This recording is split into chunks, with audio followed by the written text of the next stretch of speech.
Chapter 1, The Two School Beauties Have a Fight. Hey there. I'll take you to the registration office.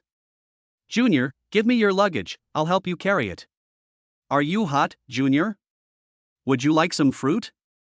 I have some premium purple grapes here. Little brother, have you eaten yet? I know a place that serves incredibly delicious abalone. Hey handsome, can I add you on WeChat? I'll look after you from now on. Classmate. Surrounded by beautiful women, Chen Lin was completely dumbfounded. 1 second he was lying on his broken bed, about to open a hidden folder and learn advanced cultural knowledge from an excellent female teacher from Japan. How did he end up standing here the next second? At that moment, he was surrounded by a group of girls, 3 layers deep. Directly in front of me, 2 female seniors with sparkling eyes were holding up QR codes, vying to add each other as friends. Behind him, 3 girls almost got into a fight over who should help him with his luggage. On the left, a cute junior girl in a pleated skirt is pouting and shaking his arm, acting coquettishly. The most deadly thing was on the right, where a voluptuous and sexy woman was holding his arm tightly in her arms. The warm touch and amazing softness were enough to melt any innocent young man instantly. But Chen Lin had no time to enjoy it. Instead, he was sweating profusely and his whole body was stiff. If someone records this and posts it online, his life will be ruined. Imagine a college guy who just scratched an itch and was cyber-bullied by a girl so badly he almost jumped off a building. Could I have ended up at that school? Chen Lin subconsciously looked up and saw 4 gilded characters written on the imposing gate not far away: Tsinghua University and Peking University. Wait a minute. How come I've never heard of this university? Just then, a flood of unfamiliar memories rushed into my mind. Chen Lin's pupils dilated instantly. Time travel. He actually transmigrated to a parallel world called Blue Star? And took over the body of someone with the same name? The male-to-female ratio on this planet is ridiculously high, at 1 hour 68 minutes? Are all men considered national treasures, enjoying unbelievable protection and preferential treatment? This is fucking, it's heaven. Just as Chen Lin was still processing this shocking fact, a clear, cold voice suddenly rang out. What are you doing? Look at yourselves. Is this the proper demeanor of students from the highest institution of learning? The surrounding chatter immediately quieted down, and the 2 girls on either side reluctantly let go of each other's hands. Finally, someone came to our rescue. Chen Lin breathed a sigh of relief, looked up, and his eyes lit up. Standing before me was a tall girl holding books, with skin as white as snow, eyes as black as ink, a high-nose bridge, and long, straight, jet-black hair that flowed smoothly over her shoulders. She was dressed in all black, with a black shirt and black trousers, revealing only a sliver of her slender, fair ankles. The girl was extremely beautiful, with an impeccable figure and face. She was definitely a campus beauty. However, she exuded a cold aura that kept strangers at bay, practically as if the words "keep people at arm's length" were written all over her face. The sexy woman on the left pouted reluctantly. President Su, we're just helping our junior with his enrollment procedures. The other girls chimed in, yeah. It's only right that we help the new junior. Taking care of our juniors is our duty as senior students. Doesn't this just demonstrate our university's hospitality? Is that so? The black-clad beauty, President Su, smiled slightly and pointed to a spot not far away. Those female students are also freshmen. Why don't you go and show your enthusiasm? Looking in the direction she pointed, I saw several girls standing pitifully in front of the reception desk, because all the students responsible for reception had run over to Chen Lin's side. She's just blinded by his good looks and can't believe she's making up some high-sounding excuse. President Su ruthlessly exposed the truth. The women's faces flushed crimson. Everyone appreciates male beauty, and everyone understands that, but to have it stated so bluntly is incredibly embarrassing. President Su raised her delicate chin. If you continue like this, I will, in the name of the student council, report you to the school for misconduct, harassment of male students, and damaging of the school's reputation. You'll be in for a beating. Chen Lin was dumbfounded. Wait, girl, why is this being blown out of proportion? It can't be that serious, can it? The women were clearly quite wary of this Chairman Su, and could only reluctantly glance at Chen Lin, this juicy piece of meat, before dawdling back to their respective posts. Just then, another charming voice rang out. Oh, President Su Mooching, you're so powerful. What, are you trying to drive away the other sisters so you can have this high-quality male classmate all to yourself? He. Sorry, I, Xing Yufei, disagree. Chen Lin turned his head upon hearing the sound, his eyes widening in surprise. A hot girl with a red tank top and denim shorts, long wavy hair, and delicate and bright features was walking gracefully towards us. In terms of looks, this girl named Shin Yufei is in no way inferior to President Su. In front of her, she is also a campus beauty. In terms of figure, her exaggerated sine curves are absolutely stunning. That red tank top was supposed to be a loose style, but she managed to make it look tight on her. In terms of temperament, the two are completely different. One is like ice, and the other is like fire. They are natural opposites. Shin Yufei walked straight to Chen Lin, grabbed his arm without any hesitation, and even raised her eyebrows at Su Muqing provocatively. "How about I greet the new classmate?" Feeling the amazing elasticity and pressure from his arm, Chen Lin felt both nervous and secretly pleased. His emotions were too complicated to describe. In his previous life, he was just an ordinary office worker, earning a fixed salary of 3,128 yuan, living in a dilapidated urban village, and barely making ends meet. Finding a girlfriend? Don't be ridiculous. With his monthly salary, he can barely afford to buy a house, let alone treat a girl to a decent meal or buy her a decent bag. Who would have thought that after transmigrating to this blue planet, he would become such a sought-after prize? Su Muqing's face was frosty. Such an outstanding male classmate. As the student council president, I naturally have to take care of him personally. Is there a problem? He. Shin Yufei laughed so hard she was shaking. What guy would like someone as cold as you? Men still love my type the most. As she spoke, she proudly puffed out her chest, her meaning self-evident. Su Muqing coldly retorted, "You like a vixen like you? Don't be ridiculous." Shin Yufei didn't care about the other party's sarcasm at all. At least a vixen is warm, right? Do you expect someone to live with a lump of ice? Su Muqing retorted sarcastically, "Hot? It's probably too hot." Chen Lin suddenly realized, good heavens, these two campus beauties are arguing in the street because of him? Should he go over and break them up? Just as I was hesitating, a clear electronic voice suddenly rang in my mind. Ding! Congratulations, host, for activating the Happy Life system. This system aims to help you bind yourself to high-quality beauties and enjoy the ultimate life. Ding! New player gift pack has been distributed. Basic attribute enhancement. Strength plus 100, current strength, 152. Average strength for ordinary people, 60. Agility plus 100, current agility, 166. Endurance plus 100, current endurance, 158. Intelligence plus 100, current intelligence, 192. Startup capital of 5 million yuan has been deposited into the host's bank account. Gain special skill, golden left kidney. Special enhancement acquired, dragon patterned bright silver spear. Ding! High quality target detected nearby. Target, Su Muqing, appearance rating, 9.5, bind. Target, Shin Yufei, appearance rating, 9.4, to bind. Please make a choice, host. Chapter 2 Personal Tutor. Chen Lin was deeply shocked.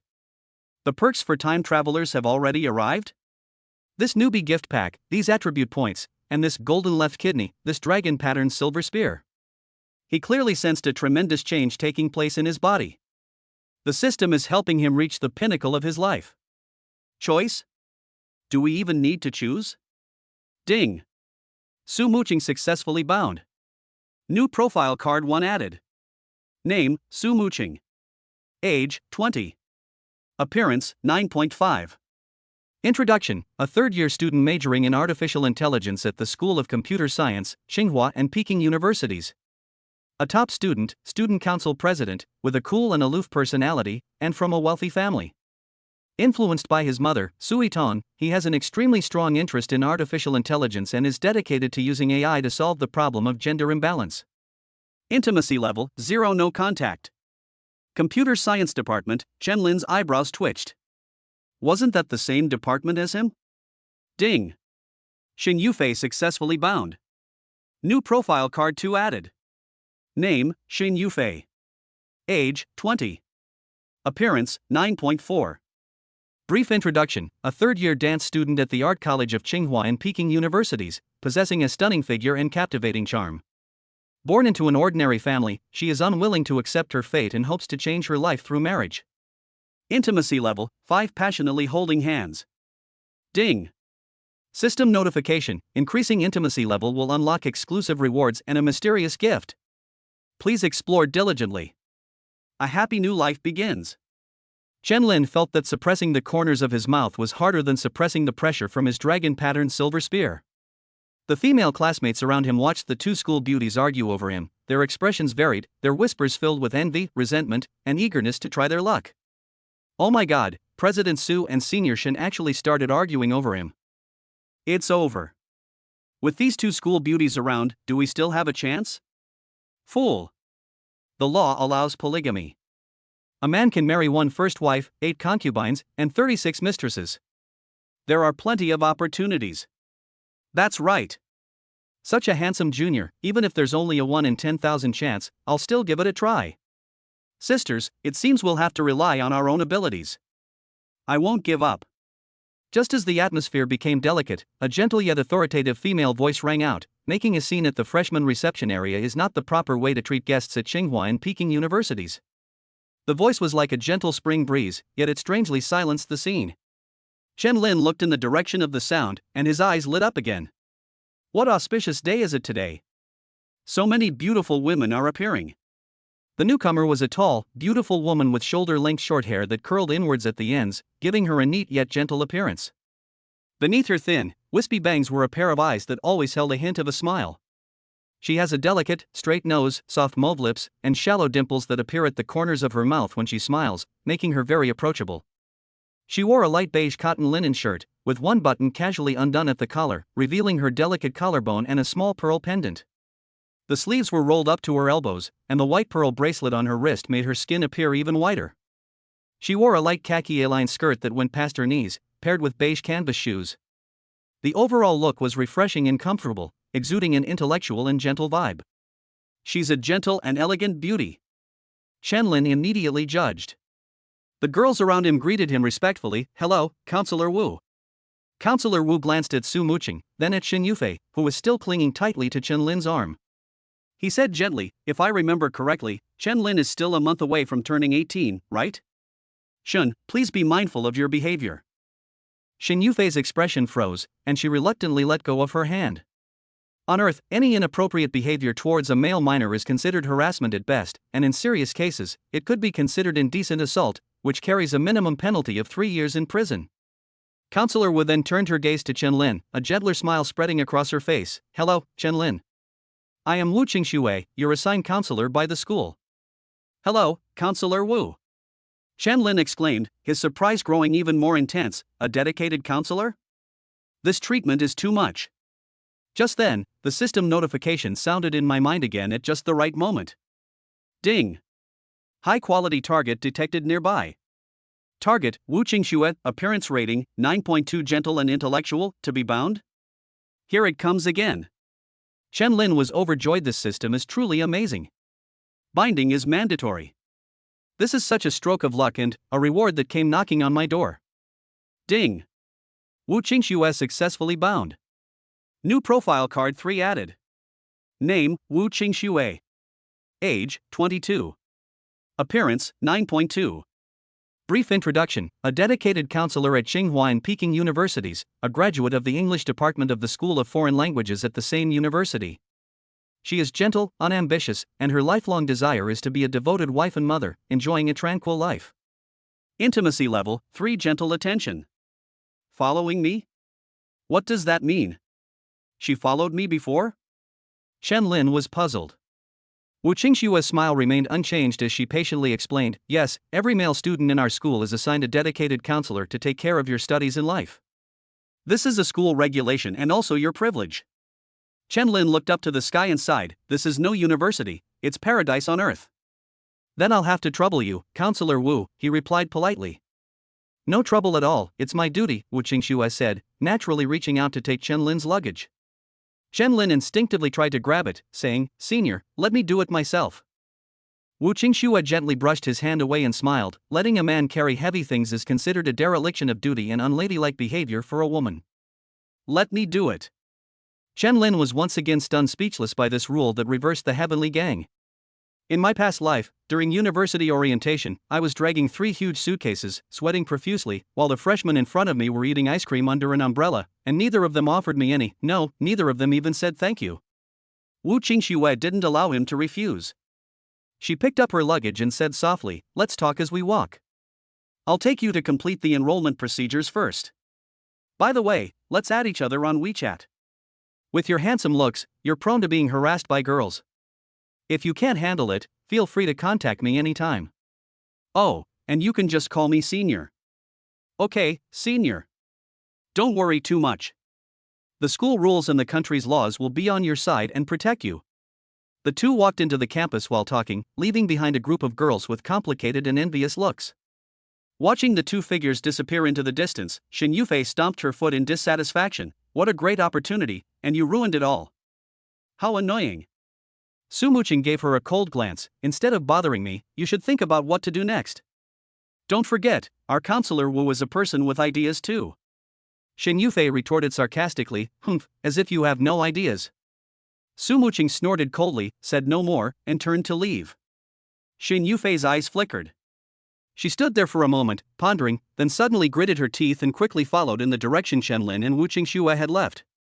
She waited at school for 2 years and finally met a great guy, so she wasn't going to give up so easily. Chapter 3 Muscle Relaxation Services. Junior, all the enrollment procedures are complete. This is room 303, your dormitory. Take a look and see if you're satisfied. If not, I'll help you change it. Wu Qingxue introduced as she entered the password to open the door. Senior, how many people are in the dorm? Chen-Lin was stunned by the scene before him before he could finish speaking. This isn't a university dormitory, it's clearly a luxurious, fully furnished one-bedroom studio apartment. The outer room features a spacious living room, dining room, and open-plan kitchen. It boasts a leather sofa, a 108-inch giant screen TV, a double-door refrigerator, a white oak dining table, and high-end kitchenware, everything you could want. Through the open, reddish-brown solid wood door in the middle, you can see the bedroom inside. Although the angle limits the view, the prominent 2-meter-long bed already proclaims that this place is extraordinary. Seeing him lost in thought, Wu Qingxue asked with slight anxiety, "What's wrong? Is there something you're unhappy about?" Chen-Lin swallowed hard, satisfied. Extremely satisfied. Senior, are all the dorms at our school this nice? No. Wu Qingxue smiled gently. Only the boys' dorms are like this, the girls' dorms are 4-person rooms. This is so unfair. Chen-Lin exclaimed from the bottom of his heart, this differential treatment was just too outrageous. There's nothing unfair about it. It's a benefit you deserve. Come on, let's go see the bedroom. Wu Qingxue smiled gently, picked up her luggage, and led the way inside. Chen-Lin looked around the room, which was comparable to a 5-star hotel, with awe and wonder, and then followed him inside. The upper shelf of the wardrobe is stocked with bedding for all 4 seasons, the bookshelf and desk are over here, and outside the curtains is a large, private balcony. Pay special attention. Wu Qingxue suddenly revealed a sly smile. This bed is a waterbed, Junior, you'd better use it carefully. Chen-Lin blushed. In his previous life, he was just a single office worker. When had he ever been teased by such a beautiful and intelligent senior? He. Seeing his embarrassed look, Wu Qingxue laughed heartily. I mean, be careful of sharp things, don't tear the mattress, it'll be a hassle to replace it. Okay. Chen-Lin sighed helplessly. Are all the girls on this planet this bold? This is the restroom. Wu Qingxue pushed open the glass door to the side. Chen-Lin went over to take a look and was once again astonished. A marble vanity, a smart toilet, a space aluminum shower head, and an enormous, heart-shaped double massage bathtub? This setup, is this for school or vacation? Junior, is there anything else we need to add? Wu Qingxue asked gently. It's already very good, Senior. There's nothing else we need to add, Chen-Lin replied hastily. He was afraid that if he added more, he would feel guilty. Wu Qingxue nodded. Yes, by the way, as your personal tutor and life teacher, the exclusive services I can provide include academic tutoring, picking you up and dropping you off at class, cleaning your room, laundry, cooking. She paused, her eyes sweeping over Chen-Lin with a slight smile. Yes, we also offer professional muscle relaxation services, especially useful after PE class. This is a special service to retain top-quality men. What is that? Chen-Lin was stunned again. The previous services, while exaggerated, were understandable, but isn't this one a bit excessive? No, this isn't just beyond the scope, this is downright defying the heavens. There's no limit to how friendly this world is to men. Oh, by the way, is muscle relaxation the same as relaxing the whole body? His throat suddenly went dry, and he blurted out, almost unconsciously, "Then, can I try it now?" He's never really experienced this before. Of course. Wu Qingshua's smile held a hint of pride. "Junior, you go take a quick shower first, and I'll go prepare some essential oil to relax your muscles." After saying that, she turned and walked towards the huge wardrobe in the bedroom. Chen Lin's eyes lit up instantly. They even have essential oils. This service is amazing. He immediately rushed into the shower room, closed the door, took off his clothes, and started showering. His movements were as fast as those of a veteran in the army. Less than 5 minutes later, he came out wrapped in a bath towel, his clothes still damp with sweat. However, when Chen Lin saw Wu Qingxue standing by the bed, his eyes widened once again. The gentle senior student had already changed her outfit. She wore a thin white shirt, the material of which was so sheer that you could vaguely see her inner curves and a small mole that was faintly visible under her collarbone. She wore a blue mini skirt paired with semi-transparent black stockings, which made her beautiful legs look even longer and straighter. Just by changing her clothes, her entire demeanor transformed from that of an intellectual counselor into a pure yet alluring office goddess. That ambiguous little feeling just came rushing in. Seeing Chen Lin staring blankly, Wu Qingxue covered her mouth and chuckled, "Junior, you're in such good shape. You even have 8-pack abs in a V-line. That's 1 in a million among guys." Chen Lin quickly searched through the original owner's memories. Indeed, men had a very high status on this planet, and many people only indulged in pleasure and neglected exercise, so there were many fat and big-eared men. The original owner's figure and appearance were absolutely top-notch. It's all thanks to him. He steadied himself and smiled. "Senior, this outfit of yours." Wu Qingxue pointed to a large wardrobe on one side. "These are my work clothes, I put them here for easy changing. Oh, and there are also maid outfits, JK uniforms, sailor outfits, and so on. If you have any particular preferences, Junior, you can tell me, and I'll change them anytime." To create temptation? Chen Lin swallowed hard again. Outrageous. Utterly outrageous. But this is so outrageous. I kind of like it. Let's leave it at that for now. Good things should be savored slowly. You can't serve a full Manchu Han imperial feast right from the start. Okay. Then come over here, Junior. Wu Qingxue spread out a snow-white towel. Chen Lin did as instructed and obediently lay down. A pair of small, cool, and soft hands, coated with essential oil, gently pressed onto his shoulders and began to knead them tenderly. "Junior, to be honest, this is my first time being a personal tutor and my first time helping someone relax their muscles. Do you think this pressure is appropriate? A little heavier." Chen Lin closed his eyes contentedly. This feel is even smoother than Dove chocolate. No wonder so many men liked this in my past life.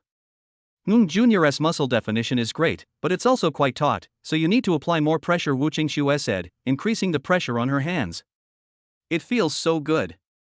Chen Lin felt like a piece of fabric that had been carefully ironed, with every pore relaxing.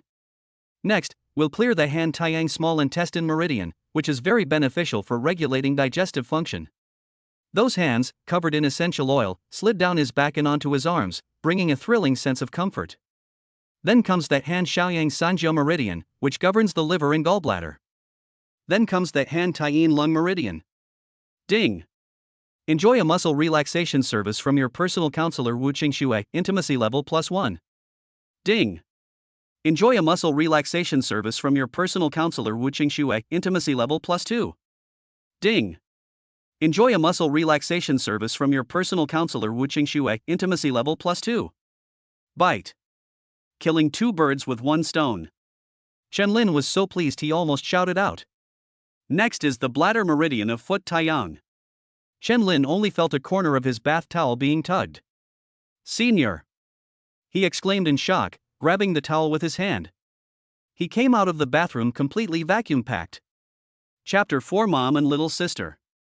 Wu Qingxue, however, was quite serious. "Junior, the bladder meridian of foot Taiyang runs along the back, waist, buttocks, and legs, and governs the circulation of qi and blood in the lower limbs. The way you are makes it very difficult for your senior to continue with the professional process." Chen Lin looked embarrassed and held the towel tightly. "Senior, that's really enough. Let's call it a day, thank you so much. I'm a young, unmarried man." This benefit came too fast, like a tornado. His heart, which had been single in his previous life, couldn't quite handle it. "Junior, are you really planning to finish?" There are still procedures related to nourishing the kidneys, such as unblocking the Ren meridian and the foot showing kidney meridian. Wu Qingxue blinked mischievously, her bright black eyes seemingly carrying a certain profound meaning. Cough. Really, no need. Chen Lin practically leaped into the air and rushed towards the shower room. Senior, you go ahead and do your work. I'll just take a shower and rest for a bit. Wu Qingxue watched his retreating figure, which was almost fleeing in panic, her eyes flickering, and a trace of regret passing through her heart. These unusual outfits and the extravagant relaxation services were not listed in the personal counselor's job manual at all, they were all added by her. Her goal was simple, to take advantage of her unique status and seize the opportunity to acquire Chen Lin, this scarce asset, before the other women who were eyeing her could react. Unfortunately, this kid seems to be more shy than I expected. But it's okay, there's plenty of time. Wu Qingxue's lips curled into a confident smile. Anyway, his coming-of-age ceremony was still more than a month away, so she had plenty of time and opportunities. She stood up and said softly towards the bathroom, "Okay, then you should get some rest, Junior. Remember to contact me if you need anything." When Chen Lin finished washing up and came out, Wu Qingxue had already left. He let out a long sigh of relief, and his whole body relaxed. If that scene had continued, it might have really escalated into a gunfight. Looking at the system panel, Wu Qingxue's intimacy level had actually reached 18 points. That's pretty fast. After changing into clean clothes and calming down, he remembered his important task. According to the original owner's memories, he needed to let his family know he was safe after settling in. He took out his phone, found the contact labeled Mom in his WeChat list, but hesitated. These are not his real family, and he finds it hard to accept emotionally right now. After a moment's thought, he sighed and made a video call. Now that I have inherited this body and identity, I should also shoulder this responsibility and attachment. The video call was quickly connected, and a still attractive middle-aged woman appeared on the other end of the screen. She was none other than the original owner's mother, Chen Yi. Son. Chen Yi's face lit up with a smile, and she bombarded him with questions. How is it? Did everything go smoothly at school? Have you eaten? Is the dorm all right? How's university life? This series of urgent and sincere concerns, like a warm current, unexpectedly struck the softest part of Chen Lin's heart. In his past life, his parents divorced early. His mother was a gambler and his father was an alcoholic. He was like a ball being kicked around. He had never experienced such meticulous and caring maternal love. "Mom, everything's fine," he replied, his voice slightly choked with emotion. "I've only just arrived. How can we talk about how things are going?" "Oh dear, child, your voice sounds off. Have you been wronged?" Chen Yi's tone seemed to be scolding, but it was full of undisguised concern. "Your mother raised you and your siblings all by herself. No matter how hard it was, I never shed a tear. You have to be strong." Chen Lin couldn't help but grin. Given the terrifying male-to-female ratio on this planet, the vast majority of women cannot find partners, and most rely on medical means to conceive, including Chen Yi. But there was no hardship or difficulty involved. She was extremely lucky to give birth to a boy named Chen Lin. The generous subsidies provided by the government alone were enough for her to live a comfortable life. Chen Lin smiled slightly. "I know, I wasn't wronged, it's just I miss home a little." "Hey, missing home is easy. Our home is in Tiangong City, it's only a 2-hour subway ride. If you really miss home, just come back tonight," Chen Yi said with a smile. "I'm afraid it won't work this week," Chen Lin shook his head. "I heard there are room checks tonight, and we have class tomorrow morning." "Then come back this weekend." "When you come back this weekend, Mom will make your favorite tomato and cuttlefish slices." Chen Yi's eyes were full of love. "Okay. I'll be back Friday night." Chen Lin readily agreed. "Oh, right." Chen Yi seemed to remember something important. "Your 18th birthday is in a month, and there's something I need to discuss with you." Before the words were even finished, a cute little girl in a pink lounge dress rushed out of the inner room, shouting as she ran, "Mom! Is that my brother's call? Let me see. Let me see." Immediately afterwards, an adorable, delicately sculpted face appeared, crowding Chen Yi's space and filling the entire screen. "Brother! I missed you so much. Why did it take you so long to call back?" This clever and mischievous girl was none other than his younger sister, Chen Xiaoju. The siblings were less than 2 years apart and had a very close relationship. A doting smile unconsciously appeared on Chen Lin's face. I just finished the formalities and settled in, and the first thing I did was call you and Mom. You think it's too late? I don't care. I'm late anyway. So you have to punish me by making my brother bring me the super delicious rainbow cakes from that place in the city center. Chen Xiaoju puffed out her cheeks and extorted money. Okay, I'll buy them. I'll buy you too. Chen Lin readily agreed. In his past life, he longed for a younger sister, but his parents' relationship had broken down, making it impossible for them to have a second child. Now, this wish has been fulfilled in this way. And he instantly got into character. Brother is the best. Chen Xiaoju snatched the phone with satisfaction and happily lay down on the sofa. Chenny smiled helplessly from the side. Alright, you two siblings chat, I'll go cook. Thank you, Mom. Chen Xiaoju replied with a grin, then adjusted to a more comfortable position and started chattering away. Brother, I heard there are a lot of girls at Tsinghua and Peking universities. Have they bothered you? Chen Lin chuckled. This girl always had such peculiar focuses. No, nothing of the sort. My classmates and teachers are all very nice. After all, it's a top university, so the academic atmosphere is quite positive. He subtly shifted his gaze. The girl's house dress was loose, and her prone position made it easy for her to expose herself. That's good. But remember this, brother. Chen Xiaoju suddenly put on a grown-up demeanor. When you find a girlfriend in the future, she has to pass my test. Otherwise, I won't let her into the house. Yes, we'll definitely let our little orange cat see it first. Chen Lin nodded in agreement. Too fat is no good. Too thin is no good either.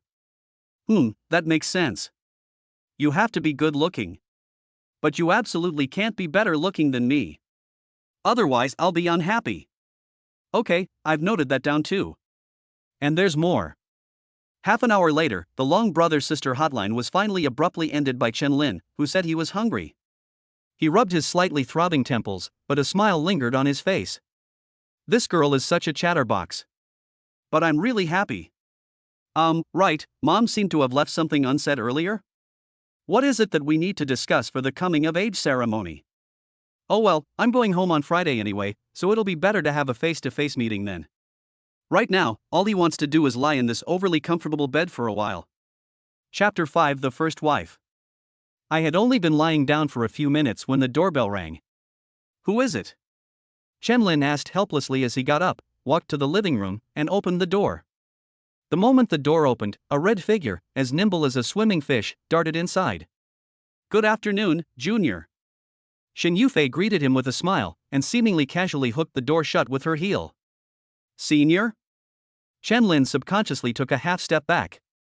Is there something you need? Shin Yufei didn't answer immediately. Instead, she stood up with her hands behind her back and puffed out her chest, walking slowly half a circle in front of Chen Lin before a playful smile curved her lips. Junior. I waited downstairs for ages before I saw Counselor Wu leave. She stayed here with you, for quite a while, you know? You two were alone together, weren't you, She drew out her words, her tone full of ambiguous implications. Chen Lin's heart skipped a beat, but he tried his best to remain calm. Senior, you're joking. Counselor Wu was just showing me around and explaining some things to note about enrollment. Relaxing muscles and such is an absolute secret. Really? Shin Yufei tilted her head, then suddenly leaned closer and pointed to his clothes. I remember you weren't wearing this just now. Chen Lin subconsciously took a step back. I got my clothes dirty while packing, so I changed them. Oh, pack your luggage. Shin Yufei nodded as if she suddenly realized. She then took another step closer, sniffing his chest with her small nose. A strong scent of shower gel? Just took a shower? Junior, do you need to take a shower just to pack your luggage?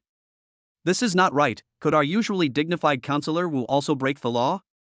Chen Lin felt cold sweat breaking out on his forehead. Taking another step back, his back was already against the cold wall. Senior, don't guess. It's just hot. I sweated a little, and felt uncomfortable, so I took a shower. Really, that's all? Shin Yufei, with a smile that said, I've seen through everything, moved closer again, bringing the two of them almost to zero distance. Chen Lin was forced to press himself against the wall. Senior, let's talk this out. Could you step back a little? He. Seeing his embarrassed look, Shin Yufei laughed especially happily. She suddenly stretched out her right hand and slapped it against the wall next to Chen Lin's ear, then changed the subject. Junior, be honest, do you have a girlfriend? Was I cornered against the wall? Chen Lin tilted his head back as far as he could, trying to distance himself from those alluring red lips. No. No. I went to an all-boys school, so I never had a chance to meet girls. In order to protect men, the countries in this world have established special schools for boys. Otherwise, I'm afraid the boy might be finished before he even finishes his studies. I see. Xin Yufei's smile deepened, and she pressed her body against Chen Lin, her breath sweet as orchids. Then, Junior, what do you think of me? How about I be your girlfriend? Feeling the immense pressure of 222 newtons and the astonishing elasticity of 333 newtons in front of him, Chen Lin's brain almost crashed. Are all the girls on this planet this fierce? First, there was the gentle counselor providing close service, and then there was the hot senior girl's wall-pinning confession. The offensives were more and more fierce than the last, completely unreasonable.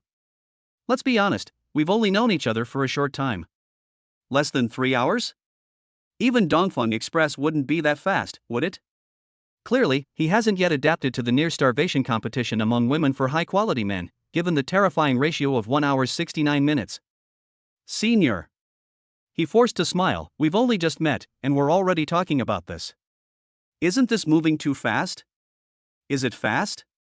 Xin Yufei practically pressed herself against him, her bright and beautiful face beaming like a kitten that had just stolen some cream. But Counselor Wu, you were clearly faster. We really have nothing going on. Chen Lin felt both helpless and somewhat overwhelmed by the lingering fragrance in his nostrils. He. Xin Yufei's laughter was full of temptation. So, isn't our Counselor Wu especially gentle, considerate, and kind to you? Is it special? Chen Lin was taken aback, recalling the exhilarating muscle relaxation he had just experienced. It seemed a bit too special. Xin Yufei understood most of it as soon as she saw his expression. She straightened up, extended her slender finger, and gently tapped Chen Lin's chest. Do you know why she's in such a hurry to invest? Why? Chen Lin asked instinctively. Xin Yufei smiled and said, because, according to the law and tradition, you will need to designate your official wife at your coming-of-age ceremony a month from now. The words legal wife were like a key, instantly unlocking the memory box in Chen Lin's mind.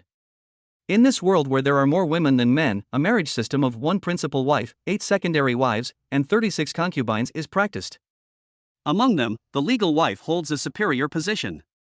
She is not only the first wife in the legal sense, but also the actual manager of the future harem, wielding power far above that of other women. What countless women dream of is becoming the legal wife of an outstanding man. A high-quality man like Chen Lin, with top-notch looks, a perfect figure, and about to come of age, is naturally a shining treasure in the eyes of all eligible women. Of course, they wouldn't dare use force. The laws in this world offer men ridiculously poor protection. Sometimes, even solid evidence isn't needed. A man's accusation alone is enough to get a woman into big trouble. This includes, but is not limited to, losing one's job, dropping out of school, enduring public pressure, getting embroiled in protracted legal battles, and even receiving special treatment for at least 3 years. This is also why Wu Qingxue only dared to seduce, but not to use more drastic methods. So, Xin Yufei's voice softened again, such an outstanding treasure as my junior, I don't want to miss out. Chen Lin smiled awkwardly. Thank you for your kindness, senior. But I prefer to have some emotional foundation first, to get to know each other thoroughly, before becoming boyfriend and girlfriend. Look, there's still a month left. We can spend some time together and get to know each other better. Upon hearing this, Xin Yufei not only did not back down, but giggled and suddenly reached out to wrap her arms around his neck. Her breathtakingly beautiful face was just centimeters from his lips, her warm, sweet breath gently caressing his face. But, what should I do if I'm in such a hurry? I'm afraid if I take my time getting to know him, such a wonderful junior will be snatched away by someone else. The seductive tone, the soft yet supple touch, and the sudden burst of intense fragrance sent a shiver down Chen Lin's spine, making 360 out of 361 bones instantly go numb. Chapter 6 Student Council and Dance Club. Chen Lin felt 2 fires ignite in his heart, one rising upwards and clouding his mind, the other descending and scorching his reason. The raging flames instantly made him incredibly cowardly. He gritted his teeth, steeled his resolve, and suddenly wrapped his arm around Xin Yufei's slender waist, pressing her even closer to him. Senior, if you keep doing this, I'll really have to apologize. Xin Yufei's eyes suddenly lit up. Far from being afraid, she smiled even more charmingly and seductively. Oh? How does Junior want to apologize? Wait a minute, Chen-Lin was taken aback. This reaction wasn't right. She seemed not only unafraid, but actually quite expectant and excited? In this kind of situation, is it actually the man who suffers the loss? But with a soft, fragrant body in his arms, a delicate aroma wafting through the air, and alluring red lips so close, Chen-Lin finally couldn't hold back any longer. Screw it. Let's eat first. He tightened his arms again, lowered his head, and was about to kiss those luscious red lips. Just then, ding-dong. The doorbell rang at the most inopportune moment. The sound was like a thunderclap from a clear sky, causing the two people who were pressed tightly together to freeze at the same time. A flash of extreme displeasure and annoyance crossed Xin Yufei's eyes. So close. Just a tiny bit more and I'd taken a huge step forward in my relationship with my junior. What a jerk, coming at the worst possible time. Chen-Lin's big head regained control of his body. He quickly released Xin Yufei, frantically straightening his clothes while calling out, "Who is it?" "It's me, Su Muqing." A clear and melodious voice came from outside the door. "Why is she here?" Chen-Lin walked up to open the door with a heart full of doubt, and standing outside was indeed that ice queen of the school. She was still dressed in all black, which made her skin look even whiter and gave her a cool and aloof demeanor. "Senior Su, is there anything I can help you with?" Chen-Lin asked curiously. "Junior brother Chen-Lin, I'm here to formally invite you." Su Muqing had only spoken halfway when her gaze passed over Chen-Lin and fell on Xin Yufei, who was leaning lazily against the wall, watching her with a leisurely air. The words that were about to come out were immediately changed, and her tone instantly cooled down several degrees. "How come she's here?" Chen-Lin was so embarrassed that he dug his toes into the ground. How was he supposed to explain this? Was he supposed to say that she was there to pin him against the wall? Xin Yufei, however, acted as if nothing had happened, slowly smoothing out a wrinkle on her tank top. "What's so strange about that? President Su also graced us with his presence." Su Muqing's expression grew even colder. "This is a boys' dormitory. Girls are explicitly prohibited from entering. Didn't you know that?" Chen-Lin immediately recalled the rules that Wu Qingxue had just told her. To ensure the rest and safety of male students, the school has strict management of the dormitory buildings, and women are not allowed to enter without a school pass. Of course, it's much easier for boys to visit girls' dormitories. They only need to register at the gatehouse. "You came in too." Xin Yufei pouted in dissatisfaction. Su Muqing held up a beautifully crafted invitation in her hand. "I am here as the student council president to invite Junior Chen-Lin to join the student council." "Of course, I can apply for permission to do so." Xin Yufei smiled gently, as if she had been prepared for this.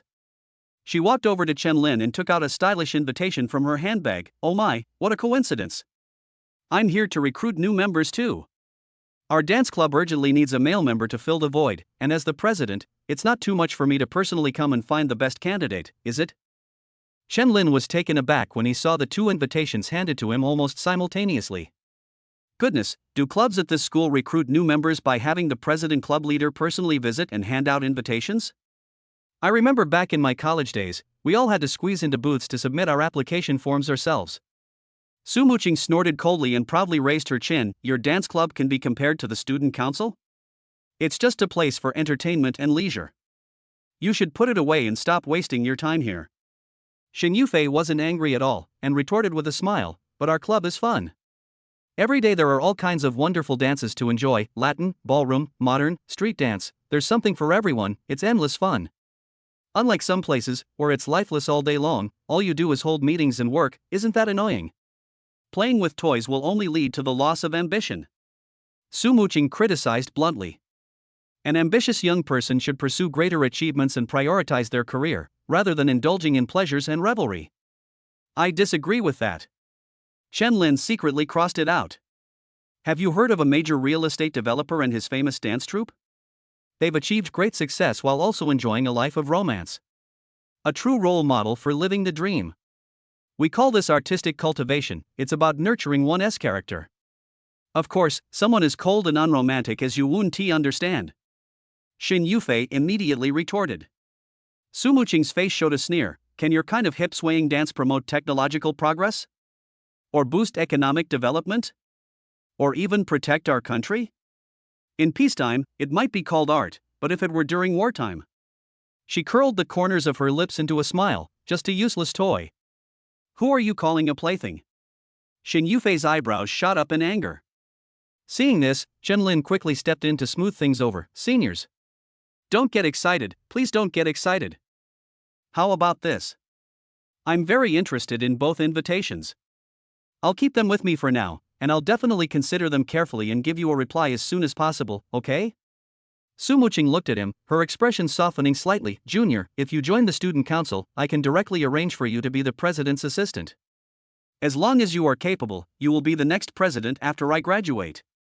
Chen, that makes sense, but it sounds a bit awkward. Senior, you might not know this, but in my original world, the word capable has become strange. Shin Yufei understood her little scheme perfectly well. What assistant? She was just looking for more opportunities to get to know her. She immediately added, Junior, join our dance club, and you'll be the vice president right away. Plus, you won't have to deal with any of those tedious tasks. Your job is to appreciate art, cultivate your character, and do whatever makes you happy. Su Muqing looked disdainful and was about to continue her attack when Chen quickly raised his hand to stop her. All right. I understand what you two seniors mean. Okay, give me a day, and I'll definitely give you a clear answer tomorrow. Today was a bit sudden, let me process this, okay? Okay. Senior, I'm all set. I'll be waiting for your good news. Junior Shin Yufei readily agreed, and didn't he forget to wink at Chen. I hope you make a wise choice. Su Muqing nodded. She then turned to Shin Yufei, her tone quickly returning to its icy tone. Women are not allowed to linger in the boys' dormitory for extended periods, so as not to affect the atmosphere. Now that you've finished your business, please leave immediately. Shin Yufei was extremely unwilling, but she knew that with this ice block around, she couldn't make any progress today. She snorted irritably, let's go. Let's all go. Nobody's staying a minute longer. Su Muqing said no more, turned around decisively, and walked out first. Shin Yufei turned back and winked at Chen before leaving. Chen finally breathed a long sigh of relief after watching the two school beauties disappear through the door. It looks like we need to quickly choose a wife and hand everything over to her to manage things from now on. Chapter 7 Electric Motorcycle Transportation. Chen closed the door and threw himself into the soft leather sofa. Holding two invitations with contrasting styles, one dignified and composed, the other vibrant and energetic. Then, thinking about Su Muqing's aloofness and Shin Yufei's fiery charm, Chen pondered for less than a minute before a smile appeared on his lips. What's there to hesitate about? But it's an adult choice. They wanted to have both the power of the student council and the fun of the dance club. As for the two school beauties, well, let's see how they get to know each other. He put down the invitation, neatly arranged his luggage, and then comfortably lay down on the spacious bed. This world is vastly different from the original one, but it's practically a dream paradise for men. Since that's the case. A slight smile appeared on his lips, then let's make the best of it and enjoy this brand new life. His thoughts gradually blurred, and he soon drifted off to sleep. He didn't know how long he had slept when a pleasant cell phone ringtone woke him up. Chen picked up his phone and saw that it was a call from his personal counselor, Wu Qingxue. He answered the phone. Good morning, senior. What's up? Wu Qingxue's gentle voice came through the receiver. Junior, your class has its first class meeting this morning, it's almost time. Shall I pick you up and we go together? I remember now, personal tutors seem to offer a service of picking you up and dropping you off at get out of class. Chen scratched his messy hair from sleeping. Okay, senior, please wait a moment, I'll be right down. He hung up the phone, quickly got up, dressed, washed up, packed his bag, his movements were swift, and 10 minutes later he appeared downstairs in the dormitory building looking refreshed. He immediately spotted Wu Qingxue riding a pink and white electric scooter, smiling and waiting for him. Good morning, senior. Chen walked over curiously. Senior, is this the electric scooter you used to pick me up? Wu Qingxue looked a little embarrassed. Actually, the school allows students to drive to and from school, but I haven't bought a car yet. You won't mind, right, Junior? How could that be? Chen smiled understandingly. Electric scooters are great. They're small and agile, and they don't get stuck in traffic. They're perfect for taking a stroll around the campus. Upon hearing this, Wu Qingxue happily patted the back seat. It's getting late, hurry up and get on. Let's go to the cafeteria for breakfast first, and then go to the classroom. Okay. But Chen hesitated for a moment. Senior, how about I ride and you sit in the back? That won't do. Wu Qingxue immediately refused righteously, letting a boy ride a bike with a girl on the back will make me a laughingstock. Junior, you don't want to see me being laughed at by the girls, do you? Is this world really this particular? Helpless, Chen-Lin had no choice but to obediently climb onto the back of the electric scooter. Hold on tight, we're off. Wu Qingxue called out, turning on the ignition. The electric scooter suddenly lurched forward, and the inertia startled Chen-Lin, who instinctively grabbed his senior's slender and soft waist. Unexpectedly, the electric scooter then braked suddenly. Caught off guard, Chen-Lin leaned forward abruptly and gave the senior student in front of him a solid bear hug. At that moment, a soft, fragrant body bumped into me. I'm so sorry, Junior. Wu Qingxue explained apologetically, I was a little nervous, and I turned the switch too hard. Chen-Lin turned his head to look, but saw that there was not a trace of nervousness on her face. That slightly flushed profile and the fleeting sly smile in her eyes clearly indicated. Wait a minute, why does this tactic seem so familiar? Didn't those guys in my past life use this trick to create physical contact when they gave girls a ride? Good grief. Now the roles are reversed, and I'm the one being taken advantage of? Okay. Then I won't stand on ceremony. Chen-Lin tightened his arms slightly, wrapping them more naturally around Wu Qingxue's slender waist. He whispered in her ear with a smile, Senior, relax a bit while you ride. I'm not going to eat you. The breath near her ear, the embrace around her waist, the warmth on her back. Wu Qingxue felt an intense masculine aura instantly envelop her. Her heart suddenly raced, her cheeks flushed crimson, and even her hands gripping the handlebars went limp. Chen-Lin sensed her change and his smile widened. Why aren't you leaving yet, Senior? It wouldn't be good if you were late. Wu Qingxue bit her lower lip, trying to calm herself. I understand. This time we're really setting off. The electric scooter started smoothly, carrying the two of them along the tree-lined paths of the campus in the early morning. The handsome man and beautiful woman, especially the rare and high-quality man in the backseat, attracted envious and jealous glances from countless girls along the way. The two quickly arrived at the cafeteria. As Wu Qingxue led Chen-Lin inside, she introduced, Junior, our school has 4 canteens. This is the first canteen, which has 3 floors. The first floor mainly serves various home-style stir-fries and rice, the second floor mainly serves various noodles and porridge, and the third floor offers snacks from all over the country. What do you usually like to eat for breakfast, Junior?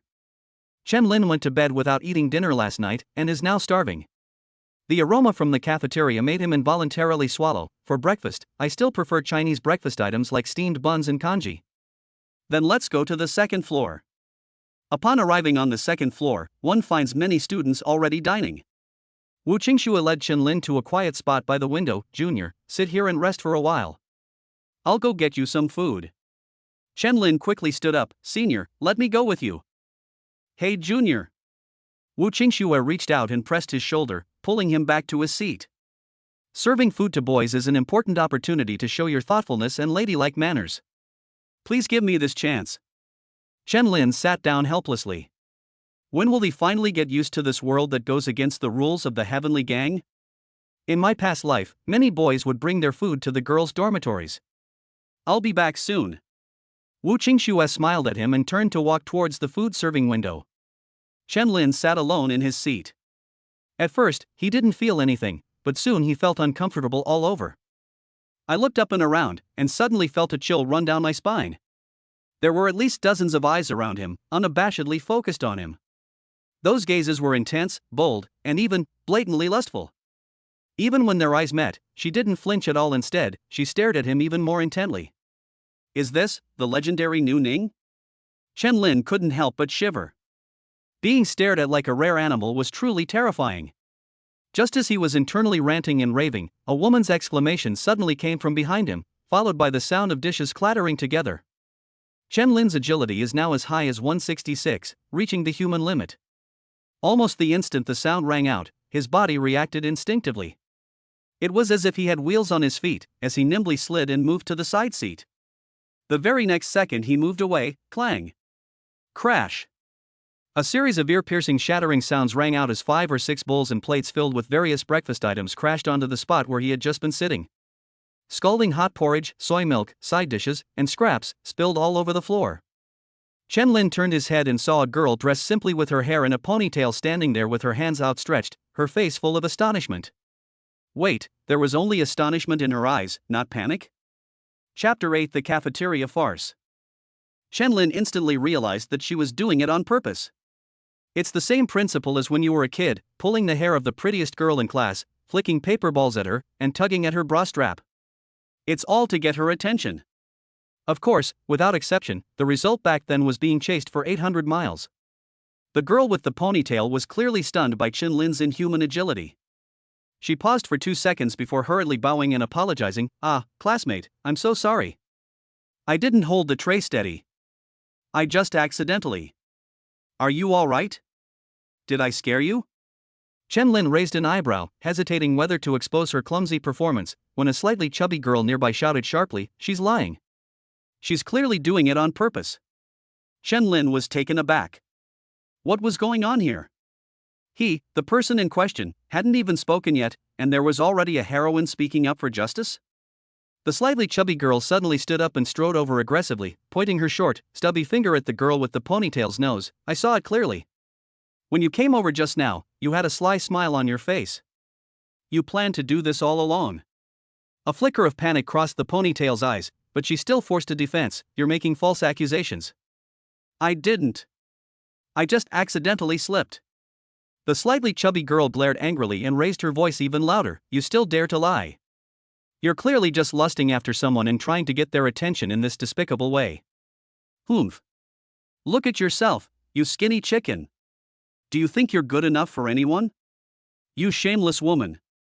Hearing the commotion, the girls nearby immediately swarmed over, looking like they were about to witness a good show. Her ponytail was exposed in public, and she panicked even more. She waved her hands repeatedly, protesting, "No. I really didn't. Don't frame me." Seeing her disheveled state, the slightly chubby girl became even more smug.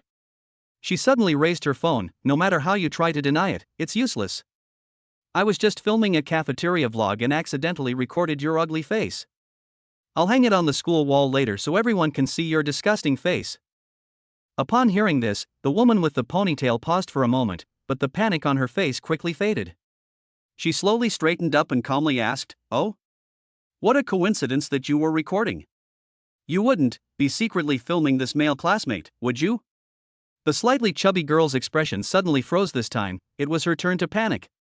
She quickly lowered her hand and explained, "Nonsense. How could I possibly take a picture secretly? I'm not that kind of desperate woman. I just happened to take a picture." The woman with the ponytail pressed on, saying, "Really? Then take out your phone and check your photo album and recently deleted photos in front of everyone so that everyone can see clearly whether it was a coincidence or intentional." The slightly chubby girl didn't dare to do that. She hurriedly stuffed her phone into her pocket, shouting in a fierce but weak voice, "I said I don't have it. My phone is my personal privacy. Why should I let you check it?" This act of trying to cover something up, in the eyes of those around him, was practically a case of having a guilty conscience written all over his face. The onlookers immediately began to whisper among themselves, "My God, taking pictures without permission?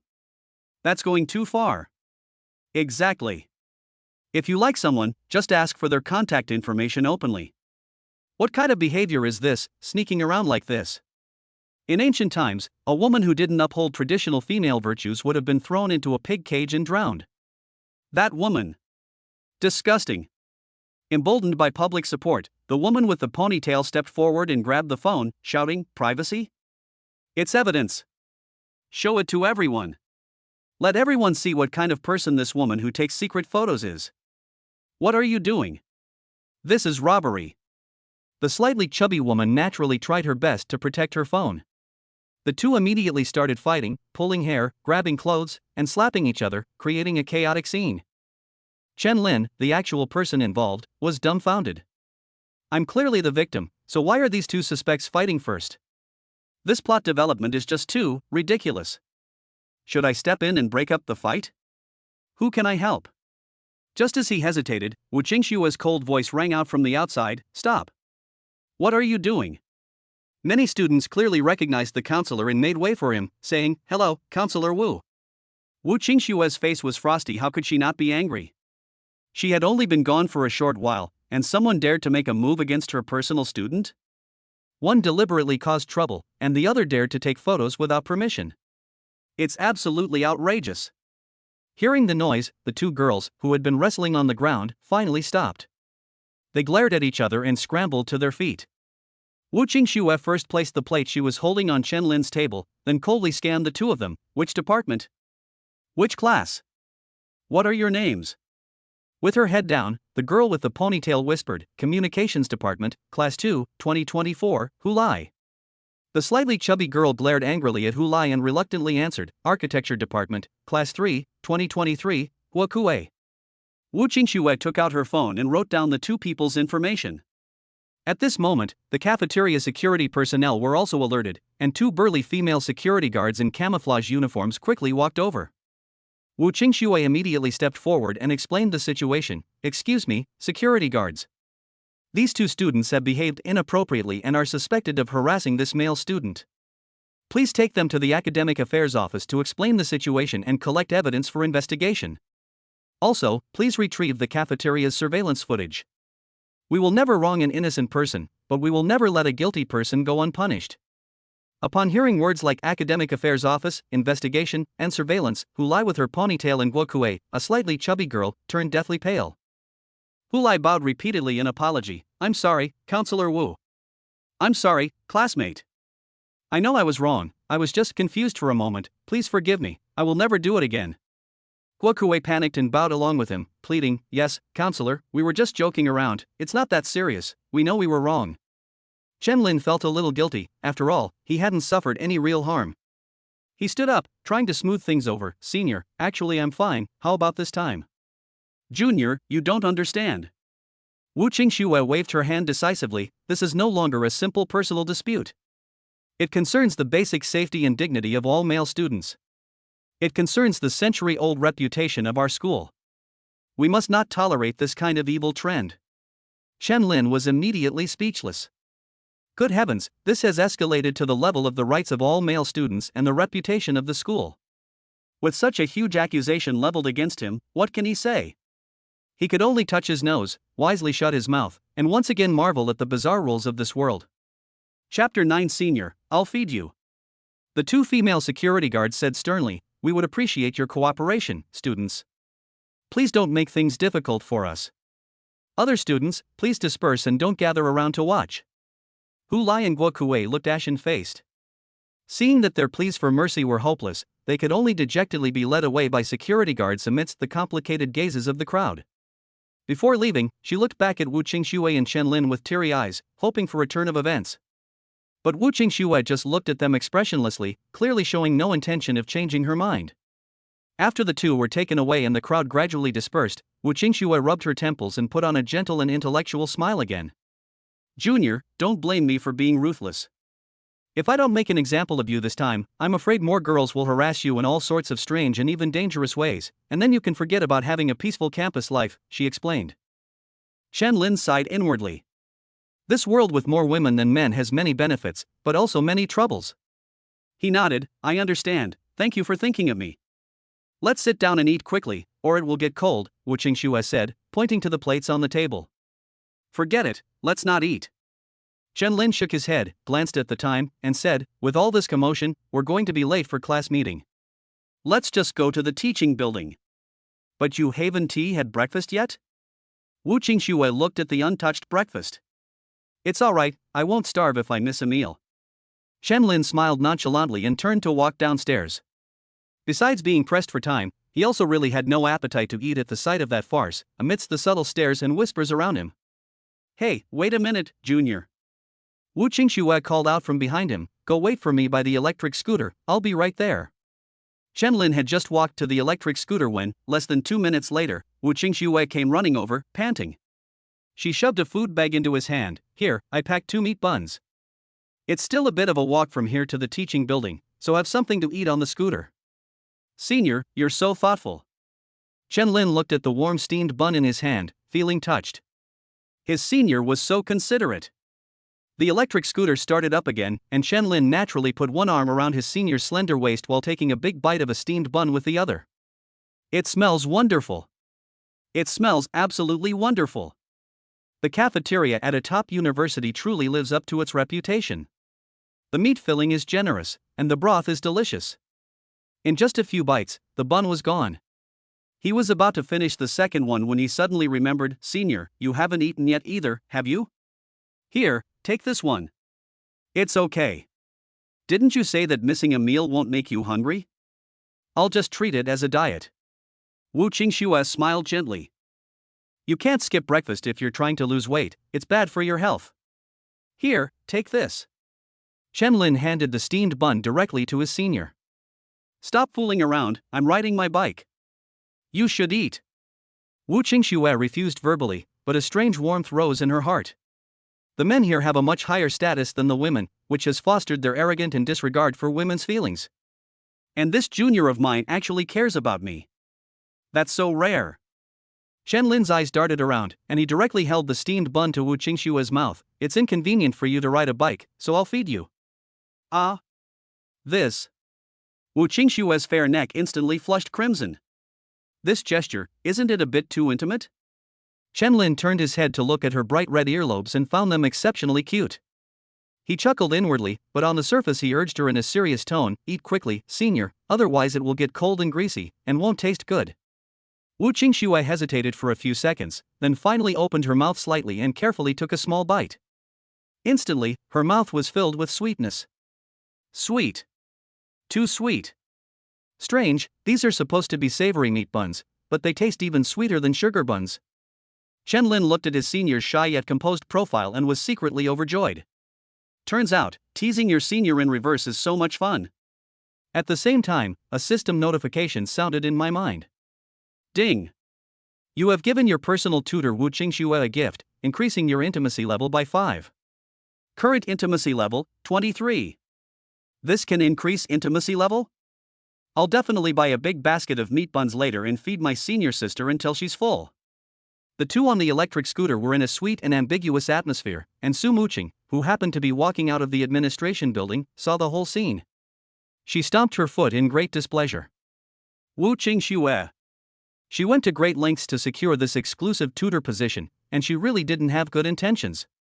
She muttered to herself angrily, "Looks like I'd better hurry up, or she'll beat me to it." She pondered for a moment, then quickened her pace and headed towards the teaching building. The electric scooter finally arrived at the foot of the teaching building, and Wu Qingxue finished the steamed bun in Chen Lin's hand, bit by bit. "Thank you, Junior." Wu Qingxue's face still had a slight blush. Chen Lin released his arm around her waist and jumped out of the car. "Senior, you're too kind. You've been helping me with everything, and I haven't had a chance to properly thank you yet." "Then let's not thank each other." Wu Qingxue smiled gently, regaining some composure. "Let's go, the class meeting is in room 402. As your personal counselor, I also need to be there for this class meeting." Classroom 402 was already packed with 29 students, all of them girls. On the podium, a middle-aged female teacher in her 40s, wearing black-rimmed glasses and with a serious expression, was banging on the table forcefully. "This is outrageous. This is our first class meeting for Class 1 of the Computer Science major in the School of Computer Science, class of 2025. And this student named Chen Lin dares to be late for our first class meeting. Does he have no sense of time at all? Does he have no regard for the class? There are 30 people here. If he is 1 minute late, it's equivalent to wasting 30 minutes of the whole class's time. This is extremely irresponsible behavior. This is indirect murder. It must be seriously criticized and reported to the college for handling." Most of the girls in the classroom also looked dissatisfied. Not only were they late, but they also dragged the whole class down with them. This classmate they'd never met before had made a terrible first impression. At the very back of the classroom, 4 girls exchanged glances. A girl with delicate features, a petite figure, her hair in a bun, wearing a white sweatshirt, a plaid skirt, and white stockings, puffed out her cheeks and said, "Damn it. She made us get scolded in public by Master Meow on the first day of school. I must record this and post it on my vlog so that everyone will condemn her." Extinction Master is a simplified version of Extinction Master, a nickname they had just given their homeroom teacher. A pretty girl next to him immediately nodded in agreement. "That's right. We have to let him know that the 4 sisters of dormitory 707 are not to be trifled with." A girl with freckles on her face and a girl wearing a bow, sitting next to each other, nodded at the same time. Back row students. Quiet. The homeroom teacher on the podium suddenly raised his voice. "Don't you have any discipline? can't you see I'm talking? Whispering like this, what kind of behavior is this? Your class is simply the worst class I've ever taught. Humph.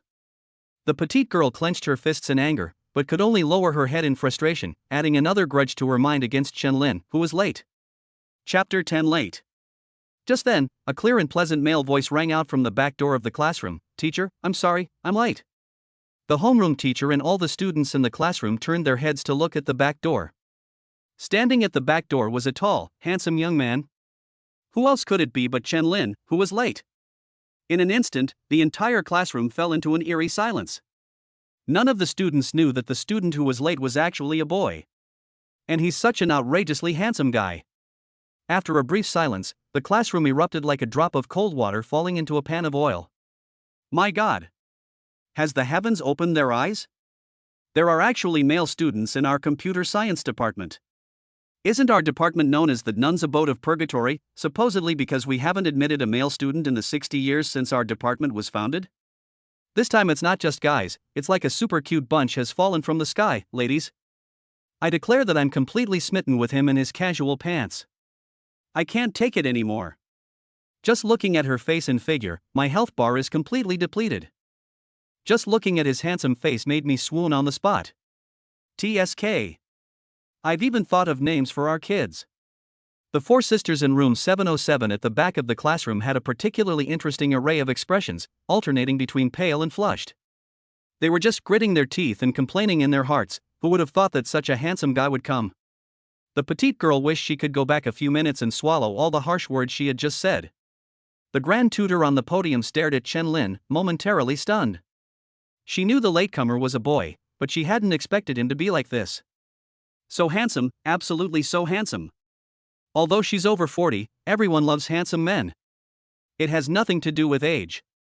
Just as the classroom was making a ruckus, Wu Qingxue walked up to the podium through the front door and quietly explained to the homeroom teacher, "Hello, Teacher Mia, I am Wu Qingxue, Chen-Lin's personal counselor. I'm very sorry for being late. There was an accident in the cafeteria just now, and we have reported it to the Academic Affairs Office. You can verify the specific details later. Please understand, teacher." The homeroom teacher coughed twice to regain his senses, and his tone took a complete 180-degree turn, so there was an emergency. Since there was a reason for it, then naturally it's a different story, understandable. She then banged on the table forcefully, "Quiet. Quiet down. Maintain classroom discipline." Once the noise in the classroom subsided, she put on a kind smile. "Chen-Lin, please come in and find a seat. Classmates, let's give a warm round of applause to welcome our last, most special, and most important student Chen-Lin." As she spoke, she took the lead in applauding. Some students in the audience couldn't help but secretly grimace. The teacher's expression changed too quickly. Just a moment ago they were banging on the table talking about indirect murder and serious handling, but now they're calling him the most important member and warmly welcoming him? This attitude of being arrogant at first and then obsequious is simply unbearable to watch. However, at this moment, no one had time to complain about the teacher. All the girls clapped and cast burning glances at Chen-Lin. Many girls have already started racking their brains, thinking about how to have a deeper conversation with this handsome guy. Feeling a little embarrassed by the intense gazes from everyone in the room, Chen-Lin nodded to the teacher and quickly walked to the empty seat in the last row to sit down. I had just sat down when a system notification sounded in my mind. Ding! High-quality target detected nearby. Target, Xiaoqinxing, appearance rating, 9.0, binding? Chen-Lin was bewildered. There were high-quality goals in the class, but where were they?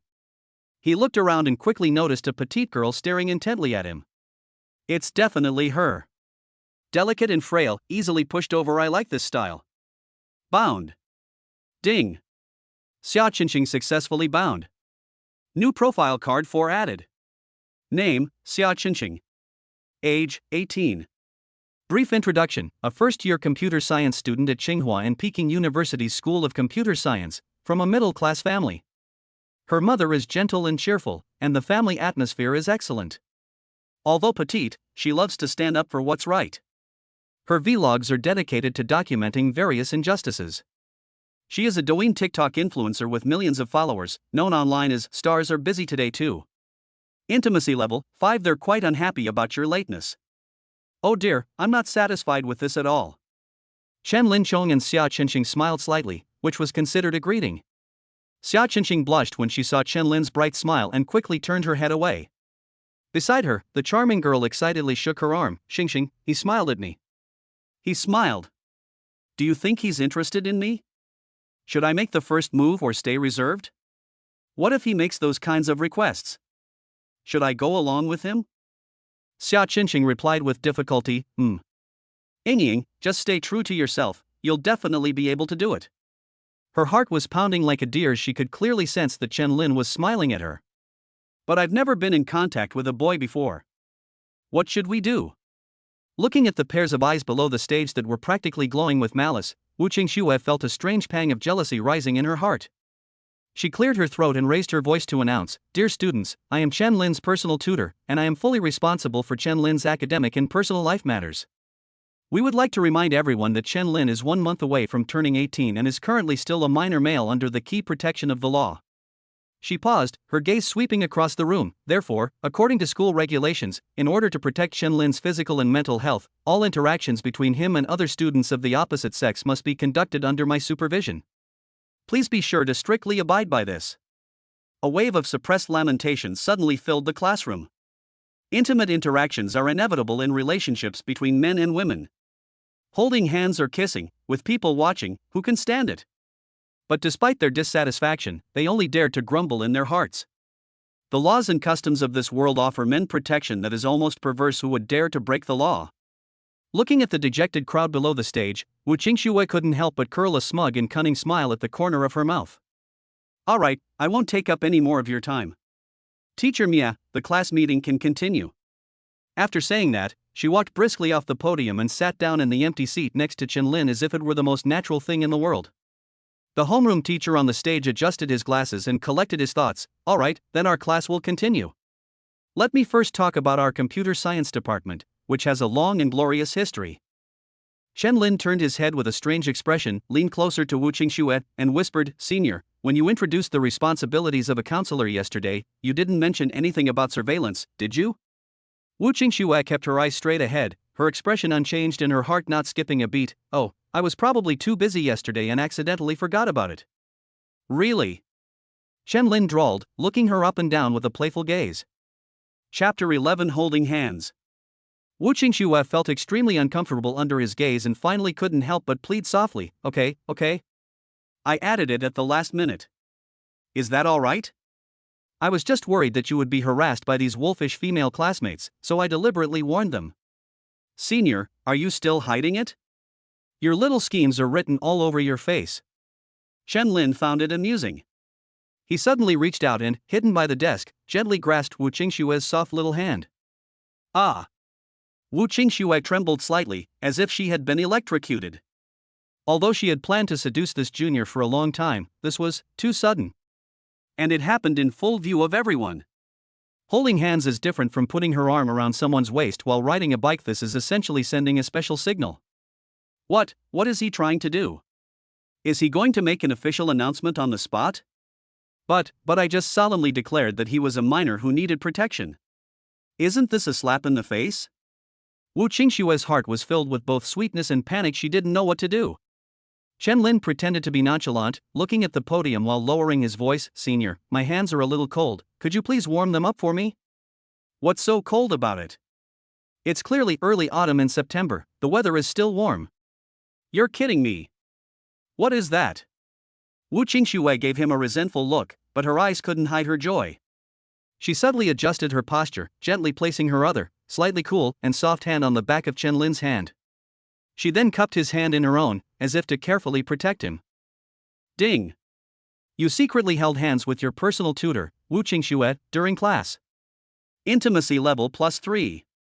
Current intimacy level, 26. The first class meeting was simply about introducing the department and getting to know each other. Of course, the students were most interested in Chen Lin, but with Wu Qingxue, their guardian angel, sitting next to them, none of them dared to even go up and ask for his contact information. After the class meeting, Chen Lin and Wu Qingxue went downstairs first. Wu Qingxue took out her phone to check the class schedule. The next class is Computer Fundamentals, in classroom 201 of the second teaching building. Before I could finish speaking, a phone call came in. It's the Academic Affairs Office calling, let me answer it first. Wu Qingxue gave Chen Lin an apologetic look. He walked to the side and answered the phone. Hello, Director Li. Yes, that's right. Now. Okay, I'll be right there. She quickly returned, her brows slightly furrowed. It's about the cafeteria. The Academic Affairs Office needs me to go there in person to explain the situation and coordinate a solution. I doubt it will be resolved anytime soon. It seems like this has gotten quite a big deal. Chen Lin shrugged helplessly. Senior, it's really not a big deal. Could you please make an exception for me? Oh, our junior is a soft-hearted person. Wu Qingxue's eyes were smiling. Alright, I know my limits. It's just, I won't be able to accompany you to class from now on. Chen Lin was both amused and exasperated. Senior, I'm a grown adult. Do you think I can't go to class without someone accompanying me? I can go by myself. Well, be careful of the other girls. Wu glanced warily at the subtle stares around him. The second teaching building is right next door. Just walk along this road, it'll be there in about 2 or 3 minutes. Call me immediately if anything happens. Okay, senior, you go ahead and get busy. Chen Lin waved goodbye to her. Wu Qingxue watched his receding figure, bit her lip reluctantly, and finally got on her electric scooter and headed towards the Academic Affairs Office. Chen Lin put his hands in his pockets and walked alone toward the second teaching building. Unsurprisingly, they attracted the attention and whispers of countless girls along the way. One girl was so focused on looking at herself that she didn't watch where she was going and bumped into a lamppost with a bang, immediately bursting into tears from the pain. Being handsome isn't my fault. It's all the original owner's fault. Chen Lin sighed inwardly. He should hurry to the classroom. He quickened his pace and walked towards classroom 201. However, as soon as he entered the door, he secretly cried out in despair. Computer Fundamentals is a major course in the college. There are 16 classes in the first year of this department, with nearly 500 students. At this moment, the lecture hall is packed with students. Chen Lin was the only boy among these 500 people. The moment he appeared at the door, the classroom erupted like a volcano, instantly boiling over. Almost all the girls' eyes were focused on him. A boy. It's a living boy. My God. So handsome. Is he from our department? His looks. His figure. He's amazing. I declare myself in love. Quick. Take a picture. Send it to the group. Don't push. Let me see. Chen Lin felt a chill run down his spine. He clearly saw at least dozens of girls in the front row and aisle stand up and pounce on him with eager expressions. The rest of the classroom also started to stir. This is too much to handle. Chen Lin instinctively wanted to get out of the classroom, but just then, a large group of girls rushed in and pulled him to an empty seat on the side. Make way. Make way. These are our Class 1 students, someone shouted from the crowd. It turned out that reinforcements from their own class had arrived. They were originally going to come to class, but they were a step too late and arrived just in time to escort the emperor. At this moment, they struggled to push through the crowd, almost forming a human wall, before they escorted Chen Lin to an empty seat on the side. Chen Lin, don't be afraid. All of us from Class 1 are here. We'll protect you. A pretty girl sitting to his right clenched her small fist and glared at the girls from other classes with a wary look. Thank you, Zhuing. Chen Lin breathed a slight sigh of relief and nodded to the girl in thanks. The charming girl's face immediately flushed with excitement and a blush. Oh my God. He remembers my name. He actually remembers my name. He was smiling at me during class just now. Ah. I'm willing. I'm willing to have his babies. Little did she know that Chen Lin, with an IQ of 172, had easily memorized the names and appearances of all the girls in the class after just one round of simple self-introductions during the class meeting. Thank you too, Xia Qingqing. Chen Lin then turned to his left. Sitting on his left is Xia Qingqing, the petite girl he recently became involved with. No. You're welcome. It's my pleasure. Xia Qingqing's voice was barely audible as she lowered her head, not daring to look him in the eye. She may appear petite and delicate, but she is actually a blogger with millions of followers who speaks out for justice online. She is quite bold and loves to stand up for the weak. But for some reason, all her courage vanished when she faced Chen Lin. All that remained in my heart was panic and shyness. Or perhaps, a hint of a secret joy? However, before Chen-Lin could feel at ease for long, a strong female voice suddenly rang out. Are Class 1 so stingy that they plan to hide away our department's public property and keep it all to themselves? Chapter 12 Classroom Conflict. Chen-Lin looked up and saw a tall, fit girl wearing a sports vest with a powerful aura. She stood with her arms crossed, looking at the group of girls from Class 1 who were protecting their cubs with disdain. Why should we share our own class's treasures? Would you be willing to take out the money in your pocket and share it with everyone? The two girls from Class 1 on the outermost edge were a little scared, but they still retorted with gritted teeth. Humph. The strong woman let out a strange laugh, not bothering to waste words with them, and went straight forward, stretching out her thick arm to casually shove it away. Amidst gasps of surprise, the girl blocking the way was swept aside like a stalk of wheat blown down by the wind. The strong woman didn't stop, striding forward and casually brushing aside other girls who tried to stop her, as if swatting away annoying mosquitoes. Like autumn winds sweeping away fallen leaves, she quickly broke through the encirclement and arrived in front of Chen-Lin. She rubbed her nose with her right thumb, looked down at Chen-Lin sitting there, and said in a gruff voice, "Hey, kid, I've taken a liking to you, so I'll make an exception and give you a chance to pursue me. If you can make me happy, you'll be able to walk around Tsinghua and Peking University with your head held high and no one will dare to say a word." Chen-Lin stared intently at the muscles on her arms. With that physique and explosive power, shouldn't he be a special admission student at the sports academy? How did he end up in our computer science department? This is really... They could make a living with their bodies, but they insist on using their brains. Seeing that Chen-Lin remained silent, the strong woman assumed that he was intimidated by her domineering aura. She grinned smugly, "Don't worry, I don't ask for much. Just spend 7 times a week with me, at least 8 hours each time. If I'm happy, you'll definitely have plenty of fun too." The girls in the classroom all gasped in shock. Isn't that asking for enough? Even the donkeys in the production team wouldn't dare to be used like that. Even the beasts of burden in the office don't suffer this much. Chen-Lin smiled slightly and was about to get up to speak when Xia Qingqing next to him suddenly stood up. Her small face turned bright red with anger, and her big eyes blazed with fury. "Hey! What nonsense are you spouting? Don't you have any shame? Don't you even know what female virtue is? Get this straight. This is Tsinghua and Peking University, the highest institutions of learning. Not a dump for hooligans and thugs." Chen-Lin glanced at her with some surprise. The system description said this girl liked to stand up for the weak, and it was indeed true. I never expected that she, who was just shy and didn't even dare to lift her head, would now be like a little leopard whose tail had been stepped on. How much gunpowder did she swallow? At the same time, a warm feeling welled up in his heart. In their previous lives, even men would mostly choose to protect themselves in such situations and would not dare to easily stand up for someone they had just met. Xia Qingqing, a petite girl, was able to stand up for herself without hesitation.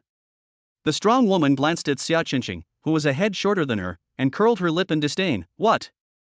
Little bean sprout, trying to steal my man? Humph. You haven't even grown your hair yet and you're already standing up for others? Go home and suckle. You." Xia Qingqing trembled with rage, her small chest heaving rapidly. "Fine. Remember what you said. I'm a Douyin influencer with millions of followers. Every single swear word you uttered will be posted on the platform verbatim. I want everyone to see your ugly face. You brat, you're asking for it." The strong woman was furious upon hearing this. Her face contorted with masculinity, and she stretched out her large, flat hand, slapping Xia Qingqing across the face with a whoosh. Xia Qingqing had no idea that the other party would attack so suddenly. She only had time to scream, instinctively close her eyes, and raise her slender arms to defend herself. But the expected pain did not come. She cautiously opened her eyes and was immediately taken aback. Chen-Lin stood up and grabbed the strong woman's thick wrist firmly. The strong woman was taken aback at first, then smiled even more excitedly. "Oh ho? Handsome young man, so eager to get close to me? Okay. I'll grant your wish." After saying that, he flipped his wrist and exerted force in his arm, trying to pull Chen-Lin directly into his arms. She possessed immense strength from a young age and, through long-term systematic training, developed great confidence in her abilities. In her opinion, dealing with a pampered, powerless boy would be a piece of cake. However, when pulled, the other party seemed to be rooted to the spot and did not move at all. The strong woman's smile froze. Humph. She felt she was losing face. Immediately, she clenched her right fist, the muscles in her right arm bulging, and she unleashed even greater power. Get the hell over here. However, it was still completely useless. Chen-Lin's strength attribute is as high as 152, which is more than twice that of hers. The two are not even on the same level. The strong woman was shocked and furious. She couldn't believe that this handsome man in front of her, who wasn't particularly muscular and was even a bit thin, possessed such terrifying power. Is this really the same species as those weak and powerless men she knows? I don't believe it. Her eyes flashed with ferocity. She took a sudden step back with her left leg, forming a lunge, and pressed her left hand firmly against the edge of the table. She used all the strength she had when drinking protein powder in her right arm. Come here, you old bastard. However, the result was still disheartening. Chen-Lin didn't even budge a hair. He just looked at her with a calm gaze, as if she were a clown. Remember this. Chen-Lin said slowly, if you bully the students of Class 1 again in the future, it won't be as easy as it was today.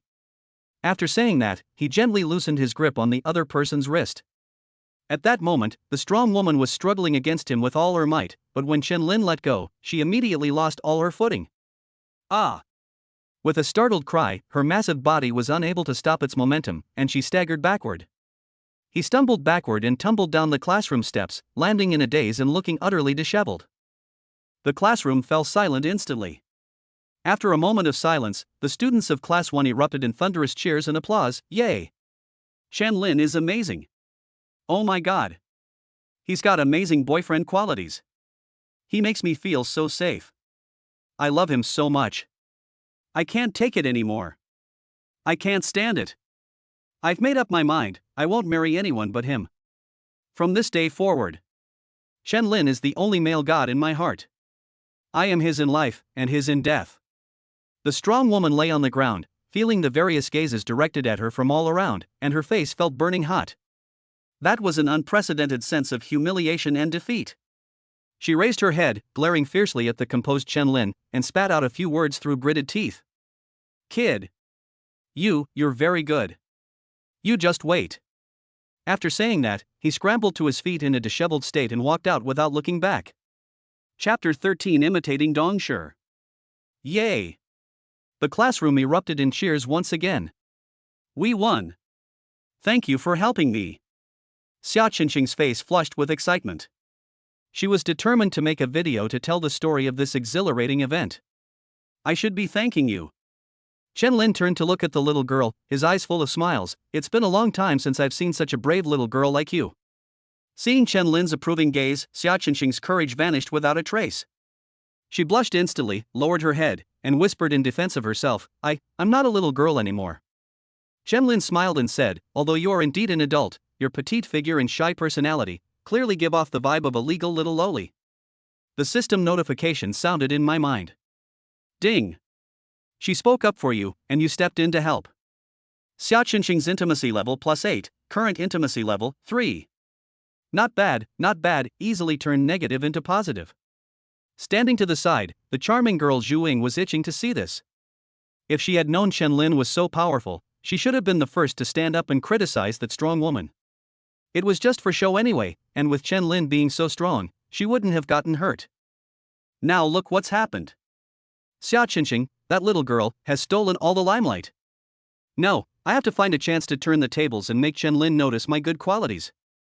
Chen-Lin Chong waved to his still excited classmates. All right, everyone calm down for a bit, the teacher is coming soon. The noise gradually subsided, and Chen-Lin sat down again. Zhu Ying's eyes darted around, and she quickly leaned closer and whispered, Chen-Lin, you were amazing just now. Have you ever practiced Kung Fu? I want to be as good as you, could you teach me? She looked at Chen-Lin expectantly, only to find that Chen-Lin wasn't looking at her at all, but staring blankly at the front door of the classroom. Zhu Ying was taken aback. Following his gaze, she saw a beautiful woman in black, with a cool and aloof demeanor, walking in through the front door. She immediately pouted unhappily. Men are all like this. I can't take my eyes off beautiful women. But I'm no worse than her, am I? In terms of figure and looks, I'm top-notch, so why can't Chen-Lin even give me a second glance? Still angry, the icy beauty walked straight up to Chen-Lin. Junior, want to talk? Upon hearing this, Zhu Ying was furious. Good heavens, we chase one away, and another one comes. Even though Chen Lin is handsome, he can't just bully our class one like this. But it's good, it gave me a chance to stand out. This time, we can't let that little girl beat us to it. Thinking of this, she jumped up, her face full of anger, and shouted, "What? Another one? Don't even think about messing with our classmate Chen Lin. He's our class's treasure, not to be shared with outsiders." The icy beauty was none other than Su Muqing, the student council president. She looked at the girl in front of her with surprise, not understanding why she was so agitated. Chen Lin was also dumbfounded. What was going on? "The school beauty came to see me, why are you so excited?" He quickly explained, "Zhuing, don't get agitated. This is Su Muqing, the president of the student council. She's an acquaintance of mine and isn't here to cause trouble." "Ha? This?" Xu Ying's anger instantly froze on her face. This is so embarrassing. She originally wanted to follow Xia Qinxing's example and show off, but ended up making a huge blunder. Chen Lin ignored her, glanced around the classroom, and pointed to the empty seats at the back. "Senior, shall we talk in the back?"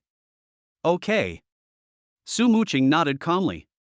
The two of them walked one after the other to the empty seats at the back of the classroom and sat down. "Senior, what's up?" Chen Lin asked. "Your classmates seem to be very protective of you?"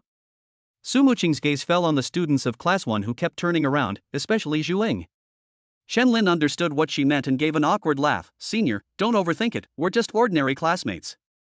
This sentence sounds so familiar, like something a jerk would say. He touched his chin. It was strange, really. Zhuing was pretty and had a good figure, so why didn't the system give him a binding notification? Oh. Su Muqing didn't pursue the matter further and got back to the point. "I wanted to ask you, Junior, have you thought it through about joining the student council? Thank you for the personal invitation from my senior, of course I'll choose to join." Chen Lin had already selected all options. "That's great." A rare look of joy appeared on Su Muqing's face. After thinking for a moment, she asked, "Then, are you free tonight, Junior?" "Evening? That depends on how late." "I don't have classes tonight, so I should be free." Chen Lin replied. Su Muqing nodded. "To celebrate your joining the student council, and also to introduce you to the other members, let's have a small welcome party tonight. How about 10 p.m. at Qingyue Bar outside the West Gate?" The timing and the location. Senior sister's words are quite meaningful. "You're not trying to get me drunk so you can do whatever you want, are you? But, on the other hand, I'm also quite curious to see if the Ice Queen can still maintain her aloof demeanor after getting drunk." Chen Lin smiled and said, "No problem. I'll definitely be there on time." Su Muqing's lips curled up almost imperceptibly. Just as she was about to give some more instructions, the teacher walked in through the front door. Chen Lin pointed to the back door and whispered, "Senior, we're about to start class." "Look at you." Su Muqing showed no intention of leaving. "I've forgotten some of the content in computer fundamentals, so I'll listen to it again today as a review." Chen Lin. "Senior, if you want to spend more time with me, just say so. Why make up such a clumsy excuse? You're a top student, do you really need to review first-year basic courses?" Chen Lin knew exactly what was going on, but he didn't call her out on it. He simply opened his textbook and prepared to start class. Tsinghua and Peking universities truly live up to their reputation as top-tier institutions. The teachers are of extremely high caliber, and even the most dry, basic courses are taught in a way that is both insightful and engaging. Chen Lin listened very attentively. In his previous life, he came from a poor family and worked hard to get into an ordinary university, but he missed many classes because he had to do odd jobs to make a living. Now that he can return to the classroom, he suddenly feels that every minute and every second is extremely precious. However, some people cherish the class, while others are inattentive. Beside her, Su Muqing didn't listen to what the teacher was saying at all. She quietly turned her head to look at Chen Lin next to her. The latter sat upright, focused, and his deep eyes gleamed with wisdom. Su Muqing felt as if something had gently bumped into her heart. As the saying goes, a serious man is the most handsome, and Chen Lin's focused image at this moment was deeply imprinted in her mind. Ding! Your focused studying has attracted attention. Su Muqing's intimacy level +5.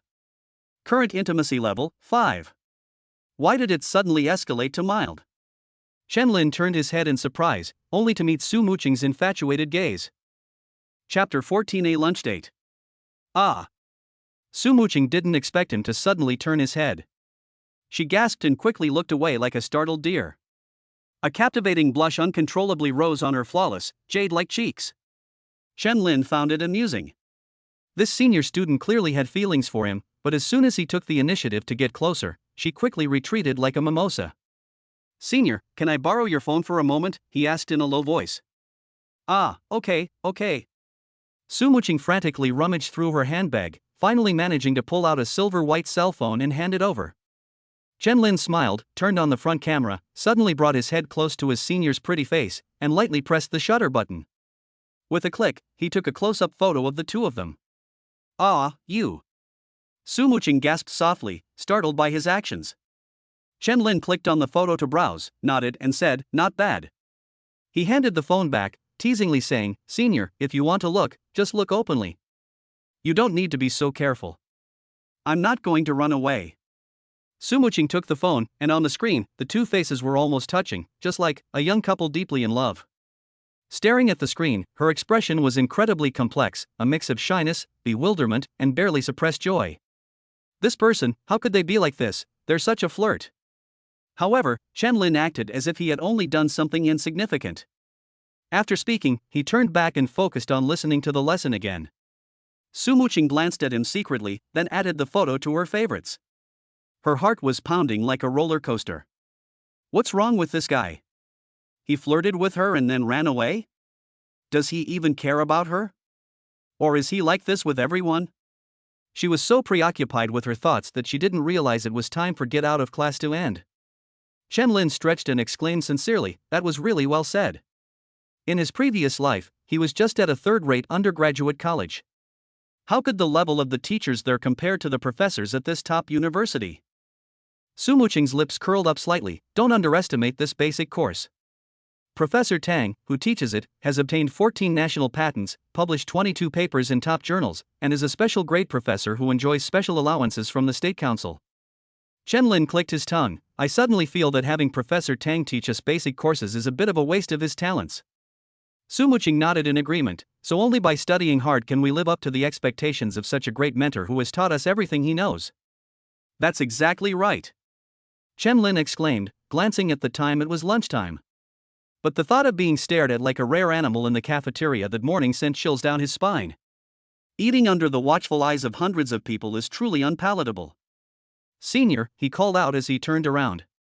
"Junior." Just then, Su Muqing also called out to him at the same time. Both of them were taken aback for a moment, then smiled knowingly. "Junior, you go first," Su Muqing said, maintaining the demeanor of a senior. "I'd like to ask you, Senior, if our school cafeteria has any quiet places like private rooms? I like peace and quiet, and I really don't like being stared at while I'm eating," Chen Lin said honestly. A knowing glint flashed in Su Muqing's eyes. The school's main cafeteria doesn't have private rooms. But there are some privately run restaurants and bars on campus. They have nice environments and private rooms, so you won't be disturbed. How about we go try them together? Sure. Chen Lin stood up readily. By the way, Senior, what were you about to say? Oh, it's nothing. Su Muqing smiled faintly.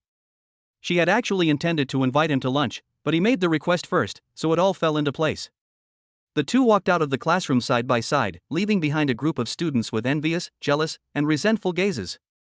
Zhuing from Class 1, in particular, was so jealous that her face was almost distorted as she watched Su Muqing and Chen Lin walk away side by side. Damn it! She beat us to it. She stomped her foot angrily and muttered to Xia Qingxing beside her, "Qingxing, we can't just give up like this. We have to find a way to win Chen Lin's attention back. It's rare to have such a handsome classmate in our class. We can't let someone else steal him away, can we?" Xia Qingxing glanced at Chen Lin's back, then lowered her head and remained silent, lost in thought. Maple Leaf Restaurant is located on the food street in the northwest corner of the school. It is in a relatively quiet location with an elegant environment. The owner ingeniously eliminated the noisy lobby and transformed it into private rooms of various sizes with excellent privacy, making it especially suitable for small gatherings of friends or dates for couples.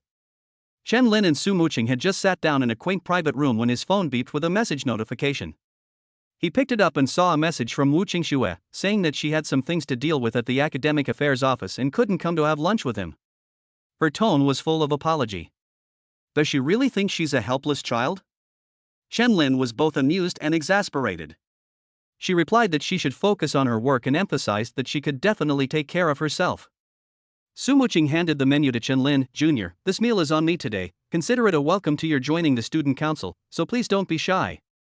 Chen Lin was already starving, and he took the menu and said with a smile, then I won't be polite. As he flipped through the menu, he casually asked, Senior, do you have any dietary restrictions? Or is there anything you particularly want to eat? Su Muqing was slightly taken aback, a warm feeling washing over her.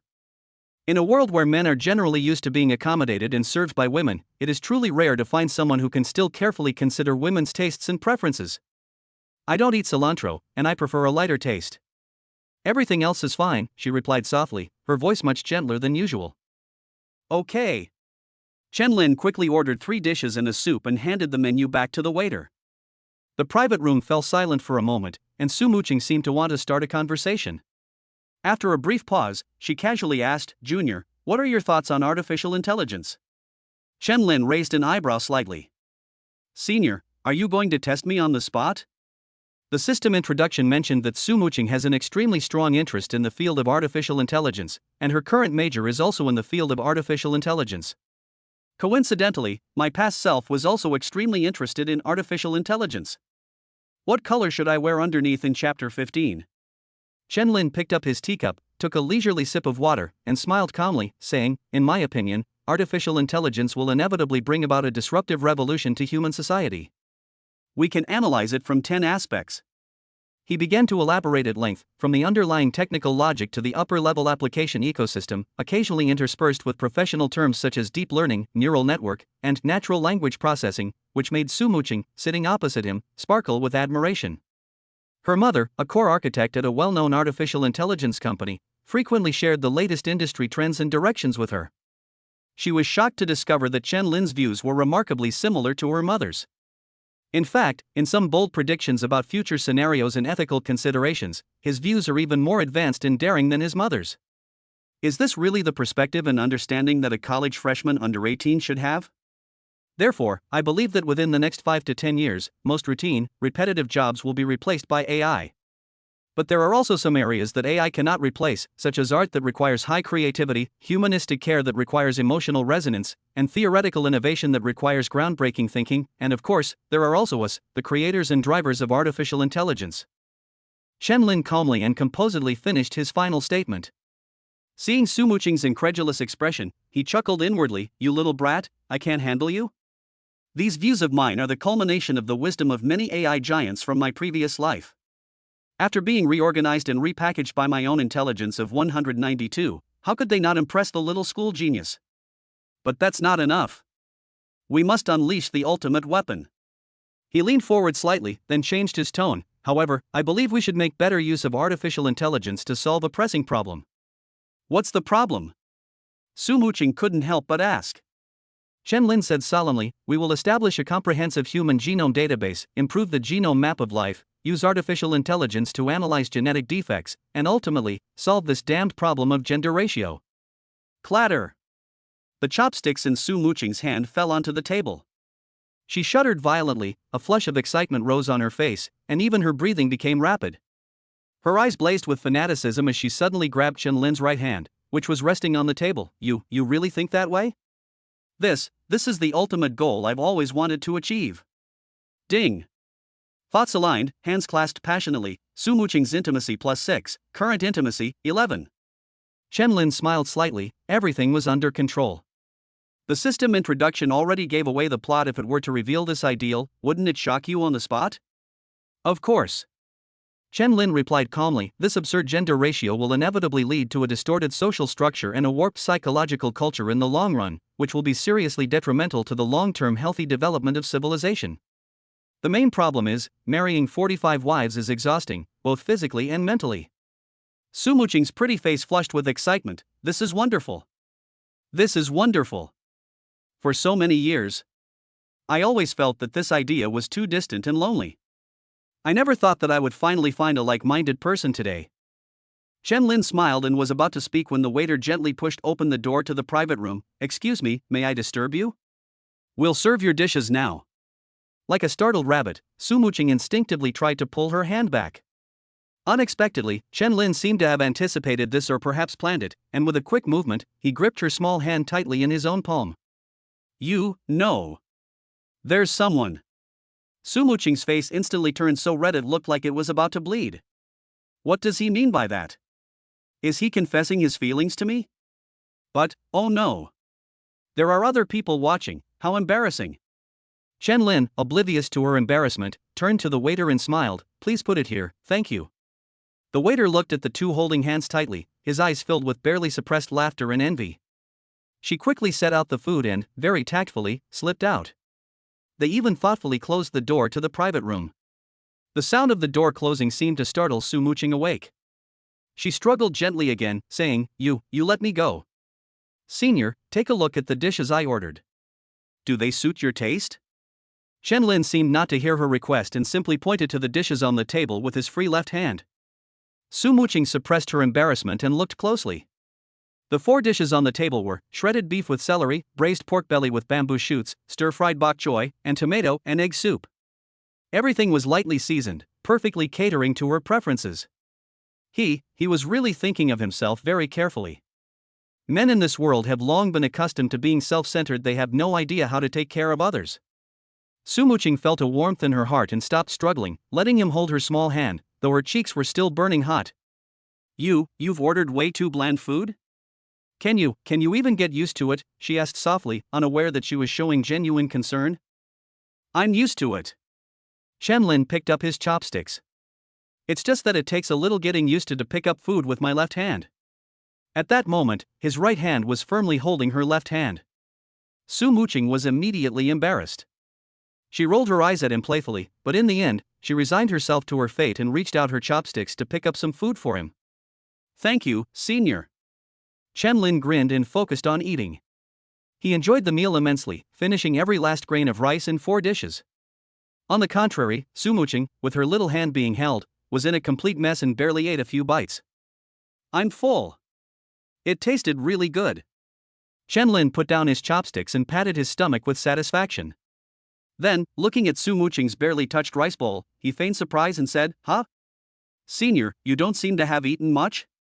Is the food not to your liking? Su Muqing raised her big, watery eyes, gave him a resentful look, and pursed her lips without saying a word. Don't you know who the culprit is? It's a rare sight to see the iceberg senior act so coquettish. Chen Lin chuckled, his playful side suddenly aroused. He leaned forward and lowered his voice, saying, By the way, Senior, I answered your question very seriously just now. Now, isn't it your turn to answer one of my questions? Looking at Chen Lin's smile, Su Muqing felt a strong sense of foreboding. But with no way to escape at the moment, he could only bite the bullet and whisper, You ask. Chen Lin's wicked smile deepened. He leaned close to Su Muqing's ear and asked leisurely, What color is your inner layer today, Senior? Chapter 16 Lustful? That's not a flaw. You. Upon hearing this, Su Muqing was both flustered and angry. Is this even acceptable? What kind of question is this? This is far too private. Even if I have some feelings for him, I can't be this presumptuous. Just as her heart was in turmoil, Chen Lin suddenly stopped teasing and said seriously, I've noticed that you often wear black clothes, and you have a cool and aloof temperament. You look very beautiful. But definitely choose black for your inner layer. Black dyes have a complex composition and are not good for direct contact with the skin. Your health is the most important thing. Su Muqing was stunned for a moment, and the anger in her heart was instantly dispelled by a warm current. So, he was showing concern for me in this roundabout way? I was just silently cursing him as a lecher. I really shouldn't have misunderstood his good intentions. Ding! A playful teasing combined with gentle concern has thrown her heart into turmoil. Su Muqing's intimacy level increases by 4. Current intimacy level, 15. Not bad, Chen Lin smiled with satisfaction. He finally let go of his senior's hand and steered the conversation back on track. Okay, enough joking. What I really want to know is what your thoughts are on the current bottlenecks facing the field of artificial intelligence? When her hand was released, a faint sense of disappointment swept through Su Muqing's heart. She glanced at Chen Lin resentfully and subconsciously brushed a stray strand of hair behind her ear. I believe that one of the biggest challenges at this stage is the real-time throughput and processing efficiency of ultra-large-scale data. When it came to her area of expertise, Sumuching quickly regained her composure and began to articulate her views clearly and logically. Chen-Lin sometimes nodded in agreement, and sometimes offered his own unique perspectives. The two exchanged ideas, as if they had endless topics to discuss. 2 hours passed by in the blink of an eye. Chen-Lin glanced at the time and interrupted with a hint of regret. "Senior, I really wanted to continue our conversation, but unfortunately, I have class this afternoon." Sumuching also seemed reluctant to leave, finding it rare to encounter someone who shared her insights and resonated with her. "I also have a professional class this afternoon." "Well, shall we chat again next time?" The two walked out of the Maple Leaf restaurant side by side. Chen-Lin smiled and asked, "My afternoon class is in the first teaching building. What about you, senior?" "I'm in the fourth teaching building," Sumuching said with a hint of regret. The fourth teaching building and the first teaching building are located in opposite directions, one in the east and the other in the west. "Well, goodbye, senior." Chen-Lin waved goodbye. "Goodbye." Sumuching nodded, watching his retreating figure, feeling a strange emptiness in her heart. Chen-Lin had only taken 2 steps when he suddenly turned back. He leaned close to Sumuching and asked mischievously, "By the way, senior, what color is your inner layer today?" "You." Sumuching's calm mood was disrupted again. He clenched his little fists in anger, as if he was about to hit him. Chen-Lin laughed heartily, nimbly took 2 steps back, and waved his hand without looking back as he turned to walk towards the first teaching building. "Senior, don't always be so tense. Relax once in a while, crack a joke, and life will be better." Sumuching stared at his departing figure, feeling both annoyed and amused. She didn't know how much time had passed before her tightly pressed lips couldn't help but curve upwards, and she burst out laughing. You really are." That smile was like the first melting of ice and snow, the blooming of spring flowers. Her cool and elegant face was breathtakingly beautiful. Unfortunately, Chen-Lin will not be able to see this beautiful scenery for the time being. Both afternoon classes were small group classes. When Chen-Lin arrived at classroom 402 in Building 1, there were still a few minutes before class started. The students who had already arrived were chatting and discussing something in small groups. When Chen-Lin walked in, his classmates greeted him warmly. Chen-Lin nodded in response and walked to the last row, sitting down against the wall. As soon as he arrived, the discussion in the classroom noticeably subsided. But the curious and excited glances that occasionally drifted over made him very clear that he was the center of attention. "It's not much different from how my brothers used to gather around and discuss the most beautiful girls in school in my past life." Sitting not far away, Xiao Qinqing hesitated for a while before finally mustering up her courage and slowly walking over to Chen-Lin. She asked in a low voice, "Chen-Lin, about what happened this morning?" "I worked on an animated video at noon. Would you like to take a look?" Regardless of the system binding, Chen-Lin himself had a good impression of this girl who was shy on the outside but brave and righteous on the inside. "So efficient?" He gave the girl a friendly smile and pointed to the empty seat next to him. "Sit down and talk slowly." "Xiao Qinqing sat down shyly next to Chen-Lin and handed him her phone. "This is it, take a look." The video, when clicked, is a well-produced animated short film. The strong woman was portrayed as a tall, imposing, upturned-nosed, and fierce-looking villain. Chen-Lin's image, tall, handsome, calm, brave, and humble, it wouldn't be an exaggeration to use every positive adjective. Chen-Lin couldn't help but laugh. "Ha, you did a really perfect job on me. I'm almost embarrassed." Xiao Qinqing's face flushed slightly, but she said earnestly, "But I feel it's not good enough.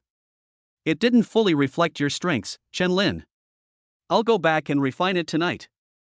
No, Chen-Lin quickly waved his hand. "Please don't make it too perfect. Nobody's perfect. Actually, I have quite a few flaws too." "Ha?"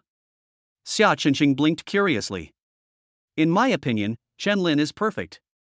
What flaws could he possibly have?" Seeing her earnest yet adorable expression, Chen-Lin's playful side was aroused. He grinned, leaned towards her, and lowered his voice, saying, "Me? I'm a lecher. What kind of drawback is that?" Xiao Qinqing's eyes widened. "The law encourages men to marry and have more children. If you like someone, just go for it. Isn't that normal? After all, you can marry 45 wives." Chen-Lin was speechless. "I originally wanted to tease this shy girl, but I was defeated by this damn worldview." He smiled helplessly and changed the subject. Okay, back to the video. Are you planning to post this on your account?" "Of course. Xia Qingqing seemed to recall the scene from this morning, her little face puffed up with anger again. That girl is so awful. Everyone has to see this. Aren't you afraid she'll retaliate after seeing the video? Chen Lin reminded him. I'm not afraid at all. A resolute look immediately appeared on Xia Qingqing's face, in broad daylight, under everyone's watchful eyes. What can she do to me? I'm not easily intimidated. Sigh, this girl is still too young and naive, she thinks too simply of the world. It seems I need to pay more attention to her safety from now on. Chapter 17, Friend Limit Reached. Chen Lin thought to himself, but said aloud, okay. That's bold. I support you. If you need any help, just call me anytime. Okay. Thank you, Chen Lin. Xia Qingqing smiled shyly.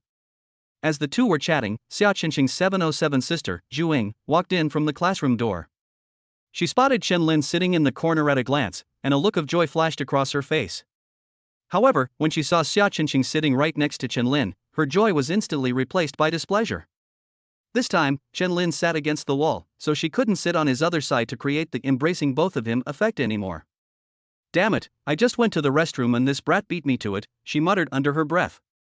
Her eyes darted around, and she walked straight to Xia Qingqing's side, a sweet smile spreading across her face. Qingqing, I have something I want to say to Chen Lin, just a few words, could you give me your seat for a second? Oh, okay. Xia Qingqing didn't think much of it and naturally prepared to stand up. A hint of displeasure flashed across Chen Lin's face. He saw right through Zhu Ying's little scheme. He suddenly reached out and grabbed Xia Qingqing's wrist. Wait, Xia Qingqing, I have something I want to tell you. This. Xia Qingqing was stunned for a moment. She looked at Chen Lin and then at Zhu Ying, whose face had instantly fallen. She was at a loss and did not know what to do. Chen Lin gently pulled her back to her seat with a slight effort. Listen to me, sit down first, let's talk about serious matters. Helpless, Xia Qingqing had no choice but to sit up obediently. Chen, is there anything else? Zhu Ying, who was standing next to Xia Qingqing, was rebuffed. She glared at Xia Qingqing with dissatisfaction, but did not dare to say anything. She could only sit down next to Xia Qingqing in a huff. Chen Lin smiled, took out his phone, and opened WeChat. Can we be friends? Let me know after the video is released tonight. I'd like to be the first viewer, is that okay? Sure. Of course. Xia Qingqing nodded hurriedly and quickly opened her WeChat business card QR code. Seeing this, Zhu Ying's eyes lit up. She immediately leaned over, opened her WeChat QR code, and said in a sweet voice, Chen Lin, how about we add each other? It'll be easier to contact each other for class activities in the future. Chen Lin added Xia Qingqing as a friend and replied casually, sorry. I've reached my friend limit. After saying that, he casually put away his phone. You. Zhu Ying was speechless with anger. The maximum number of friends a person can have on WeChat is 5,000. How could he possibly have added that many? It's not like I'm a v-commerce seller. That's clearly an excuse. That's clearly discrimination. Caught between the two, Xia Qingqing felt torn. On one side was her roommate, and on the other was the male classmate she had a crush on. She didn't want to offend either of them, and the awkward atmosphere made her feel like she was sitting on pins and needles.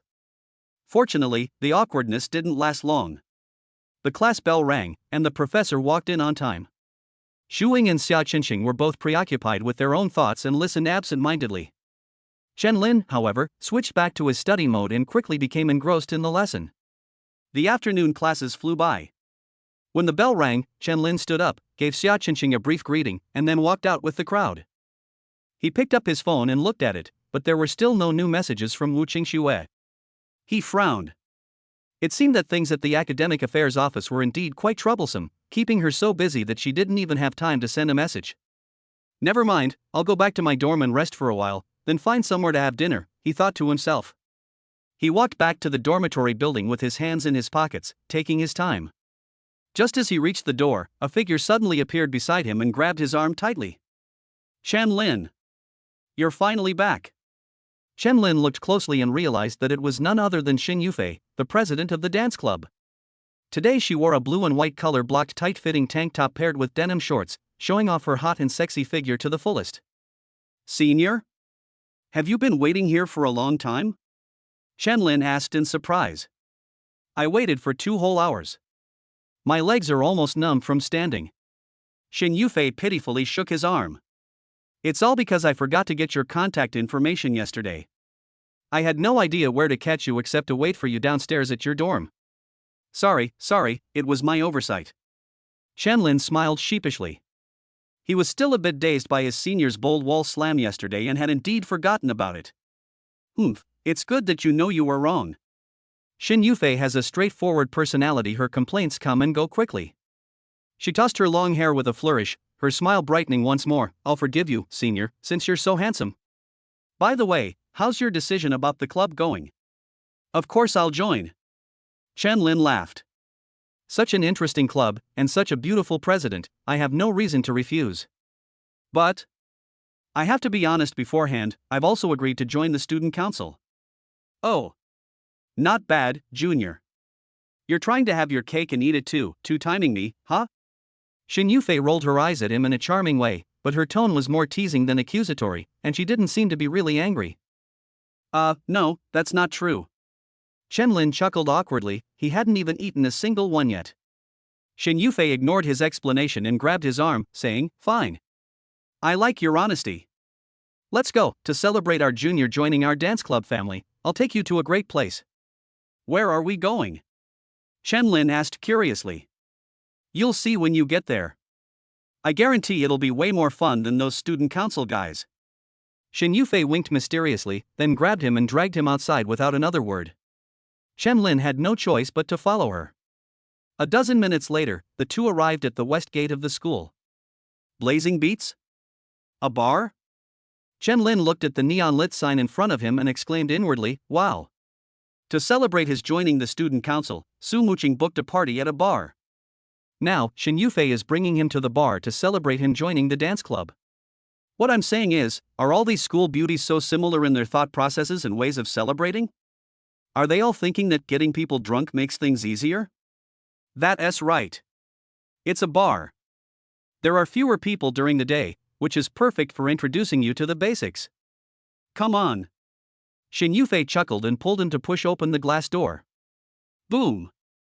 As soon as you enter, the electronic music with its strong drumbeats, the malty aroma of chilled beer, and the sweltering air generated by hundreds of people gathered there hit you like a wave. Directly in front of the bar was a dazzling stage, where several sexy women were swaying their hips to the music. Below the stage, a sea of people waved their arms or drank bottles to the rhythm, shouting and jumping with abandon, filling the entire hall with an atmosphere of unrestrained revelry. All his senses were instantly activated, and the intense impact left Chen-Lin with only one word in his mind. It's hot. Unbridledly hot. Chapter 18 Senior, I've finally tasted your flavor. Senior, only bad men go to bars. Amidst the deafening music, Chen-Lin had no choice but to shout into Xin Yufei's ear. As the saying goes, not everyone who goes to a bar is a bad man, but a good man will never go to a bar. Yufei chuckled, what are you afraid of? Your senior is here. I guarantee she'll lead you astray, no, I mean lead you well. Come on, let's go to the second floor, the view is better from there.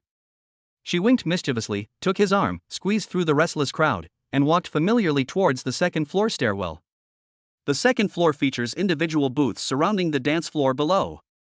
Although the floor still vibrates with the subwoofer, it's certainly not as crowded or noisy as the first floor. Xin Yufei was clearly a regular here, and quickly ordered a large number of snacks and a case of ice-cold beer. She deftly opened the bottle and filled 2 large glasses, handing one to Chen-Lin while raising the other high for herself. Come on.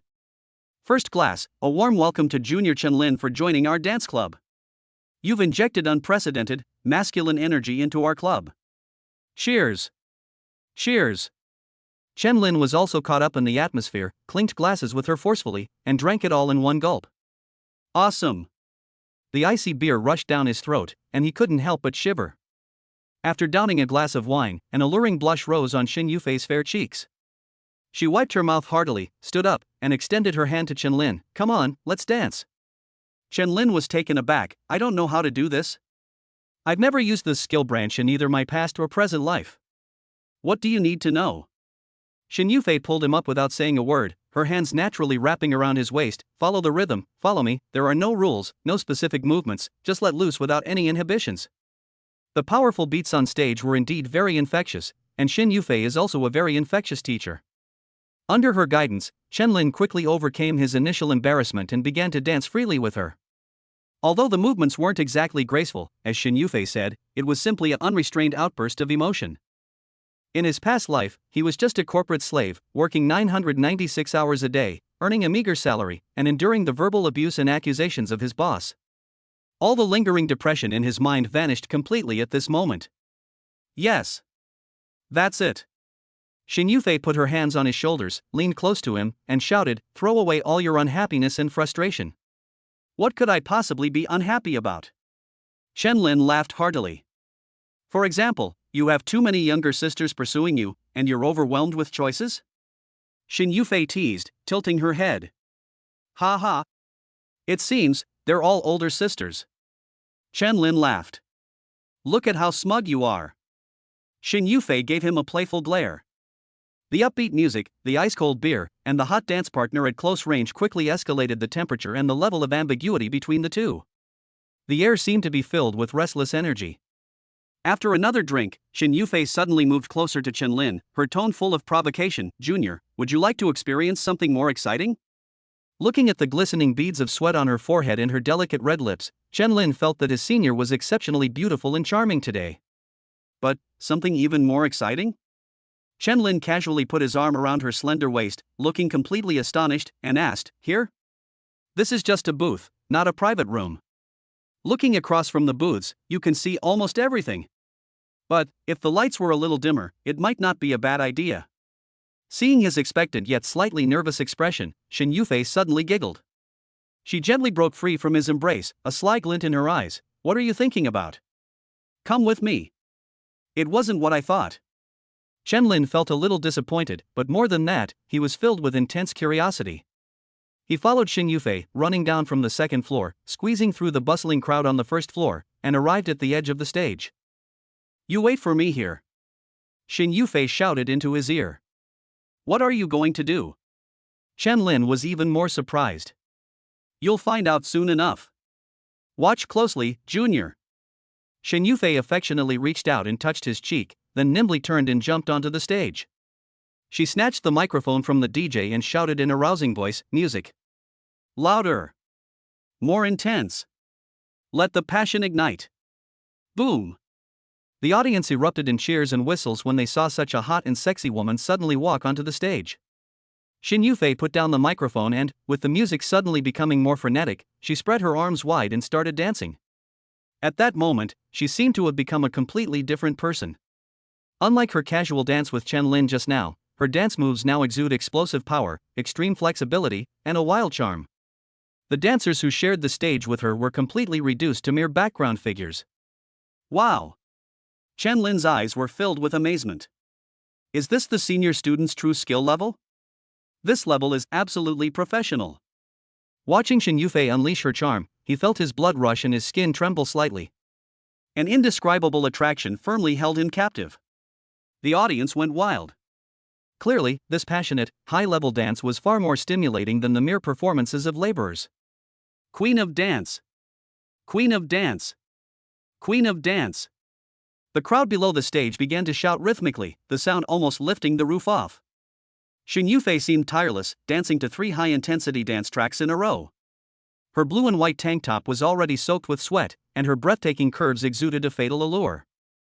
Then, the music changed to a simple and joyful bunny hop. "Everyone, come on!" Shin Yufei called out to the audience with a bright smile. "This dance is simple and easy to learn. It's a dance that almost everyone knows. Come on!" The crowd quickly joined in, dancing in unison with Shin Yufei's movements, bringing the atmosphere to a new climax.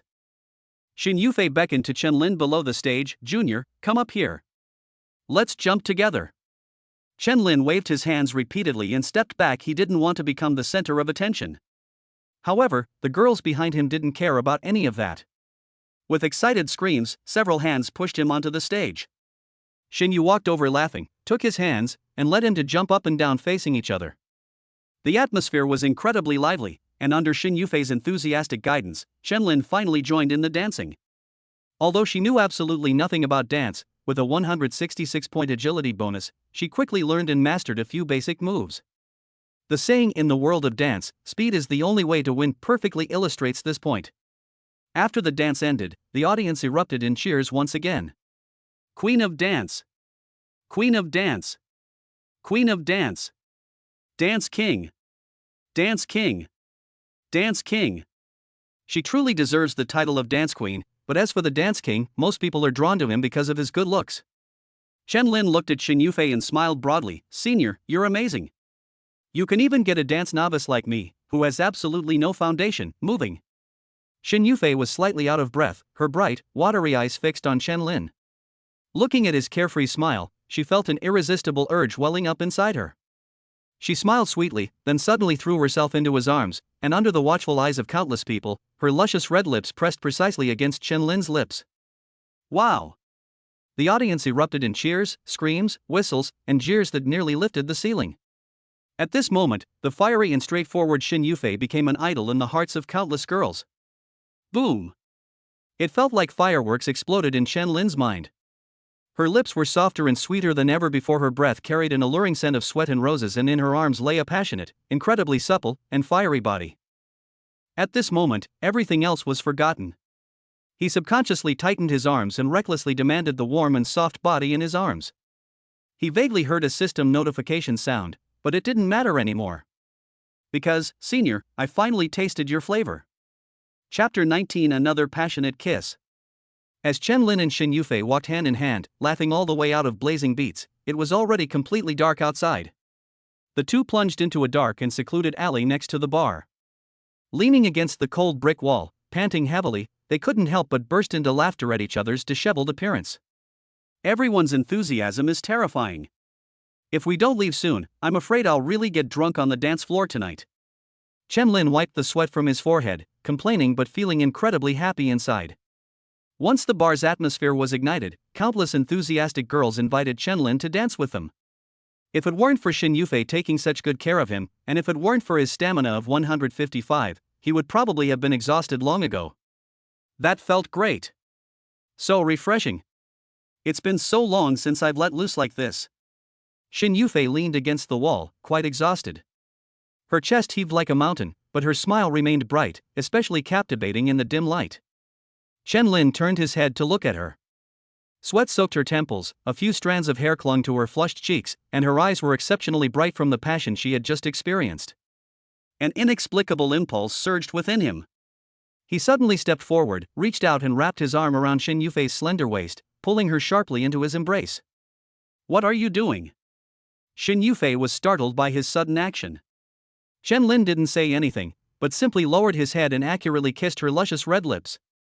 Xin Yufei only managed to utter a muffled nasal sound before she was completely overwhelmed by Chen Lin's passion.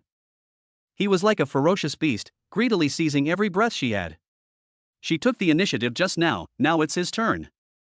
Xin Yufei closed her eyes slightly, her cheeks flushed, and ran her small hands through Chen Lin's thick hair, completely immersed in his passionate kiss. She didn't know how long it lasted before she finally escaped the passionate kiss, her eyes glazed over. Junior, stop, I can't breathe, she gasped with a coquettish laugh. Chen Lin looked at her swollen lips and chuckled smugly. This is called an eye for an eye. Who told you to force a kiss on me just now? Now it's my turn to get revenge.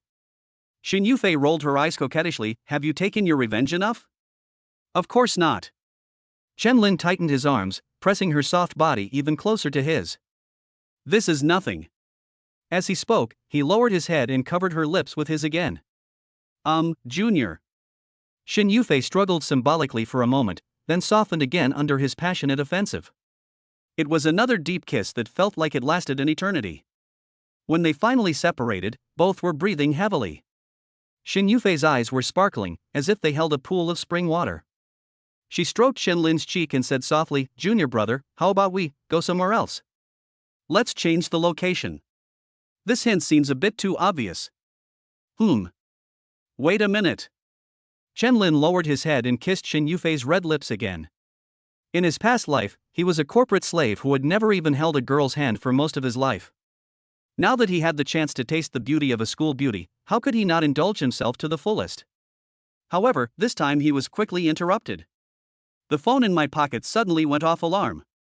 Chen Lin frowned, ignoring his phone, and continued to relentlessly demand his senior's red lips. The phone kept ringing, as if it wouldn't stop until I answered it. Xin Yufei, panting heavily, mumbled, Junior, why don't you answer the phone first? Chen Lin was extremely reluctant to let go of her. He took out his phone and saw that it was Wu Qingxue calling. The bottom left corner of the phone screen shows that there are already 8 missed calls. Oh no! The music at the bar was so loud, I didn't hear it at all. It's the counselor. I have to answer it. He greeted her and walked to the side. Shin Yufei wiped her red lips with her finger and made a face behind her back. She wondered if her counselor would scold her if he found out she had slept with a junior. Chen Lin answered the phone. Senior, what's up? I was too noisy outside and didn't hear the ringtone. Where are you? Wu Qingshue's voice was not as gentle as usual, but clearly carried a hint of urgency. It's over by the west gate, Chen Lin answered honestly. Are you free now? Come to my dorm, I need to talk to you urgently. Wu Qingxue sounded a little uneasy. Chen Lin was taken aback. What happened? Did something go wrong with what happened in the cafeteria this morning? Isn't the fact clear and the responsibility obvious? There were so many eyewitnesses, how could something have happened? It's hard to explain over the phone, come over as soon as possible. We'll talk in person.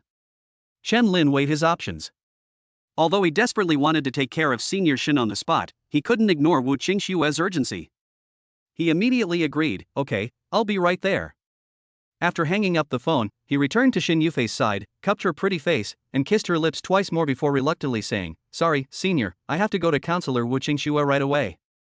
It seems like she has something urgent to discuss. Shin Yufei's eyes flashed with obvious regret and annoyance. If it weren't for Wu Qingshue's phone call, she would definitely have been able to eat this delicious dish tonight. On the surface, she still pretended to be generous and leaned forward to kiss Chen Lin on the lips. All right. Business is important, you should go now.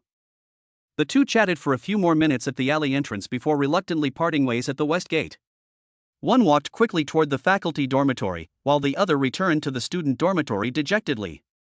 On the way, Chen Lin checked the system panel and was surprised to find that Shin Yufei's intimacy level had reached 48 points. More than 10 minutes later, Chen Lin arrived at Wu Qingshue's dormitory.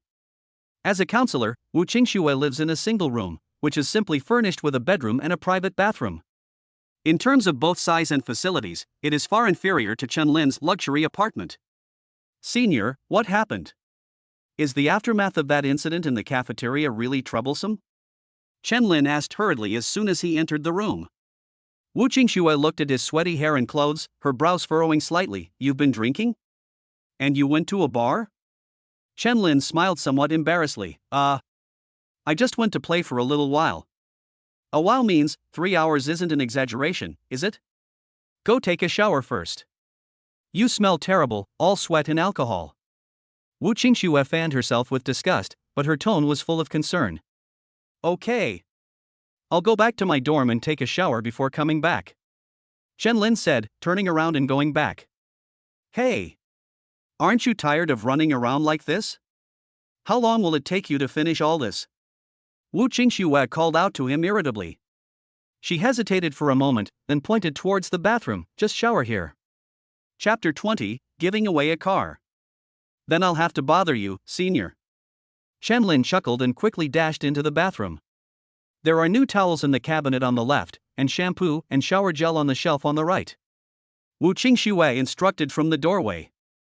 As they were talking, she suddenly remembered something important and quickly went up to knock on the door repeatedly. Wait, come out first, come out for a moment. The door opened a crack, and Chen Lin poked his head out. What's up, Senior? You come out first. I'll collect the things inside. Wu Qingxue's cheeks flushed with embarrassment.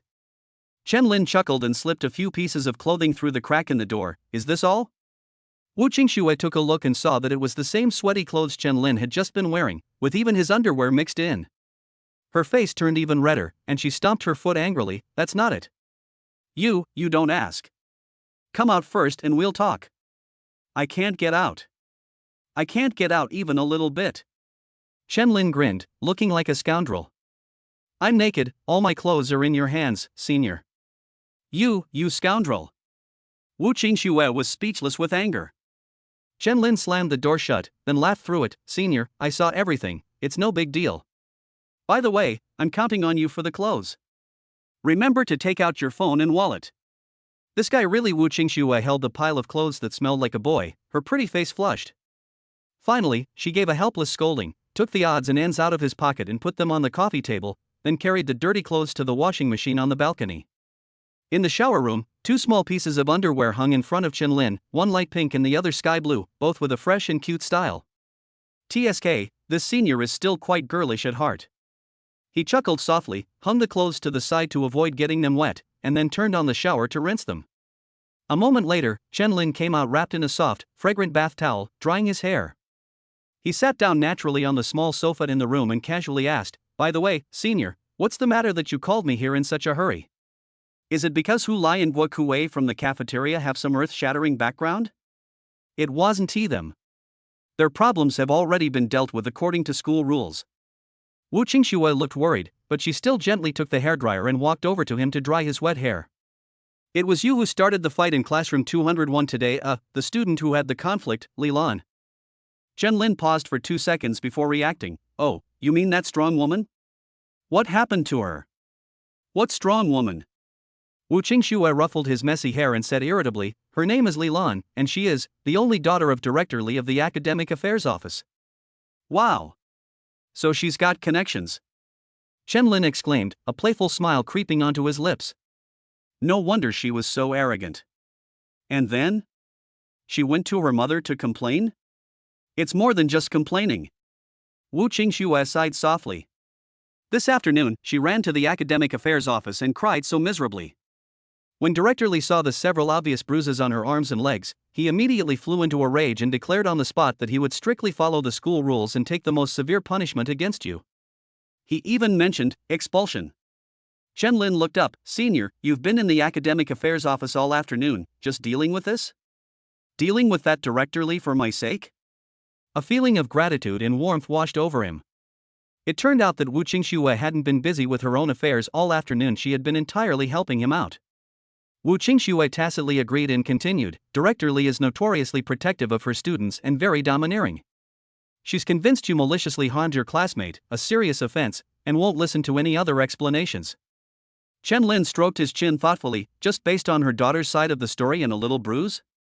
So many classmates were watching in the classroom at the time. Li Lan started it, and she lost her balance and fell. "Have you checked the surveillance footage?" "I requested to view the surveillance footage, but Director Li said." Wu Qingxue paused, mimicking Director Li's tone. "The facts are clear and the evidence is conclusive, there is no need to waste time. Students with such serious violent tendencies must be dealt with seriously." She was determined to protect her daughter. TSK, that My Dad is Li Gang's storyline really does happen everywhere. Chen-Lin chuckled, then thought for a moment and said seriously, "It's okay, senior, don't worry. I'll go and meet this Director Li tomorrow." Wu Qingxue's worry deepened. "Director Li asked me to inform you that you should go to the Academic Affairs Office alone to see her at 9 o'clock tomorrow morning. I'm just worried that she might put pressure on you privately. How can a freshman like you deal with that kind of seasoned veteran?" Chen-Lin sensed her worry, then smiled slightly, stretched out his arm, and gently pulled her waist. "Ah!" Wu Qingxue was caught off guard and exclaimed in surprise, falling onto Chen-Lin's lap. Chen-Lin wrapped his arms around her, holding her firmly in his embrace.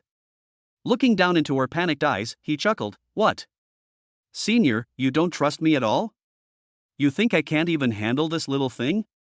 Wu Qingxue sat on his strong lap, enveloped by the fresh scent of his bath and his intense masculine hormones, and felt her body go weak. She squirmed uncomfortably. You stop messing around. My hair isn't dry yet, and we're talking about serious matters." "Of course we need to talk about serious matters." Chen-Lin stared at her shy, evasive eyes, a wicked smile playing on his lips. "However, before dealing with that little problem, let's talk about another serious matter first." "WH? What important matter?" Wu Qingxue felt flustered by his gaze. He wouldn't be thinking. But isn't this too fast? I've only known him for a day, and he's still a month away from. But if I refuse a man as good as him, another woman might snatch him up first. Her mind was in complete turmoil. Chen-Lin's large hand gently caressed her waist, feeling the delicate skin beneath the fabric, as he casually asked, "Senior, let me ask you first, what kind of car do you like?" "A car?" Wu Qingxue blinked blankly, her mind completely caught off guard by this abrupt change of topic. "You're driving right now, aren't you?" Chen-Lin nodded, then leaned close to her ear and breathed, "I'm thinking of giving you a car." A car as a gift? Wu Qingxue shuddered violently, her eyes widening in disbelief. In this patriarchal worldview, women have always racked their brains to please men and give them expensive gifts to win their favor. And it's almost unheard of for a man to give a woman a gift, especially such an extravagant one. Even the most ordinary car for commuting is worth a lot of money. This completely overturned her understanding. Chapter 21:8 The Senior Student. No. No way. Absolutely not. Wu Qingxue snapped out of her shock and hurriedly shook her head in refusal. Junior, this is against the rules. How can I accept such an expensive gift from you? This is absolutely unacceptable. Don't be so quick to refuse, Senior. Chen Lin seemed to have anticipated her reaction and said with a gentle smile, it's not entirely for your sake. Think about it, the weather will be getting cold soon, and you're still riding an electric scooter. What if you get frostbite? Even if you're healthy and fine, what about me? I'm terrified of the cold.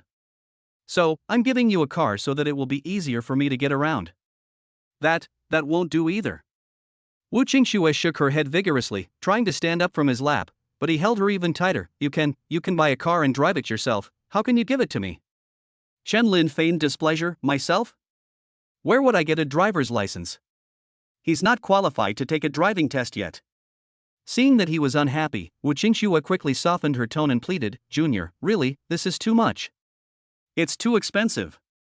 If it really doesn't work, I'll put the car in your name and drive it for you, and I'll pick you up and drop you off, okay? That would be very, very kind of you. Chen Lin deliberately put on a stern face. Senior, you've rejected me time and time again. Is it because you look down on the gifts I gave you, or because you look down on me as a person? I just wanted to express my gratitude for your care. Is that so difficult? These words carried significant weight, and Wu Qingxue hurriedly explained, No, Junior. I absolutely didn't mean that. I just felt.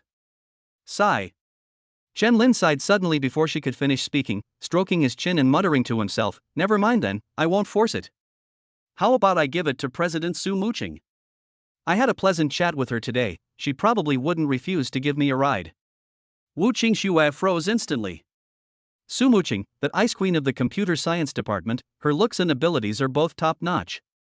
Chen Lin saw his expression, secretly amused but outwardly remaining calm. Senior Xin Yufei should be able to do it too.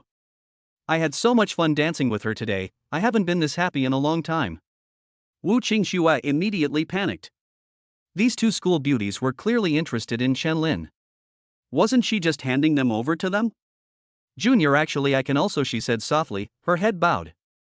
Chen Lin seemed not to hear. Speaking of which, Xia Qingxing, the junior, is quite nice.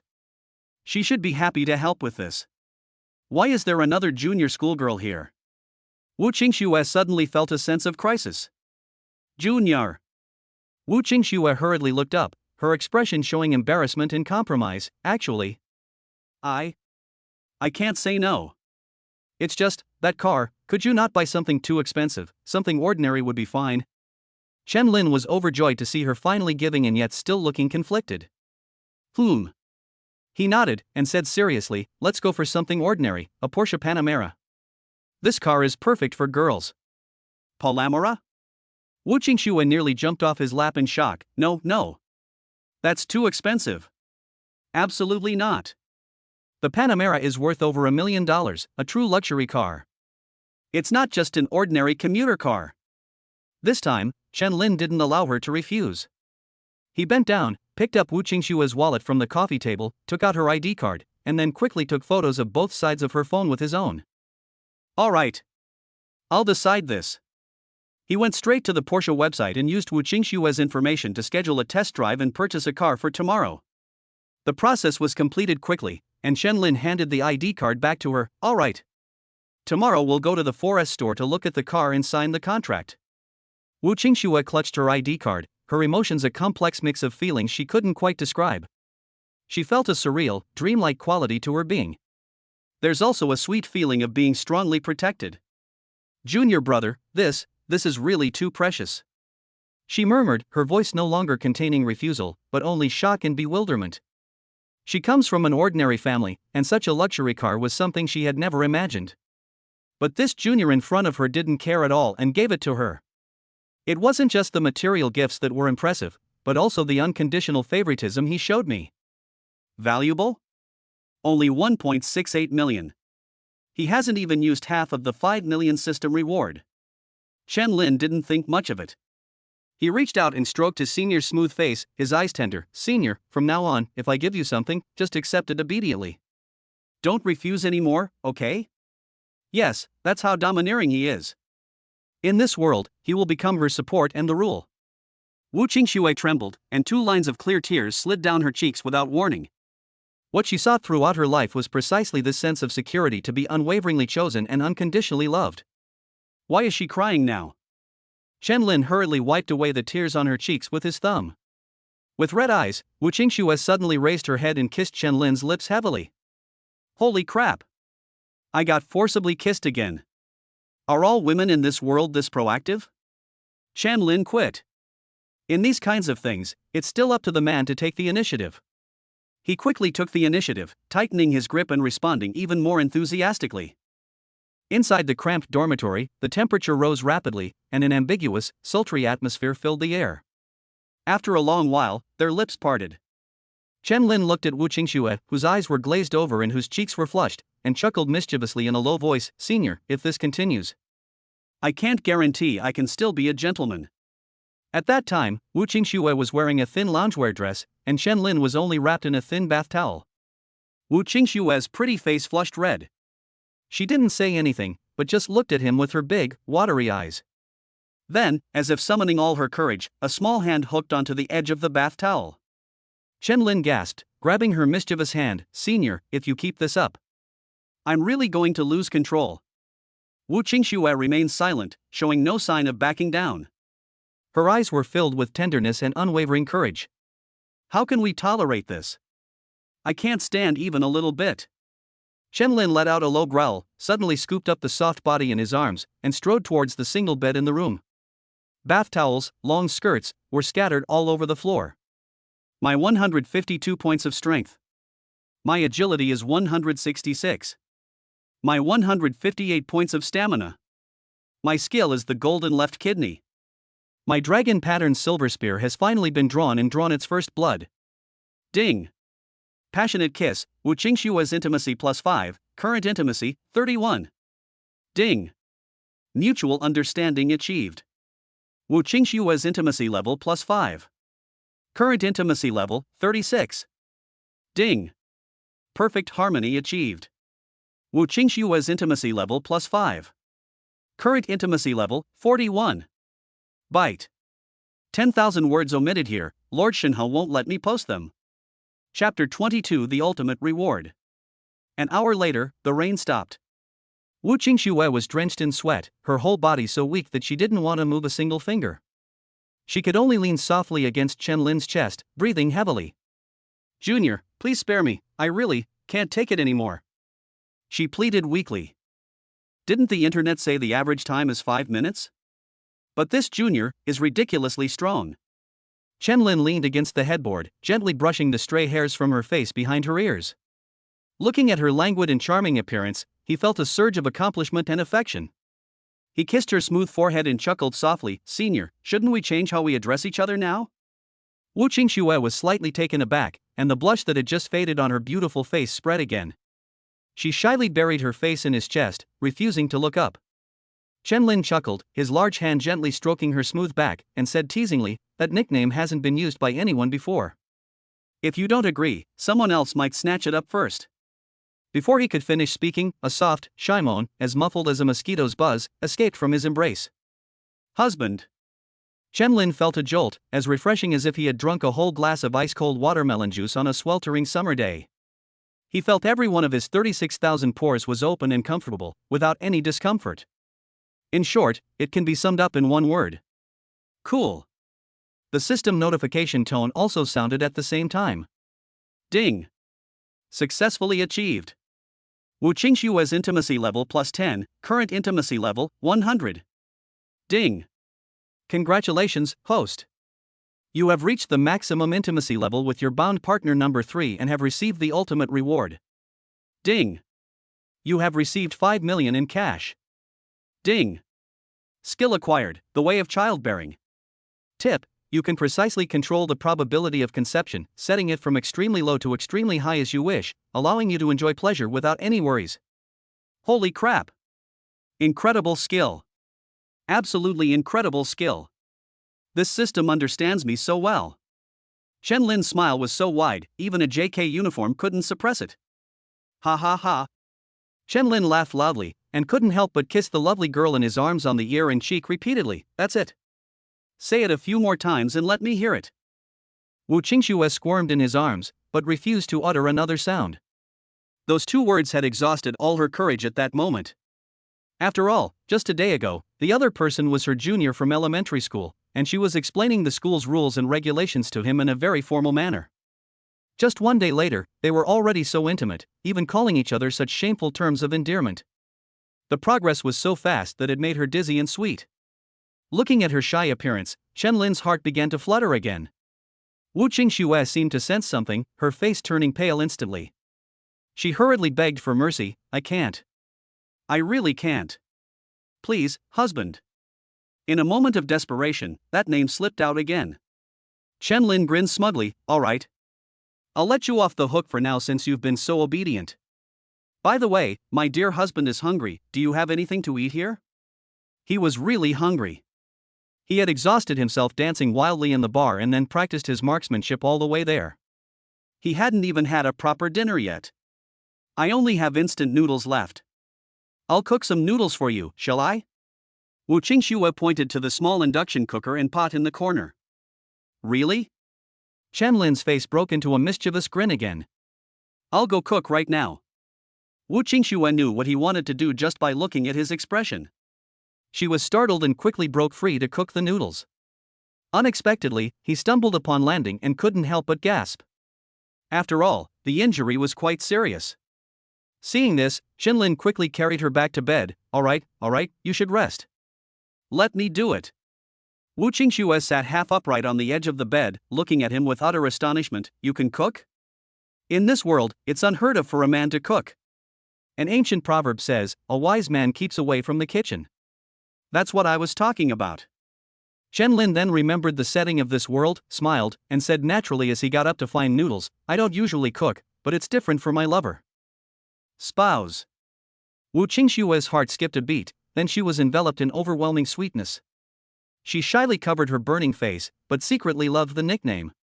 Lover, the one she loves, is more touching to her than any other term.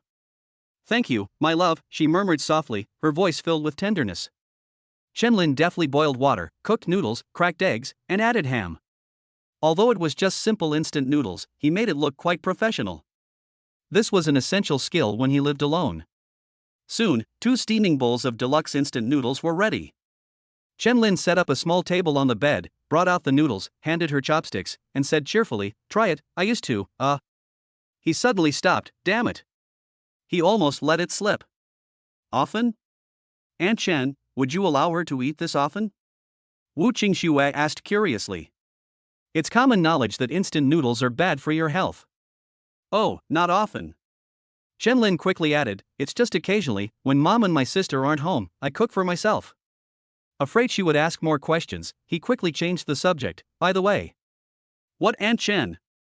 That's just nonsense. Wu Qingxue said shyly, after all, we haven't met yet, and we haven't gotten married yet. Chen Lin ate with gusto, casually replying, marriage? It's only a matter of time. Is this a promise? Wu Qingxue felt a surge of sweetness in her heart, but this was followed by even greater anxiety. Marrying him was her dream come true. But, the laws of this world explicitly stipulate a dowry system. The principal wife needs to prepare a dowry of 5 million, the secondary wife 3 million, and even the lowest-ranking concubine needs 1 million. She was a counselor who had just started working and came from an ordinary family. Even the lowest amount of 1 million yuan was out of her reach. She looked at the man in front of her, who was engrossed in eating noodles. He was about to give her a luxury car worth millions, but she couldn't even afford the most basic dowry. An indescribable sense of inferiority and anxiety welled up in her heart. Chen Lin keenly sensed something was wrong with her. What's wrong? Is it not good? Or does it not suit your taste? Looking at his concerned expression, Wu Qingxue felt a surge of warmth in her heart. No. I absolutely cannot give up. She clenched her small fists tightly. I must work even harder to earn money. No matter what, I must marry him openly and honestly, according to the proper etiquette. It's okay. She looked up and gave Chen-Lin a bright smile. The noodles were delicious. Especially delicious. Although Chen-Lin felt that her mood was a bit strange, seeing her bright smile, he simply assumed that she was tired. He placed the only sausage in her bowl. If it tastes good, then eat it. Chapter 23: A Date with the Ice Queen of School. After finishing her instant noodles, Wu Qingxue refused to let Chen-Lin wash the dishes. Fortunately, she had regained some energy after eating, so Chen-Lin let her be. He lay back comfortably on the bed, picked up his phone, and was immediately stunned. There are more than 10 unread messages on WeChat, all sent by Su Muqing. Junior, we've arrived. We're waiting for you in room 213. 2155. There's only 1 minute left. Is the junior going to have the most important person make a final appearance? 2159. It's already 10:10. Did something hold you up, junior? It's okay, we're all waiting for you. 2210. It's 10:30. Is your junior in some kind of trouble? Do you need any help? If so, just let me know. 22:30. I want to call my junior, but wouldn't that be too abrupt? 22:34. If you have any problems that you can't solve, please tell me. Maybe I have a solution. 22:42. Junior, I'm still waiting for you. 22:51. Junior brother. 22:57. Oh no. Chen-Lin sat up abruptly, a strong sense of guilt welling up inside him. I had a deep conversation with Wu Qingxue tonight and completely forgot about the gathering with Senior Su. He checked the message timestamps. The last one was sent 3 minutes ago. And now, it's already 11 p.m. Su Muqing has been waiting since before 10 o'clock. For more than an hour. Moreover, there wasn't a single word of blame or complaint from beginning to end. Every word was filled with concern and trust for him. But it's too late now. Besides, how could he just be with Wu Qingxue and then immediately abandon her to go find another girl? Wouldn't that make him a heartless person? Or, could you send a message to Senior Su, apologize, and suggest we reschedule for tomorrow? But what reason could I give? After all, I stood them up for over an hour, and the other party was the entire student council. Just as he was hesitating, Wu Qingxue finished washing the dishes and came over. Seeing his furrowed brows, Wu Qingxue knelt down beside him, gently relaxing the muscles in his thighs with her small hands, and asked, "What's wrong? Why are you frowning? Is something bothering you?" "It's not a big deal. I'm just so embarrassed." Chen-Lin sighed and, without hiding anything, told the whole story about forgetting his date with Su Muqing. After listening quietly, Wu Qingxue pondered for a moment, then said in a gentle but firm tone, "It seems that President Su and the others are still waiting. Junior, I think you should go there immediately." Chen-Lin grasped her small hand, looking at her hesitantly, "But you..." He really couldn't bear to leave immediately. Wu Qingxue smiled gently and took his hand in return. "It's all right. I don't want you to break your promise because of me. Besides, you two had a prior agreement, and she must have been very worried about you after waiting for so long." Chen-Lin was deeply moved. Senior Wu was not only gentle and considerate, but also broad-minded, understanding, and possessed a great sense of perspective. She truly embodied the qualities of an empress. Without further hesitation, he nodded, "Okay. I'll do as you say, I'll go right now." He got up and turned on the washing machine. Luckily, it had a dryer function, and since summer clothes are light and thin, they were already dry. He quickly put on his clothes and hurried to the door. He had just opened the door when he heard Wu Qingxue call out to him from behind, "Junior." Chen-Lin turned his head. Wu Qingxue blushed slightly. "There's a spare key in the shoe cabinet, you take it." Chen-Lin looked at her shy expression and shook his head. "That's not right." Wu Qingxue was taken aback, and asked in astonishment, What's wrong?" Chen-Lin grinned, took out the key, and shook it. "Wrong way of addressing me." Wu Qingxue instantly understood.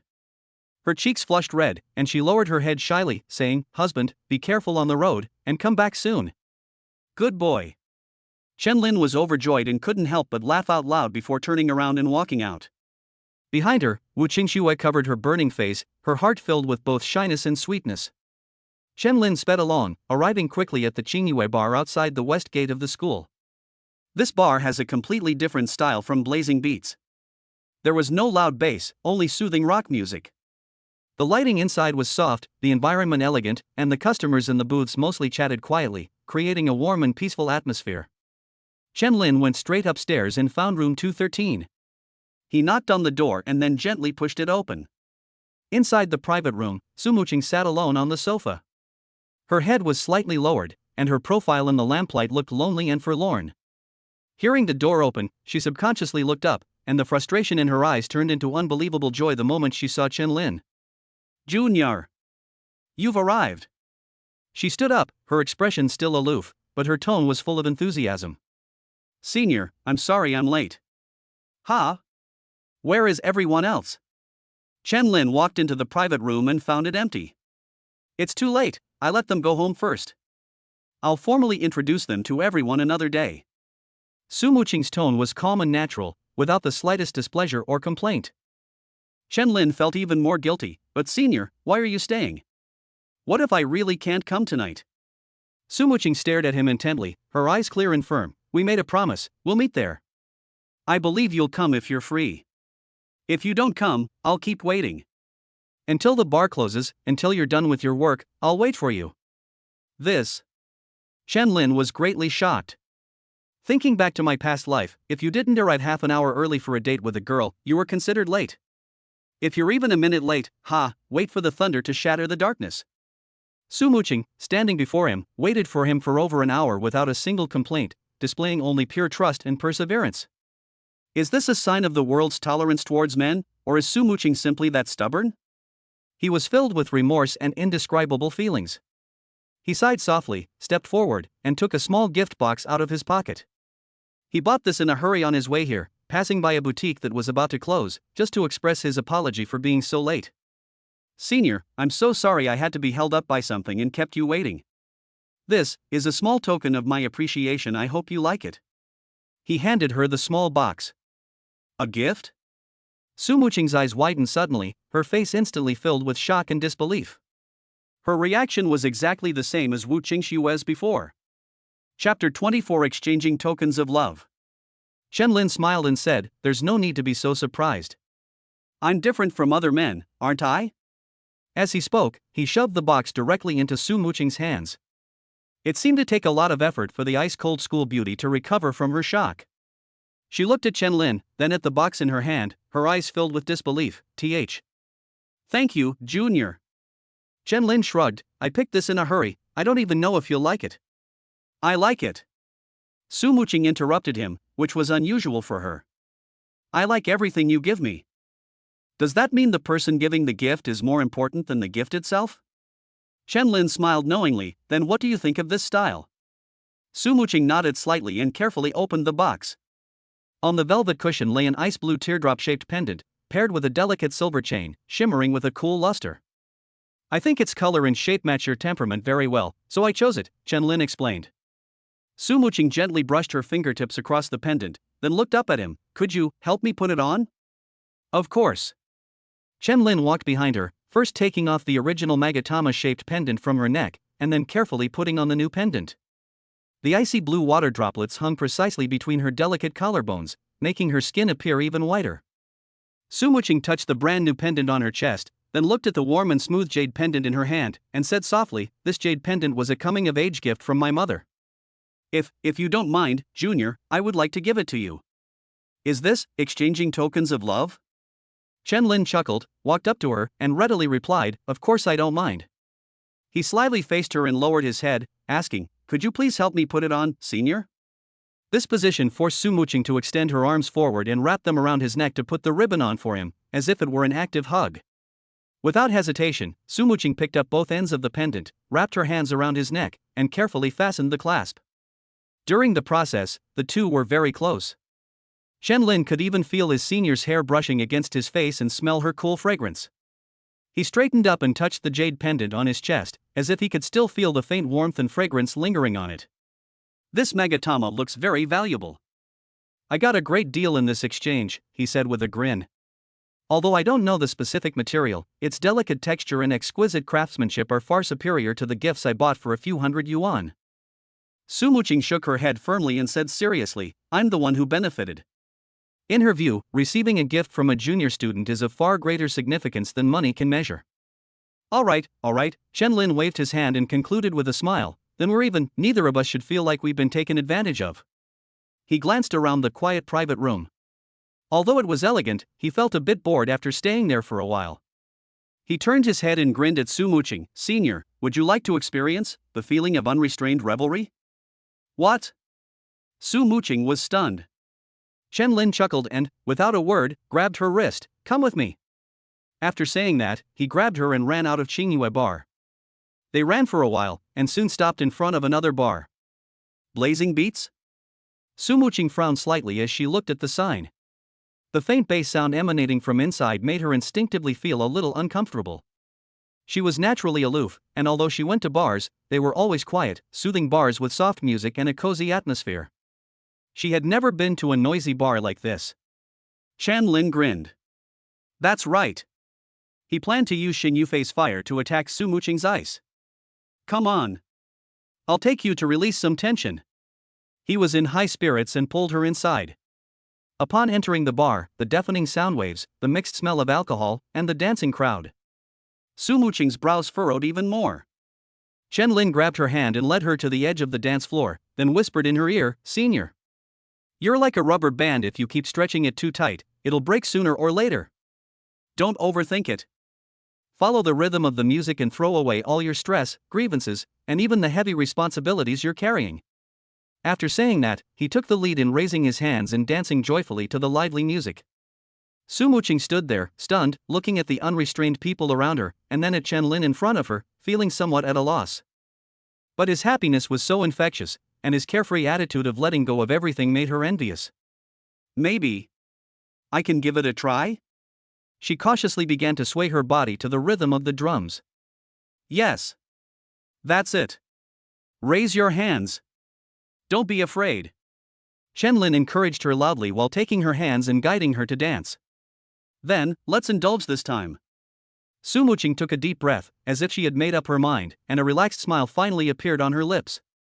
She closed her eyes, no longer thinking about her identity as the president, the burden of being a top student, her mother's high expectations, her lofty ideals.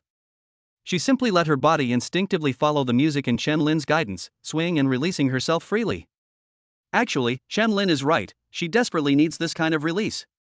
At that moment, she felt as if she had broken free from all invisible shackles and experienced an unprecedented sense of freedom and joy. Ding! Thoughtful gift given, helping to release stress. Su Muqing's intimacy +7, current intimacy, 22. They danced for an unknown amount of time, until they were both drenched in sweat and exhausted, before reluctantly leaving the dance floor. Outside the bar, at a milk tea shop that was still open, the two leaned against the wall, resting while waiting for their milk tea to be made. Thank you, Junior. A rare smile appeared on Su Muqing's usually cool face. I haven't felt this relaxed and happy in a long time. The trick I learned from Xin Yufei really worked. Chen Lin grinned and said, as long as you're happy, Senior, consider it compensation for being late. Su Muqing smiled as she took the iced milk tea from the shop assistant, sipped it slowly, and said nothing. Alright, it's too late, we should go back. Chen Lin checked the time. It was almost 1 a.m. Su Muqing nodded obediently. The two returned to campus and stopped at the fork in the road leading to different dormitory areas. Good night, Senior. Good night, Junior. After saying goodbye, the two turned and walked towards their respective dormitories. In the darkness, Su Muqing subconsciously touched the cool pendant on her chest, the smile on her lips lingering for a long time. Chapter 25: The Iceberg School Beauty's Inner Layer. Chen Lin walked along the quiet tree-lined path on campus, thought for a moment, and decided to go back to his dormitory. It was too late, and Wu Qingxue was probably already fast asleep. Going back to wash up would inevitably wake her up. After sending her a message to let her know I was safe, I quickly returned to my deluxe single room. After washing up, I lay down on the soft bed and checked the time. It was already 1:30 a.m. What a fulfilling day! Chen Lin sighed and was about to turn off the light and go to sleep when his phone chimed and the screen lit up. He picked it up and saw it was a message from Su Muqing. I had a great time today. Thank you again for the gift, Junior. Smile. Chenlin smiled and replied, Senior, you're always so polite. It just makes us seem distant. Su Muqing quickly replied, Okay, I understand. I'll be bolder and more straightforward from now on. That's exactly right. Good night. Good night. Just as Chenlin was about to put down his phone, another message came in. Oh, right, there's one last thing. Two messages arrived almost simultaneously. What I'm wearing underneath today is white, semi-transparent lace trim. Bang! The phone fell from my hand and hit me squarely in the face. Chenlin rubbed his cheek while frantically picking up his phone. Is this a response to his own teasing during the day? But this style, the change is too fast? A stark contrast of ice and fire? Before I could even think of a reply, another message arrived. Ha ha ha. Were you scared? Just kidding. Don't reply, good night. Chenlin was both amused and exasperated. His senior was actually joking too? Had he been teased by an iceberg? Shaking his head helplessly, he prepared to put down his phone and rest again, when another message notification sounded. Are you still going to tease me? He muttered as he picked up his phone, only to find that it wasn't Su Muqing this time. Shy student Xiaoqinqing, Chenlin, the video editing is finished, let me show you first. You have to add me as a friend on Douyin first link. This little girl is a night owl. She's still busy making videos so late. Okay. Chenlin quickly got to work. The video was set to be partially visible, but after adding the friend and clicking on it, the view count showed 0. Chenlin chuckled to himself, surprised that she had remembered his casual remark, I want to be the first audience member, so seriously. Click to play. The video is much better than what I saw during the day, especially his part, which is rendered too handsomely. He replied with a smile, Xiaoqinqing, thank you for making me look so handsome. Laughing and crying. Xiaoqinqing replied almost instantly, to be honest, in my heart, you can only rank second. Chenlin raised an eyebrow. His decisive and slightly arrogant tone was nothing like the shy junior schoolgirl he knew during the day. A thought struck him, and he replied, Oh? May I ask, who could be ranked first? Of course he'll be my future husband. One day, he'll come to marry me, clad in golden armor and riding on auspicious clouds. Oh? I wonder if this person you've been eyeing has already entered your life? I'm not entirely sure either. Maybe, perhaps, maybe it's already happened. Chenlin was amused by her string of uncertain adverbs. Okay. If Xingxing runs into you, you can't let go easily. When necessary, you have to be bold and make a move. You can't always be shy. That's for sure.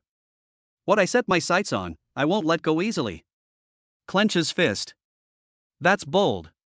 After chatting for a while, Chenlin figured out that this girl was definitely socially awkward offline, but a social butterfly online. The internet had completely unleashed her true nature. Oh, right, just a reminder, Chenlin said, remembering the important matter, that female hooligan is named Li Lan, and she's the daughter of Director Li from the Academic Affairs Office. If you're going to post the video, you'd better be careful. I'm not afraid at all. You can almost picture her pouting through the screen, I have a million fans backing me up. At worst, I'll just go head to head with them and fight to the death. This girl still thinks too simply about the world. Chenlin smiled helplessly. Forget it, I'll see if I can resolve her worries tomorrow. What courage! Chenlin, will definitely give my full support to my junior. Chenlin, you might not have noticed, but I'm actually a little bit older than you in terms of pregnancy. But you look small. Chuckles. Where is it too small? Where is it too small? Gets flustered. Everywhere is small. Puffing up angrily, that's prejudice. I'm very capable. No picture, no proof. Picking nose. Humph. I have photographic proof.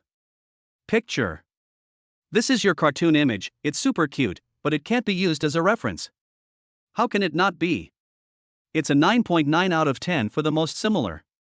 Chenlin didn't know when he fell asleep, he only felt that he had just closed his eyes when he was woken up by a series of urgent cell phone rings. It was Wu Qingxue calling, saying she was already waiting for him downstairs. He shook his groggy head, feeling severely sleep-deprived. He grabbed his phone and saw that, good heavens, his chat history with Xiaoqinqing had lasted until 3 a.m. Finally, there was no response from her side. It seemed she couldn't resist the urge to sleep either. He struggled to get up, washed, changed his clothes, and went downstairs. From afar, he saw Wu Qingxue waiting for him on her pink and white electric scooter. "Good morning, Junior. I brought you breakfast." Wu Qingxue smiled gently, waving the food bag in her hand at Chen Lin. Chen Lin grinned, took the bag, and skillfully straddled her behind him, one hand naturally wrapping around her slender waist.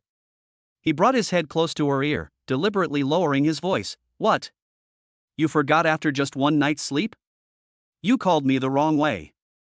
If you keep doing this, you'll be punished." As he spoke, he breathed into her ear, and his large hand restlessly caressed her waist. Wu Qingxue was so overwhelmed by his relentless advances that her body went limp. She quickly reached out and pressed down on his hands, her voice pleading, "Junior, please, after all, I'm still your advisor at school, outside, please let me still call you Junior, okay? In private, I'll call you whatever you want." Chen Lin feigned relentlessness. "Then isn't this a disguised infringement on my legal rights? Tell me, how are you going to compensate me?" Wu Qingxue lowered her head shyly. "Tonight. I'll make it up to you tonight, okay?" Chen Lin chuckled. "Deal. Let's go." Chapter 26. Director Li of the Teaching Affairs Office. The electric scooter carried the two people briskly towards the administration building. While eating his own lovingly prepared breakfast, Chen Lin also made sure to pass steamed buns and soy milk to Wu Qingxue, who was riding her bicycle. The latter was both shy and sweet, and almost couldn't even drive the little electric scooter steadily. "I arrived at the administration building just as I finished breakfast." Wu Qingxue pulled out a tissue and handed it to Chen Lin, wiping his mouth. Her face still showed unease. "Junior, I'm still a little worried." "Director Li. Don't be afraid." Chen Lin chuckled, grabbing her hand to comfort her. "Don't forget, we men are national treasures. If she dares to do anything to me, I'll yell molestation and rape." Wu Qingxue was both amused and exasperated. "Don't do anything reckless. Just explain the situation clearly." Chen Lin patted the back of her hand. "Don't worry, I know what I'm doing. Just wait here for my good news." Wu Qingxue mentioned that Director Li had explicitly requested to meet with him alone. Wu Qingxue responded softly, watching him walk into the administration building, the worry in her eyes not completely gone. "The Academic Affairs Office is in room 204. Chen Lin arrived at the door, straightened his collar, and knocked. "Who is it?" came a slightly authoritative middle-aged woman's voice from inside. "Chen Lin, Class 1, Computer Science, 2025. Chen Lin replied calmly. "Come in." Chen Lin pushed open the door and entered. The office was quite large, about 50 square meters. One wall is lined with filing cabinets, and the other wall is adorned with slogans such as fairness and impartiality, dedication and hard work. The 4 desks in the middle were pushed together and covered with files and computers. However, there were only 2 people in the huge office at that moment. One of them was Li Lan, the one he had clashed with yesterday. At this moment, she was standing with her arms crossed, glaring at him with a fierce and smug look. The other person sat behind the desk. He was also tall and burly, with a face full of fat, and he looked about 70% like Li Lan, only older and with a stronger presence. The power of genes is truly amazing. Chen Lin thought to himself, like mother, like daughter. The moment Director Li saw Chen Lin, his pupils contracted sharply. "Yesterday, my daughter cried and complained, saying that the boy was awful, but she didn't go into details about how handsome and strikingly good-looking he was. With those looks and that figure, she's absolutely stunning." An absurd yet passionate thought instantly occupied her mind. What a wonderful thing it would be if she could tie up such a handsome young man, and let herself take liberties with him, and let herself properly train him, no, properly educate him. As she thought about it, an indescribable heat surged through a certain part of her body. At this moment, Director Li, who originally only wanted to vent his anger for his daughter, had an even more interesting plan. "Director Li, you wanted to see me?" Chen Lin seemed oblivious to the fleeting greed in the other person's eyes and walked casually to the desk. "Ahem." Director Li cleared his throat, suppressing his anger, and walked over to Chen Lin with his hands behind his back. "Chen Lin, yesterday afternoon, you had a violent altercation with Li Lan, a classmate from Class 3 of my department, resulting in multiple soft tissue contusions on her body. Is this a fact?" "Old fox." Chen Lin cursed inwardly. "It's clearly your daughter, but you insist on calling her a classmate from Class 3. She was the one who hit me first, and you call it a conflict." She clearly fell on her own, yet you called it causing her injury. This is a deliberate attempt to obscure the focus and shift all the blame onto oneself. Seeing that Chen Lin remained silent, Director Li assumed that he was intimidated by his imposing manner, and felt even more smug. She deliberately softened her tone, speaking in a seemingly lenient but actually pressuring manner. Don't be too afraid. Young people make mistakes on impulse, which is understandable. As long as you honestly explain everything, your teacher won't make things too difficult for you. Keep acting. Continue your performance. Chen Lin sneered inwardly, deciding to cooperate and continue this charade. He immediately lowered his head, his hands clasped nervously together, his voice carrying a perfectly timed air of panic. Yes, yes. Director. We did have a conflict, Li Lan. She was indeed injured. As expected, he's still a young man who hasn't experienced much hardship. Director Li was overjoyed, but his face suddenly darkened, and his tone turned stern. Do you know how egregious your actions are? Causing injury to others is, at best, a violation of school rules involving fighting. At worst, it's intentional assault. Not only will the school rules not forgive you, but according to the law, it's enough to warrant detention. This is blatant intentional assault. Detention my ass. Why don't you just say I'm endangering interstellar peace? Chen Lin inwardly cursed, but outwardly appeared even more terrified. Yes, yes. Director Li, you're right, I know I was wrong. Seeing his terrified appearance, Director Li felt his vanity and desire for control were greatly satisfied. She took a step closer, her tone laced with undisguised threat. Don't underestimate detention. Although it's short, this record will stay with you for life. Besides, with your delicate skin and tender flesh, if you were locked up, you should know, we don't have a dedicated men's detention center. You in there, I'm afraid, TSK TSK TSK. The last two sentences weren't entirely nonsense, but when she said them at that moment, it was by no means a well-intentioned reminder. Chen Lin knew perfectly well what was going on, but he feigned fear on his face. Yes, please, Director Li, be lenient, give me a chance. Why, does he seem a little too afraid? A doubt flashed through Director Li's mind, but it was instantly overwhelmed by the excitement of the prey is in the trap. She waved her hand and said to Li Lan in a pretentious manner, Li Lan, go to the lounge inside and wait for a while. I need to talk to Chen Lin alone about my opinion on how to handle him. What's there to avoid? Li Lan muttered under her breath, enjoying Chen Lin's giving in. But under her mother's stern gaze, she dared not disobey and could only dawdle as she walked toward the small restroom inside. As she reached the door, her eyes darted around, and she pulled out her iPhone, quickly turned on the live stream function, then quietly placed it on the small table next to her. That way, she can use Bluetooth headphones to eavesdrop through the walls. Director Li didn't notice her little trick. After the door to the lounge closed, she put on a kind expression. Of course, Chen Lin, you don't need to be too afraid. After all, you are a student of Tsinghua and Peking University. As the director of the Academic Affairs Office, I will naturally side with my own students. After all that beating, it's time for a sweet treat, right? Chen Lin knew exactly what was going on, but he stammered, thank you, Director. Director Li immediately followed up with another point, feigning difficulty and sighing, alas, this matter has escalated quite a bit. I don't know who reported it to the principal. The principal is furious, saying it seriously damages our school's reputation. Even if I wanted to help you, it would be very difficult. Chen Lin secretly figured the time was right. This old fox was about to reveal his true intentions. He appeared even more respectful and fearful. Director. I'll listen to you. Please show me the way.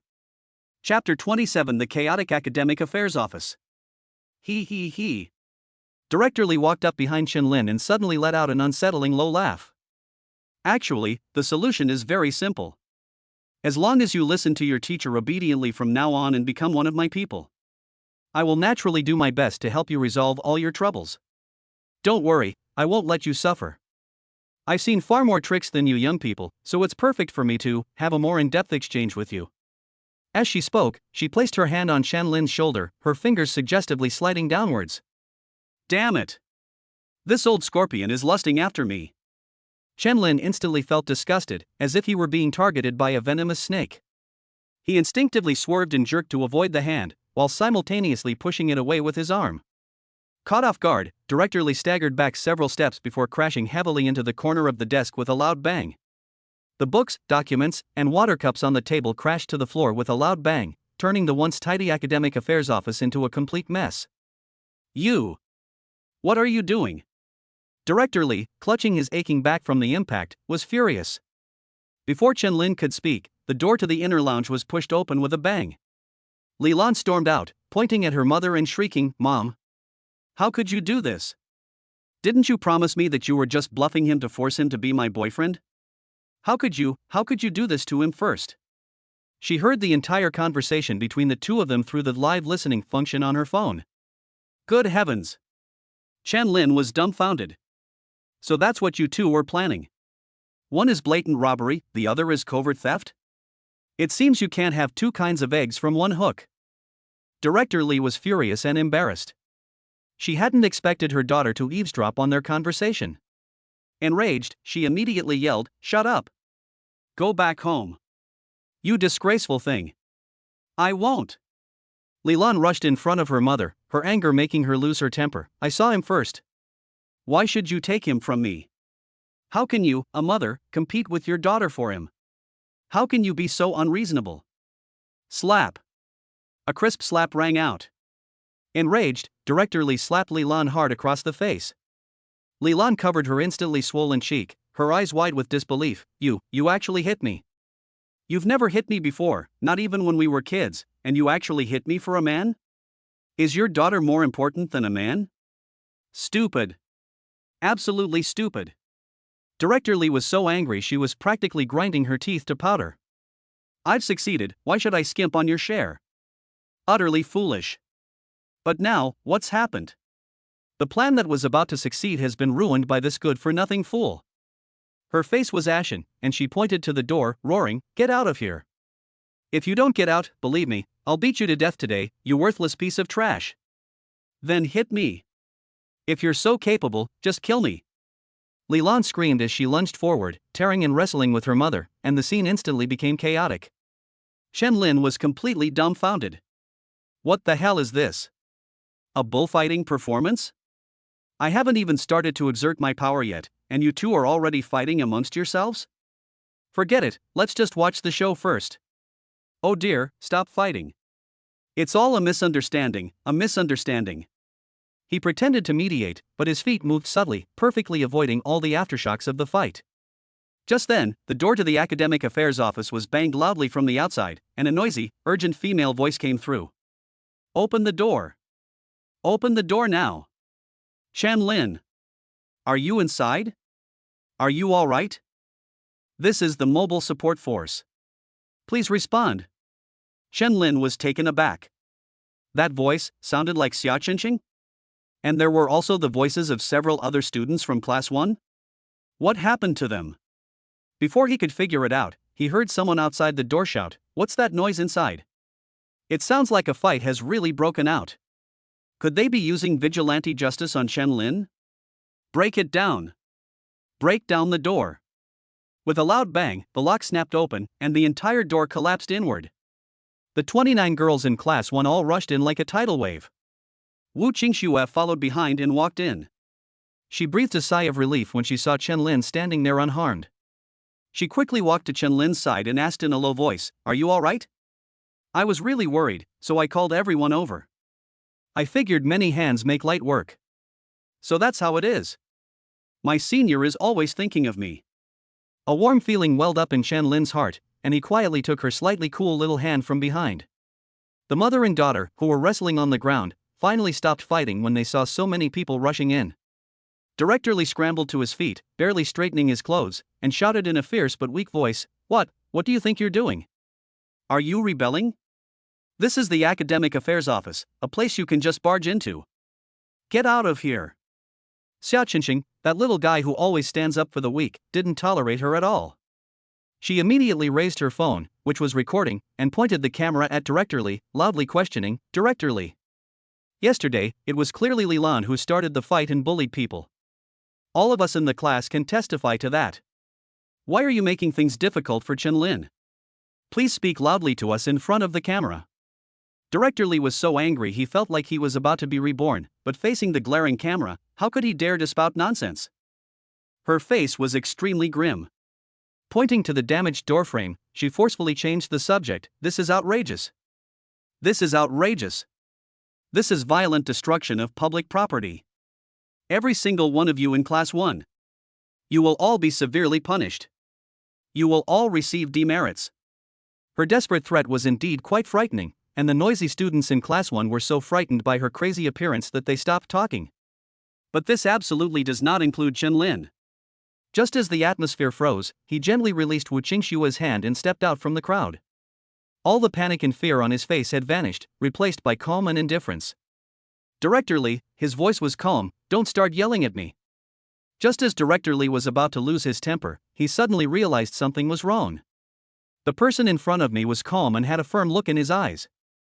He was completely different from the timid and at a loss student just now. Was he just acting out my role? Director Li shuddered, and an uncontrollable chill instantly surged through his heart. Chen Lin's tone was calm, yet it seemed to carry the weight of a final judgment. My suggestion is that you resign from your position as director of the Academic Affairs Office. Your daughter should immediately withdraw from school. He paused, his gaze sweeping over the mother and daughter before him, whose faces were pale, and said, word by word. Then, you two, get as far away as you can. Chapter 28 Counterattack and Invitation. Director Li was taken aback at first, then laughed as if he had heard the biggest joke in the world, and said in a fit of rage, "Who do you think you are? How dare you speak to me in such a commanding tone? Just for your disrespect for elders alone, you deserve a major demerit." Still being stubborn, Chen Lin sneered, took out his phone from his pocket, opened a recording app, and played a file.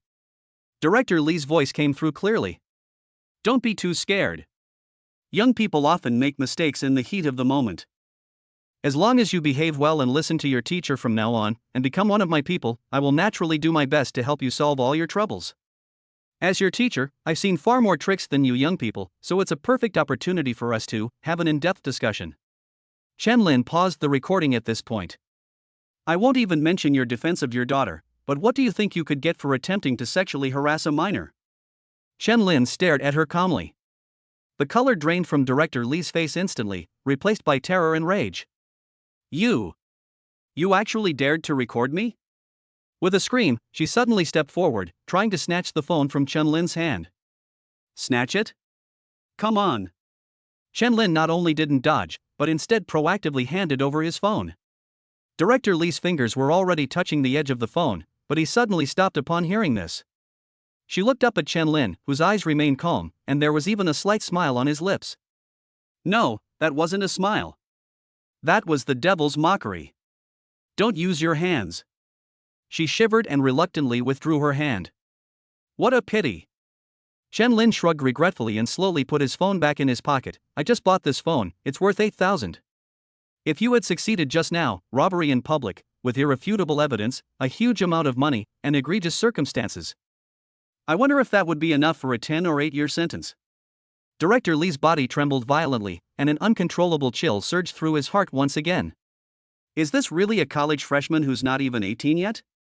How can he have such a deep and cunning mind?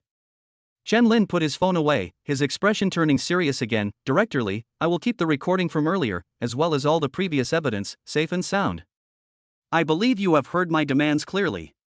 He held up his index finger, his tone leaving no room for argument. 1 week. I'm only giving you 1 week to handle this. By this time next week, I don't want to see any trace of you, mother and daughter, at Tsinghua or Peking University. Director Li's face was ashen, his lips trembled, but he couldn't utter a single word. She thought it would be easy to control a young boy, but she never expected that she would be the one being controlled. Chen Lin stopped looking at her, turned to the students of Class 1, smiled, and waved, saying, "All right, the matter is resolved. Let's go. Yay. Let's go. Victory. Let's see who dares to bully the people of Class 1 again." The students cheered as if they had won a battle, and excitedly surrounded Chen Lin as they left the Academic Affairs Office. Only after leaving the administration building did Wu Qingshua's tense nerves finally relax. She breathed a sigh of relief and said to everyone, "Okay, thank you all for coming today. I'll treat you all to milk tea next time we have a class meeting." Yay! There's milk tea. Thank you, senior. You're too kind, senior. Protecting our classmates is what we should do. That's right. We're willing to take care of Chen Lin. Chen Lin, please play with us more often in the future. I have so many games I want to play with Chen Lin. Chen Lin broke out in a cold sweat. What kind of mini game was this? It sounded really strange. Fortunately, Wu Qingxue came to his rescue. All right, the matter is resolved. Everyone, let's go back to the classroom and prepare for class. Junior Qianlin, wait a moment, I have something to discuss with you. Although the group of girls wanted to spend more time with Qianlin, they had no choice but to leave reluctantly, turning back every few steps after the counselor spoke up. After all the students had left, Wu Qingxue asked softly, Junior, do you really insist on letting them leave the school? Qianlin chuckled, isn't that giving them a chance? A week, just 1 week. If they behave well, it's not impossible to forgive them. Wu Qingxue breathed a sigh of relief upon hearing this, and smiled lightly. I knew it, Junior is essentially a kind and good person. Ha!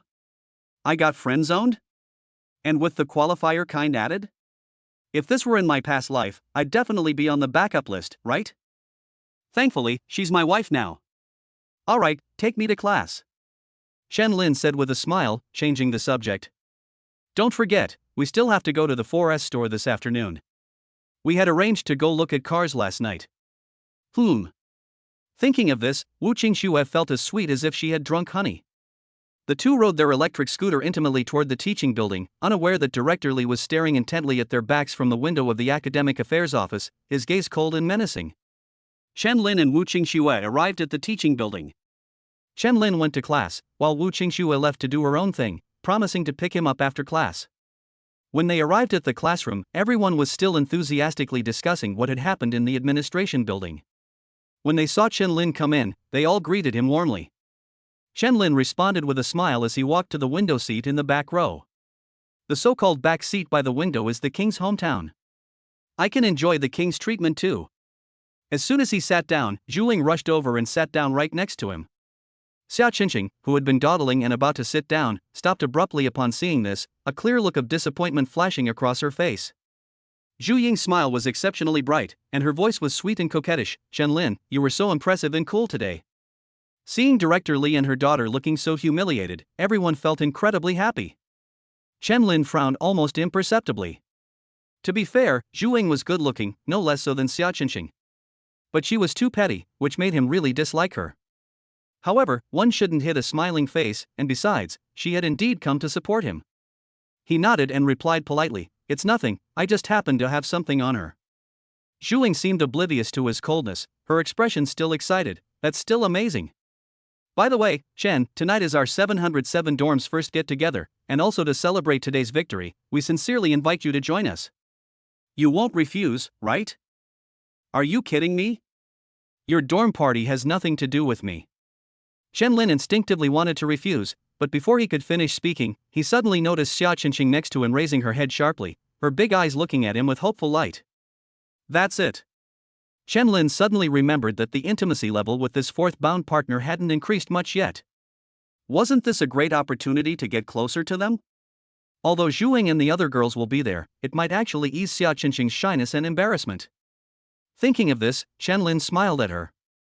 Xia Qingqing, like a startled little rabbit, immediately lowered her head shyly. This shy little girl. Qianlin found it somewhat amusing. He thought for a moment and said to Zhu Ying, tonight, let me check the schedule first. He took out his phone, pretending to check his schedule, but actually sent Xia Qingqing a WeChat message. Star, do you want me to go? Mischievous grin. Chapter 29 Agreeing and Rejecting. Xia Qingqing took out her phone and looked at it, then exclaimed in surprise, almost dropping the phone onto the table. Zhu Ying turned her head and looked at her with surprise. What's wrong? No, it's nothing. A friend sent me a pretty scary gif, Xia Qingqing explained in a low voice, her head lowered. Qianlin chuckled inwardly. This shy, almost shrinking down demeanor offline was completely different from the eloquent, boastful, and self-important million-follower blogger online. How did she manage to be so divided? After a long while, Xia Qingqing replied, We all hope you can come. Qianlin grinned and replied quickly with his fingers, I don't need we, you don't represent others. I only need you. This double entendre caused Xia Qingqing's earlobes to turn red at a visible speed.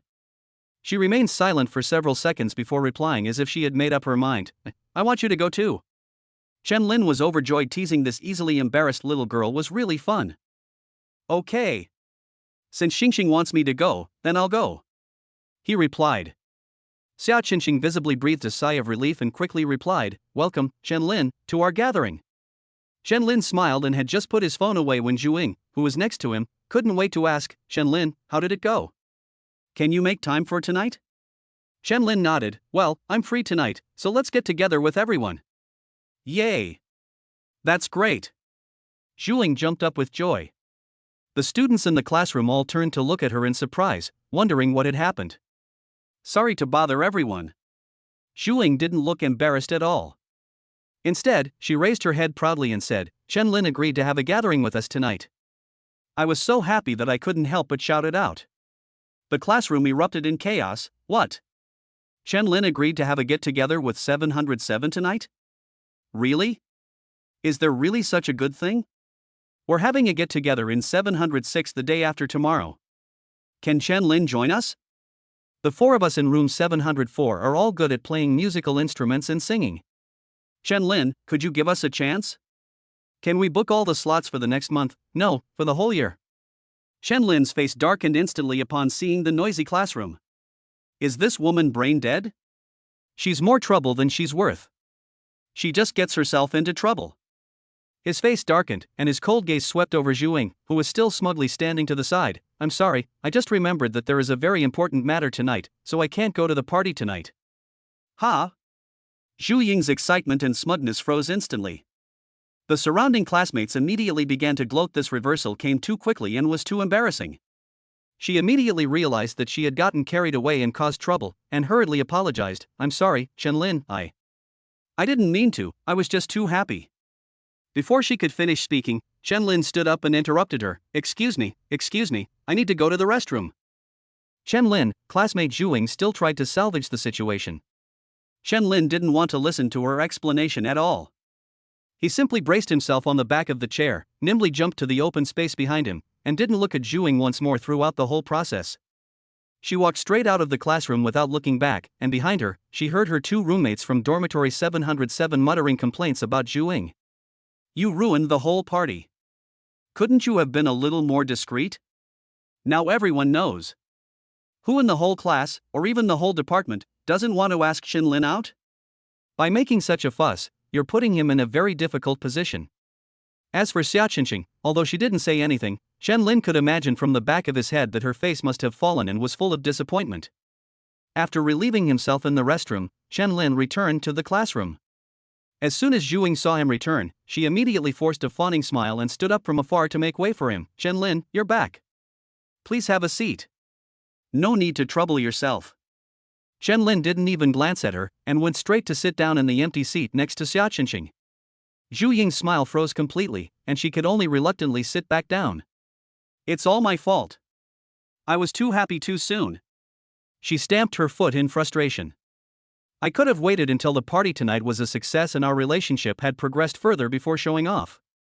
However, she thought for a moment and began to strategize. Lin is so magnanimous, which means he still cares about my reaction. As long as I find an opportunity to apologize to him properly and show my sincerity, he will definitely forgive me.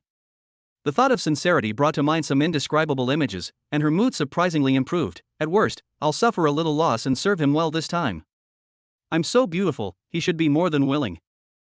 Lin ignored Zhu Ying's inner monologue behind him. He secretly glanced at Xiao Qinqing beside him and saw that she looked listless and dejected.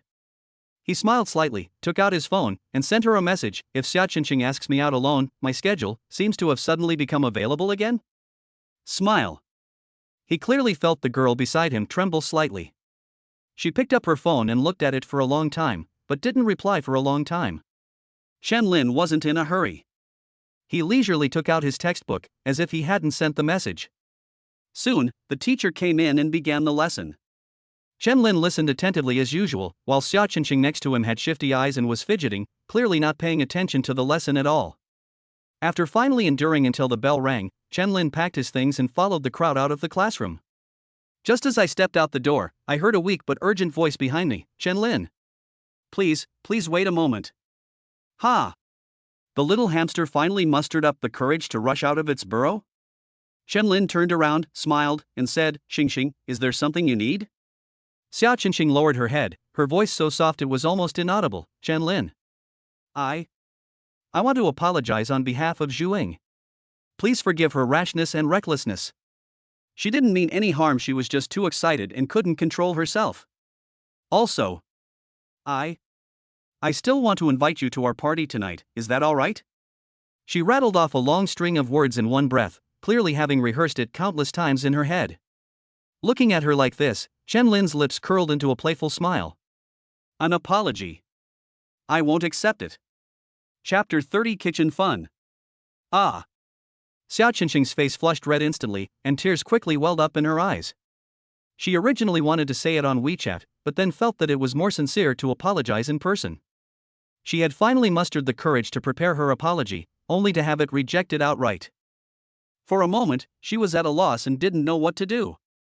Seeing her flustered appearance, Chen Lin's smile deepened. He spoke again, but changed the subject. However, I can accept Xia Qingqing's invitation. Ha? Xia Qingqing was completely dumbfounded. What does this alternating refusal and acceptance mean? Chen Lin found her increasingly amusing as he watched her dazed expression. Remember, don't apologize for others.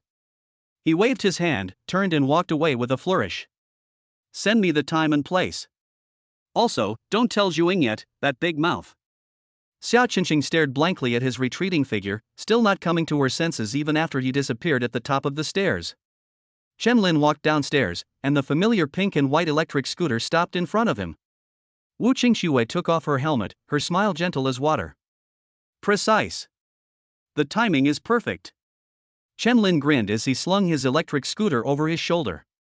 Where to now? Wu Qingxue asked. It's still early before lunchtime. There was only one long class this morning, and there was still more than an hour before lunchtime.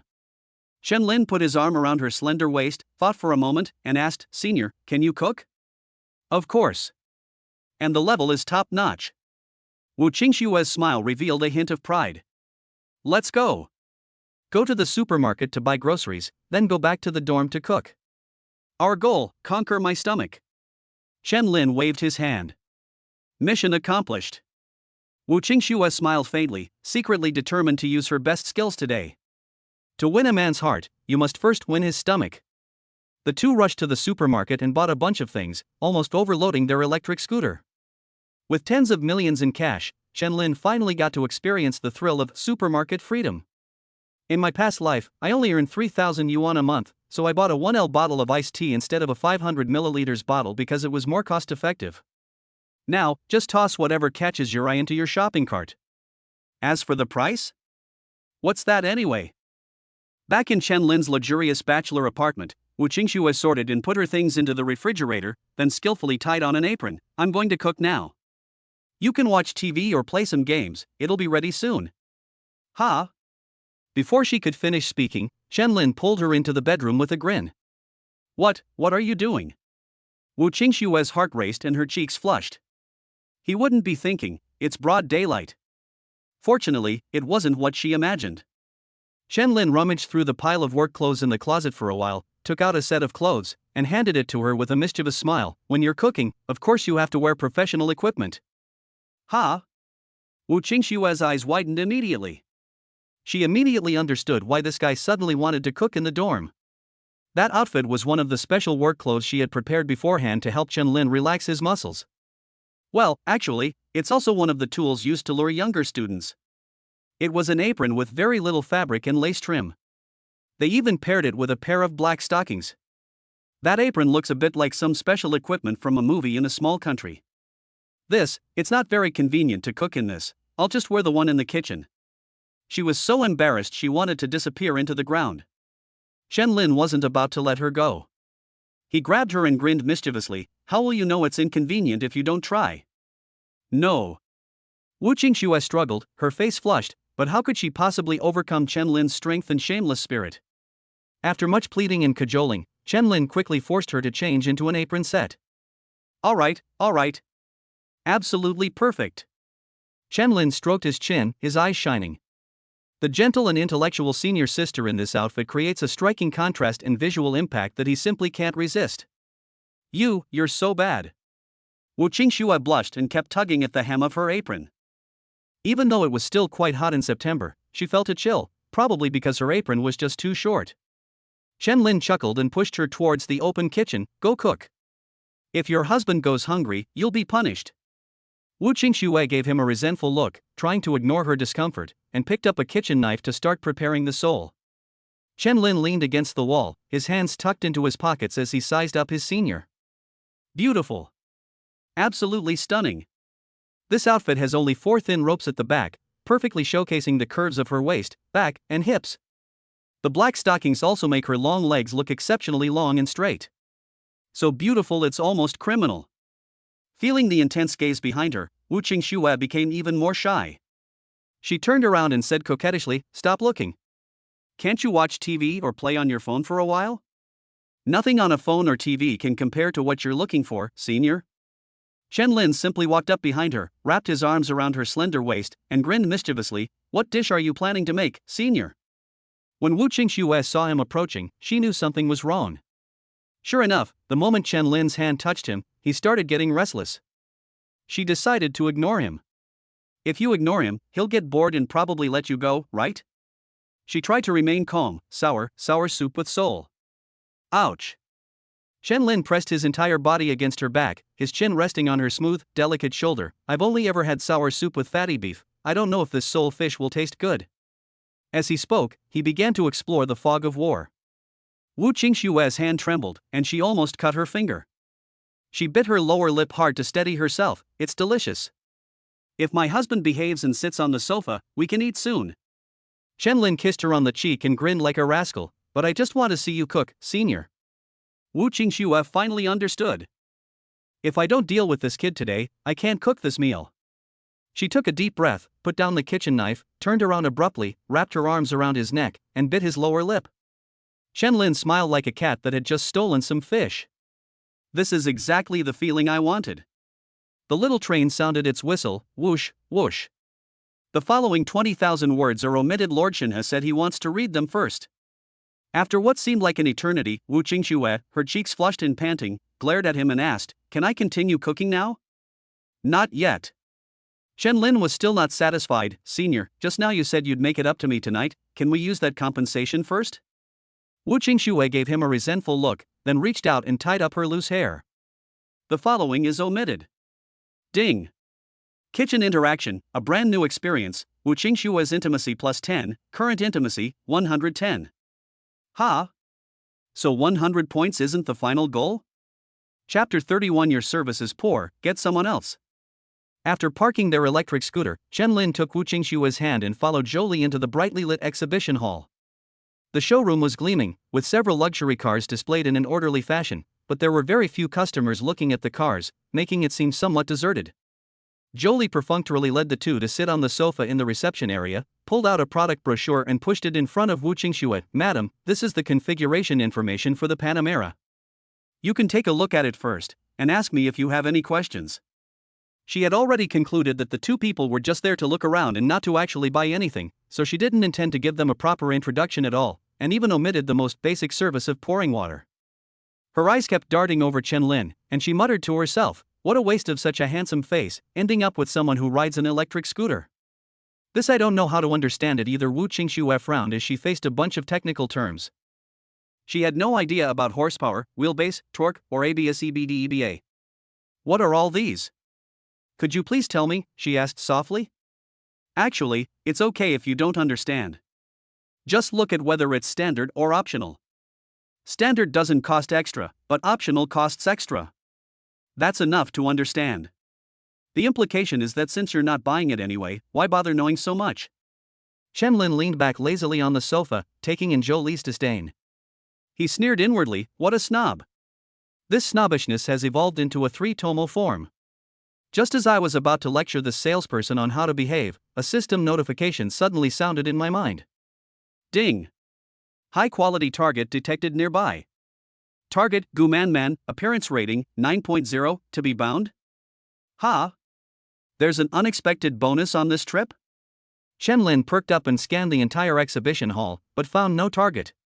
Who cares, let's bind it first. Ding. Gumanman successfully bound. New profile card 5 added. Name, Gumanman. Age, 25. Brief introduction: a top salesperson at a Porsche dealership. Originally, she had a happy family, but when she was 18, her mother developed a gambling addiction, accumulating millions in debt in a short time, shattering their happiness. To repay her mother's debts, she resolutely tore up her university acceptance letter and went north to work. Intimacy level 0, no contact. Chen-Lin raised an eyebrow slightly. Suddenly developed a gambling addiction? Accumulated millions in gambling debts in a short period of time? Wasn't this a setup? We're all tired of this kind of tactic from watching short videos all over the place. A group of people team up, let you win first, give you a taste of success, and then one of them jumps out and says they've lost too much and need to increase their bets to recoup their losses. And then, you'll lose even your pants. Is the system implying that I should play the hero who saves a damsel in distress? And help pay off a debt while I'm at it? Hey, let's not worry about that for now, let's get them over here first. Chen-Lin adjusted his posture, crossed his legs, and tapped Jolie, who was absent-mindedly sitting opposite him, with his toe. Hey, you there. Jolie looked up in surprise and met Chen-Lin's impatient gaze, her heart skipping a beat. Do you have a saleswoman named Gu Man in your store? Chen-Lin asked casually. Yes, but sir, the salesperson you booked is me. Jolie was bewildered by this sudden question. Go and call her over. Chen-Lin was too lazy to listen to her nonsense and waved his hand to interrupt her. I'm not satisfied with your service. Send another salesperson. Wu Qingxue, standing beside him, looked surprised and gently tugged at Chen-Lin's sleeve, asking softly, Darling, is this Gu Man, your friend? She wondered to herself, why did they suddenly want to find another salesperson? If it was a friend, why hadn't they mentioned it before? I don't know him. Chen-Lin patted her hand. I glanced at the top sales list when I came in, and I happened to remember this name. Compared to this distracted person, I have more faith in the service quality of the top sales staff. He made up a random excuse. There was indeed a sales leaderboard at the entrance, but he didn't pay any attention to it. Jolie's face turned pale and then flushed instantly. She had only been a little careless because she thought these two people didn't seem like real customers, but she hadn't expected them to be so direct and show her no respect whatsoever. If the manager finds out. She forced a smile. Sir, I'm so sorry, it was my oversight. Please give me another chance, I will definitely give you and your spouse a detailed introduction. Can't you understand human language? Chen-Lin frowned, his voice clearly displeased. I said, you, get out of the way. Let Gu Man come. His voice was exceptionally clear in the quiet showroom, drawing curious glances from the other sales staff and a few scattered customers. Jolie froze on the spot, not knowing what to do. Let's find someone else. I'm a top salesperson, after all, and I can't afford to lose face. If we don't change it, people will be pointing fingers and cursing us. They were pointing with the tip of their shoes. Just then, a clear and gentle voice rang out. Hello sir, how can I help you? A tall, beautiful saleswoman with her hair in a bun walked briskly over, carrying a cup of tea. She was also wearing a white shirt, a navy blue pencil skirt, and black stockings and high heels, but it looked absolutely perfect on her. In terms of looks, figure, and temperament, she is far superior to Jolie. With an apologetic smile on her face, she gently placed 2 glasses of warm water in front of Chen-Lin and Wu Qingxue. Then, she half squatted beside Chen-Lin, bowed slightly, and said, Hello sir, I am Gu Man, your top saleswoman. I am very sorry for your unpleasant experience. I will serve you from now on, is that alright? Is this Porsche's famous squatting service? It is said that if a customer is seated, Porsche salespeople must half squat in front of them, maintaining eye level while speaking, primarily to demonstrate equality of personhood. Regardless of whether there was true equality or not, Chen-Lin was very satisfied with this polite and humble attitude. He nodded and pointed to Wu Qingxue beside him. Okay. My wife wants to buy a Panamera. You can show her the details and then arrange a test drive. If she likes it, we can pay in full and pick it up today. She doesn't need to look at the configuration, just choose the best one. The words full payment struck Jolie's heart like a heavy hammer, as she listened intently. Her vision went black, and she seemed to see a huge sum of money in commission sprouting wings and flying towards Gu Man. Gu Man, on the contrary, suddenly brightened up. With the car market sluggish in the past 2 years, even this top-performing saleswoman is under considerable pressure. If she can close just one deal on a top-of-the-line Panamera, her monthly sales target will be guaranteed. Her tone became increasingly polite. Okay, sir. Thank you so much for your trust. Madam, please come with me to the demo car so you can have a more direct understanding when I introduce it. She's a beautiful saleswoman. Wu Qingxue felt a slight pang of jealousy. But, my husband switched to sales for my own sake. He couldn't bear to suffer even the slightest loss. For a moment, a touch of sweetness returned to her heart. She looked up and smiled gently at Chen Lin. Darling, shall we watch it together?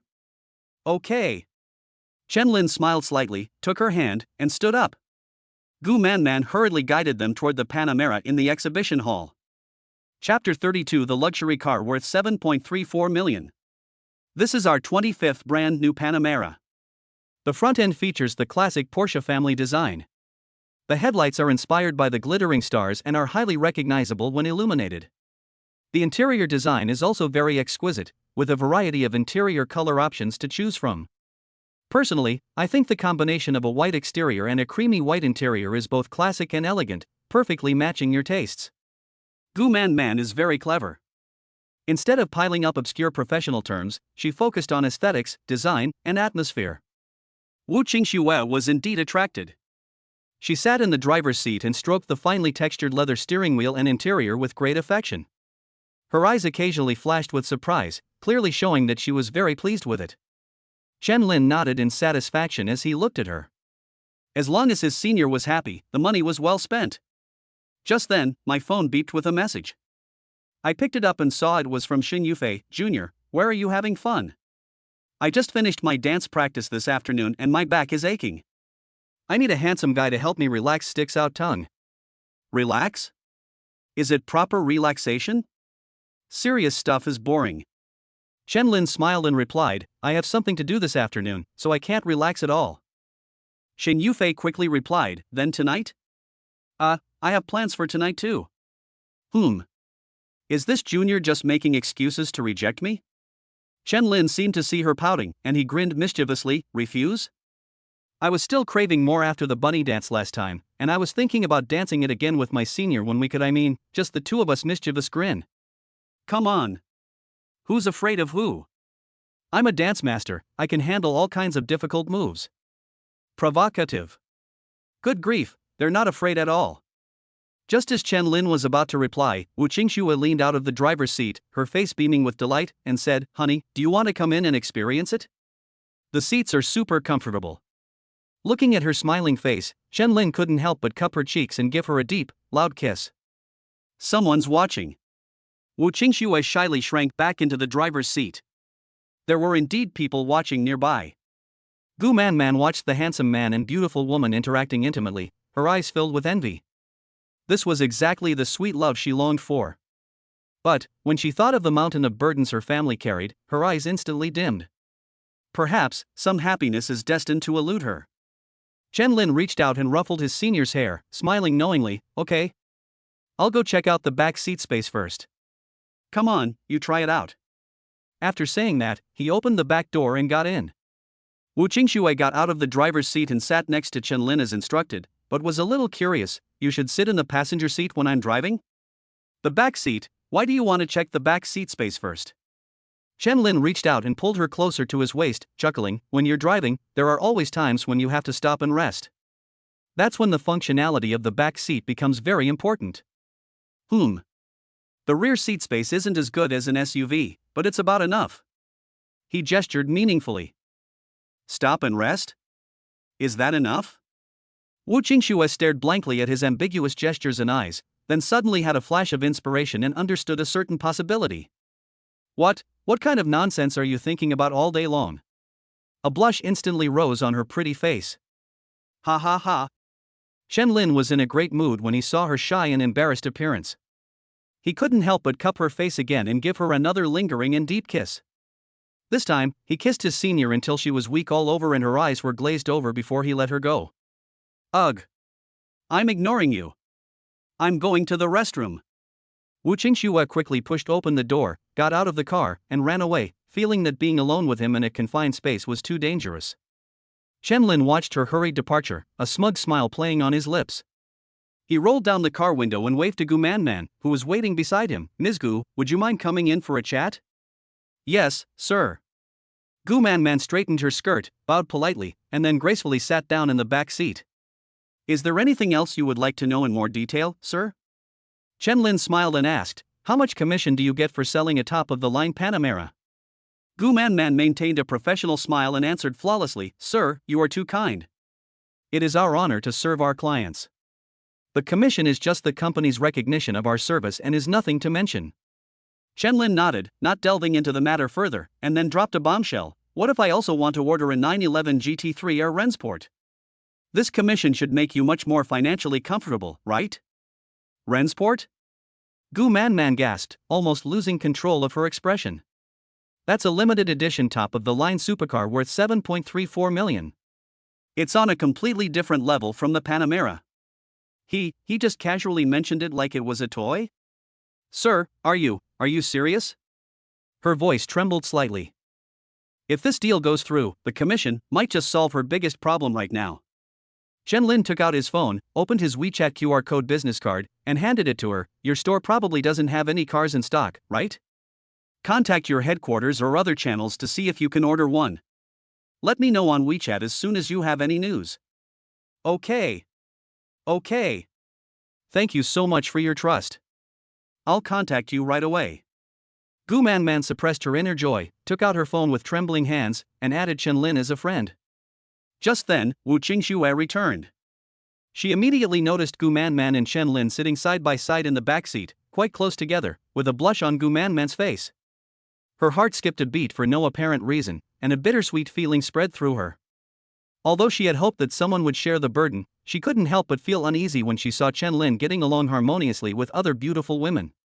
This kid, I've only been gone a few minutes?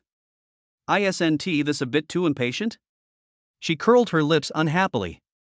Chen Lin, acting as if nothing had happened, casually climbed out of the car and put his arm around Wu Qingxue's waist. Baby, are you done? Let's go, let's take a test drive and let your husband see how good your driving skills are. Wu Qingxue gave him a disgruntled look, feeling that his understanding of driving skills was completely different from her own. Chapter 33. The password is your birthday. After the test drive, Wu Qingxue's cheeks were flushed with excitement. She clung to Chen Lin's arm, chattering excitedly about the driving feel and the smooth handling. She looked like a little girl who had just received her favorite toy. That was amazing. It's a shame you don't have a driver's license yet, otherwise you would definitely love this feeling too, she said with a hint of regret. Chen Lin smiled. A driver's license? He'd had one in his past life. It's just that a car he couldn't afford it. He said in a low voice, It's okay, I'll take the test as soon as my coming-of-age ceremony is over. Then I can drive this car whenever I want, right? Yes. Of course. What else mine is yours?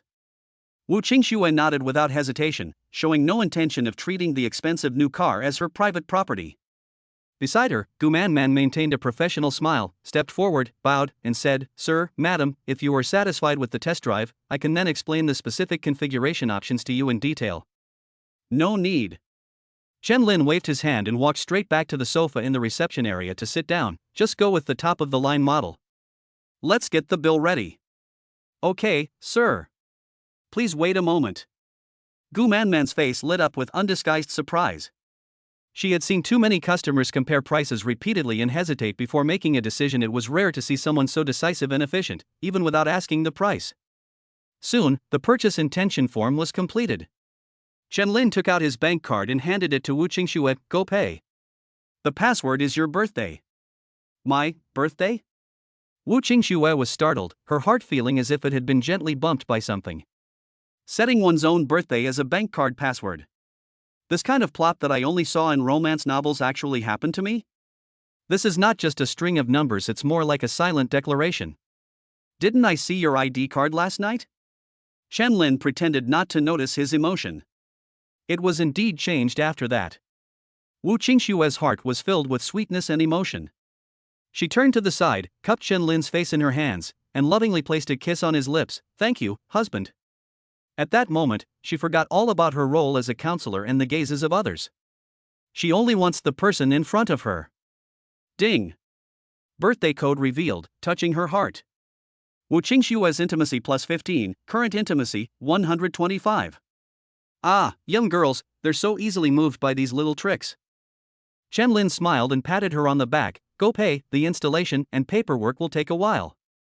Wu Qingxue stood up. But another anxiety rose in her heart. He's so good to me. What if he really designates me as his wife at his coming-of-age ceremony? Where am I supposed to find that 5 million dowry? No. I have to work harder to earn money. I absolutely cannot let him be looked down upon because of me.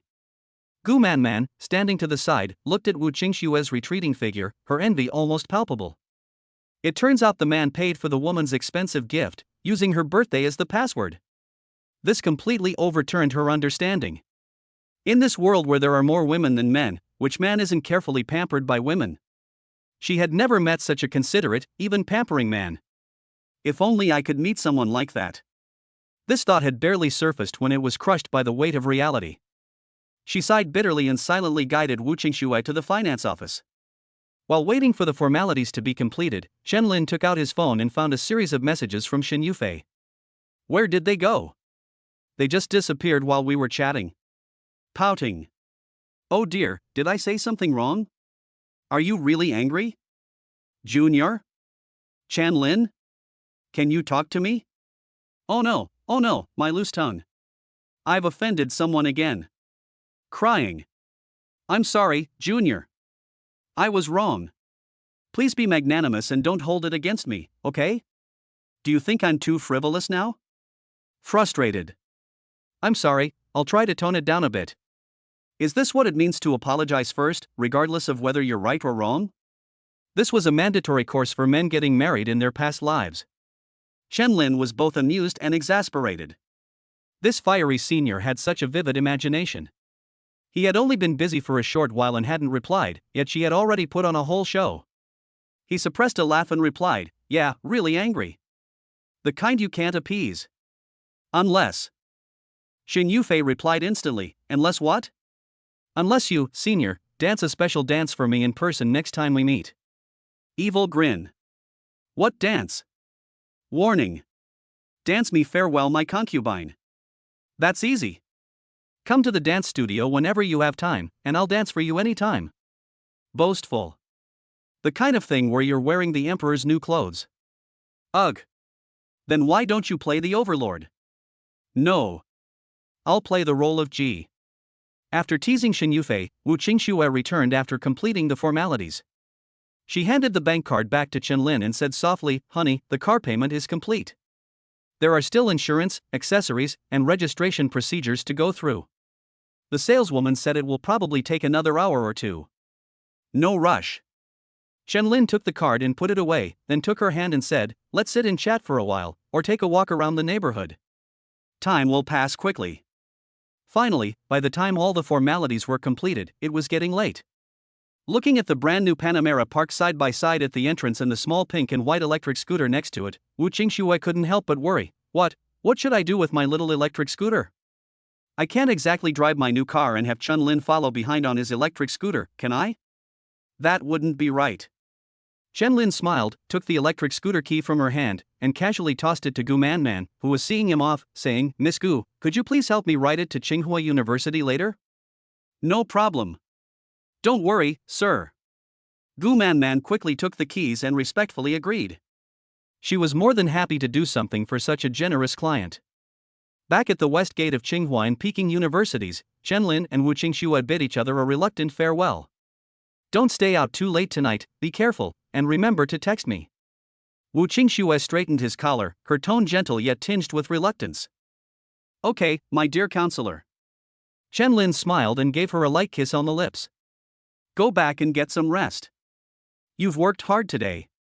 Watching Wu Qingxue drive into the campus, Chen Lin checked the time. It was almost time for his meeting with Xia Qingqing. Chapter 34 is selfishness, it's double standards. The location Xia Qingqing sent him was the Awfula restaurant, located on the food street near the west gate of the school. As soon as Chen Lin arrived at the door, the welcoming staff's eyes lit up, and they greeted him warmly. You see, handsome men of this caliber are a rare find. Chen Lin had no time to spare and went straight into the restaurant, where he found the private room called Arc de Triomphe based on the information. He knocked gently on the door, then pushed it open. The atmosphere in the private room was subtly tense. The girl with the bow and the girl with freckles were fiddling with the cutlery. Xia Qingqing was quietly looking at the table, while Zhuing looked clearly resentful and aggrieved. Clearly, her clumsy actions during the day ruined the party, causing some discord in the otherwise harmonious 707 dormitory. When they saw Chen Lin push the door open and come in, the four of them looked up at the same time. Except for Xia Qingqing, the other three had unbelievable surprise written all over their faces. He actually came? Chen Lin smiled slightly, his gaze sweeping over the faces of the group before finally settling on Xia Qingqing. What's wrong? Did I come at the wrong time, or am I not welcome? Welcome, welcome. Of course you're welcome. Zhu Ying stood up abruptly, her face beaming with joy, completely forgetting the unpleasantness from before. He still came. He still cares about me. Sure enough, he rejected me in front of everyone that afternoon, just as a small punishment for my outspokenness in the classroom. Now that the punishment is over, he came to find me. He really does care about me. Zhu Ying's inner monologue instantly unfolded like an 80-episode drama, and her gaze toward Chen Lin grew increasingly intense.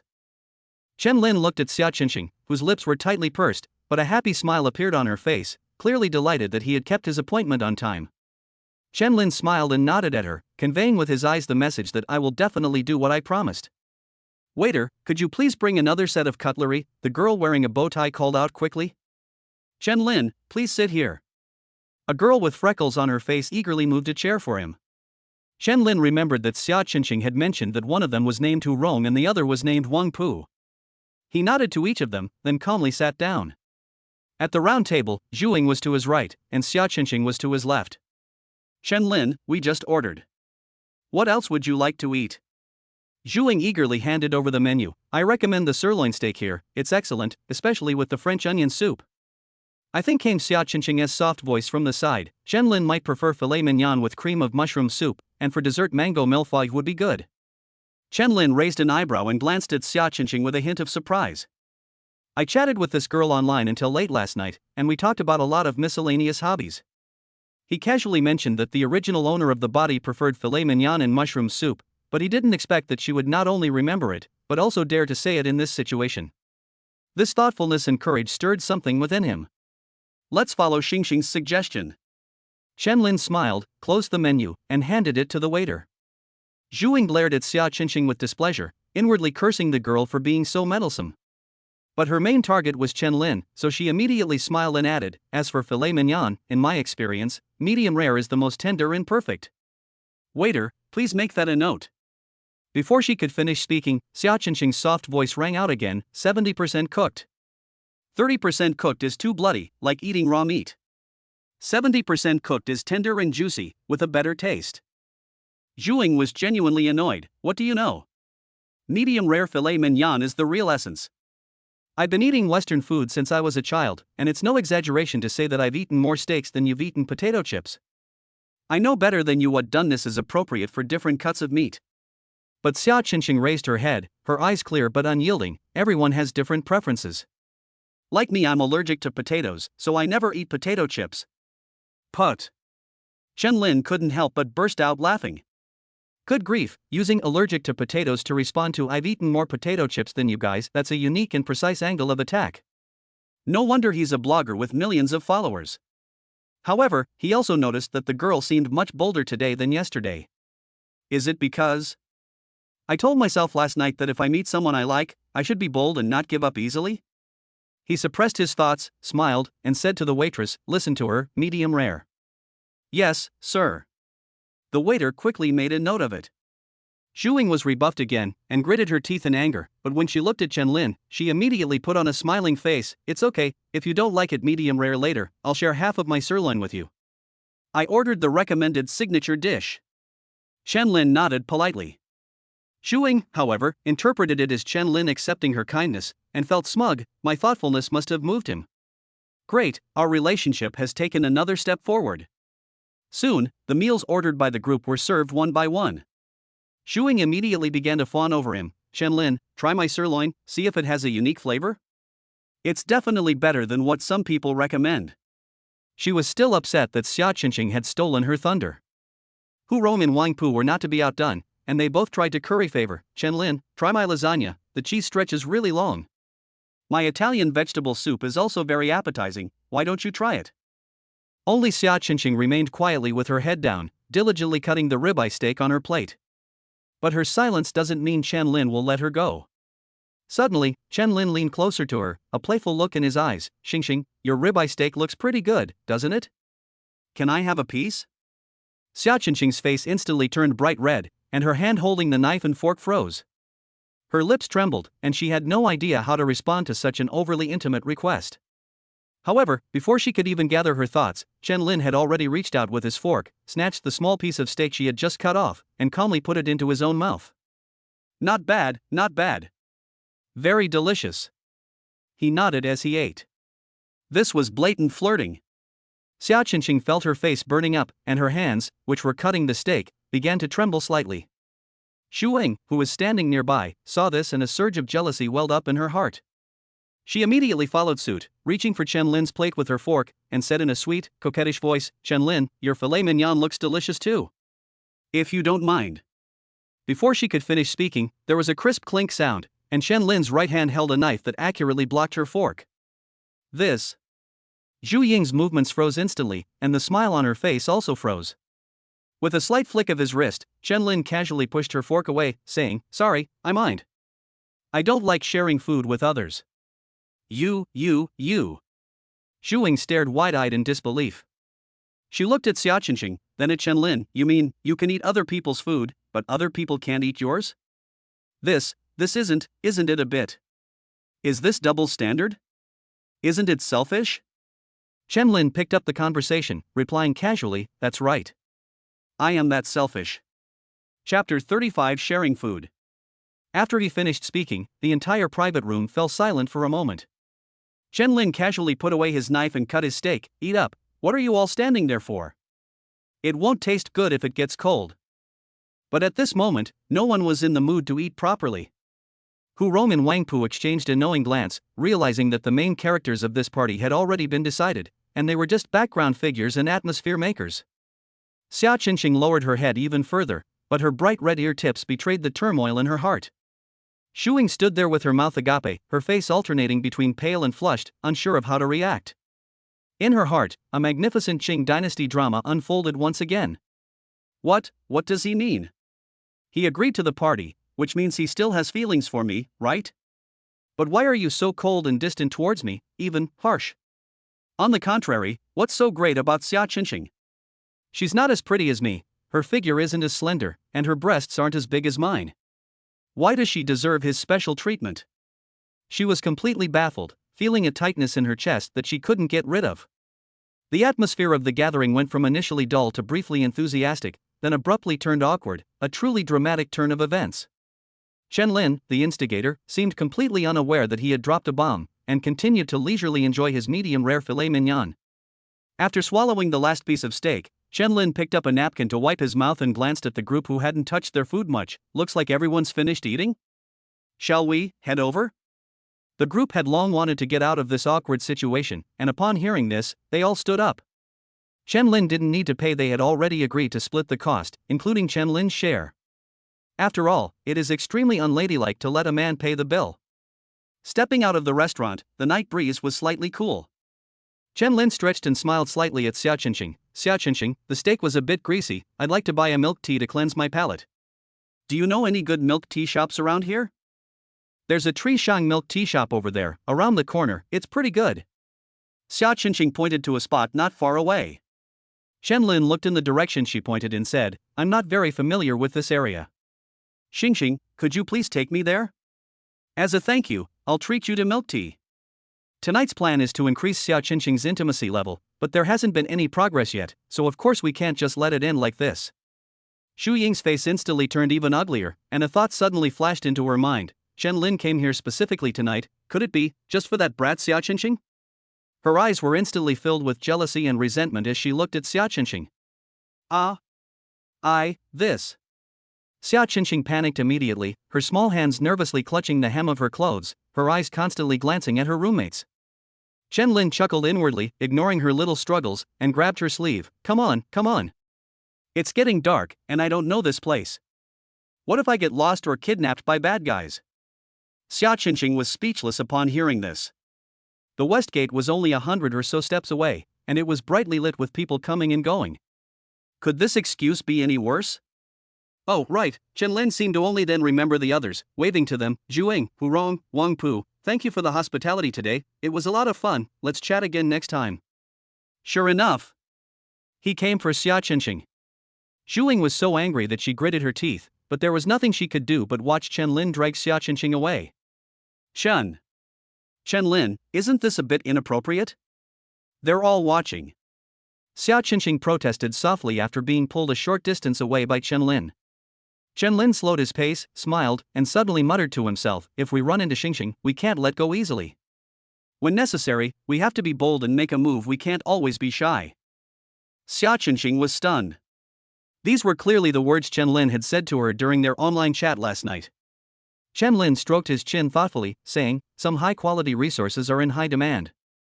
If you hesitate because of shyness, someone else might snatch them up in the blink of an eye. Xia Qinxing immediately thought of Zhuang, who was making a fierce offensive. She had clearly shown interest in Chen Lin. But she raised her small face, so what if you succeed with one? Can't a man marry 45 wives? Damn it! I've forgotten the rules of this world again. Chen Lin was speechless for a moment, and could only helplessly touch his nose. Before we knew it, we arrived at the milk tea shop. I'd like a Hong Kong-style milk tea, less sugar. Chen Lin glanced at the menu and said to the clerk, give her a brown sugar boba milk tea, regular sugar, thank you. He even remembered my sweetness preference? A sweet feeling welled up in Xia Qinxing's heart. He had remembered the preferences I casually mentioned during our chat last night so clearly. Thank you, she said softly, her voice even softer than before. Soon, 2 cups of milk tea were ready. Xia Qinxing inserted the straw and carefully took a small sip. For some reason, the milk tea seemed especially sweet today.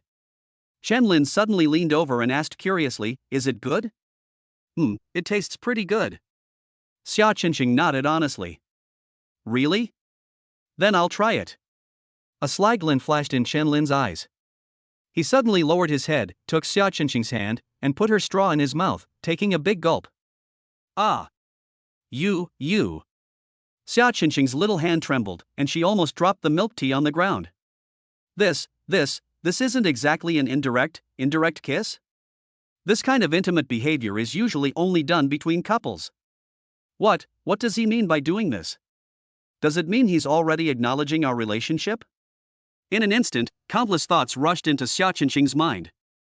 But amidst the panic, there was also a hint of sweetness. Chen Lin acted as if nothing had happened, smacked his lips, and commented seriously, it's really good, sweet but not cloying. Then, without even looking at Xia Qinxing, he turned his gaze to a food stall by the roadside. Hey! There are beef patties over there. I like these. I have to go buy one. As he spoke, he walked directly toward the stall. Xia Qinxing, left standing there, was in a daze. How could he do this? After doing something so outrageous, he acted like nothing had happened? So, was he doing it intentionally or unintentionally? She stared at Chen Lin's tall, straight back in front of the food stall, completely bewildered. Chapter 36 Confession. Chen Lin quickly returned with the meat pie. He eagerly took a big bite, hissing as he breathed out the hot pie, and mumbled his praise, hot, but delicious. Delicious. I hereby declare it my top choice for late-night snacks.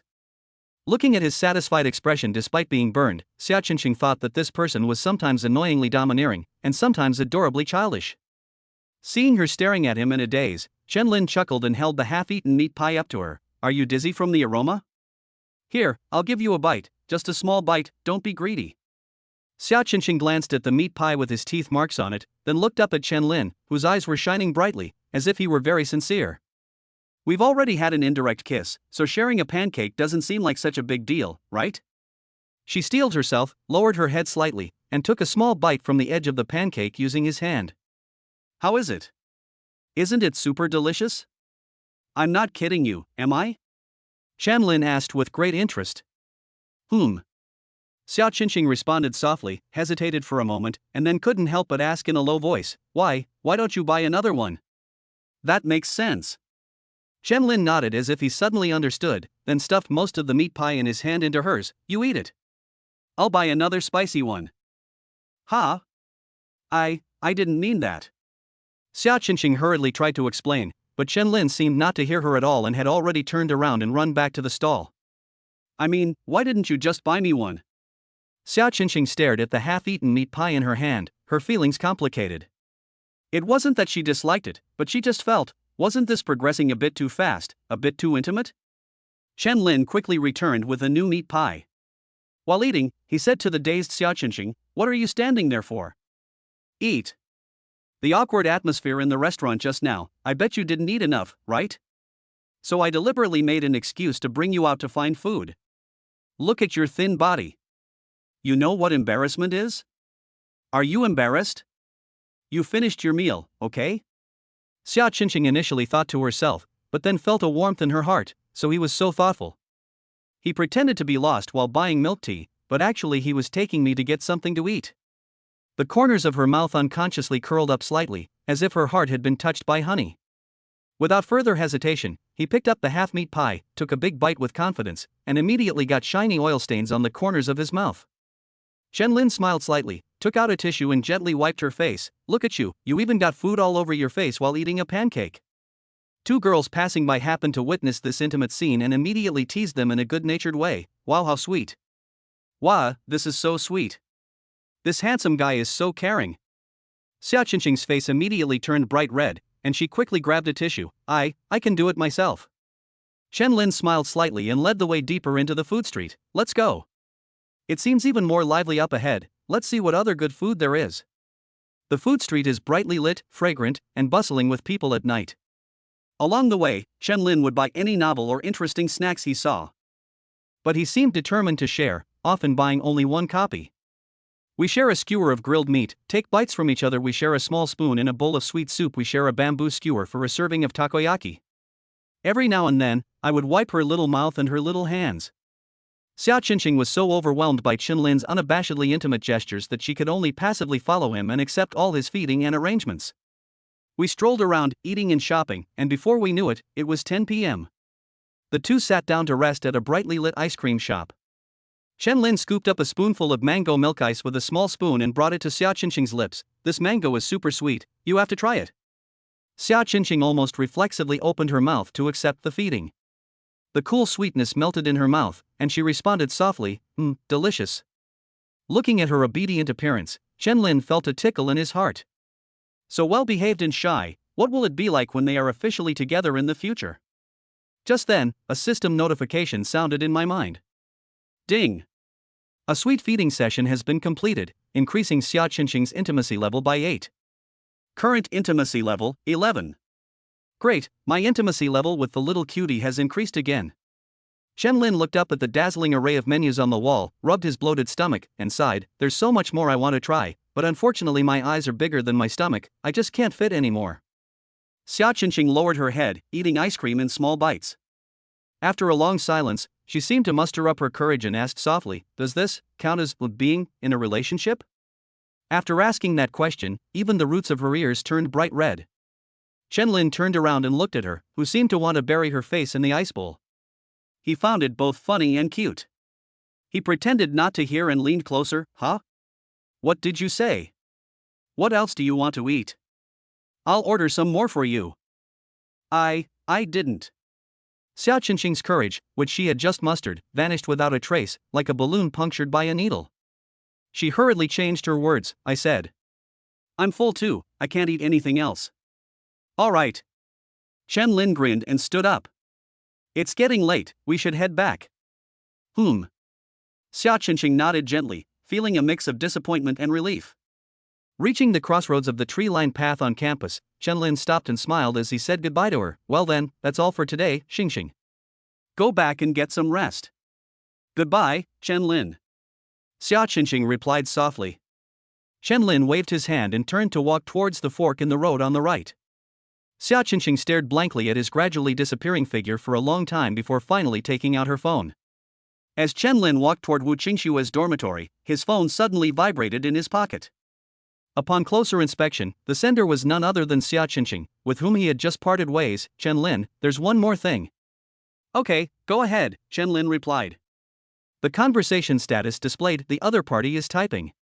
For a long time, as if she was going through a long internal struggle. Finally, a new message popped up. I want to ask Chen Lin. Will you be my boyfriend?" At the same time, a system notification sounded in Chen Lin's mind. Ding! You've secretly fallen for her and bravely confessed. Xia Qingqing's intimacy level increases by 10. Current intimacy level, 21. Chen Lin smiled. Sure enough, he was socially awkward offline but a social butterfly online. He had to rely on the internet for things like confessing his feelings. He glanced at the screen, a playful smile playing on his lips. His fingers flew across the keyboard as he typed a reply, this. I'm afraid it won't work yet. He could imagine that on the other side of the screen, Xia Qingqing's small body would instantly stiffen, and her cute little face would instantly lose all color. Chapter 37-8 Senior Shin. Chen Lin deliberately paused for a few seconds, whetting the other person's appetite, before slowly replying, I didn't mean I disagree.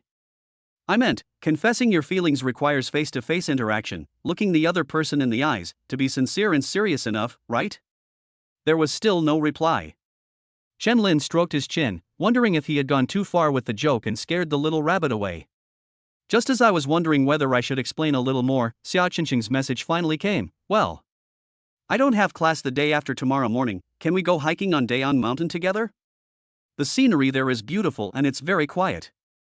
Dayang Mountain is located north of Tsinghua and Peking universities. It boasts beautiful scenery and has not yet been overdeveloped, making it a great place for people to spend time alone and nurture relationships. Of course. We can arrange the departure time tomorrow, Chen Lin agreed immediately this time. Okay. Well then. I wish Chen Lin sweet dreams tonight. Xia Qingqing's tone became noticeably lighter. I also wish Qingqing sweet dreams. Chen Lin smiled slightly and put away his phone. Is this shy yet expectant interaction what pure campus romance feels like? Not bad at all. He walked toward the faculty and staff dormitory area in a good mood. Just as he passed the fourth teaching building, a bright red figure darted out from the lobby, bringing with it a fragrant breeze, and blocked his way. Junior! What a coincidence! Chen Lin looked closely and realized it was none other than Xin Yufei. She was dressed provocatively tonight, wearing a bright red tank top with a khaki-pleated mini skirt that perfectly showcased her sexy figure. Senior? It's so late, why are you still in the teaching building? Chen Lin raised an eyebrow in surprise. Just finished dancing practice, I'm exhausted. Xin Yufei walked over with a smile, naturally hugged his arm, and then pressed her soft body against him. With a knowing smile, she said, Huh? Didn't you have a date tonight, Junior? How come, so soon? She deliberately dragged out her words, emphasizing the word fast. Chen Lin was speechless, don't overthink it. It's just a normal get-together with friends, just having a meal. Xin Yufei's eyes curved into crescents as she continued teasingly, Oh? Really? Then, did our junior eat enough today? Looking at his senior's radiant smile and feeling the amazing elasticity of her arm, and recalling their passionate embrace in the alley last night, Chen Lin felt a small flame ignite in his heart. His eyes darkened, and suddenly he pulled Xin Yufei into his arms. Yes, I haven't eaten enough, I'm starving. As soon as he finished speaking, he lowered his head and kissed her full, red lips precisely. Xin Yufei first opened her eyes wide in surprise, then wrapped her arms around his neck and responded enthusiastically. It took a long time, until both of them were out of breath, before they slowly separated. Junior, you've gone astray. Xin Yufei's eyes were alluring as she gently stroked Chen Lin's burning cheeks with her fingertips. Wasn't that all taught by my senior? Chen Lin said with a mischievous grin, his large hand caressing her slender yet supple waist. Xin Yufei gave a coquettish snort, not only not denying it, but also sticking out her delicate tongue and tracing it along his lips. Then, how about we go somewhere else? Senior sister wants to teach you something even naughtier. Chen Lin felt a tingling, electric sensation run through his lips. He couldn't help but lower his head and kiss her hard again before asking, Where can we go so late? Xin Yufei lives in a 4-person dormitory, so that's obviously impossible. Although Chen Lin's apartment is a luxury studio, girls are strictly prohibited from entering at night, and the doorman downstairs has sharp eyes like a searchlight. As for going to a hotel, given his age and the laws of this world, I'm afraid the police will come knocking on his door before he even starts. Look what this is? Xin Yufei pulled out a bunch of keys as if by magic and waved them in front of him, saying, Don't forget that I'm the president of the dance club. The dance studio is definitely empty right now. She blinked, her eyes alluring, and, didn't I say this afternoon? I'd dance a dance just for you. Let's go. Chen Lin's eyes lit up immediately. Xin Yufei chuckled, took Chen Lin's hand, and led him into the teaching building. The dance studio is on the top floor of the fourth teaching building. It was indeed empty at the moment. The spacious practice room, the huge mirrored wall, the cold bar created a unique kind of excitement. Chen Lin closed the door behind him, immediately pressed Xin Yufei against the cold mirror, and kissed her again. This time, the urgency and enthusiasm were even greater than downstairs. After a passionate, intense kiss, Xin Yufei's body went limp, her cheeks flushed, and her eyes glazed over. Slightly out of breath, she managed to turn her head away from Chen Lin's advances. "Junior, don't here, go over there, to the changing room." At this moment, Chen Lin was already ignited by the hot and alluring body in his arms, and he was unwilling to let go. He grabbed the senior's shapely buttocks with his large hand, and with a slight exertion, lifted her up completely. Xin Yufei gasped and instinctively wrapped her arms around his neck and her legs around his waist. Chen Lin held her in his arms and strode towards the dressing room in the corner. With a soft bang, the locker room door closed, completely shutting out the rising ambience of spring. In Chen Lin's mind, notification sounds indicating an increase in intimacy level began to ring out one after another. Ding! Mutual affection has been established. Xin Yufei's intimacy level has increased by 8. Current intimacy level, 56. Ding! A direct assault. Xin Yufei's intimacy level plus 20, current intimacy level, 76. Ding! Extremely high difficulty. Xin Yufei's intimacy level plus 10, current intimacy level, 86. Bite. 30,000 words omitted here. Lord Shinha is on his way with a steel fork. After an unknown amount of time, the strong hormonal atmosphere in the locker room gradually dissipated. The final system notification sounded in Chen Lin's mind. Ding! Successfully achieved.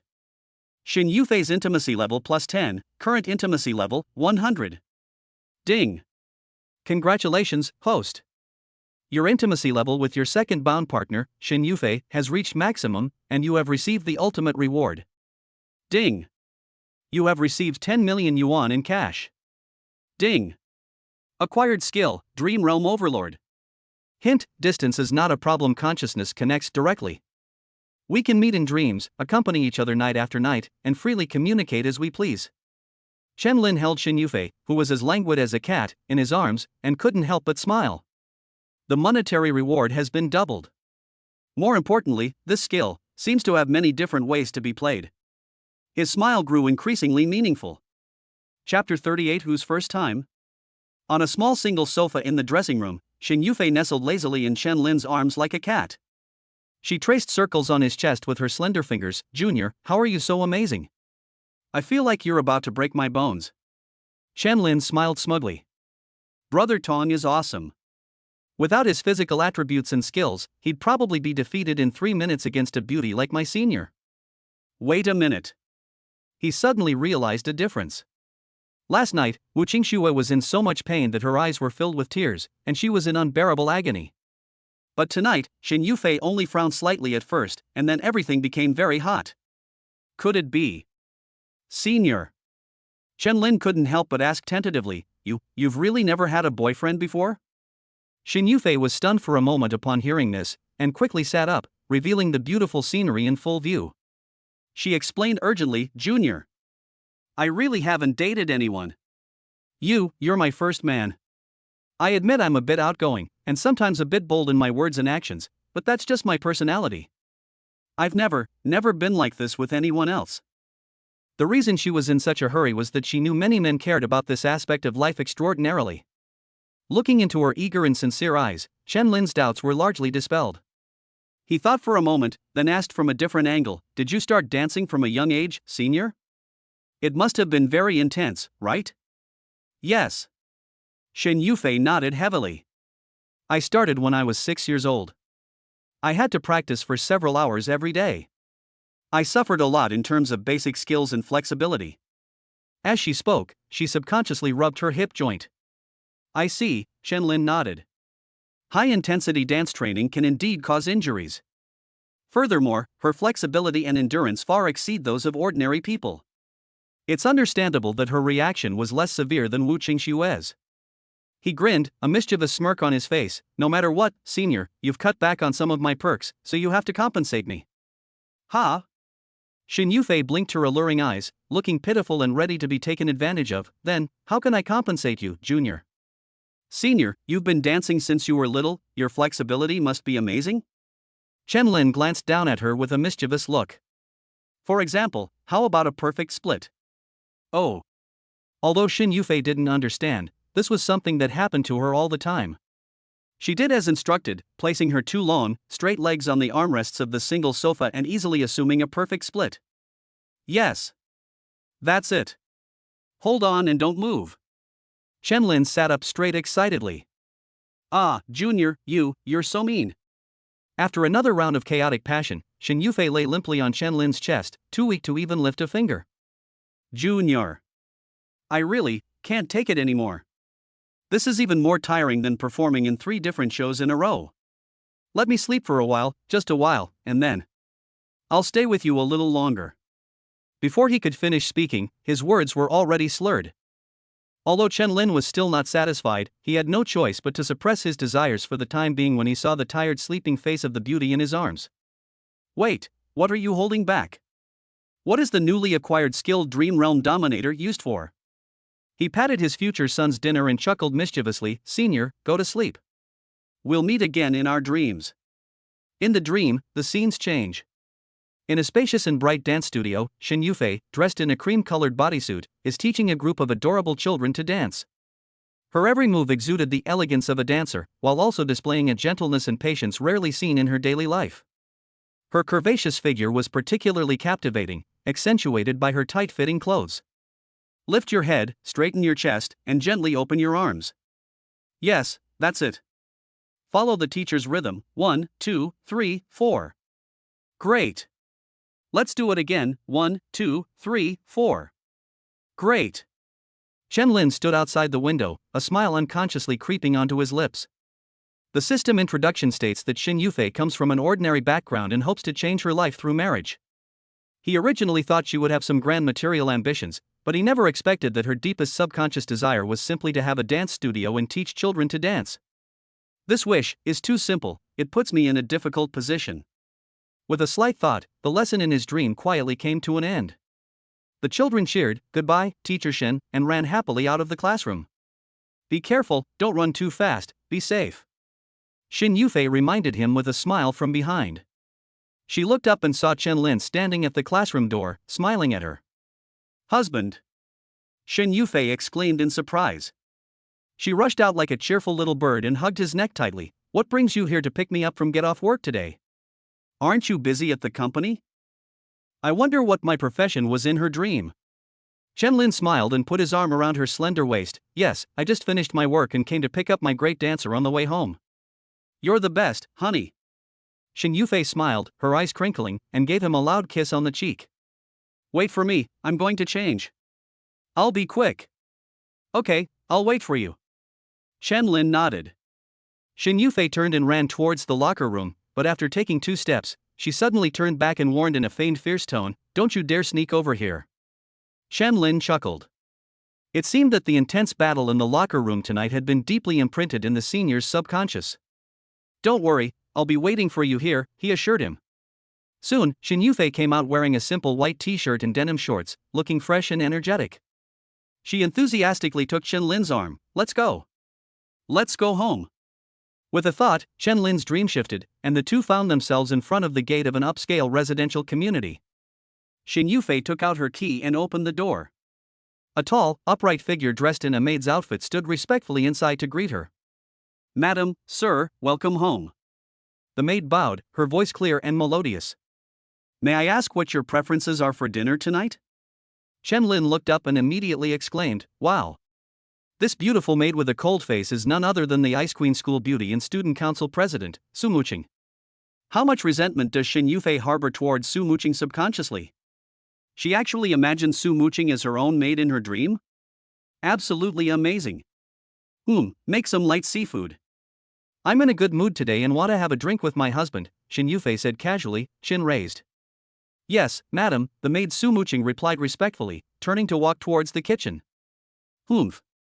This maid is great in every way. She's just too cold, like an ice block. Shin Yufei snorted coldly as she watched her back. All right. Less talk, more action, so as not to disturb our time together. Chen Lin agreed with a smile. Yeah, that's true. Back home, Xing Yufei reverted to her fiery and unrestrained nature. She pulled Chen Lin inside, saying, "Come on, honey. Let's take a bath first, wash away our fatigue, and then come out for dinner." Taking a bath? Chen Lin raised an eyebrow. That suits me perfectly. With a thought, the scene in his dream changed again. The next moment, the two found themselves in a spacious and luxurious jacuzzi.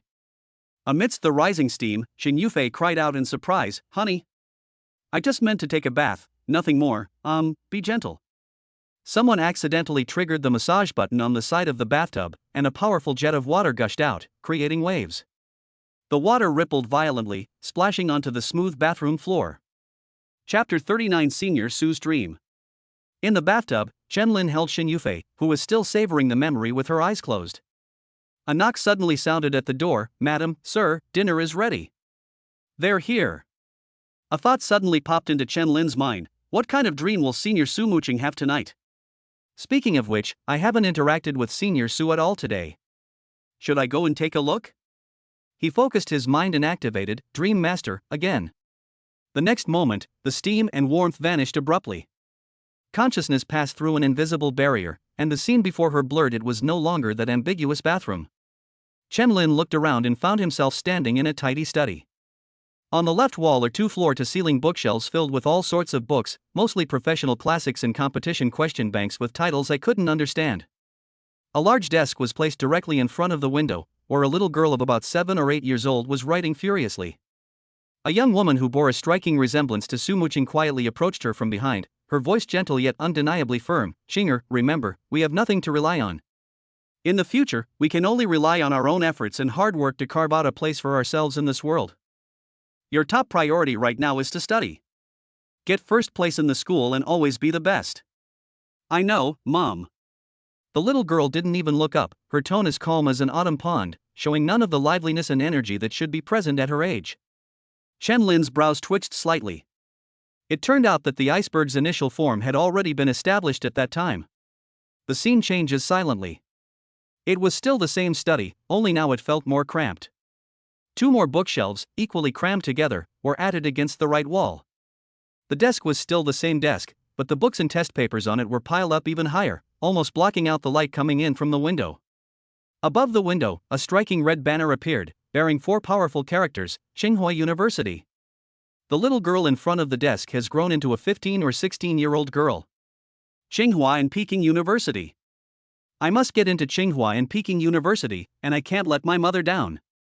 She gripped her pen tightly and encouraged herself in a low voice. But I really want to go out and play with my friends for a while. A barely audible sigh betrayed her inner longing. Chen Lin sighed inwardly. This was the legendary other people's child. But who knew what kind of pressure and loneliness lay behind this glory? The scene shifts again. The study remained the same, but the desk had been replaced with a large smart computer desk. 4 huge monitors were placed side by side on the desk. Now an adult, Su Muqing sat upright in front of the computer, typing away on the mechanical keyboard. On the screen, incredibly complex genetic maps flowed, combined, and changed constantly as she manipulated them, dazzling the viewer. However, a moment later, the intricately working graph suddenly flickered and then completely collapsed, displaying 2 cold, large characters on the screen: failure. Su Muqing stopped moving and stared at the screen expressionlessly, as if she had long been used to it. A moment later, she moved the mouse and silently opened the experiment log. April 1, 2025, the 298th simulation failed. Ha! What a ridiculous April Fool's Day. The words are calm, yet they reveal a deep-seated weariness and self-mockery. Senior Su, she really has always been too tense. Chen Lin sighed again, a feeling of pity welling up in his heart. He stopped hiding and slowly walked behind Su Muqing, softly calling out, "Senior." Su Muqing turned around abruptly, her usually cool eyes flashing with unbelievable surprise. "Junior? How did you get here?" "That's not important."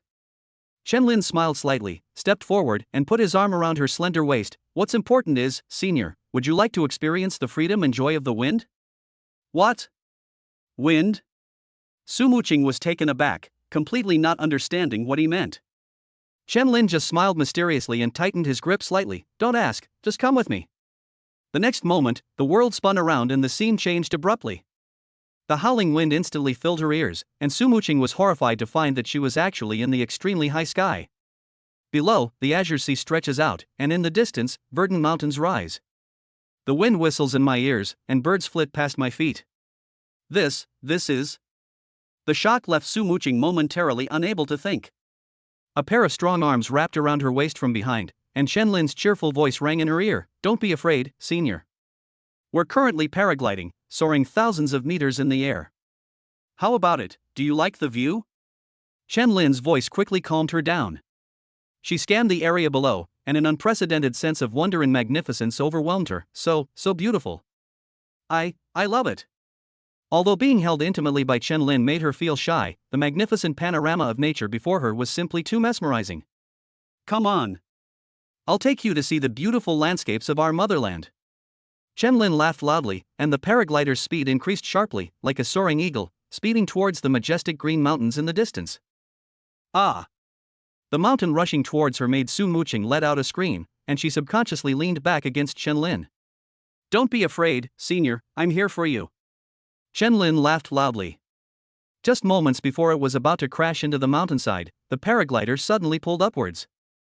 Amid Su Muqing's exclamation, the parachute almost grazed the steep mountain peak. Look down.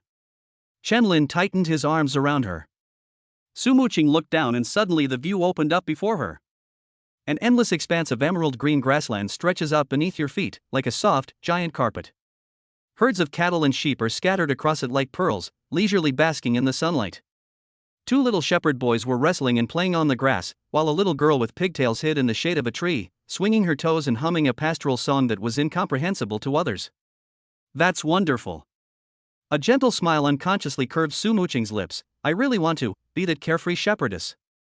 The cold shell covering her heart seemed to have been cracked open at this moment by the beautiful scene of freedom. It's not over yet. Let's do it again. Sensing the change in her emotions, Chen Lin laughed and maneuvered the paraglider to turn. The mountains ahead suddenly become steep and precipitous.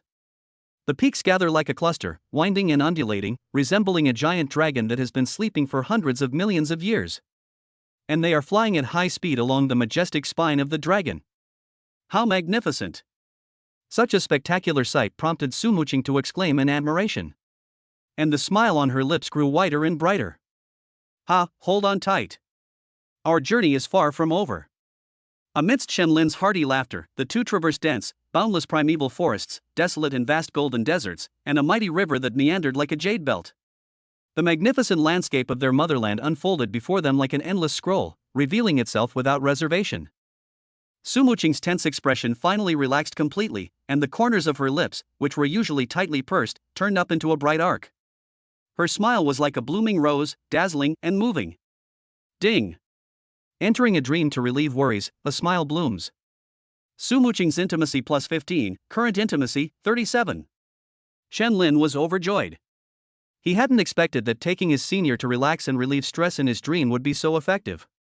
The intimacy level increased even faster than some physical contact. It seems that conquering an iceberg truly requires dedication.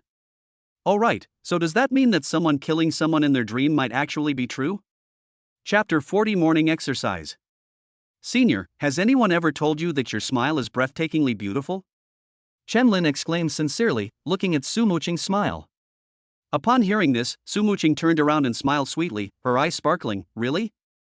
Then, I'll smile at my junior more often in the future? That smile melted away the ice and snow, and caused 100 flowers to bloom, leaving even Chen Lin, who prided himself on being a connoisseur of romance, momentarily stunned. Goodness gracious, this is the complete form of the Ice Queen. Silly boy. Why aren't you saying anything? Su Muqing said with a smile, her tone playful. Fool. You wouldn't dare steal Brother Pigsy's exclusive title. I wouldn't dare call myself a fool. Chen Lin snapped out of his reverie and chuckled. I was thinking about how I could become your strongest support, so you wouldn't have to work so hard in the future and could laugh like this more often. Before he could finish speaking, a wave of exhaustion, originating from the depths of his spirit, surged up and relentlessly washed over his consciousness. Oh no! The effects of using Dream Realm Overlord repeatedly are kicking in.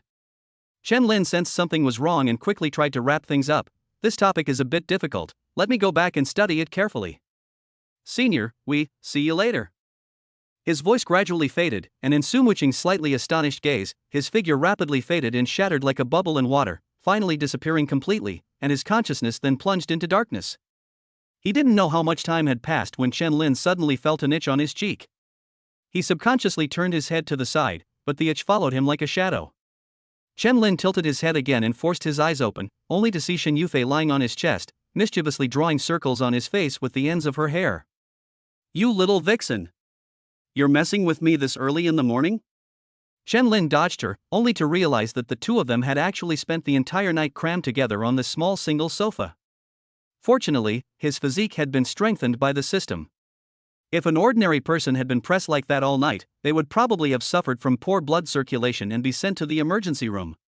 Shen Yufei pouted her red lips and complained softly, "You're one to talk. This sofa is so uncomfortable." Oh? Is that so? Chen Lin smiled mischievously. Ah.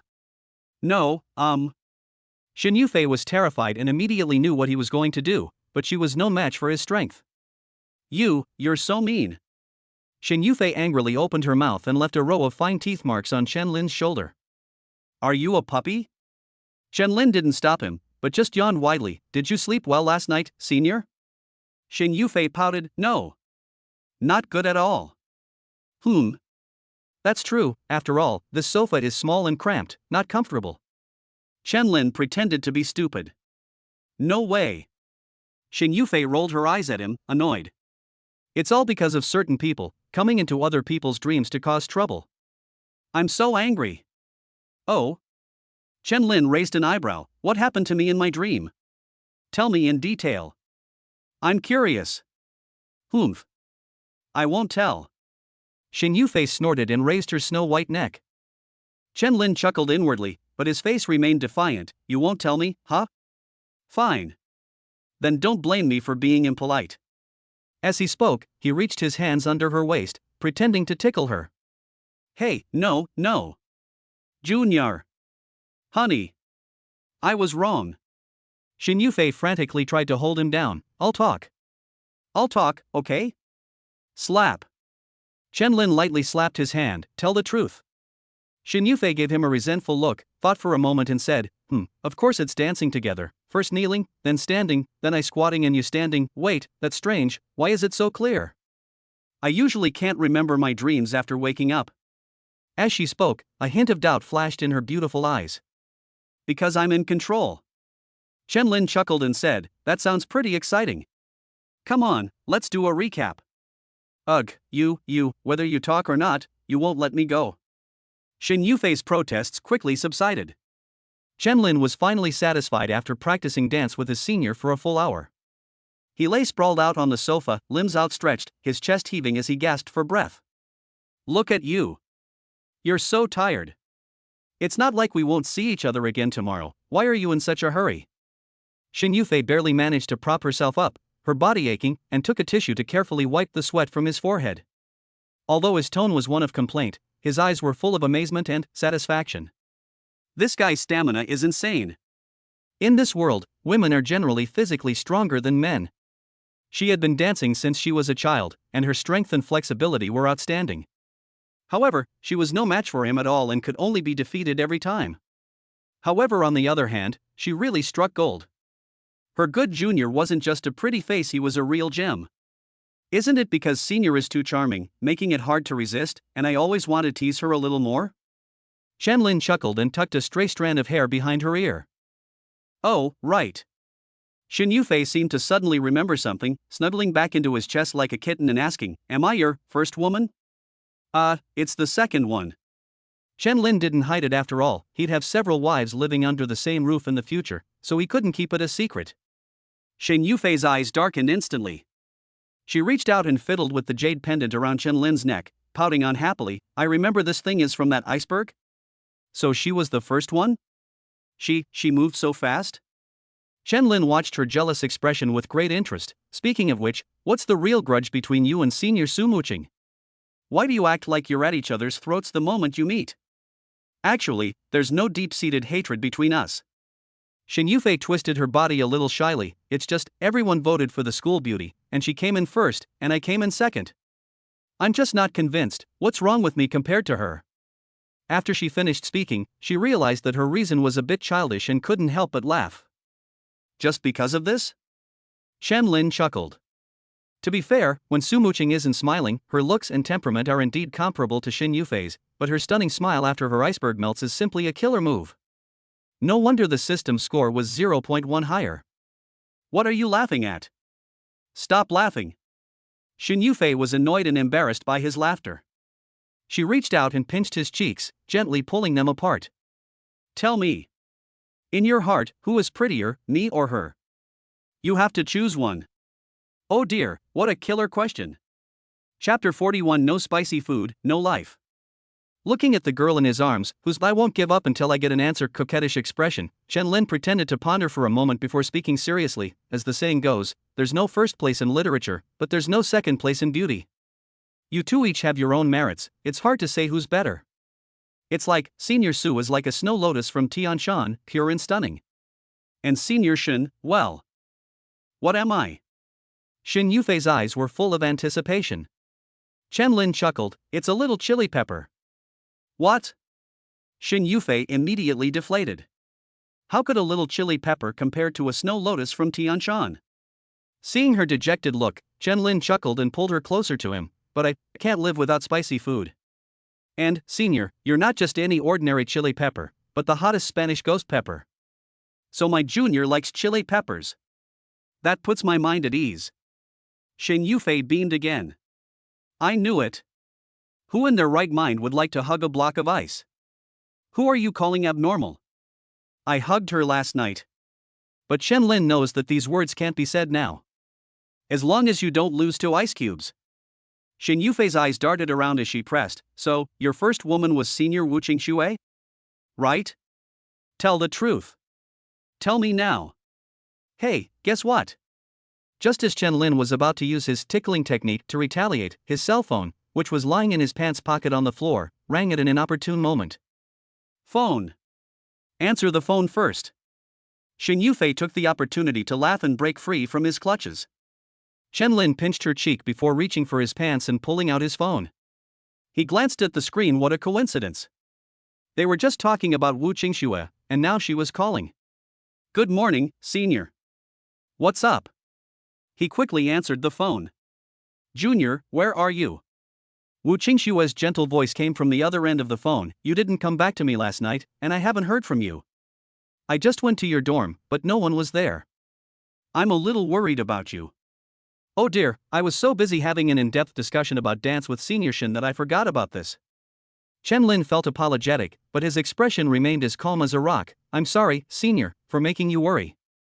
After the party last night, I suddenly remembered a point in my major course that I didn't understand, so I went to the library to look it up. But I got so engrossed in it that I accidentally fell asleep in the reading area. He was smoothly crafting the persona of a studious baby when he suddenly felt a warm, wet sensation on his chest. I looked down and wow.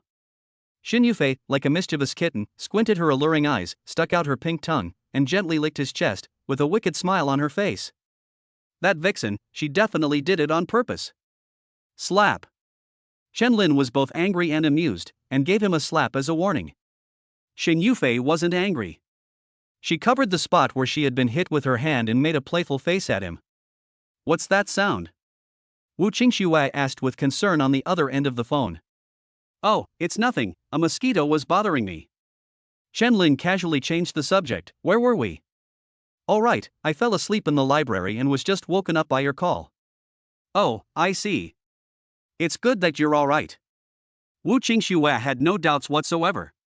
Don't study too hard, remember to rest. Shall I come pick you up now? Let's have breakfast together, and then go to class. Don't bother making the trip, Senior, Chen Lin quickly declined.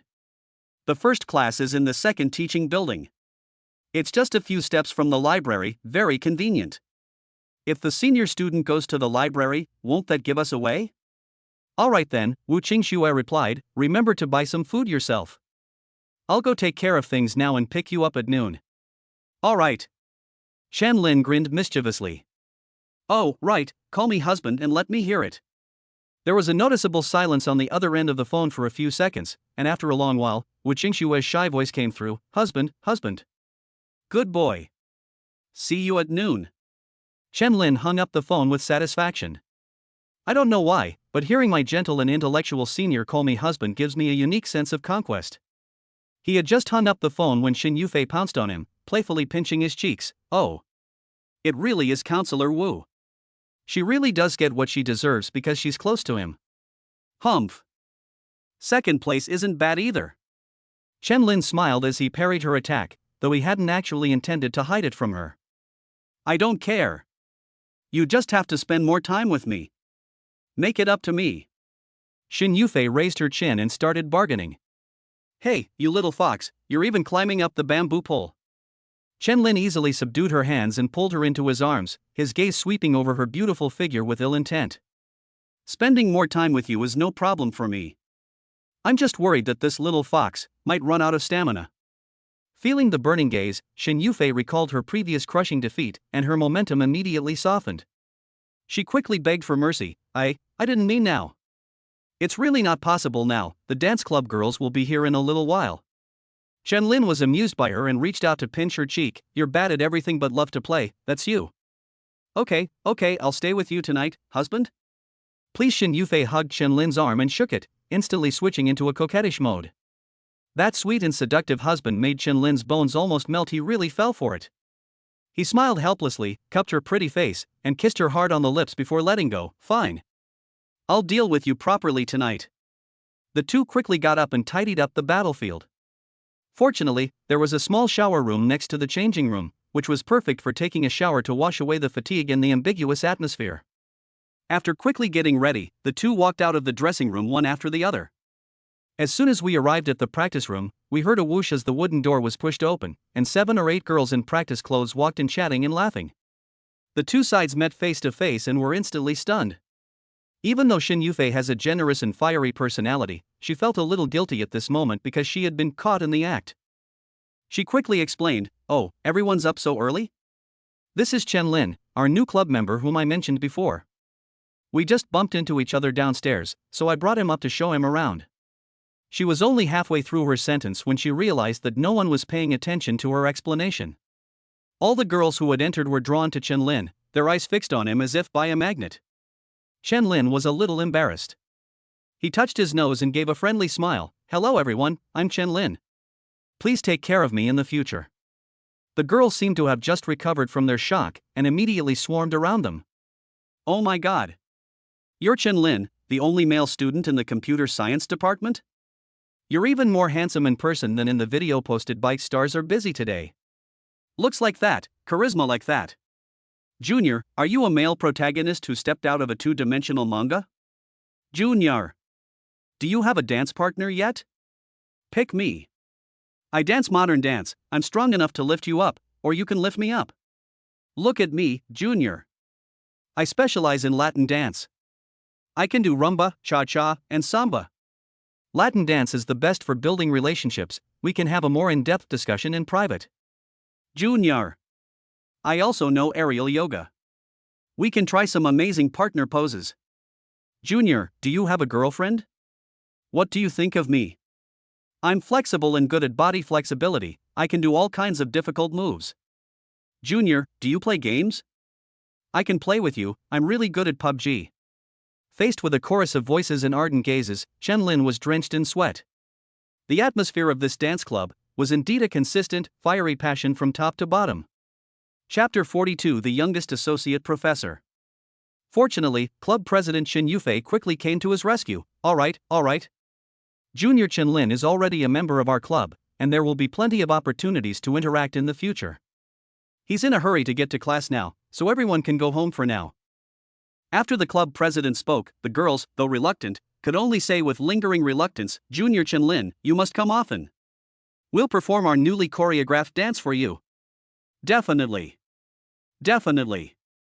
Chen Lin replied with a smile. My gaze swept over their beautiful figures without leaving a trace. I have to say, the members of the dance club are indeed among the best in the school in terms of looks and temperament. Unfortunately, the system did not provide any prompts. Let's go, Junior. Xin Yufei smiled and led Chen Lin out of the encirclement. After leaving the club, the two went to the cafeteria together for breakfast. At the cafeteria entrance, Xin Yufei straightened his collar, which had been wrinkled from being squeezed earlier, her eyes filled with a seductive charm. "Don't forget the compensation you promised. Come find me anytime you have time." "Don't worry." Chen Lin grinned mischievously and squeezed her small hand. "Don't be the first to beg for mercy when the time comes." "Humph. Who's afraid of who?" Xin Yufei gave him a coquettish glare, seemingly having forgotten who had just been begging for mercy.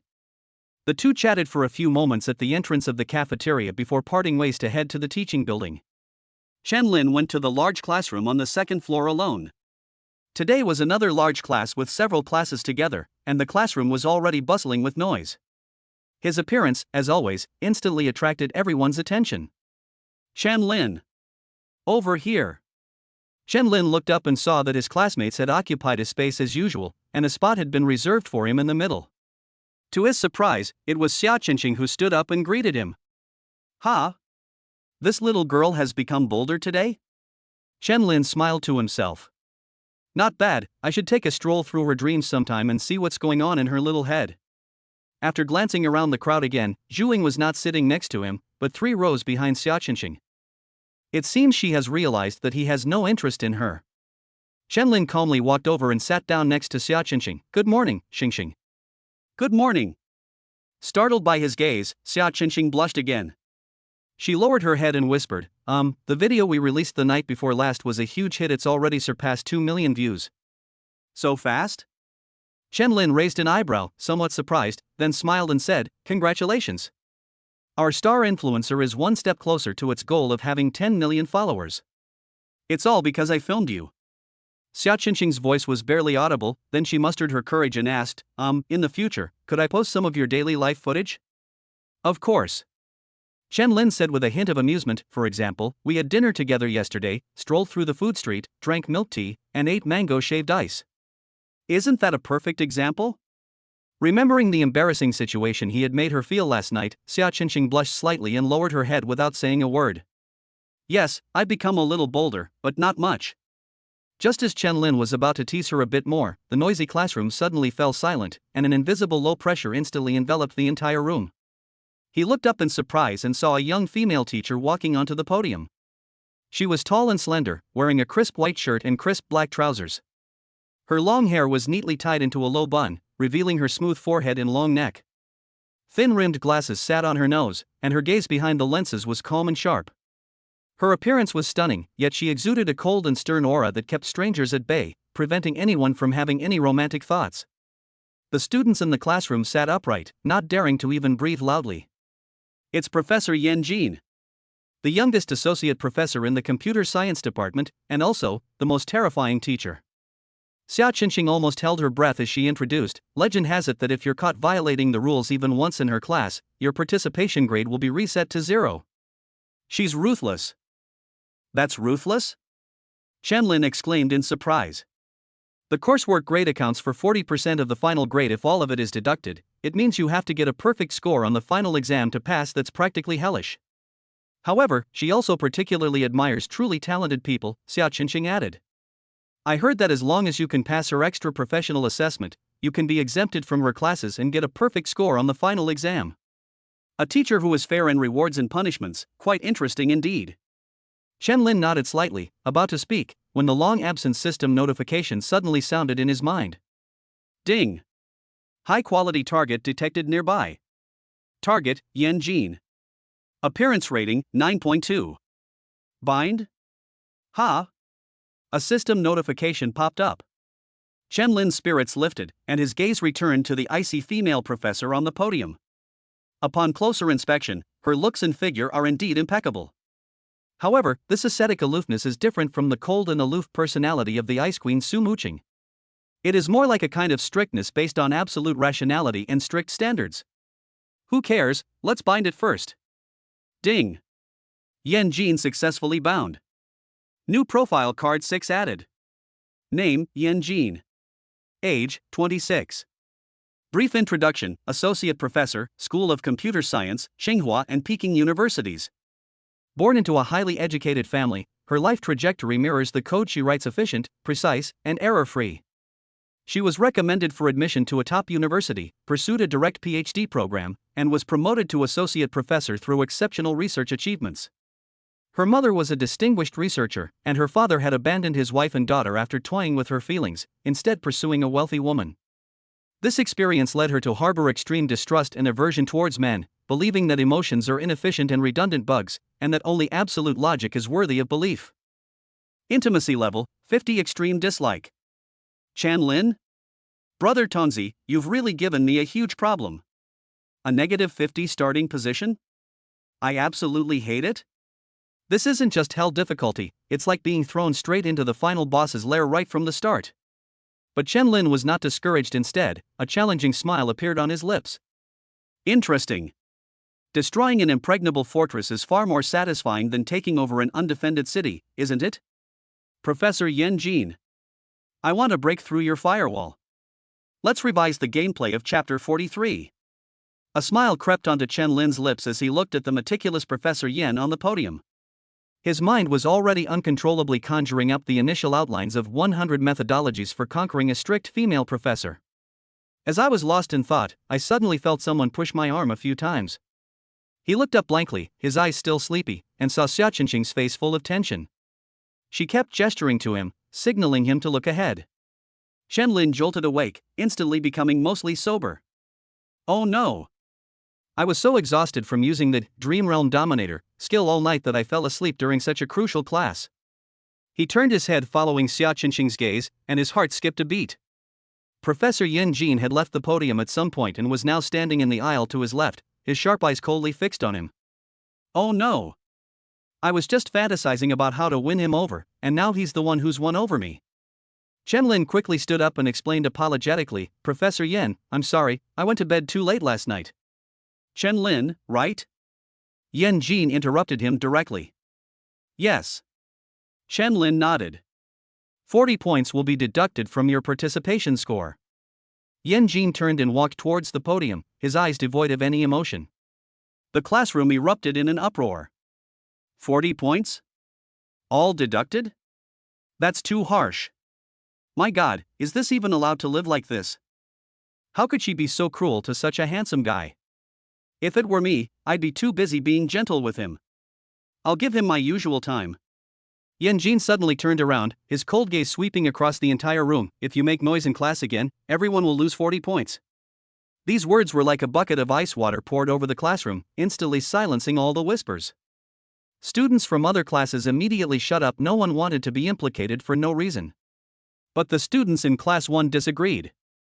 Xia Qingqing was the first to stand up and raised her voice, saying, Professor Yen, no one is perfect.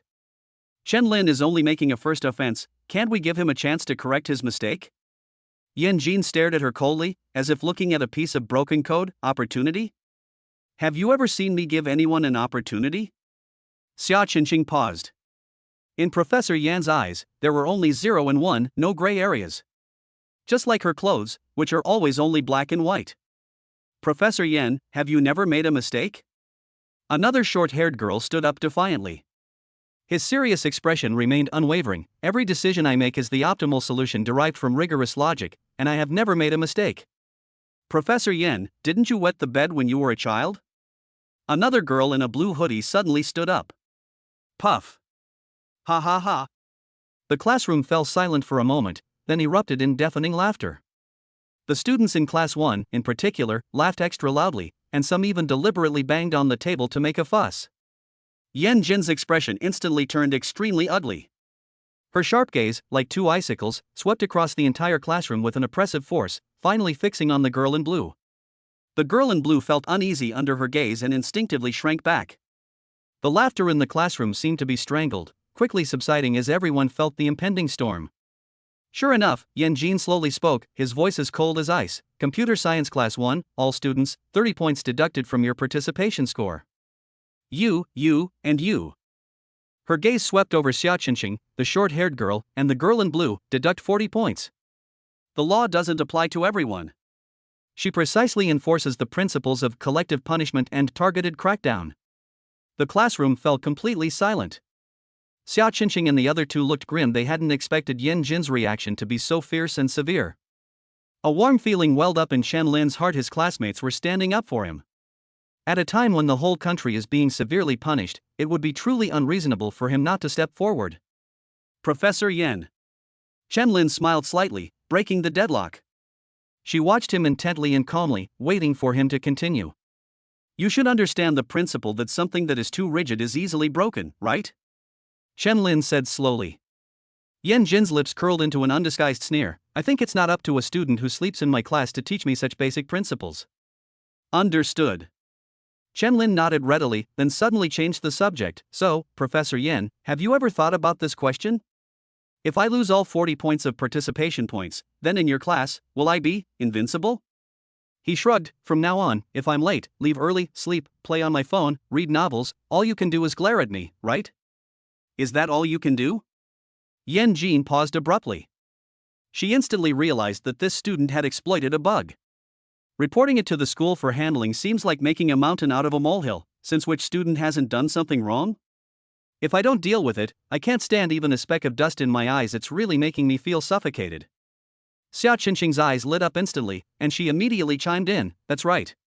Since we're not getting any participation points anyway, we'll be free birds in C programming class from now on. That's right. Completely liberated. Do whatever you want. The other two girls who had been deducted 40 points immediately followed suit. Take our 10 points too. We don't care. The other girls in the class joined in the commotion, showing a barefoot people aren't afraid of those wearing shoes attitude. Yan Jin's face turned from pale to ashen, and her fingers tightened slightly as she gripped the lesson plan. In all her years of teaching, she had never encountered such a stubborn student in class. Quiet down, everyone. Chen Lin smiled and raised his hand to stop the student's self-abandonment before looking at Yan Jin. However, Professor Yan, you are our respected teacher. It is indeed too shameless of us to use this kind of giving up method to resist. It is not respectful enough to you, nor is it respectful enough to knowledge. He paused, his eyes gleaming. How about we try a more active and challenging way to play? What do you want? Yan Jin stared at him coldly, wanting to see what other tricks he could come up with. Chen Lin said calmly, I remember one of Professor Yan's rules was that as long as you can pass the special assessment set by you personally, you can get a perfect score on the final exam, right? So, Yan Jin's sarcasm deepened, you want to give it a try? This world is extremely favorable to boys, with numerous bonus points awarded during the college entrance examination. Chen Lin himself received a full 100 bonus points to get into Tsinghua and Peking universities. In terms of actual ability, he's probably barely qualified for a top university, let alone passing the assessment? That's a pipe dream. Chen Lin naturally understood her sarcasm, but he smiled slightly. I am no longer the same person I used to be. Meeting Yan Jin's cold and disdainful gaze, he raised his voice, that's right. I want to try. However, let's modify this gameplay again. Chapter 44 on Site Assessment. How do you want to play? Yan Jin sneered, not taking this boy who got in with a huge bonus at all seriously. Chen Lin calmly replied, simple. You set the test questions, and I win. I don't need a perfect score on the final exam. You just need to return all the participation points that our class lost earlier. And if you lose? Yan Jin looked at him coldly, as if he were looking at a faulty program about to be executed. Chen Lin grinned, revealing 2 rows of white teeth. If I lose, my final grade will be 0. And I promise to discipline all the students in Class 1 to behave properly in your class from now on and never misbehave. Fine. Yan Jin snorted and agreed readily, you decide the time. Come find me anytime you're ready. No need for all that trouble. Chen Lin waved his hand. The assessment will begin as soon as the bell rings. Her meticulous brows twitched slightly, seemingly admiring his decisive and straightforward nature. I won't make things difficult for you. She pointed to the book C Programming Language by Tan Haoqiang in front of her. I'll choose the content for my assessment from the book. Okay. It's settled then. Chen Lin readily sat back down in his seat. Xiao Qinqing, who was standing next to her, couldn't care less about being shy and leaned over anxiously to ask, Chen Lin, you've had experience with C programming before? I've not only had contact with it, I made a living from it in my past life. Chen Lin smiled and said, I've only scratched the surface. But I'm still far from being able to pass Professor Yan's test. Xiao Qinqing's face immediately fell. Then, what should we do? Don't panic. Chen-Lin casually took the textbook from in front of her. Let me take a look. He came directly from the dance club today and didn't bring any books with him. He opened the book to the first page and began to read carefully. Xia Qinxing's mouth dropped open in astonishment. You don't mean to learn on the spot, do you? Learn an entire book in one class? That's impossible. This isn't a comic book, it's a proper university-level programming textbook. Pretty much. After all, 192 intelligence points are more than enough. Chen-Lin smiled. Reading books alone is not enough. He took out his phone and placed it in front of him. I can borrow your phone too. Oh. Okay. Although Xia Qinxing was full of doubts, she immediately took out her phone and handed it over.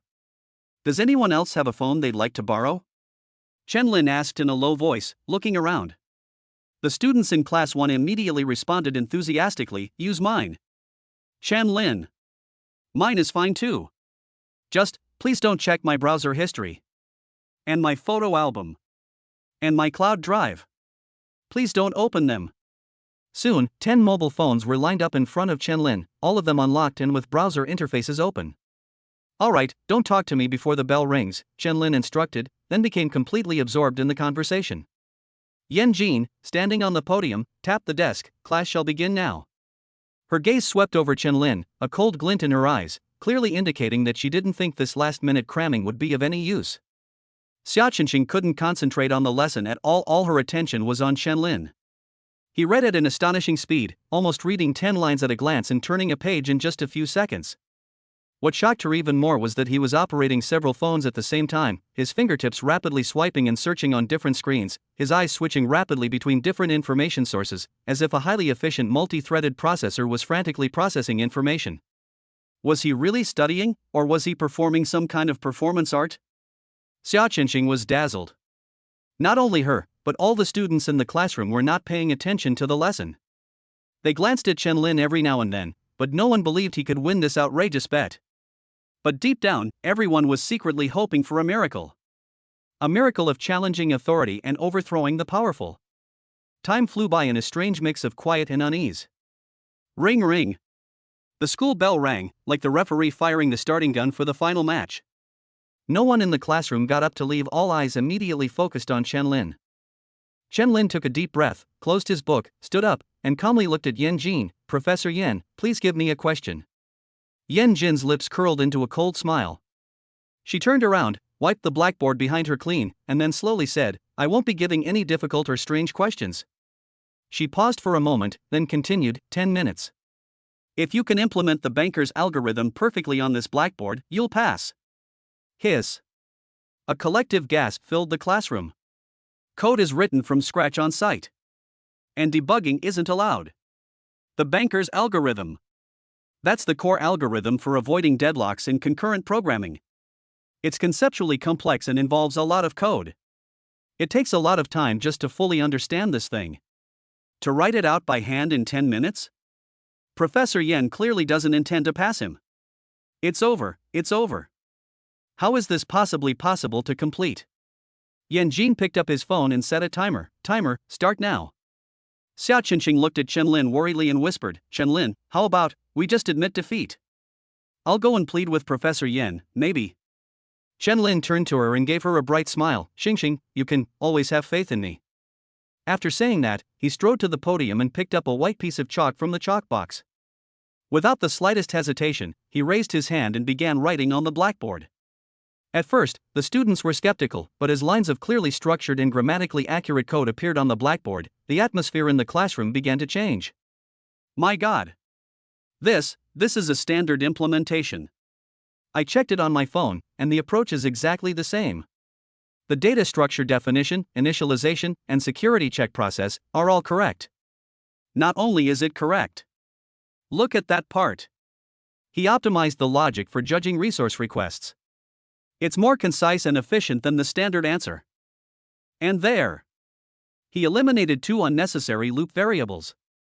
That's brilliant. Performance improved by at least 5%.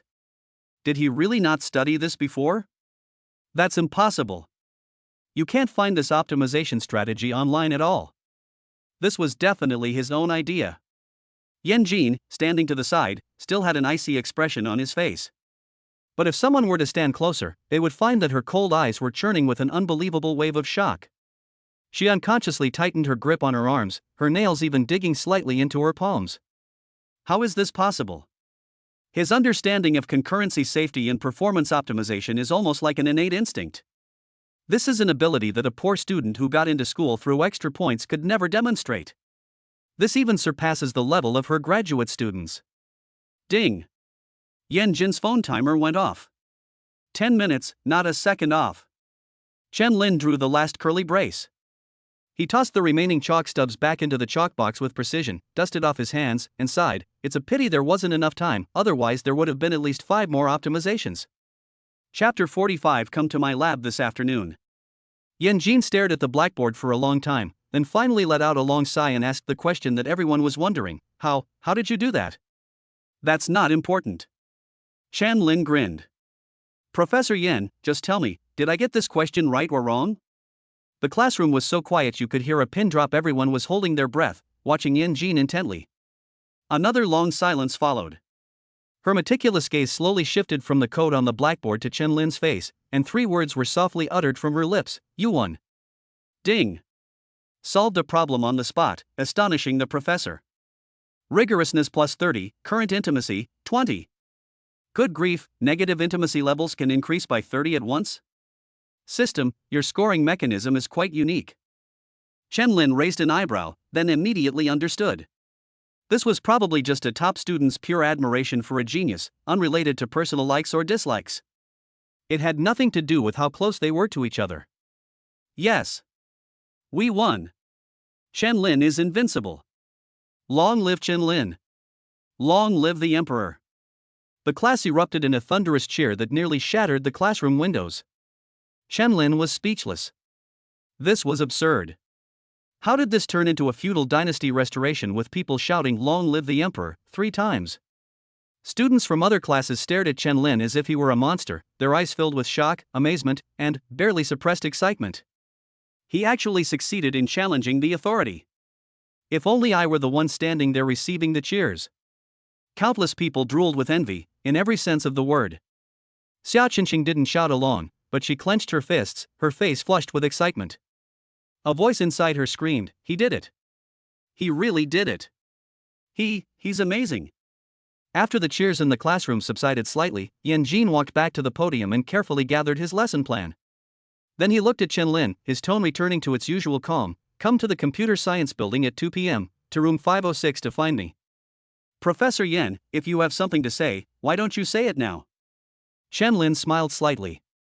Yan Jin didn't say much, but just gave him a deep look, then picked up his things and walked out of the classroom without looking back. "Hey, this iceberg really isn't going to budge an inch." Chen Lin shook his head helplessly. "Alright, I'll make a trip there this afternoon and see what she's up to." Back in the crowd, the students were still excitedly discussing their feat.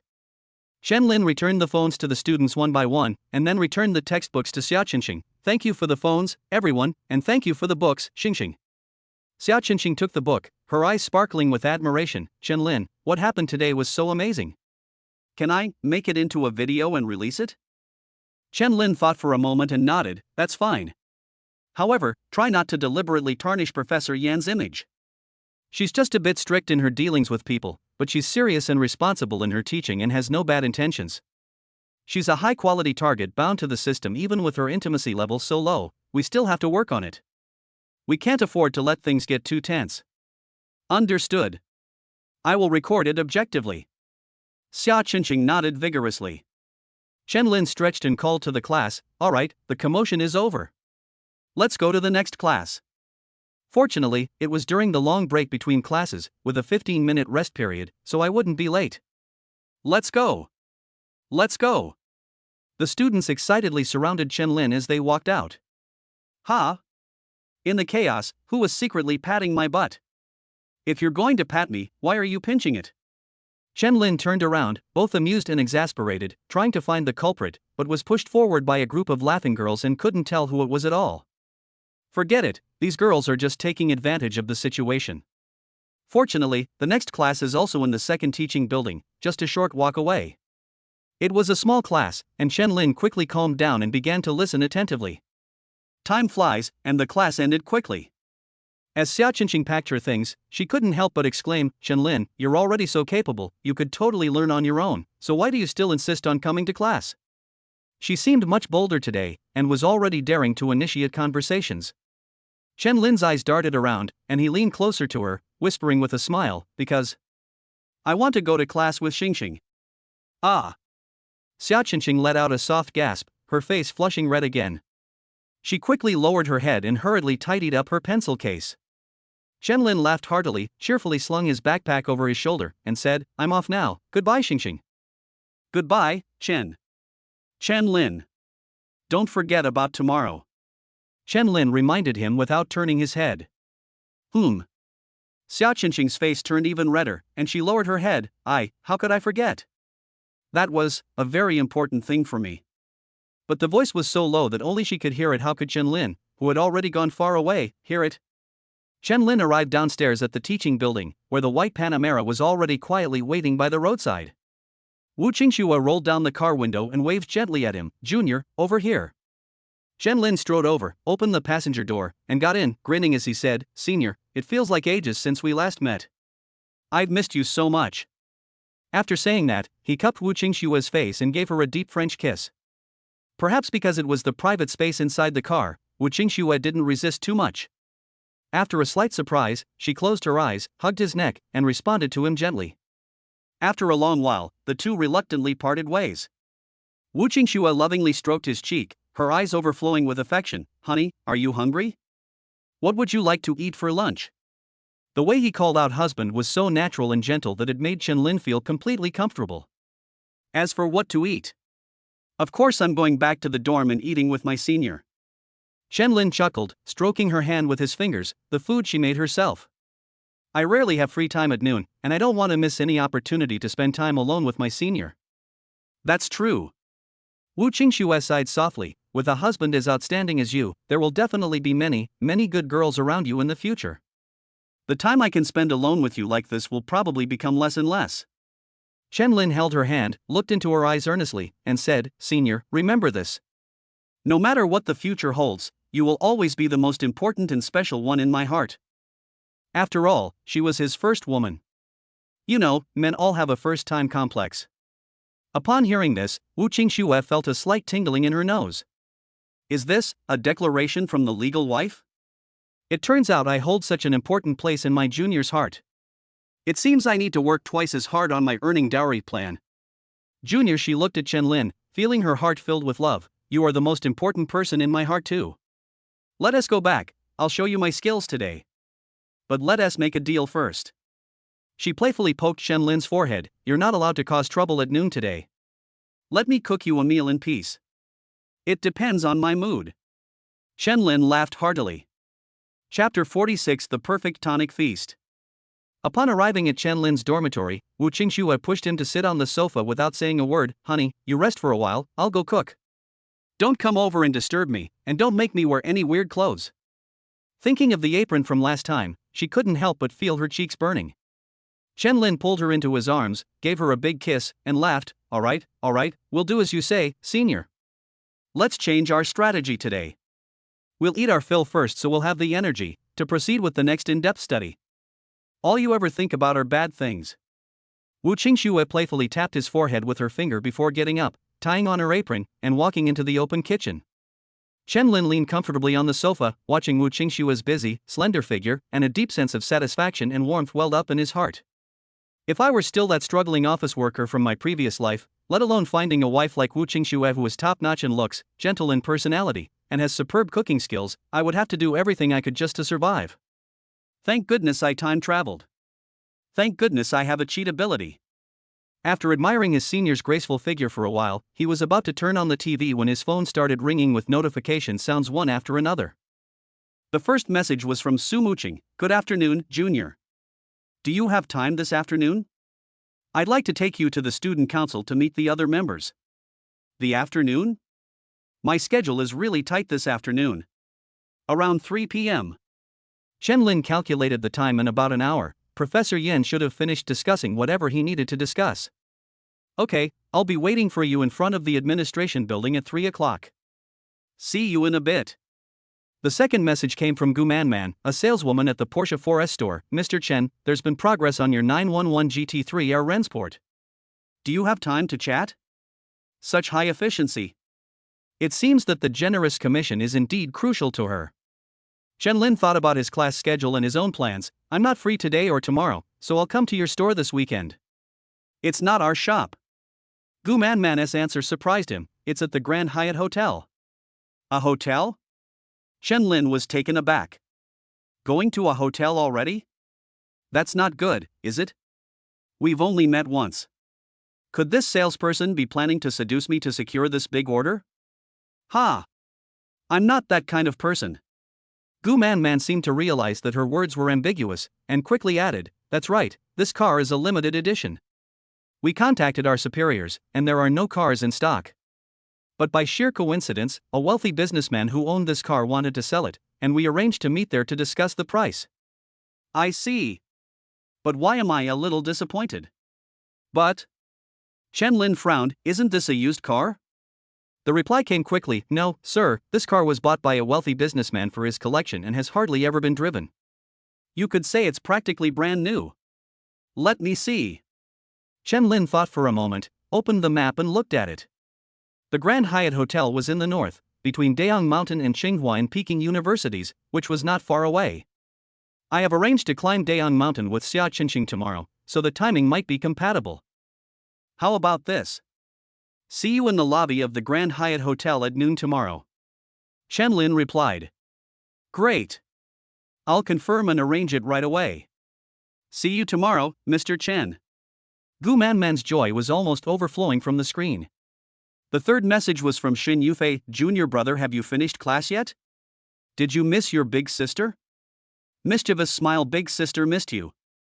Chen Lin could almost see the alluring and seductive look on her face when she sent the message, and replied with a smile, Yes, I miss it, especially the little single sofa in the dance club's changing room. Shen Yufei, humph. That shabby sofa is nowhere near as comfortable as your 2-meter-long bed. If you ask me, a waterbed is much more exciting. Tempting. Chen Lin, got it, senior, you've got your eye on my dorm room? Xin Yufei, oh dear, you saw right through me, shy expression, but, well, I'm more interested in people. Chen Lin, are you partially interested, or completely interested? Evil grin. Xin Yufei, guess? Lewd. After chatting with Xin Yufei for a while, Wu Qingxue finished preparing the meal. Wu Qingxue set out the chopsticks. Honey, stop playing on your phone and come eat. Coming. Chen Lin responded and walked into the dining room. When he saw the dishes on the table, his expression immediately became playful. Senior, this menu of yours has a deep meaning, doesn't it? On the table were garlic oysters, stir-fried lamb kidneys with scallions, scrambled eggs with chives, and amber walnuts, with a bowl of goji berry and pork tripe soup in the middle. A blush crept onto Wu Qingxue's face, but she forced herself to remain calm as she served him rice. What nonsense are you talking about? It's just some home-cooked food. I'm just worried that you'll be too busy with your official duties in the future, and your body won't be able to handle it. Even though you're young and healthy, you still need to build a good foundation in advance. Brother, your left kidney is golden. It seems the senior has forgotten how she begged for mercy before. It's time to remind her. Senior is right, we need to build a solid foundation. Chen Lin wasn't annoyed. He smiled and put a piece of egg on his senior's plate as well. Here, eat more. You've worked hard too. I must say, my senior's cooking skills are truly amazing. She makes simple ingredients look, smell, and taste amazing, and the flavor is comparable to that of a 5-star hotel. Senior, it's such a waste of your talent that you're not running a restaurant. Did you graduate from New Oriental? Chen Lin praised the food highly. Isn't it great that you're self-taught? Wu Qingxue's eyes sparkled as she received the praise. My family wasn't well off before, so I figured things out on my own, and I learned how to do it as I went along. Awesome. Chen Lin gave a thumbs up when he had a moment to spare. Amidst laughter and conversation, a nutritious lunch was finished. Wu Qingxue neatly cleared away the dishes and sat back down next to Chen Lin, gently suggesting, Honey, why don't you take a nap? We have things to do this afternoon. Chen Lin pulled her into his arms, his chin brushing against her hair, his tone suggestive. You just had such a super tonic feast, you're full of energy and your temper is raging, how can you possibly sleep? Wu Qingxua understood his meaning perfectly.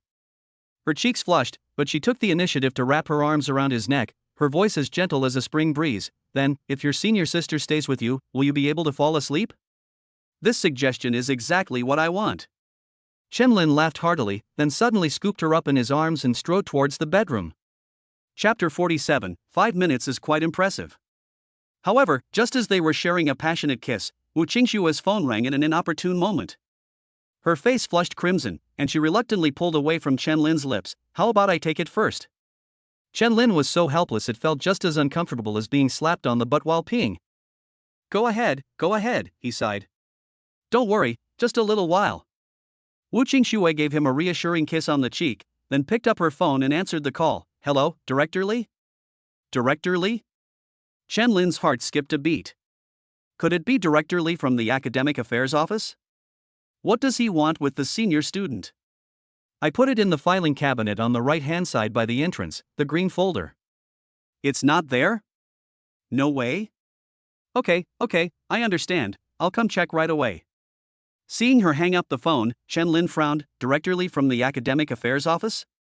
Was she deliberately trying to cause trouble? It was her, but it wasn't he exactly causing trouble. Wu Qingxue sat down next to him and said softly, this morning she wanted a list of student loan recipients, which I printed out and put in the filing cabinet, but now she urgently needs it and can't find it. I have to go there. If I really can't find it, I'll have to reprint it. This is my job, not something I'm doing to cause trouble. Okay, as long as you're not looking for trouble. But, should we go now? Chenlin looked down, the arrow was on the bowstring. Wu Qingxue glanced at it, then gave it an apologetic kiss and said, honey, don't rush, there's plenty of time. I'll spend more time with you after class later. Should we wait until evening? Chenlin tilted his head and thought for a moment. Would it be enough to go 5 minutes later? 5 minutes? Wu Qingxue was taken aback, then understood what he meant. I can, but is 5 minutes enough for you? How will you know if you don't try? Chenlin chuckled, reaching out to pull her into his arms. Boom! Suddenly, a strong wind blew outside the window, thunder roared, and torrential rain poured down. Lightning tore through the sky, and rain pelted the earth. Delicate flowers swayed helplessly in the storm, as if they would be completely destroyed at any moment. But the storm came and went quickly. 5 minutes later, the wind and rain stopped, and the sun shone brightly again, making everything beautiful. Then I'm going, honey, you rest for a while. Wu Qingxue leaned against the doorframe, feeling her thighs and calves still trembling slightly, her flushed cheeks filled with satisfaction. Who says 5 minutes is too short? 5 minutes is still amazing. Go ahead. Chenlin lay on the bed and waved to her contentedly. Okay, goodbye, husband. The door closed gently. Chenlin closed his eyes, preparing to take a nap. However, he had only been asleep for a few minutes when the doorbell rang. Who is it? Chenlin rubbed his sleepy eyes, somewhat surprised. Could it be that his senior had returned so quickly? The answer from outside the door was beyond his expectations. Chenlin, it's us, Hulai, and Guokue. Chenlin was taken aback. Were they the two girls from the cafeteria conflict? How did they get into the boys' dormitory? What were they doing here? He got up, put on his clothes, and went to open the door. Hulai, with her ponytail, and Guokue, a slightly chubby girl, both looked pitiful outside the door. Chenlin, may we go in and talk? Hulai's eyes were red, as if she had been crying. It's really not convenient to talk at the door. Guokue pleaded, her voice trembling with tears. What's going on? Chenlin glanced at the two suspiciously, then stepped aside and said, come in. The two quickly slipped inside. After Chenlin closed the door, they exchanged a glance and knelt down with a thud. Chenlin, we're so sorry. We were wrong in the cafeteria last time. Please forgive us. Hey, don't do this. Chenlin was a little confused by this scene. It's all in the past, I haven't taken it to heart for a long time, there's really no need to do this. To be honest, he didn't suffer any losses that day and didn't hold a grudge at all. Unexpectedly, instead of standing up, the two girls each took out a neatly folded A4 sheet of paper from their bags, unfolded it with both hands, and handed it to Chenlin. Chenlin, the Academic Affairs Office said that we need you to sign a letter of leniency in order to avoid punishment. Do you think, is that okay? A letter of understanding? Chen Lin was stunned. This isn't a crime, why do I need a letter of forgiveness? Wait, the Academic Affairs Office? Chen Lin frowned slightly. Did Director Lee send you here? Yes. Our passes to enter the boys' dormitory were also issued by Director Lee. Director Lee said that you must give him your written consent first. The two girls didn't hide anything. What is Director Lee up to? I threatened him to resign and leave the campus, and instead of taking care of his own business, he has time to cause trouble? Chen Lin frowned even more. Moreover, these two people came to our door right after we called the senior away? Intentional? Chen Lin, please sign this, otherwise our lives will be ruined. Guokuei's voice was choked with sobs. With this disciplinary action, we won't be able to find jobs easily in the future, and will only be able to do odd jobs everywhere. Hu Lai kowtowed heavily to the ground. You guys, don't do this. Chen Lin was helpless, feeling like he was being treated like Huang Shiren, a notorious landlord in Chinese folklore. Okay, let me look at the letter of understanding first. He reached out and took the papers from the two girls. The letter of understanding was formatted neatly, with an objective description of the cafeteria incident at the beginning and a request for Chen Lin's forgiveness and a statement hoping the school would handle the matter leniently. I can't see anything fishy going on. But the fact that Director Lee summoned them is the biggest suspicious point. He didn't believe that Director Lee had any good intentions. This letter of understanding is definitely just a pretext. There must be other motives hidden behind it. What are you trying to find fault with me? Or are you just trying to buy time? Looking at his two classmates crying their eyes out, Chen Lin racked his brains but still couldn't figure out what kind of conspiracy this was. Seeing that Chen Lin remained silent for a long time, the two women immediately became nervous. After exchanging a glance, Hu Lai's face hardened with determination. She grabbed her collar and, with a sharp whoosh, ripped open all the buttons on her shirt. As long as Chen Lin is willing to sign the letter of understanding, I'm willing to do anything. Really? Guokuei next to him was even more direct, reaching out to take off his t-shirt and then reaching behind his back to unhook his bra. Holy crap! A honey trap? Chen Lin was shocked.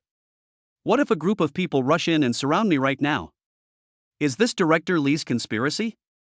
Wait, this damn world is upside down. If something really happens, they'll be the ones who benefit. This honey trap doesn't work. Chen Lin immediately yelled, "Put your clothes on. Otherwise, I'll call the police right now. I'll accuse you of sexual harassment. You should know that's a serious crime." Hu Lai stared at him stubbornly. Anyway, if I don't get forgiveness and get punished, I'm finished. It's not much different from calling the police and getting arrested. If you don't agree, I'm not leaving. As she spoke, she reached out and began to undo her belt. What kind of person is this? Chen Lin said helplessly, fine, I'll sign. You guys get dressed. Chapter 48, 506 Teaching and Research Office. Chen Lin turned and walked to the coffee table, picked up a pen, and began to think rapidly. Although we don't know what Director Lee is up to, the letter of understanding itself does seem to be fine. These two girls were just pawns being used. They really do look pitiful. Most importantly, I have Director Lee's fatal recording in my hands, so I don't think he can cause any big trouble. Why not sign it first, send these two away, and see what Director Lee is up to next? When soldiers come, we'll block them. When water comes, we'll dam it. With that thought in mind, he picked up a pen and signed his name on both letters of understanding. Behind them, the two women exchanged a glance, a hint of smugness flashing across their faces. Guokuei's eyes darted around, and taking advantage of the moment Chen Lin bent down to sign, she quickly pulled a thick brown paper document bag from her bag and quietly stuffed it into the bottom of the shoe cabinet next to her. After Chen Lin signed the letter of understanding, he turned around and handed it over, saying calmly, "All right, take it. Get dressed and go home. Don't do anything foolish like this again." "Thank you, Chen Lin." "Thank you so much." The two girls accepted the letter of understanding and bowed repeatedly. Then, after hurriedly tidying up his clothes, he left with profuse thanks. Chen Lin frowned slightly as he looked at the closed door. After thinking for a moment, he still couldn't figure out what Director Lee's purpose was. Tisk, forget it, let's just take it one step at a time. He could only shake his head. I went back to bed and lay down. This time, I was finally undisturbed and slept until 1:30 a.m., making up for most of the energy I had used up the night before. He stretched comfortably. It was almost time to go and meet Professor Yin. I got up, quickly washed up, and went out. As he walked, he sent messages to Wu Qingxue to inquire about the situation. Wu Qingxue quickly replied that she was fine and was helping out in the dean's office, telling him not to worry. It's good that you're all right. Chen-Lin put away his phone and headed straight for room 506 of the computer building. This is a graduate student research office, where a dozen or so female students are typing away at their computers, the air filled with the smells of coffee and electronic devices. Chen-Lin gently knocked on the doorframe and asked the nearest student, "Hello, senior, is Professor Yin here?" All the students looked up at once, and the moment they saw Chen-Lin, they froze as if their code had frozen. A moment later, exclamations rang out, "A boy? There really is a boy in our computer science department? That's him. The one in the forum photos. He's even more handsome in person. Wow. Is this face even real? It's more exciting than debugging 10,000 lines of code.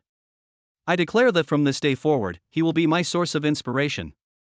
Chen-Lin looked at his senior sisters, whose eyes were gradually becoming more and more ardent, and gave a helpless bitter smile.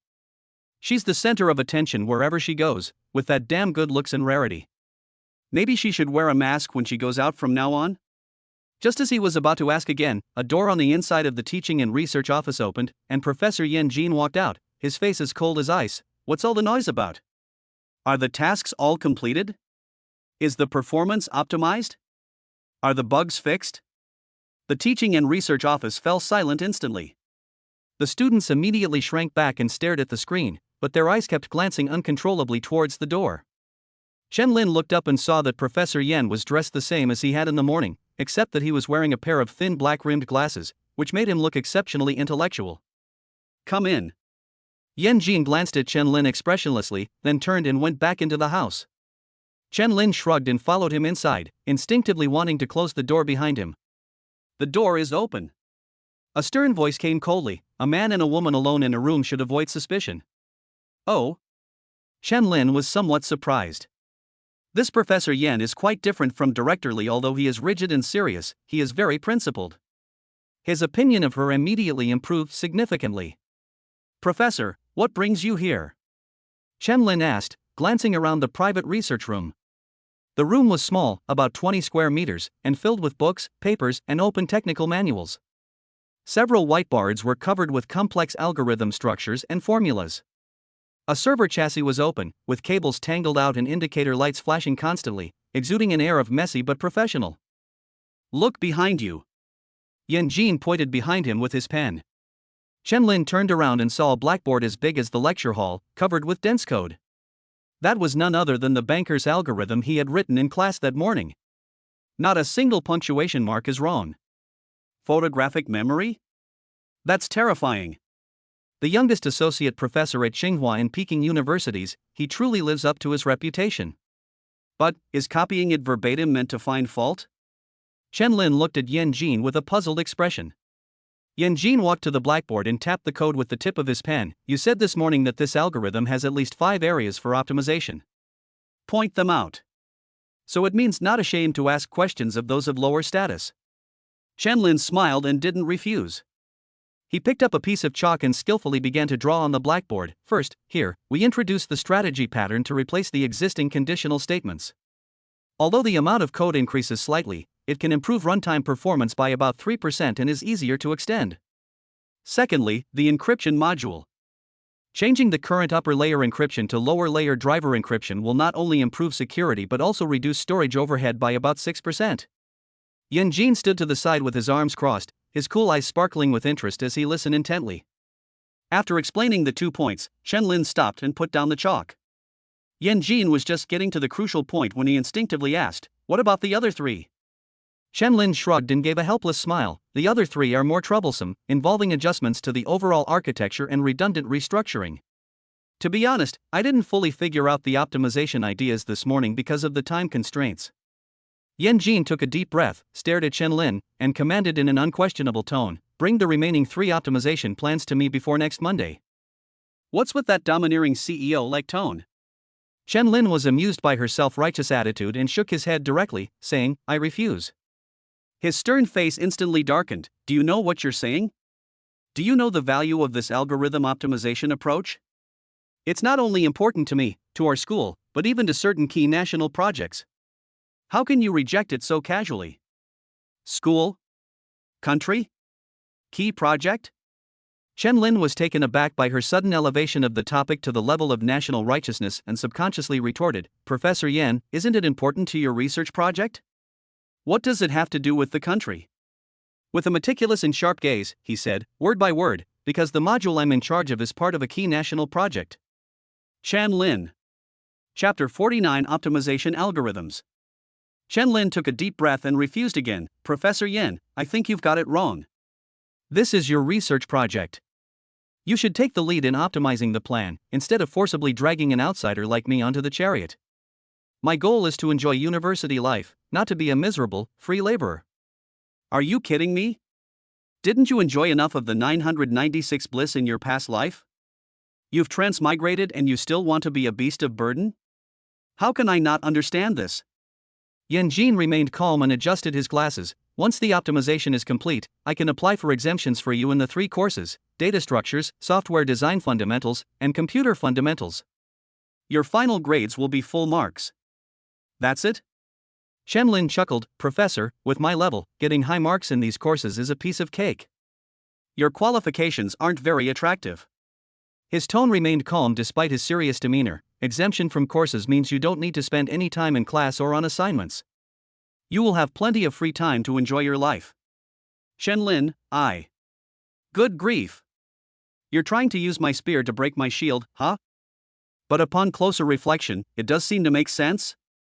Saving time from classes is essentially giving you more time to spend with Senior Qingxue, dancing with Senior Yufei, discussing philosophy with Senior Muqing, and making videos with Junior Xingxing, right? This is a huge win. Chen Lin sighed, alright. But this requires setting up the environment, and I don't have a computer on hand.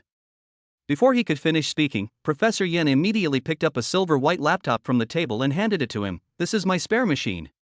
You can use it for now, so you won't have to copy the code again. Chen Lin was speechless again, feeling like he had been completely outmaneuvered today. Computer bag. He reminded him listlessly. Professor Yen deftly pulled out his laptop bag from under the chair next to him and handed it over.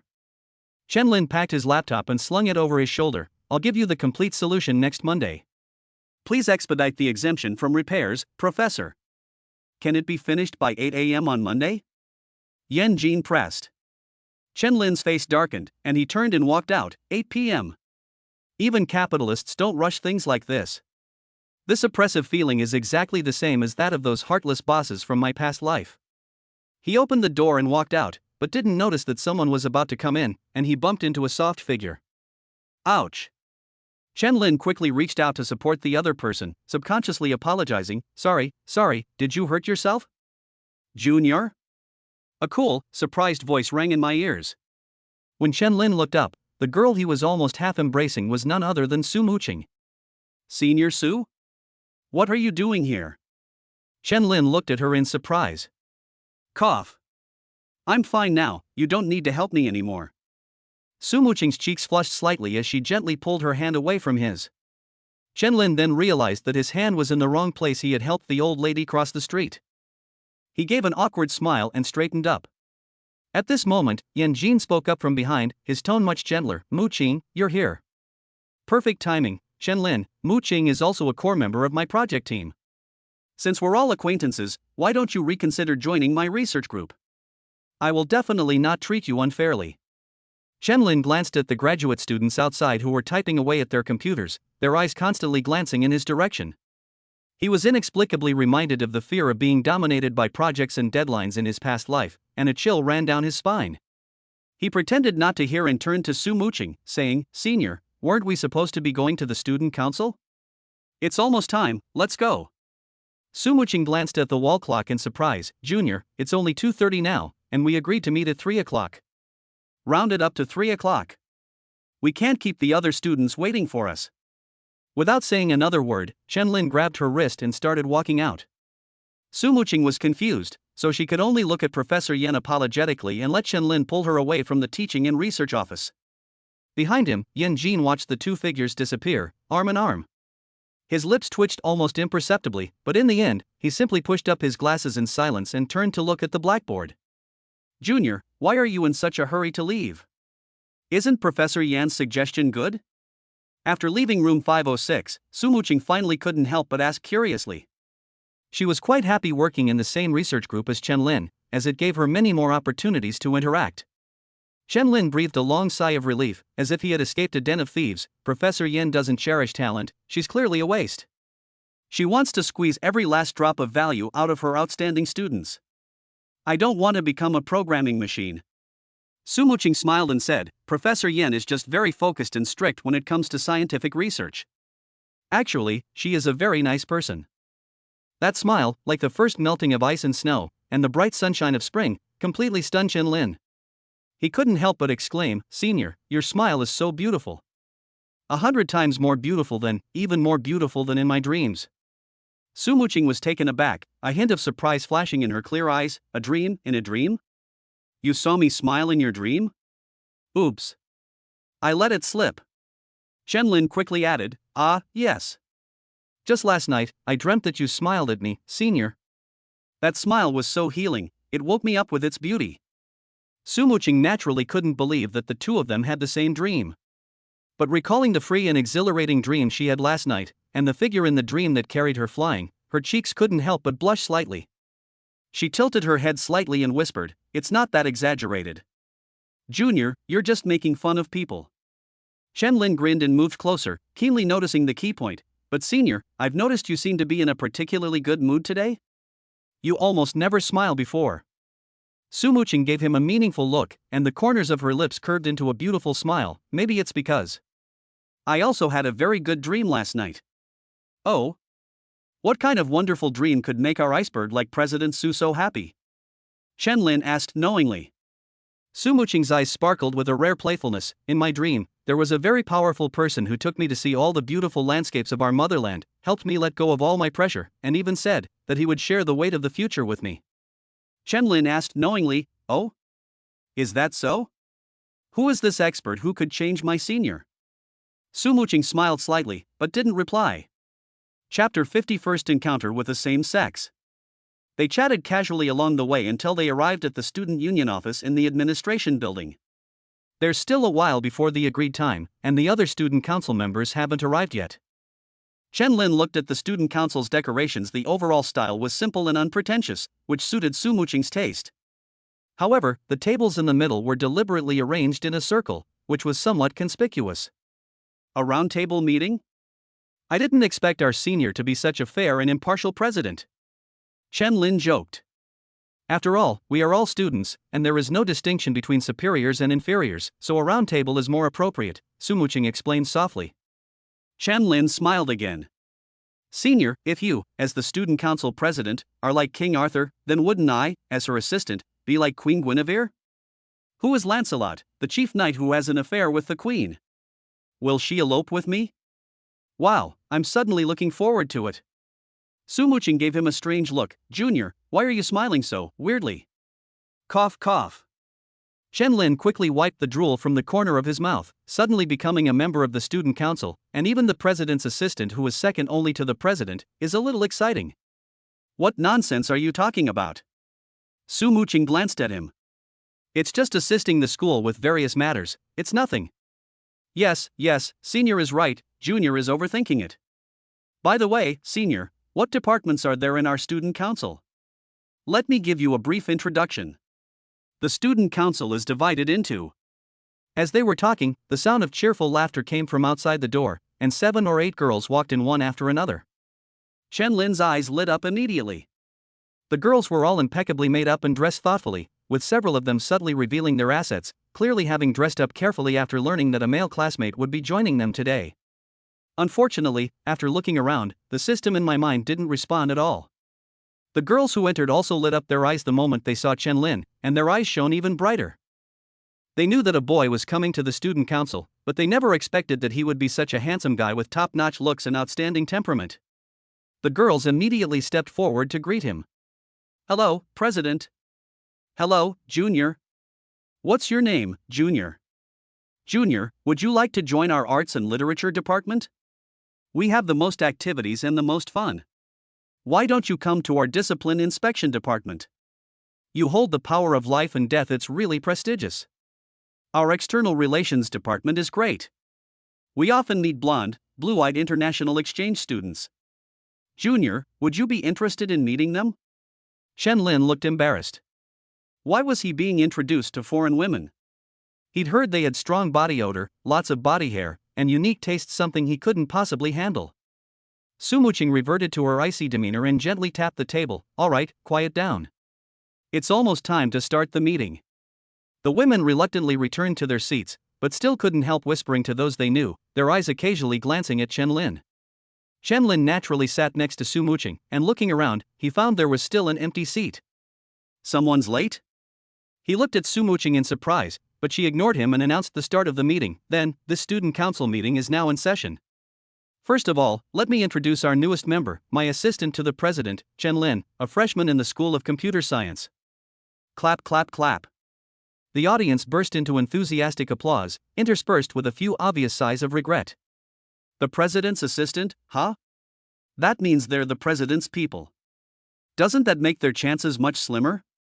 Chen Lin stood up and greeted the female students with a smile. Next came the self-introductions of the department heads: Vice President, Academic Department, Arts and Culture Department, Sports Department, External Relations Department. Chen Lin keenly noticed that the head of the propaganda department did not come, only a deputy head did. That empty seat must be hers, right? But everyone, including President Su, seems to have gotten used to it. Since the chairman hadn't said anything, Chen Lin didn't feel comfortable asking questions rashly. After introductions, Su Muqing nodded. Welcome again, Chen Lin, to our student council family. Now let's discuss the second item on the agenda. The annual autumn sports meet is about to begin. As usual, it will be organized by the sports department and the publicity department will be in charge. Just then, an arrogant and somewhat greasy voice interrupted Su Muqing. TSK. What? I, the head of the publicity department, haven't even arrived yet, and you're already assigning tasks to my subordinates? Su Muqing's brows furrowed instantly, and a hint of undisguised disgust flashed across her face. Not only her, but other student council members also showed expressions of disgust. Chen Lin was taken aback. It was a male voice. Since coming into this world, although I have seen other men on the road, this is the first time I have had such a close and formal interaction with them. He looked curiously towards the doorway. He immediately exclaimed, "Wow!" A large, obese boy with a waist as big as a bucket was struggling to squeeze through the doorframe. His narrow eyes scanned the conference room like radar, finally locking onto Chen Lin sitting next to Su Muqing, his gaze filled with undisguised hostility and contempt. Chen Lin was completely bewildered by this inexplicable targeting. Dude, isn't this the first time we've met? Did I steal your cake? Ding Chang, take your seat. The meeting has already begun. Su Muqing's voice was colder than usual. The boy named Ding Chang snorted and swaggered to the empty seat next to the deputy director of the publicity department. He plopped down heavily, leaned back, and rudely put his feet on the conference table. That wasn't all. He stretched out his right arm and casually pulled the seemingly timid deputy head of the propaganda department into his arms, while his greasy, fat hand wantonly caressed and kneaded her shoulder. Holy crap! You're really disgusting. Chen Lin instantly felt nauseous and finally understood where Su Muqing's disgust came from. This fat pig, what does he think the student council is? His harem? How dare he act like this in front of so many people? The deputy propaganda minister named Tang Xian looked embarrassed. She struggled to remove Ding Chang's hand from her shoulder and said softly, Ding Chang, don't do this, everyone is here. This seemingly reasonable action enraged the obese man. Bastard. It's your good fortune that I'm hugging you. What right do you have to refuse? You'd better take it. As he spoke, he pulled Tang Xian into his arms again, and his big hand disgustingly reached for his high breasts. No. Ding Chang, no. Tang Xian struggled desperately, and the buttons on his collar burst open in the struggle, revealing a large expanse of skin. Ding Chang, however, didn't take it to heart and became even more smug. Su Muqing stood up abruptly, her face cold as she rebuked, Ding Chang, this is the student council office, not your home. Please have some self-respect. Unexpectedly, the word self-respect seemed to provoke Ding Chang. Instead of calming down, he became even angrier. Heavy? So what if I'm heavy? I'm rich, I eat well, sleep well, and have people serving me every day. That's why I'm strong. Being strong gives me the strength to teach these little bitches a lesson. Besides, He glanced arrogantly at Su Muching. This is my family matter, it's none of your business, President Su. Family matters? Chen Lin looked at the two of them in surprise. What kind of family matters were these? The vice president next to him quickly whispered an explanation. Junior, you don't know this, but Tang Xian is the legal wife designated for Ding Cheng by the Civil Affairs Bureau. Holy crap! Chen Lin instantly understood. The laws of this world require men to designate a legal wife on the day they reach adulthood. However, if a man does not have a suitable candidate, the Civil Affairs Bureau will match him with a legal wife through its back-end data. The woman had no right to refuse. This fucking world. Chapter 51 Punishment.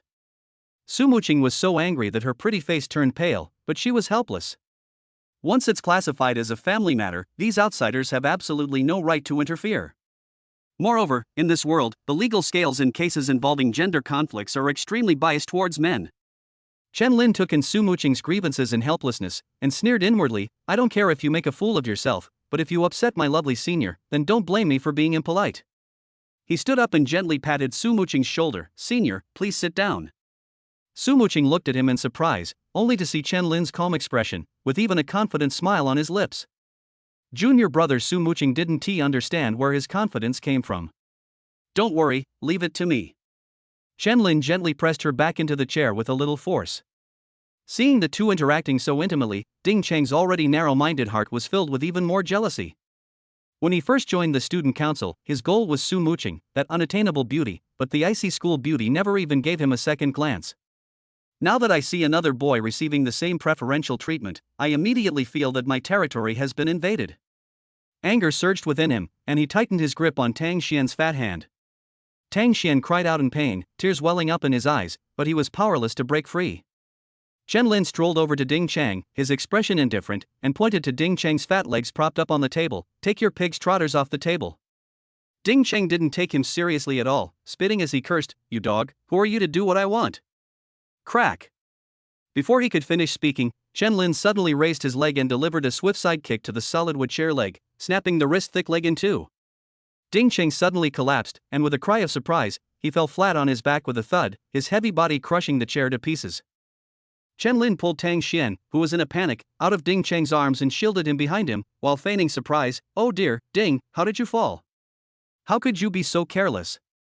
He pointed to the broken chair on the ground. I've been telling you to lose weight for ages. Look at this chair, even a 300-pound pig could sit on it steadily, but it fell apart the moment you sat on it. Your body size is seriously overweight. Right, little Ding Ding?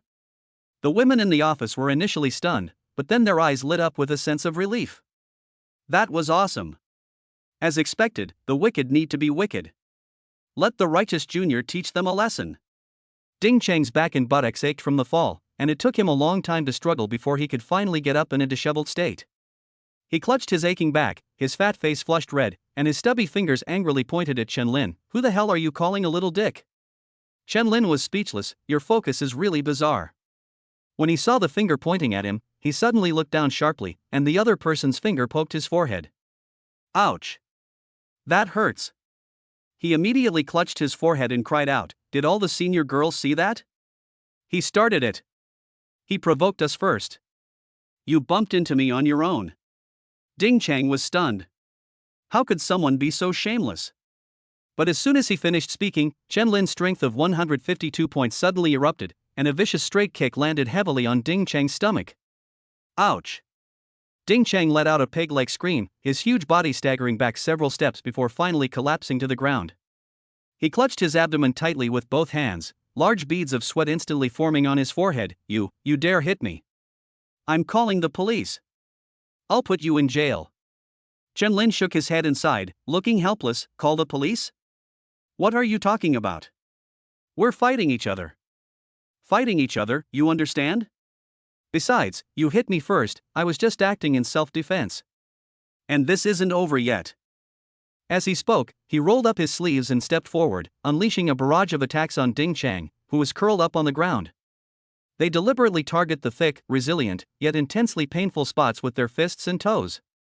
Su Muching's expression was complicated.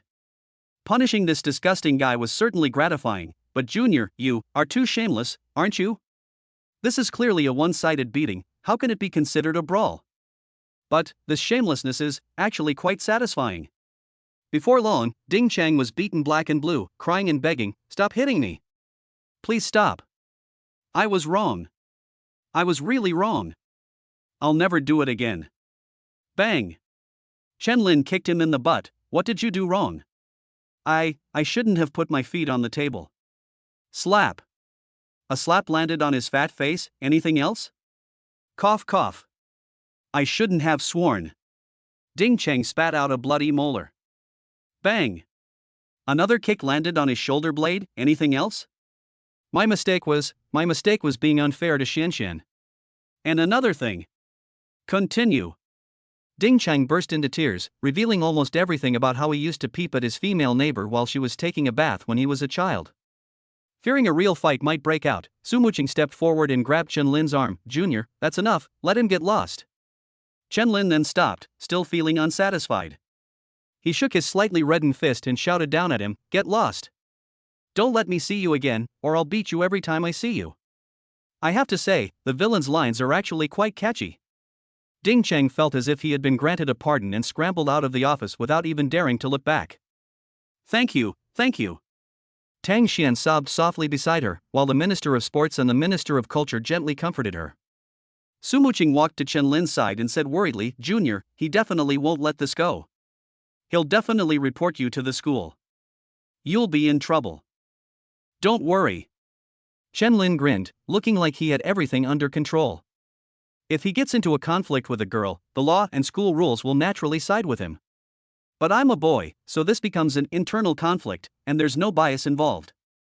As long as all the senior students present give the same story, proving that he provoked us first and that we were fighting each other, at most we'll each be equally punished. Don't worry, I won't suffer any losses. Upon careful consideration, Su Muqing realized that this was indeed the case, and her heart immediately felt somewhat at ease. Then she turned to look at Tang Xian, who was still crying, and asked softly, "Xian, what do you plan to do next?"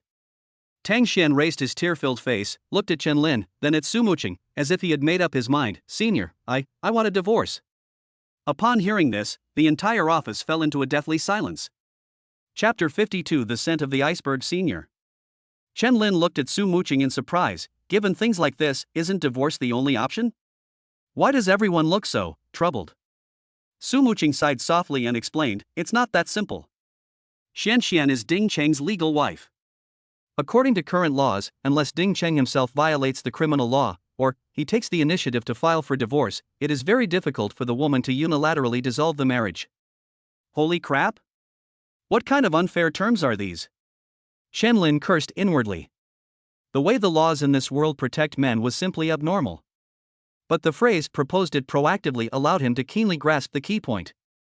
He stroked his chin, a sly glint in his eyes. "If it's about getting him to bring it up himself, then I have a plan." Su Muqing's eyes lit up, and she quickly asked, "What plan? Tell me quickly." "It's a secret." Chen Lin shook his head mysteriously. "Senior, don't ask about the details yet. The most important thing right now is to settle Senior Tang Xian in. Don't let her go back these next few days. See who has a convenient place for her to stay. You've even learned to keep people in suspense." Su Muqing rolled her eyes at him, a rare hint of coquettishness appearing on her usually cold and beautiful face. Chen Lin grinned and assured him, "My method won't work if I tell you. Trust me, within a week at most, I guarantee that bastard Ding Chang will be begging Senior Tang to divorce him." Seeing the confidence and certainty on Chen Lin's face, Su Muqing, though curious, chose to trust him. "Okay, then it's up to you. I hope you can really help Xianxian." The vice president then came over and gently took Tang Xian's hand. "Xianxian, why don't you stay in my dorm for the next few days? There's a bed available." "Thank you, President, thank you, Chen Lin, thank you everyone," Tang Xian said, his eyes red and his voice choked with emotion. After everyone comforted Tang Xian, the vice president took her away to rest. After hastily finishing their follow-up work arrangements for the sports meet, the others also left one after another. In the blink of an eye, only Chen Lin and Su Muqing remained in the lounge. Chen Lin remained seated, arms crossed, face sullen, looking like he was saying, "I'm unhappy, come and coax me." Su Muqing stopped packing her things and walked closer curiously, asking, "Junior, what's wrong? Are you worried about how to handle Ding Cheng's situation?" "What's there to worry about, you clown?" Chen Lin snorted, his tone displeased. I'm thinking about something else, and the more I think about it, the angrier I get. Oh? What could be making you so unhappy, Junior? Sumuching sat down in the chair next to him. Tell me, and I'll help you analyze it. Chen-Lin looked up. Senior, let me ask you something. How did a scumbag like Ding Chang manage to get into the student council? This. Sumuching was speechless for a moment, a hint of helplessness flashing across her face. Senior, you're the president. Without your approval, he probably wouldn't be able to get in, right? Chen-Lin raised an eyebrow, her tone tinged with a hint of sourness. Junior, you've misunderstood. Sumuching quickly explained, it wasn't me who wanted to recruit him. It was the dean of the School of Automation who personally put him in. The student union is ultimately under the school's management system, and there are certain connections. It's hard for me to completely refuse. Chen-Lin nodded, his expression softening. I see. I understand your difficulties, Senior. I didn't mean to blame you. He changed the subject, his tone becoming sullen, but the thought of his eyes always wandering around staring at my senior during meetings makes me extremely annoyed. Junior, I have absolutely no feelings for him. It's purely a professional relationship, we can't even be considered friends. Sumuching was initially trying to explain seriously, but then she suddenly realized something. She couldn't help but smile slightly, revealing a gentle yet captivating smile. Junior, you wouldn't be jealous, would you? No. How could that be? Chen-Lin immediately denied it, like a cat whose tail had been stepped on. Me, jealous of him? He doesn't even deserve it. This attempt to cover up the truth completely amused Sumuching. The gloom that Ding Chang had caused her was swept away, and instead, a sweet feeling arose from Chen-Lin's jealousy. She suddenly leaned down and gave Chen-Lin a light kiss on the cheek. So now? Is your junior any happier? She asked, her face slightly flushed, her voice much softer than usual. Wow. What? There's even this kind of perk. Chen-Lin originally just wanted to tease the aloof senior, but he didn't expect to have an unexpected reward. Let's see if we can push our luck a little further. He looked up at the ceiling and said in a serious tone, a little better, but only a little. Sumuching looked at him like this, and her smile deepened. She hesitated for half a second, her long eyelashes drooping, and leaned down again, this time aiming precisely at Chen-Lin's lips. Chen-Lin felt a cool, soft fragrance, like the refreshing scent of Tianshan ice lotus, gently touch his lips. Is this what it's like to be an ice queen? That's wonderful. Chen-Lin has completely fallen for him. The kiss was brief. Sumuching straightened up, somewhat awkwardly brushing a stray hair behind her ear, her fair cheeks flushed. So, what about now? Sure enough, even the most aloof girls in this world are bold and direct when facing a man they like. Chen-Lin wasn't about to let this opportunity slip by. He grabbed Sumuching's slender waist and pulled her into his arms, chuckling softly, not enough. After saying that, without waiting for Sumuching's response, he lowered his head and kissed her deeply. Junior brother, Sumuching only had time to let out a muffled gasp before her lips were completely sealed. She subconsciously placed her hands on Chen-Lin's chest, seemingly pushing him away, but the weak force in her gradually softening body made it seem more like a reluctant acceptance, which only further aroused Chen-Lin's desire to conquer her. He held the cool yet soft body in his arms tightly, greedily savoring the unique coolness and sweetness. After an unknown amount of time, the two slowly separated. Sumuching was slightly out of breath, her originally cool and beautiful face now flushed, and her eyes were full of captivating spring-like charm. She leaned against Chen-Lin's chest, her body limp. If he hadn't been holding her, she probably wouldn't have been able to stand up. At this moment, the senior student was like an ice fairy who had been brought down to earth, breathtakingly beautiful. Meanwhile, a system notification sounded in Chen-Lin's mind. Ding! The iceberg melts, a passionate kiss ensues, Sumuching's intimacy level +10, current intimacy level 47. Chen-Lin chuckled, then leaned close to Sumuching's delicate ear, breathing softly into it, and said, Senior, this isn't enough to make up for it. How about we come to my dorm tonight? Ha? To your dorm? Sumuching looked up in a panic. Junior, aren't we, is this moving too fast? What do you mean fast?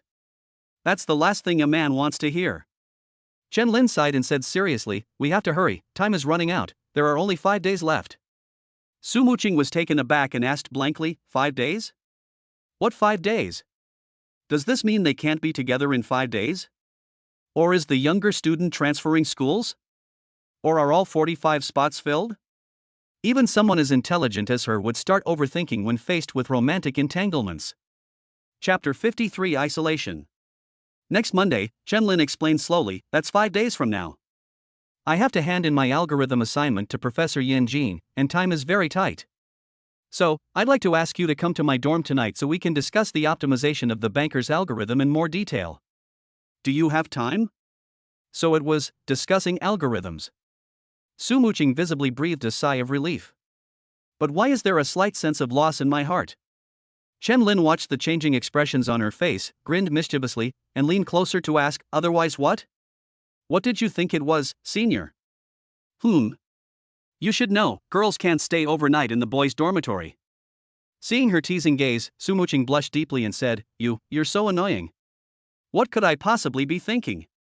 Let's just talk about algorithms. Looking at the shy and bashful beauty in his arms, Chenlin laughed with satisfaction. After spending some time together, they both had classes and had to get up and leave. At the entrance of the student council office, Su Muqing reached out to straighten his clothes. I'll come find you after class and go to your dorm to discuss the algorithm. I'll be waiting for you, senior, Chenlin replied with a grin. See you there. See you there. Su Muqing smiled slightly, knowing that he was responding to their last date. With a heavy heart, Chenlin went to the classroom alone, where it was another large class. Looking around the classroom, Class 1 had also formed a protective circle. Upon seeing Chenlin enter, they all greeted him. Clearly, Chenlin's direct confrontation with Professor Yen that morning had earned him a place in their hearts as a role model. Xia Qinqing still looked shy, and there was an empty seat on his left for him. Xu Ying, who had been causing trouble before, sat in the last 3 rows, just like last time. But Chenlin keenly noticed that Hu Rong and Wang Pu were sitting on either side of Xu Ying, and the 3 of them were clearly a small group. To sow discord? To deliberately isolate my classmate, Xingxing? Chenlin smiled. This situation isn't hard to break. Watch my performance after class. He walked straight to Xia Qinqing and sat down next to her. Xingxing, have you finalized your schedule for tomorrow? Almost there.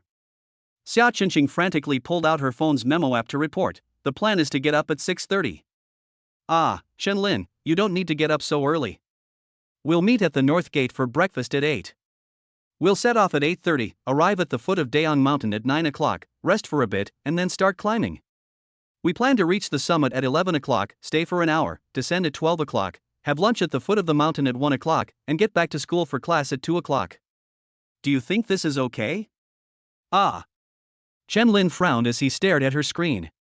Xia Qinqing immediately tensed up. Is something wrong? This was her first proper date with Chenlin, and she also had an important mission to complete, so she didn't want to mess it up. No. Something's not right. Chenlin shook his head repeatedly, tapping the screen with his finger. It's here, something's not right. Xia Qinqing's eyes were filled with panic as she quickly looked at her phone. What's wrong here? At the same time, she began to search her mind for any oversight she might have made. Chenlin said in a serious tone, the screen here is dirty. Remember to wipe it clean. Xia Qinqing felt as if her brain had instantly shut down. When you're talking about the itinerary, why are you bringing up the screen? It's enough to give someone PTSD from all this. Looking at her adorable expression, Chenlin couldn't help but laugh out loud. Tomorrow is just a day out, so relax a bit. Why are you so nervous, Xingxing? Getting up at 6:30 is too much of a strain, isn't it?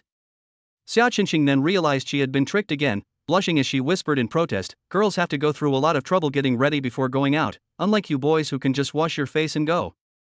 You know what I mean, buddy? 10 minutes to leave the house, 2 hours to do makeup.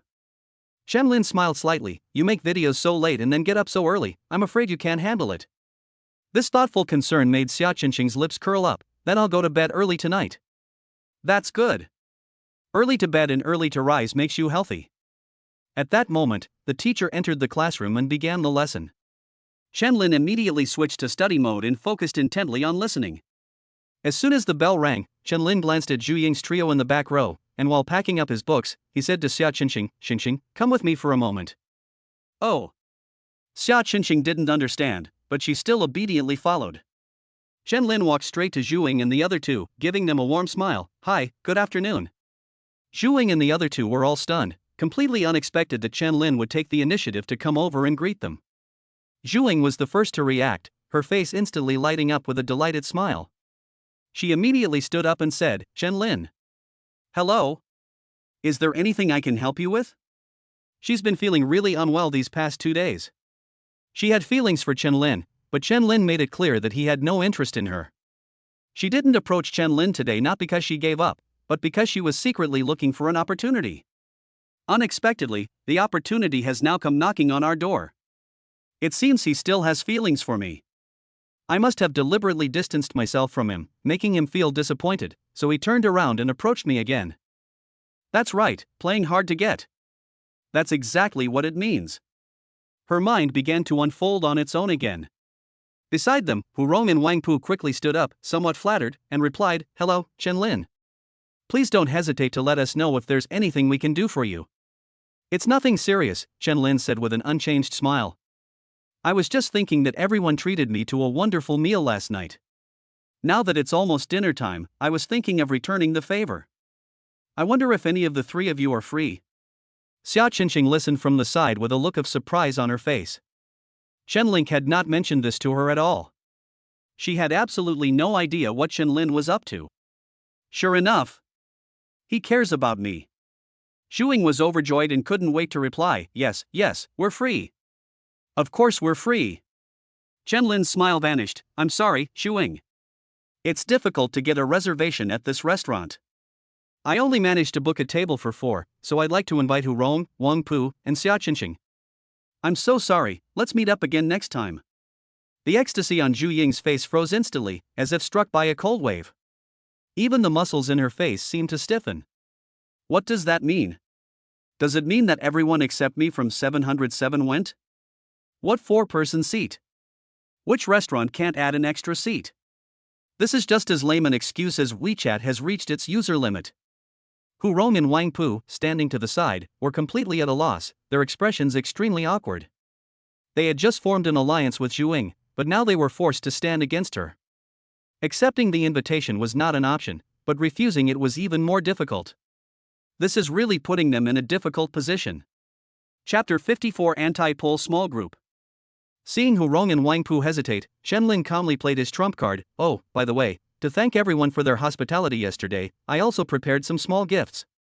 He hadn't forgotten that in this world, when a boy gives a girl a gift, it's considered a favor. A gift? Sure enough, Hurong's eyes lit up instantly, and her attitude completely changed. "Chen Lin, you've gone to such lengths. Then, shall we set off now?" In her opinion, receiving a gift from a top-tier handsome guy like Chen Lin, given her ordinary background, was enough for her to brag about on social media for a whole year. Wang Pu, who was standing next to Chen Lin, subconsciously took 2 steps closer to Zhu and said apologetically, "Ying, I'm sorry, it seems it's not convenient for us to have dinner together today. I'll bring you your favorite tiramisu later, okay?" Zhu stood there, watching helplessly as her 2 allies turned against her in an instant. Her face turned pale and then red, and she trembled with anger. This is clearly forming cliques. It's isolation. It's bullying. But what could she do? Her charm was utterly useless against Chen Lin. Having achieved his goal, Chen Lin completely ignored Zhu, who was about to explode with anger, and directly called to the 3 women to set off. "Let's go." The 3 girls and 1 boy left the classroom directly, leaving Zhu alone watching their retreating figures, so angry she almost wanted to grind her teeth to powder. The dinner was to be held at Maple Leaf Restaurant on campus, in a small private room for 4 people. The so-called pre-reservation was naturally an excuse that Chen Lin came up with on the spur of the moment. Fortunately, although it was peak mealtime, they still managed to find a table. After ordering, while Hurong and Wang Pu were in the restroom, Xia Qingqing finally couldn't contain her curiosity and whispered to Chen Lin, "Chen Lin, why did you suddenly think of inviting them to dinner? It seems, you two aren't very familiar with each other?" While texting Su Muqing and Wu Qingxue to let them know that he was having dinner with his classmates that evening, Chen Lin replied with a grin, "It's normal for classmates to keep in touch and get along well." But Xia Qingqing tilted her head, stubbornly pressing on, "You don't seem like you really enjoy interacting with them? This silly girl, she's a million-follower influencer online, how come she's so clueless offline?" Chen Lin smiled and said, "I'm talking about you, Qingqing. You need to get along well with your roommates." Xia Qingqing was stunned, and finally realized that Chen Lin had done all of this to help her resolve the situation of being isolated. "Thank you, Chen Lin." She lowered her head, feeling a warm current flowing through her heart. Ding! With your meticulous attention to detail and thoughtful care, Xia Qingxing's intimacy level has increased by 10. Current intimacy level, 31. This little girl is so innocent. If you treat her even slightly well, her intimacy level rises incredibly fast. Chen Lin chuckled to himself. At this moment, Hu Rong and Wang Pu returned to the private room.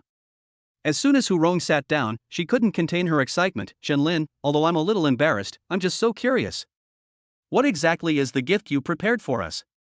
Wang Pu also looked excited and expectant, his hands clasped eagerly in front of his chest. A gift? I haven't prepared one at all. Chen Lin remained outwardly calm, casually pulling out his phone and displaying his WeChat QR code. A gift, huh? Before he could finish speaking, Hu Rong interrupted him with a delighted scream. Oh my god. The gift is actually your personal contact information, Chen Lin? Wang Pu was so excited that his hands trembled slightly. He could hardly believe it. This gift is too precious. Can I really add it? She shakily took out her phone, afraid that if she was even a second too slow, this gift would fly away. What? Chen Lin was baffled. He had originally planned to say that he had chosen the gift online, added the seller as a friend and left his phone number and address so that the seller could ship it, but instead he had just had an orgasm on the spot? Is it really necessary? On second thought, it seems to make sense. Just like those sycophants in their past lives, even if a goddess gives them a little bit of water to wash their feet, they'd be overjoyed. This is from the goddess. Do you have that? In a world where men are scarce, the private contact information of a top handsome man is a gift that many girls would love to receive. That's good, it saves me the trouble of choosing a gift. He smiled at the two women and said, it's just a small gift, nothing special. Also, Xingxing and I will be having more offline gatherings in the future to discuss the video content.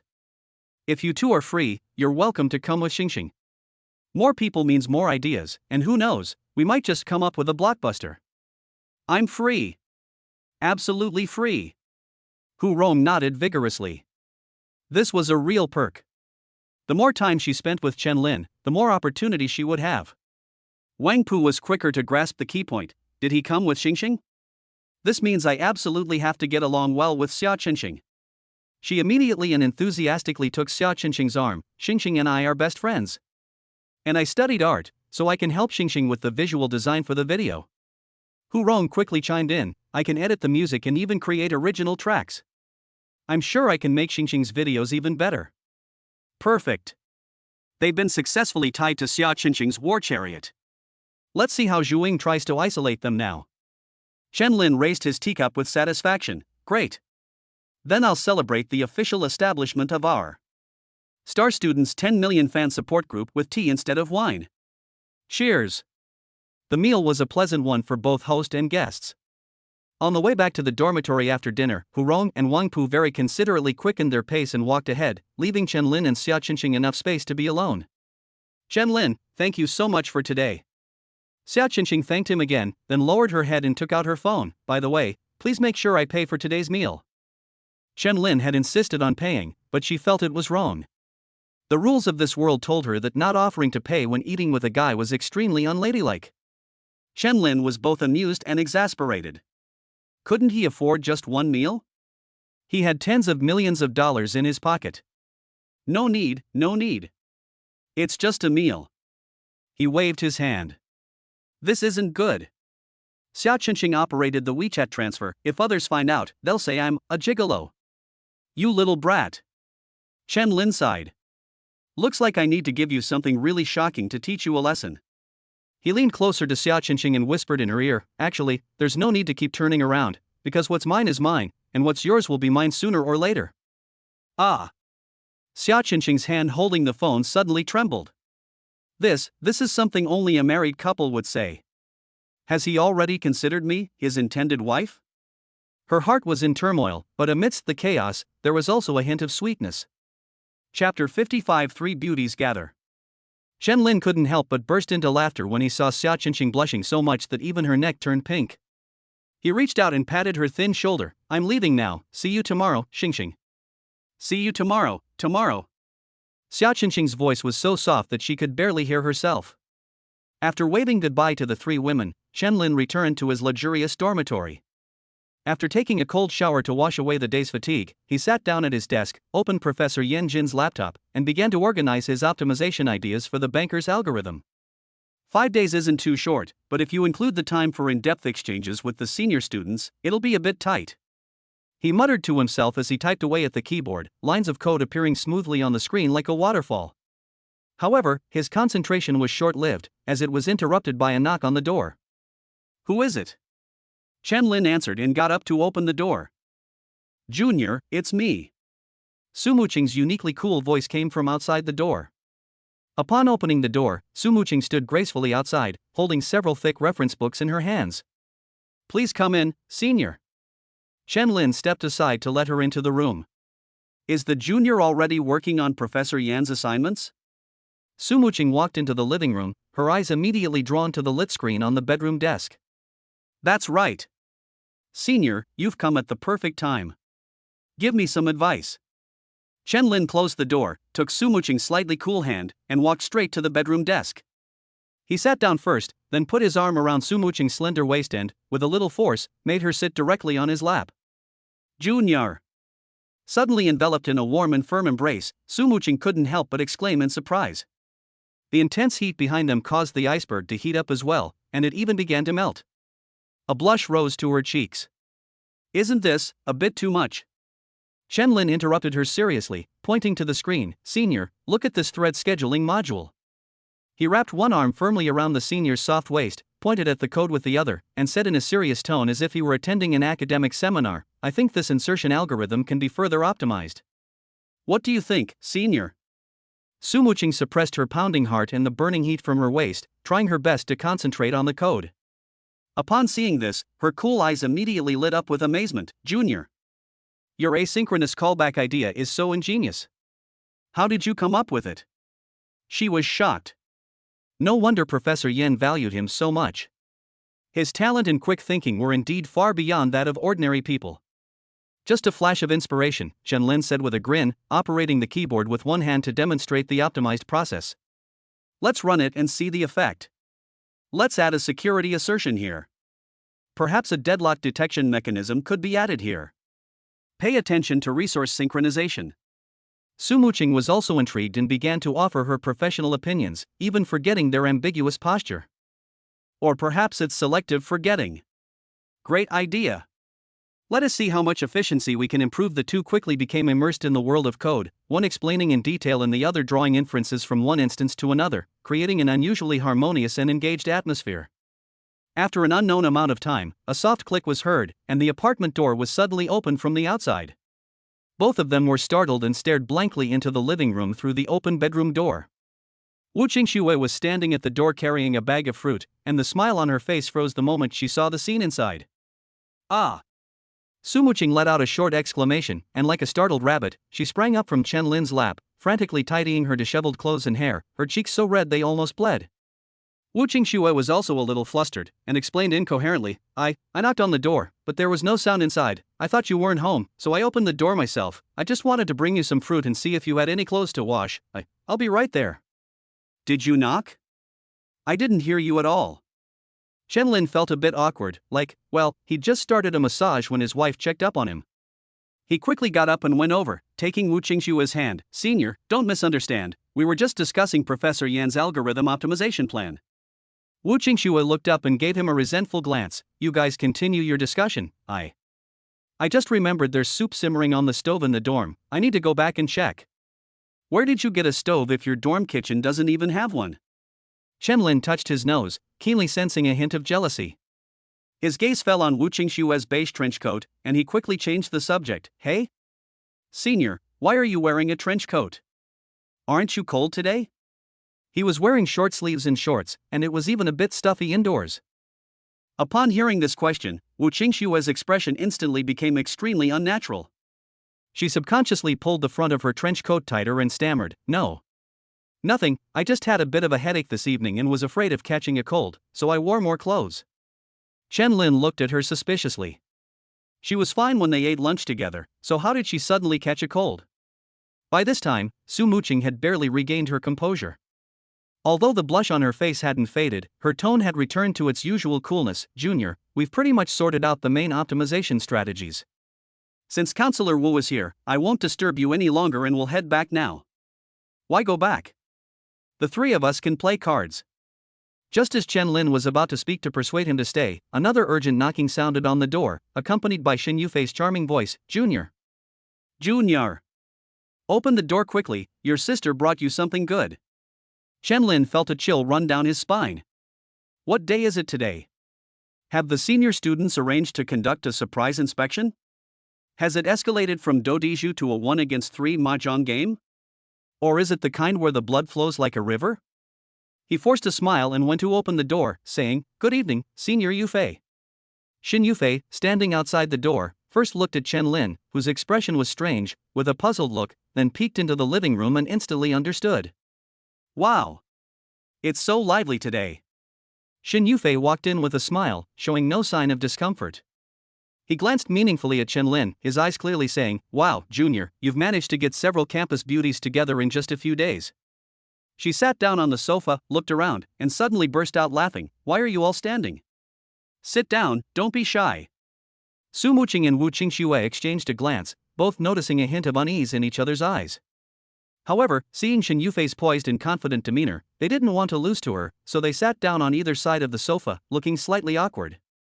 Wait a minute, Chen Lin scratched his head and suddenly realized. Why am I so embarrassed? The law in this world allows a man to marry 45 women. And I'm barely even a fraction of that. They didn't think anything was wrong, so why was I, a grown man, acting all coy here? This is a result of past life thinking it needs to be changed. Once Chen Lin understood this, he suddenly felt enlightened. He cleared his throat, calmly walked to the center of the sofa and sat down. His gaze swept over the three beautiful women, each with their own unique charm, and a satisfied smile appeared on his face. Perfect timing, all three of you are here. I have something important I'd like to discuss with you all. Chapter 56 Mr. Chen's Lovers. As soon as Chen Lin spoke, Wu Qingxue's heart jumped into her throat. Is he going to announce his choice for his legal wife on the spot? Could it be me? But I haven't even prepared my dowry yet. Furthermore, the junior's coming-of-age ceremony hasn't even taken place yet. Isn't it too early to go public with their relationship now? For a moment, she was in a state of turmoil, feeling both anticipation and fear, and unconsciously clenched the hem of her trench coat. Su Muqing, who was standing to the side, also became nervous. The relationship between myself and my junior is still unclear, and sitting here at this moment, my position is really awkward. Oh no! Is he going to confess his feelings in public? According to the rules, the woman should be the one to take the initiative. But should she confess her feelings to him in front of Counselor Wu and her nemesis Shin Yufei? But if I don't express my opinion, won't my junior be disappointed? Even the usually calm and wise top student is now caught in a dilemma. Only Shin Yufei remained calm and composed. She smiled and looked left and right, as if trying to read more information from the other two people's faces. Chen Lin took in the different expressions of the three women and found it all quite amusing. He cleared his throat and slowly began, I'm planning to buy an apartment near the school. I have two requirements. First, it needs to be convenient for going to school, and second, it needs to be spacious. At least a C-class, 6-bedroom apartment. Does anyone have any good locations or apartment buildings to recommend? Buy a house? All three were stunned, their faces showing astonishment. It has nothing to do with a romantic relationship, it's about discussing buying a house? That's a really fast turn. No, Junior, all three beauties are here, and you're only asking about this? Aren't you interested in us? Junior, why did you suddenly decide to buy a house? Shin Yufei asked bluntly, but as soon as she asked, she realized what she meant. What else can you do with a house? Keep a mistress there, of course. It's extremely inconvenient that girls aren't allowed to stay overnight in boys' dormitories. Many well-off male students rent apartments off campus, and those who can afford it buy houses directly. This is not a new phenomenon. Junior, houses near the school are so expensive. Where did you get so many? Wu Qingxue exclaimed. Chen Lingang just gave her a luxury car, and now he's fussing about buying a house. You know, houses near Tsinghua and Peking universities aren't cheap.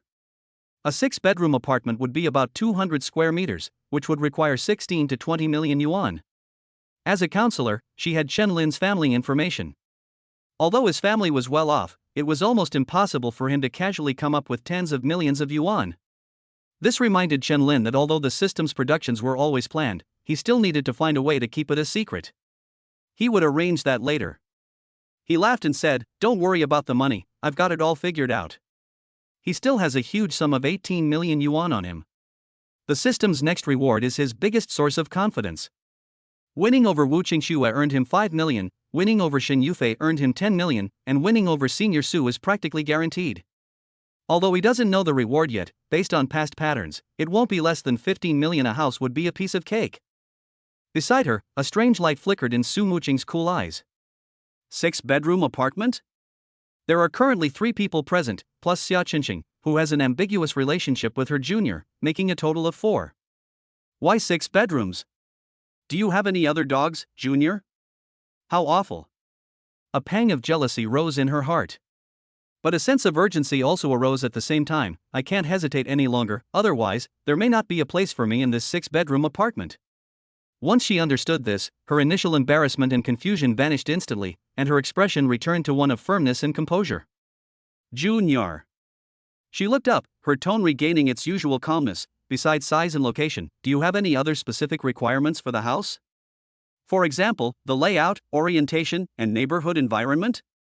I can help you filter through some properties on real estate websites first. If I'm under financial pressure, I can ask my mom for help. Her mother is a senior executive in a company and has considerable wealth. Xin Yufei retorted, I know a few reliable top-rated real estate agents who can help you find insider information and rare listings.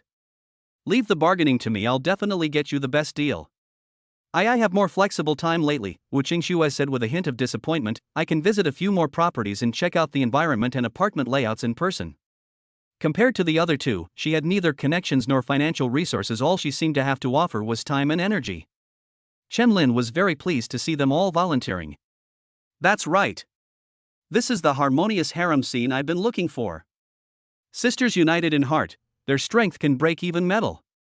He grinned and took out his phone. Great. By the way, I'll create a group chat to make communication easier. The group was quickly created, and Xin Yufei, with a glint in her eye, snatched the naming rights with a grin. I'll name the group. Let's call it this. Message notification: Xin Yufei has changed the group name to Mr. Chen's Lovers Group. When Wu Qingxue saw the straightforward group name, a hint of shyness flashed in her eyes, but more than that, she felt a sweet sense of being recognized. Su Muqing's usually aloof face flushed instantly, like snow dyed with rouge. My lover, am I also his lover? An unprecedented sense of belonging welled up in my heart.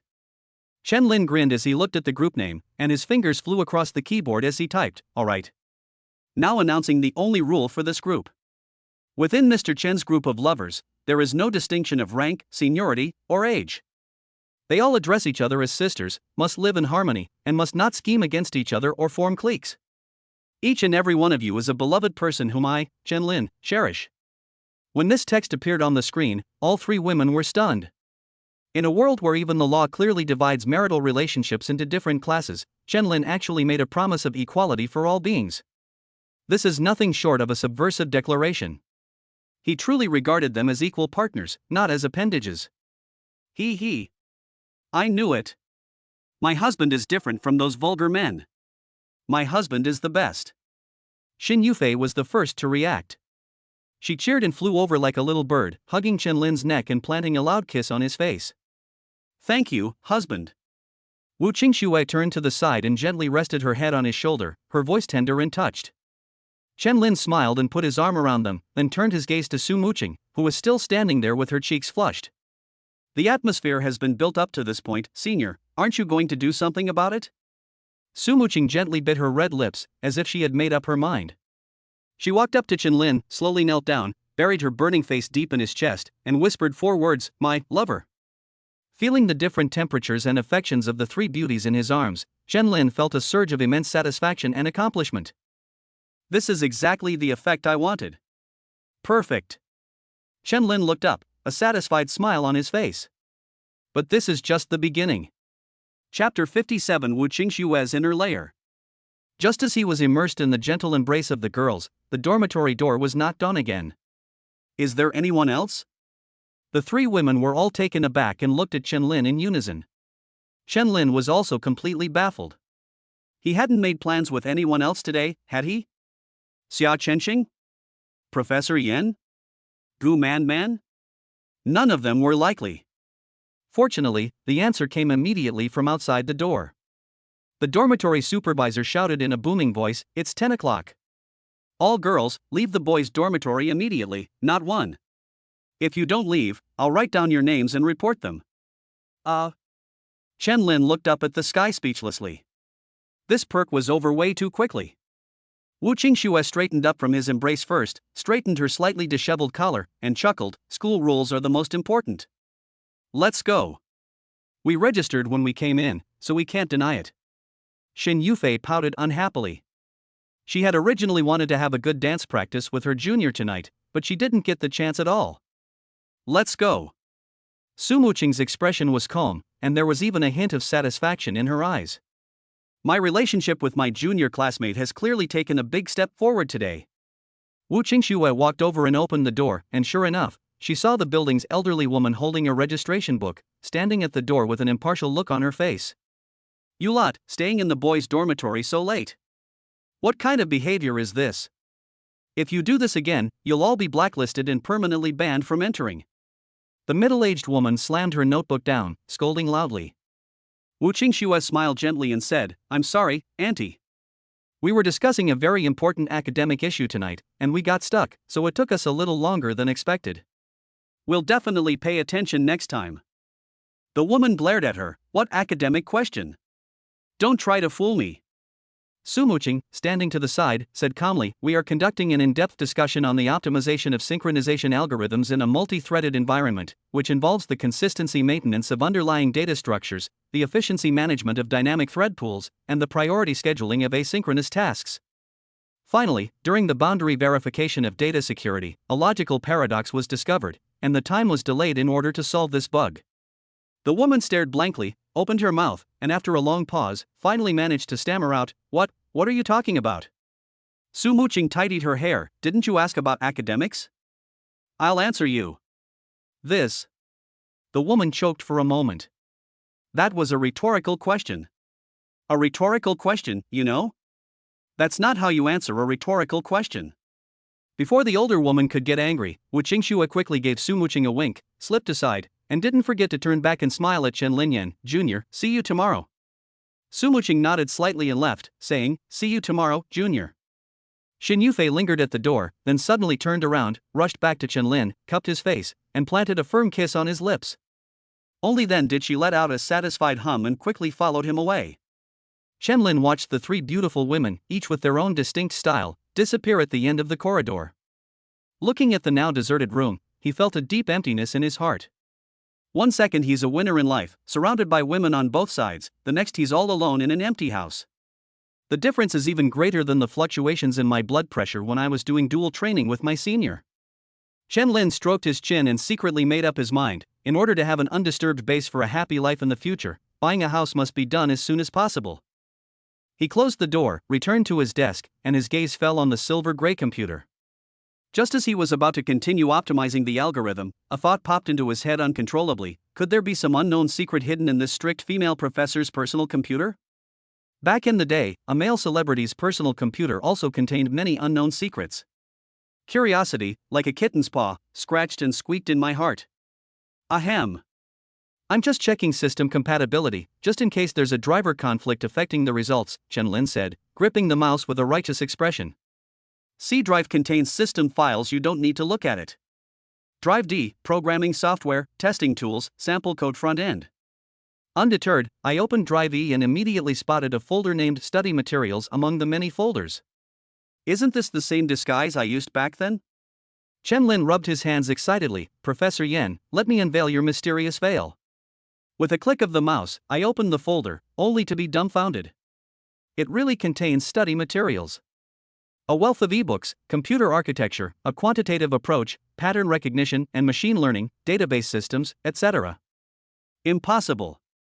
Absolutely impossible. Chen Lin rolled up his sleeves, opened the program editor, and began writing a script. Search all images, including hidden files. Search all videos, including those with changed file extensions. Run. As the enter key was pressed, the command window began to scroll rapidly. Before long, Chen Lin's face lit up with joy. Ha, found it. So it was hidden here. It wasn't hidden very deep. Was it in the C drive's bookmarks folder? The file name is Source of Inspiration? Let me check. He clicked on it with great interest, and his pupils dilated in shock. In the bookmarks folder, there was a series of photos. A meticulously selected private photo shoot of a professor. But he was completely different from the Professor Yen on the podium, who wore a black and white suit, had a serious expression, and stern eyes.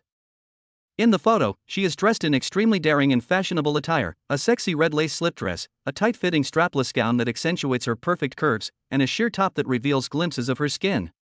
There are even a few extremely daring artistic photos that, through clever poses and lighting, use only hands or long hair to cover key parts, to fully showcase the curves of a mature woman's body. What made Chen Lin's heart race even faster was her expression in the photos, sometimes smiling slightly with her eyes sparkling, sometimes with her red lips slightly parted and her eyes dreamy, sometimes lying languidly, exuding charm. This was in stark contrast to her usual cold and indifferent demeanor. Professor Yen, you truly are a hidden master. Chen Lin's mouth went dry and his heart raced. No wonder the ancients said, 9 out of 10 people with glasses are, cough cough, that saying is indeed quite true. Those wonderful photos made his nose feel hot, and he almost shed some tears. They're even more alluring than the 3 beauties who surrounded us earlier. No way. I can't stand it. I can't stand it even a little bit. Chen Lin abruptly stood up. Now. Immediately. Right now.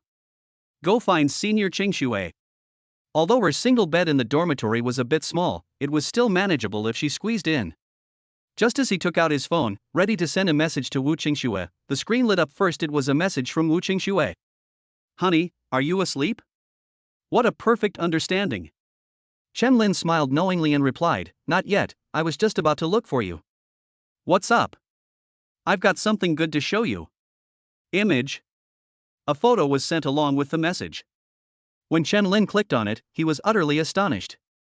That's a selfie of Wu Qingxue, with her dormitory room in the background. The senior student, who usually exudes an intellectual and gentle aura, was surprisingly wearing a sexy off-white slip dress. The nightgown was made of silk, extremely thin and sheer, and one could vaguely see the senior's alluring curves. The neckline was very low, revealing a large expanse of fair skin and the curves of her breasts. The skirt was also very short, outlining an alluring absolute territory area of skin area. Chen Lin suddenly realized why Wu Qingxue had been wearing a long overcoat when she returned today. There was such a surprise hidden inside. Wu Qingxue's message came again. I was planning to show it to you tonight, but then I ran into Mu Qing, and then Yufei came too, so I'll have to wait until later. Wait? We can't wait even a moment longer. Chen Lin already sensed that the blood flow was abnormal. Senior, wait for me for 10 minutes. On campus, a teacher who was jogging at night looked in surprise at the student who ran past like a gust of wind. Which student from the sports academy is this? This speed must be breaking the school record, right? Chapter 58 Dream Punishment. Wu Qingxue's dormitory. As soon as the door closed, Chen Lin gave his senior a bear hug, pulling her into his arms, and then, with a quick movement, he planted a passionate kiss on her. After a passionate encounter, Wu Qingxue was slightly out of breath, her cheeks flushed. Why did you get here so quickly? The 2 dormitories are quite far apart. It used to take her 10 minutes to get there by electric scooter, but now Chen Lin can run there in just 10 minutes. Senior, you're dressed so beautifully, and you even took the initiative to invite me. If I'm slow to arrive, wouldn't I be letting you down? Chen Lin chuckled and lowered his head. This is the first time I've seen you so bold. Wu Qingxue glanced at him shyly and timidly. Then, does my husband like it? I love it. Of course I love it. Chen Lin's smile widened as he swept her up in his arms. Come on, let's change positions and let your husband have a good look at you. The war drums sounded, and smoke billowed everywhere.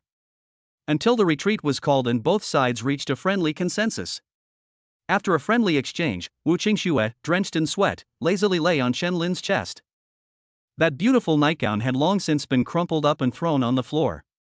Chen Lin looked satisfied, stroking her hair casually, leisurely enjoying the afterglow of the battle. Oh, right, honey, Wu Qingxue said, propping herself up as if she had suddenly remembered something. Mu Qing just told me that Ding Chang went to the academic affairs office to complain about you. So soon they're sisters? That's great. Oh, he really won't give up. Chen Lin raised an eyebrow, completely unconcerned.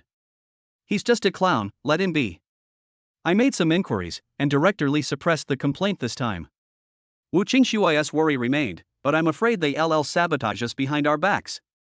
Director Li has never gotten along with you. Chen Lin played with her small hand. Don't worry, senior. That Director Li is in trouble himself right now, he doesn't have time to deal with this kind of nonsense. As for Ding Chang. He paused, a cold glint flashing in his eyes. This matter is far from over. Seeing Chen Lin's expression, Wu Qingshu still reminded him, in any case, you still need to be careful. Okay, don't worry, no problem. Chen Lin grinned and pulled the blanket over himself. Go to sleep, it's too late, and we still have important things to do. Serious business? Wu Qingshu glanced at him suspiciously, feeling that his serious business didn't sound very serious. Unexpectedly, this time Chen Lin simply closed his eyes obediently, and his breathing quickly became even and long. Looking at his peaceful sleeping face, Wu Qingshu smiled and snuggled up to him, falling into a deep sleep as well. However, Chen Lin's consciousness suddenly became clear in his sleep. Although entering a fat pig's dream is a bit disgusting, I still have to keep my promise to Senior Mu Qing. Skilled dream domination activated. My consciousness traveled through time, and the scene before me suddenly opened up. It was an extremely luxurious palace, with carved beams and painted rafters, resplendent in gold and jade. Ding Chang, dressed in a dragon robe, sat reclining on the high dragon throne. He had a beautiful woman in his arms, dressed in revealing clothes, who looked somewhat like a popular female star. Your Highness, 18 dancers dressed in sheer veils are gracefully performing. Behind them is a row of palace maids, also dressed in sheer veils, carrying various musical instruments. Long tables on both sides are laden with fine wines and delicacies. Heh, so you really think you're the emperor? Chen Lin sneered inwardly. Then let me show you what it's like to fall from the clouds into the mud. With a single thought, the dream scene suddenly distorted. Ding Chang, who was enjoying himself, suddenly felt dizzy. When he came to his senses, he was almost knocked unconscious by the overwhelming stench. Where were the palaces and beauties? He was in a filthy, sewage-filled pigsty. The delicacies on the jade plate in front of them turned into a swill bucket that smelled of rancidity, and the dancers and musicians around them turned into fat pigs that grunted and were covered in mud. What's going on? Ding Chang was horrified. He tried to stand up, but found himself on all fours and unable to stand upright. He looked down and was utterly terrified. He had turned into a fat, robust pig. No! This can't be. This must be a hallucination. He tried to shout for help, but all that came out were the grunting sounds of a pig. This commotion immediately attracted the attention of several large, robust boars in the pig pen. They swarmed around him, their eyes flashing with a light that Ding Chang recognized all too well. It was a possessive and aggressive gaze, exactly the same as the way he usually looked at his wives and concubines. What made Ding Chang even more desperate was that he clearly felt that his body was that of a sow. Get out! You beasts! Get out! Ding Chang screamed and struggled frantically in his heart, but it was all in vain. He was utterly powerless against several strong boars. After the chaos and trampling, the pigsty temporarily returned to calm. Ding Chang, covered in wounds, curled up in a corner, emitting painful howls. Just then, footsteps sounded outside the pig pen. Ding Chang, as if grasping at a straw, struggled desperately to lift his heavy pig head and look. To his surprise, it was his wife, Tang Xian. Tang Xian. It's me. Help me. Get me out of here. Ding Chang used all his strength to stand up, put his front hooves on the railing, and groaned desperately. Tang Xian stood outside the pig pen, looked him over expressionlessly, and then nodded. This sow is fat enough, and her coat is in good condition. It's time to bring her out for slaughter. Slaughter, slaughter? Ding Chang was struck dumb, and he retreated in fright. But before he could react, a group of people had already rushed into the pigsty. Ding Chang was horrified to discover that all of these people were actually his concubines and mistresses. Their faces held an indifference he had never seen before, even a sense of pleasure. Chapter 59 Preparing for the Date. No! You can't do this. I am your husband. Let me go. He struggled desperately, but his wives and concubines, who usually let him run rampant in front of them, were now incredibly strong, and he was no match for them at all. He was lifted up by several hands and pressed onto a long bench stained with blood. Then, his most favored concubine grabbed a gleaming, sharp butcher knife and plunged it into his throat without hesitation. Laugh! A sharp pain shot through him, and Ding Chang could clearly feel the blade piercing his skin and severing his blood vessels. Warm pig's blood gushed out, and his consciousness began to blur. But strangely, he did not die. So he watched helplessly as himself was scalded with boiling water, gutted, and dismembered into 8 pieces, becoming pork on a chopping board, and then processed into various dishes. Just as his consciousness was about to completely dissipate into endless fear and pain, a bright golden light suddenly shone before his eyes. A majestic bodhisattva appeared before him, his voice loud and compassionate. "Ding Chang, do you know your mistake?" Ding Chang immediately became agitated. "I know I was wrong. I know I was wrong. I know I was wrong. Please, Bodhisattva, save me." "So do you know where you went wrong?" Ding Chang was taken aback.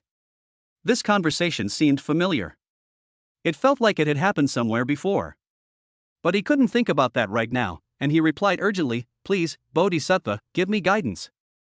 Alas! The Bodhisattva sighed. "Good deeds will be rewarded, and evil deeds will be punished. You treat women as playthings and bully them at will. Have you ever thought that they are also human beings with souls? The suffering you endure today is the result of your past actions. If you do not awaken to the truth, this hellish dream may well become your final destination in reality." "No. Bodhisattva. I will change. I will definitely change. What should I do? Please guide me." Ding Chang pleaded anxiously. However, the Bodhisattva's figure began to fade, and his voice became ethereal. "The sea of suffering is boundless, but turning back is the shore. The inner demons require the remedy of the heart. Your path lies beneath your own feet." "No. Bodhisattva, don't go. Tell me. What should I do?" Ding Chang cried out in despair. But the golden light had already dissipated, and the surrounding scenery distorted once again. The next moment, he found himself strapped to a breeding rack, where several boars, their eyes gleaming green and drooling, were panting heavily and approaching him again. As if he had endured an eternity of torment, Ding Chang suddenly sat up in bed. He was drenched in sweat, his face was deathly pale, his chest heaved violently, and his eyes were filled with an unquenchable fear. He subconsciously reached out and touched his neck, the excruciating pain and icy touch of the blade still lingering. How could the feeling in the dream be so real? Every detail was terrifyingly clear. Still shaken, he turned his head to look at his sleeping concubine beside him. This face, which was usually pleasing to the eye, now inexplicably chilled him to the bone. The cold and gleeful eyes of the wives and concubines in his dreams quickly overlapped with the face in front of him. He shrank back towards the bed in fear, but still felt completely unsafe. So he quietly got out of bed and fled into the guest room as if escaping. Chen-Lin woke up promptly at around 7:30 in the morning. He had arranged to meet Xia Qingqing at 8 o'clock today. The single bed was small. As soon as he moved, Wu Qingxue beside him opened her sleepy eyes, her voice soft and sweet from just waking up. "Husband, why are you awake so early?" Chen-Lin affectionately kissed her smooth forehead. I have an appointment today, so I have to get up early." "Then I'll get up and make you breakfast," Wu Qingxue said, getting up. "No need to trouble yourself," Chen-Lin gently pressed her down. "I'll just go out and grab something to eat. You can sleep a little longer." He looked at his senior, who was still half asleep, and a mischievous smile appeared on his face. After all, someone worked really hard last night.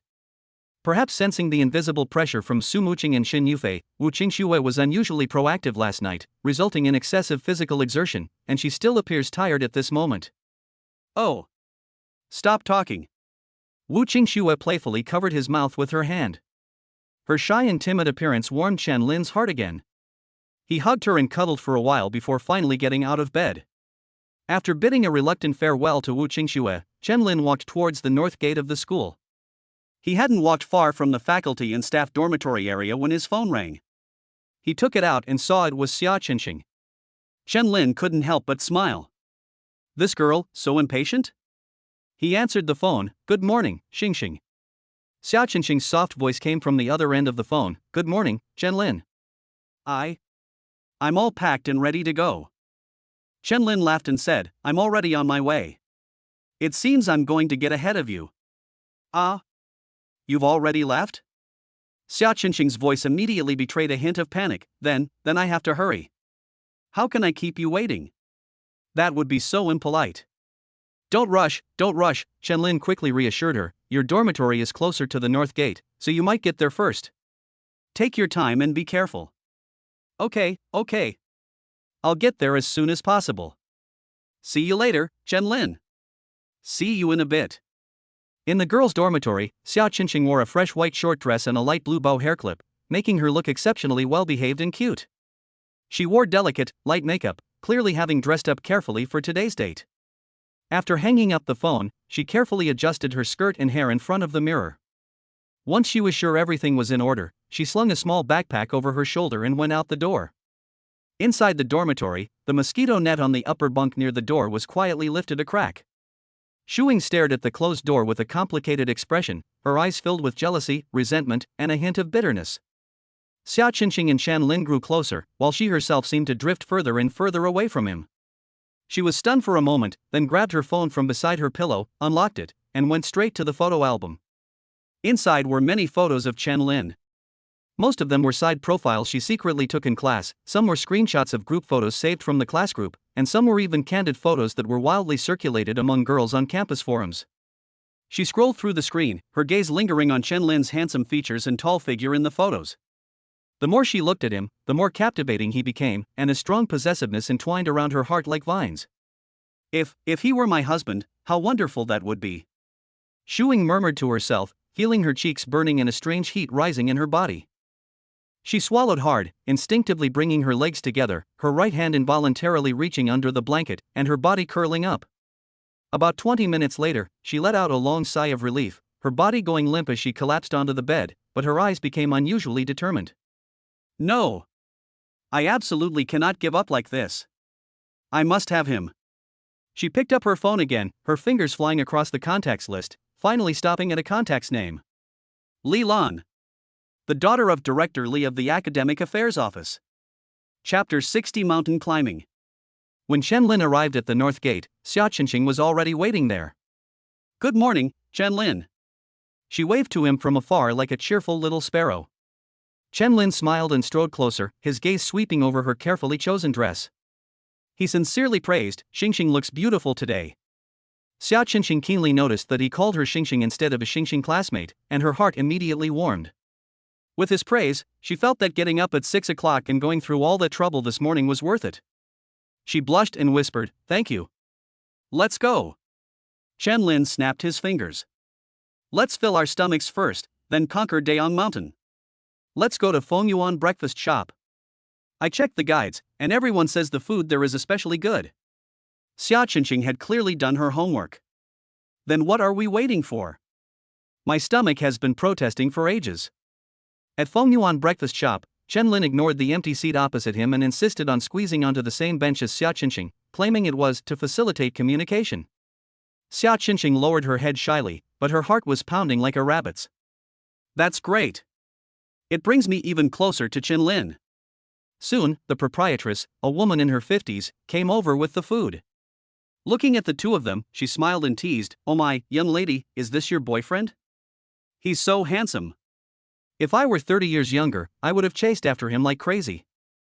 Xiao Qinqing hurriedly explained, "No, auntie, he's just my classmate, not my boyfriend." Her voice grew softer and softer until the last 3 words were barely audible. As the proprietress set out the dishes, she said with a smile, "Hey. He's practically your boyfriend. Otherwise, what young man would come to have breakfast with you so early in the morning? Listen to me, just confess now, and I bet he'll say yes." Ah. Xiao Qinqing's face turned red instantly, and she was at a loss for what to do. Given her shy personality offline, confessing her feelings in public would be the death of her. Chen-Lin found it amusing and quickly came to her rescue. "Auntie, this kind of thing is all about letting things happen naturally. A forced marriage might quench your thirst, but it won't be sweet, will it?" The proprietress gave a thumbs up. "Young man, you know how to talk. Okay, then I wish our young lady good luck in getting this melon. I also wish you enjoy your meal. Oh, and I'll get you some side dishes. They're free." "Thank you, ma'am, I wish you a prosperous business." Chen-Lin replied sweetly. After the proprietress left happily, Chen-Lin called to Xiao Qinqing, "Come and try it, see if what the guide says is true." He grabbed a steamed bun and took a big bite, his mouth immediately filled with the aroma of savory sauce. It's really delicious. Xia Qingqing scooped up a spoonful of seafood porridge and put it in her mouth. The salty, fragrant, and sweet taste made her eyes light up immediately. Chen Lin grinned and leaned closer. Looks good. Want me to try a bite? To his surprise, Xia Qingqing only blushed slightly, but took the initiative to push her bowl of porridge towards him. It's delicious, you can try it.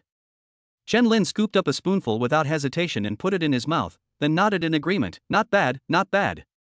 This is delicious too.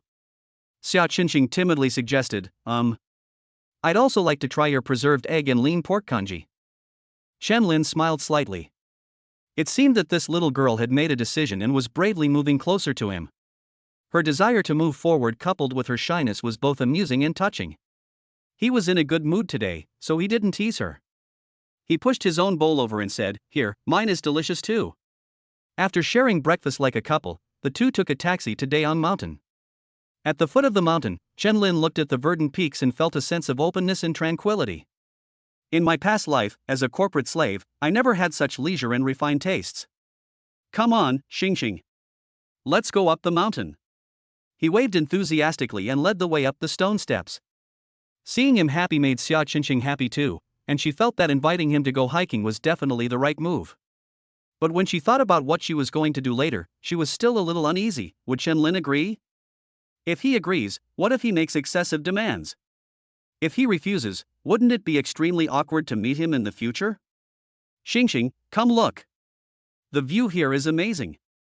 Let's take a touristy photo. Chen Lin's call interrupted her daydreams. Coming. She quickly jogged to catch up.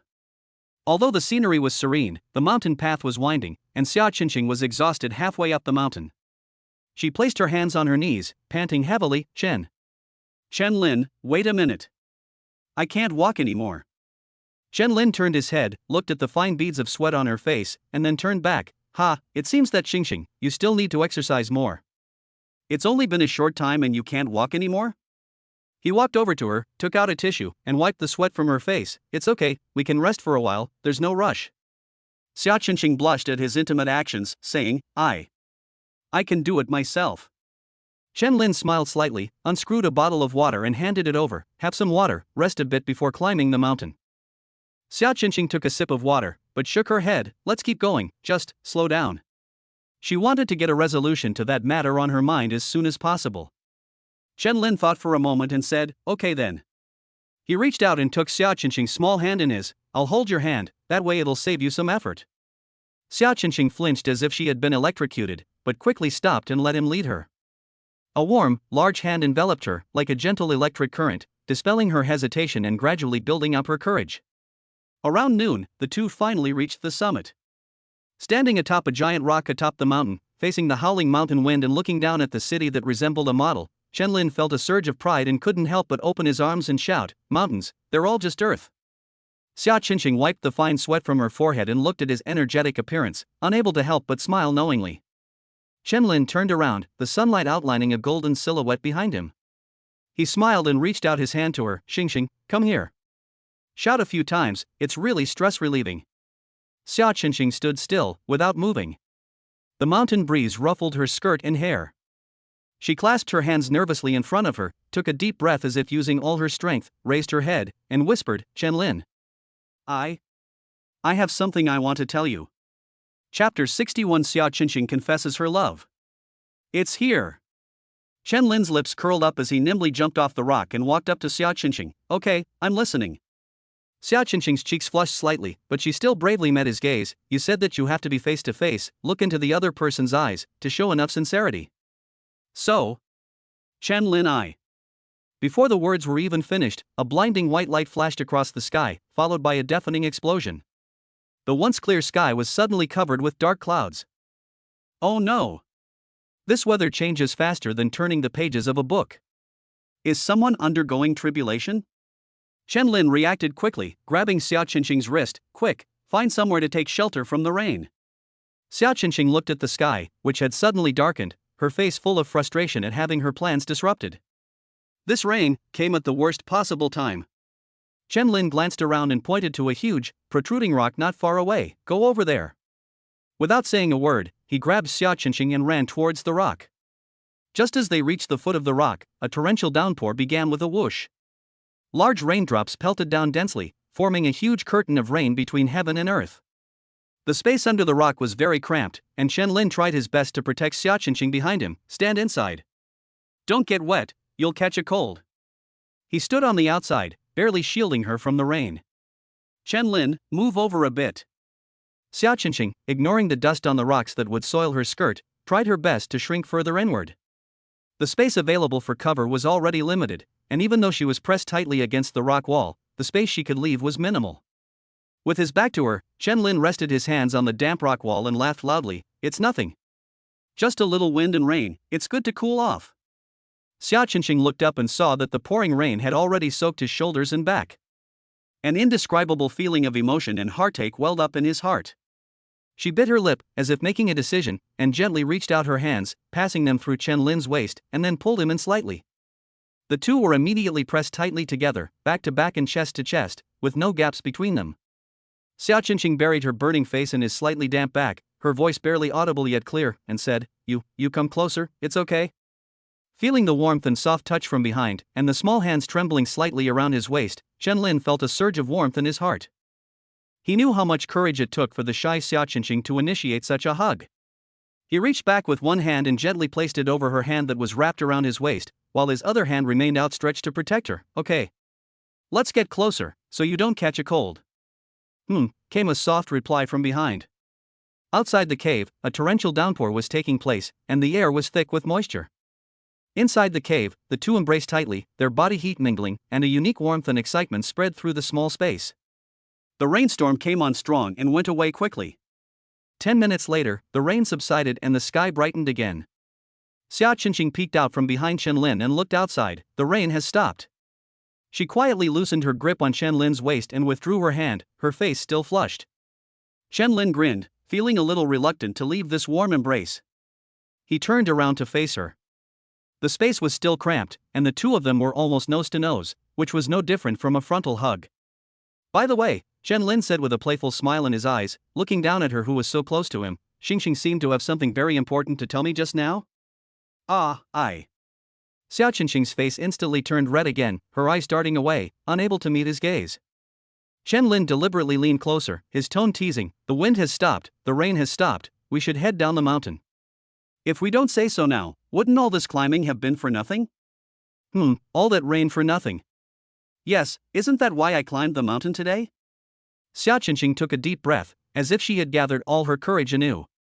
She raised her head, looked firmly into Chen Lin's eyes, and said, word by word, Chen Lin, I like you. Will you be my boyfriend?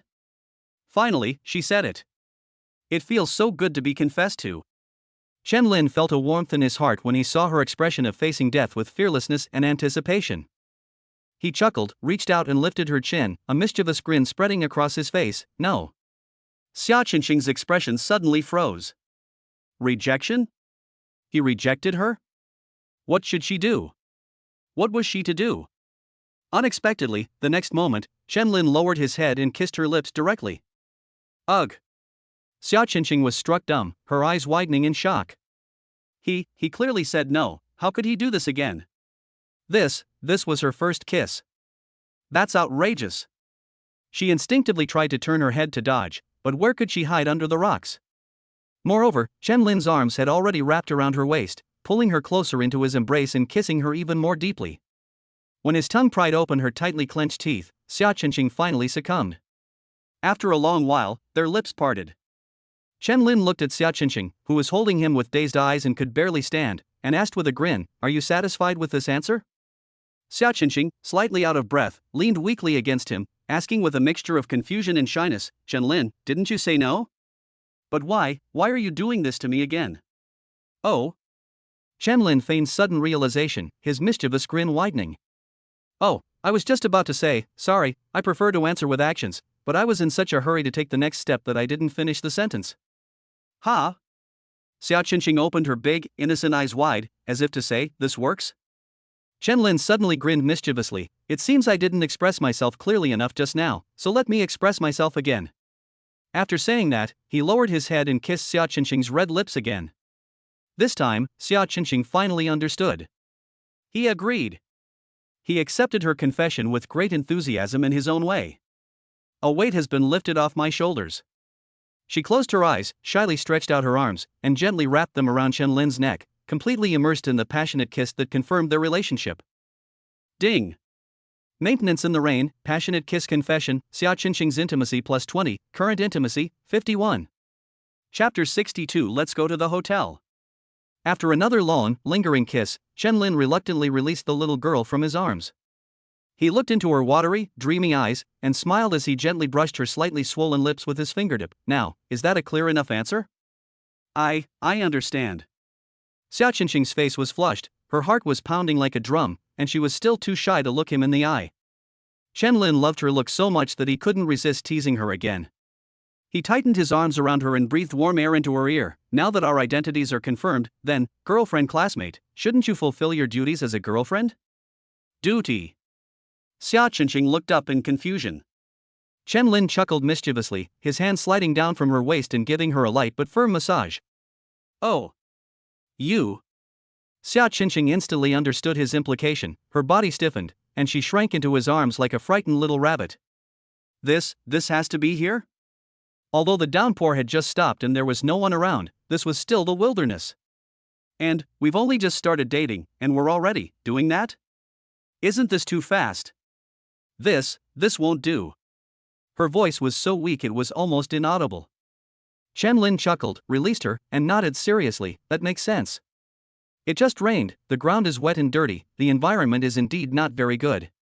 Xia Qinqing had just breathed a sigh of relief when Chen Lin continued, let's go somewhere else. Huh? Change to where? Her heart, which had just settled down, jumped again. Of course it is. Chen Lin stroked his chin with a mischievous grin, of course it is a hotel. There's a Grand Hyatt hotel nearby, I think it's pretty good. Huh? A hotel? Xia Qinqing was at a loss again. This girl is really. Chen Lin smiled at her flustered appearance and finally stopped teasing her. He took her hand and said, aren't you uncomfortable with all these wet clothes sticking to your body? Let's go to a hotel and get a room, take a hot shower, so you don't catch a cold. Besides, I have an appointment to discuss some things with someone there. Hearing this, Xia Qinqing finally felt relieved. She lowered her head and protested softly, you're mean, you just know how to tease me. Okay, enough joking. Come on, let's go down the mountain. Chen Lin took her hand and strode down the mountain. The descent was much easier, and the two reached the foot of the mountain before noon. As she sat in the taxi, Xia Qinqing watched the street scenes rushing past the window, and nervously twisted her fingers. Chen Lin took in all her little actions and found them both funny and cute. He reached out and pinched her smooth cheek. Still nervous? Don't worry, I said we're going to talk business and let you take a shower. I like to tease you, but I will never force you to do anything. He leaned close to her ear, his voice low and earnest. As long as my star says no even once, I promise I'll behave myself. His sudden, solemn promise warmed Xia Qinqing's heart, instantly calming her panic. She quickly shook her head. I'm not unwilling, it's just, I need a little time to prepare myself mentally. Okay, I'll wait until you're ready. Chen Lin smiled and ruffled her hair. By the way, can you drive? Huh? No. No way. Xia Qinqing was taken aback by the abrupt question. Then I'll have to trouble Gu Man again later, Chen Lin muttered. The taxi quickly stopped at the grand entrance of the Grand Hyatt Hotel. As soon as Chen Lin got out of the car, Gu Man, who had been waiting there, immediately came up to him with a professional and enthusiastic smile. Mr. Chen, you are very punctual. Has the seller arrived? Chen Lin asked as he opened the car door for Xia Qinqing. We've arrived and are waiting in the reception room, Gu Man replied respectfully, her gaze subtly sweeping over Xia Qinqing. Rich people really know how to have fun, buying a luxury car and bringing a pretty girl along. Chen Lin turned to Xia Qinqing and helped her tidy her bangs, which were a little messy from the wind. Go to the front desk and get a room first, take a nice hot shower, and I'll text you when I'm done here. Okay, see you in a bit. Xia Qinqing nodded obediently and walked towards the hotel reception. Mr. Chen, this way please. Gu Man composed herself and led the way. The two arrived at a quiet reception room. Gu Man gently knocked on the door. President Shen, Mr. Chen has arrived. Please come in. A clear, cold, and authoritative female voice came from inside. Chen Lin secretly raised an eyebrow. She sounded like a woman who liked to give orders, but he was afraid that she wouldn't be able to get a good deal when it came to negotiating prices. Gu Man pushed open the door and stepped aside to let Chen Lin in. As Chen Lin entered the living room, his gaze was immediately drawn to the figure standing by the window. She was a sophisticated urban woman swirling a glass of red wine. She was around 30 years old, with her long hair neatly pinned up at the back of her head, revealing a smooth forehead and an oval face with exquisite makeup. She wore a well-tailored white silk shirt and a gray business suit, with flesh-colored stockings covering her slender and straight calves, and a pair of white high heels that added to her aura. However, a deep sorrow lingered between her brows, as if she had encountered some unsolvable problem. As Chen Lin was silently assessing the situation, a system notification sounded in his mind. Ding! High-quality target detected nearby. Target, Qin Aojuan. Appearance rating, 9.3. Binding required? This is the 7th one. My progress has been a bit slow lately. Chen Lin made a thought and bound them together. Ding! Qin Aojuan successfully bound. New profile card 7 added. Name, Qin Aojuan. Age, 37. Brief introduction, founder and CEO of Grand Hyatt Hotels. A resilient individual who built his hotel brand from scratch over 17 years, now worth hundreds of millions. Recently, due to intensified industry competition and changing market trends, his business has hit a bottleneck, and his cash flow is under pressure. Intimacy level, 0. Never interacted. So that's the owner of the Grand Hyatt Hotel. No wonder we met here. Is the worry on her face a sign of hotel management problems? Is selling her beloved sports car also a way to raise cash? Chen Lin had a sudden thought and a new idea for this deal. Qin Aojuan looked up and saw Chen Lin, and was slightly taken aback. Gu Man said the buyer was a young man, but she didn't say he was such a handsome young man. However, his clothes are just too ordinary. There are still traces of rain and mud on it. Is this really someone who can afford a supercar worth millions? Chen Lin walked up to Qin Aojuan, extended his right hand, and said, President Qin, it's a pleasure to meet you. Qin Aojuan was puzzled, but remained outwardly calm. She extended her hand and gently shook his. Mr. Chen, it's a pleasure to meet you. Gu Man gently clenched her hands and released them, then quickly went to the side and brought tea to the two of them. President Qin, Mr. Chen, let's sit down and talk slowly. Qin Aojuan nodded, gesturing for Chen Lin to sit down, and then sat on the single sofa herself. Then let's be frank. This 911 GT3 or Rensport is a car I really like, and I've only had it for 3 years. It's very well maintained, with very few kilometers on it, and it's hardly been driven at all.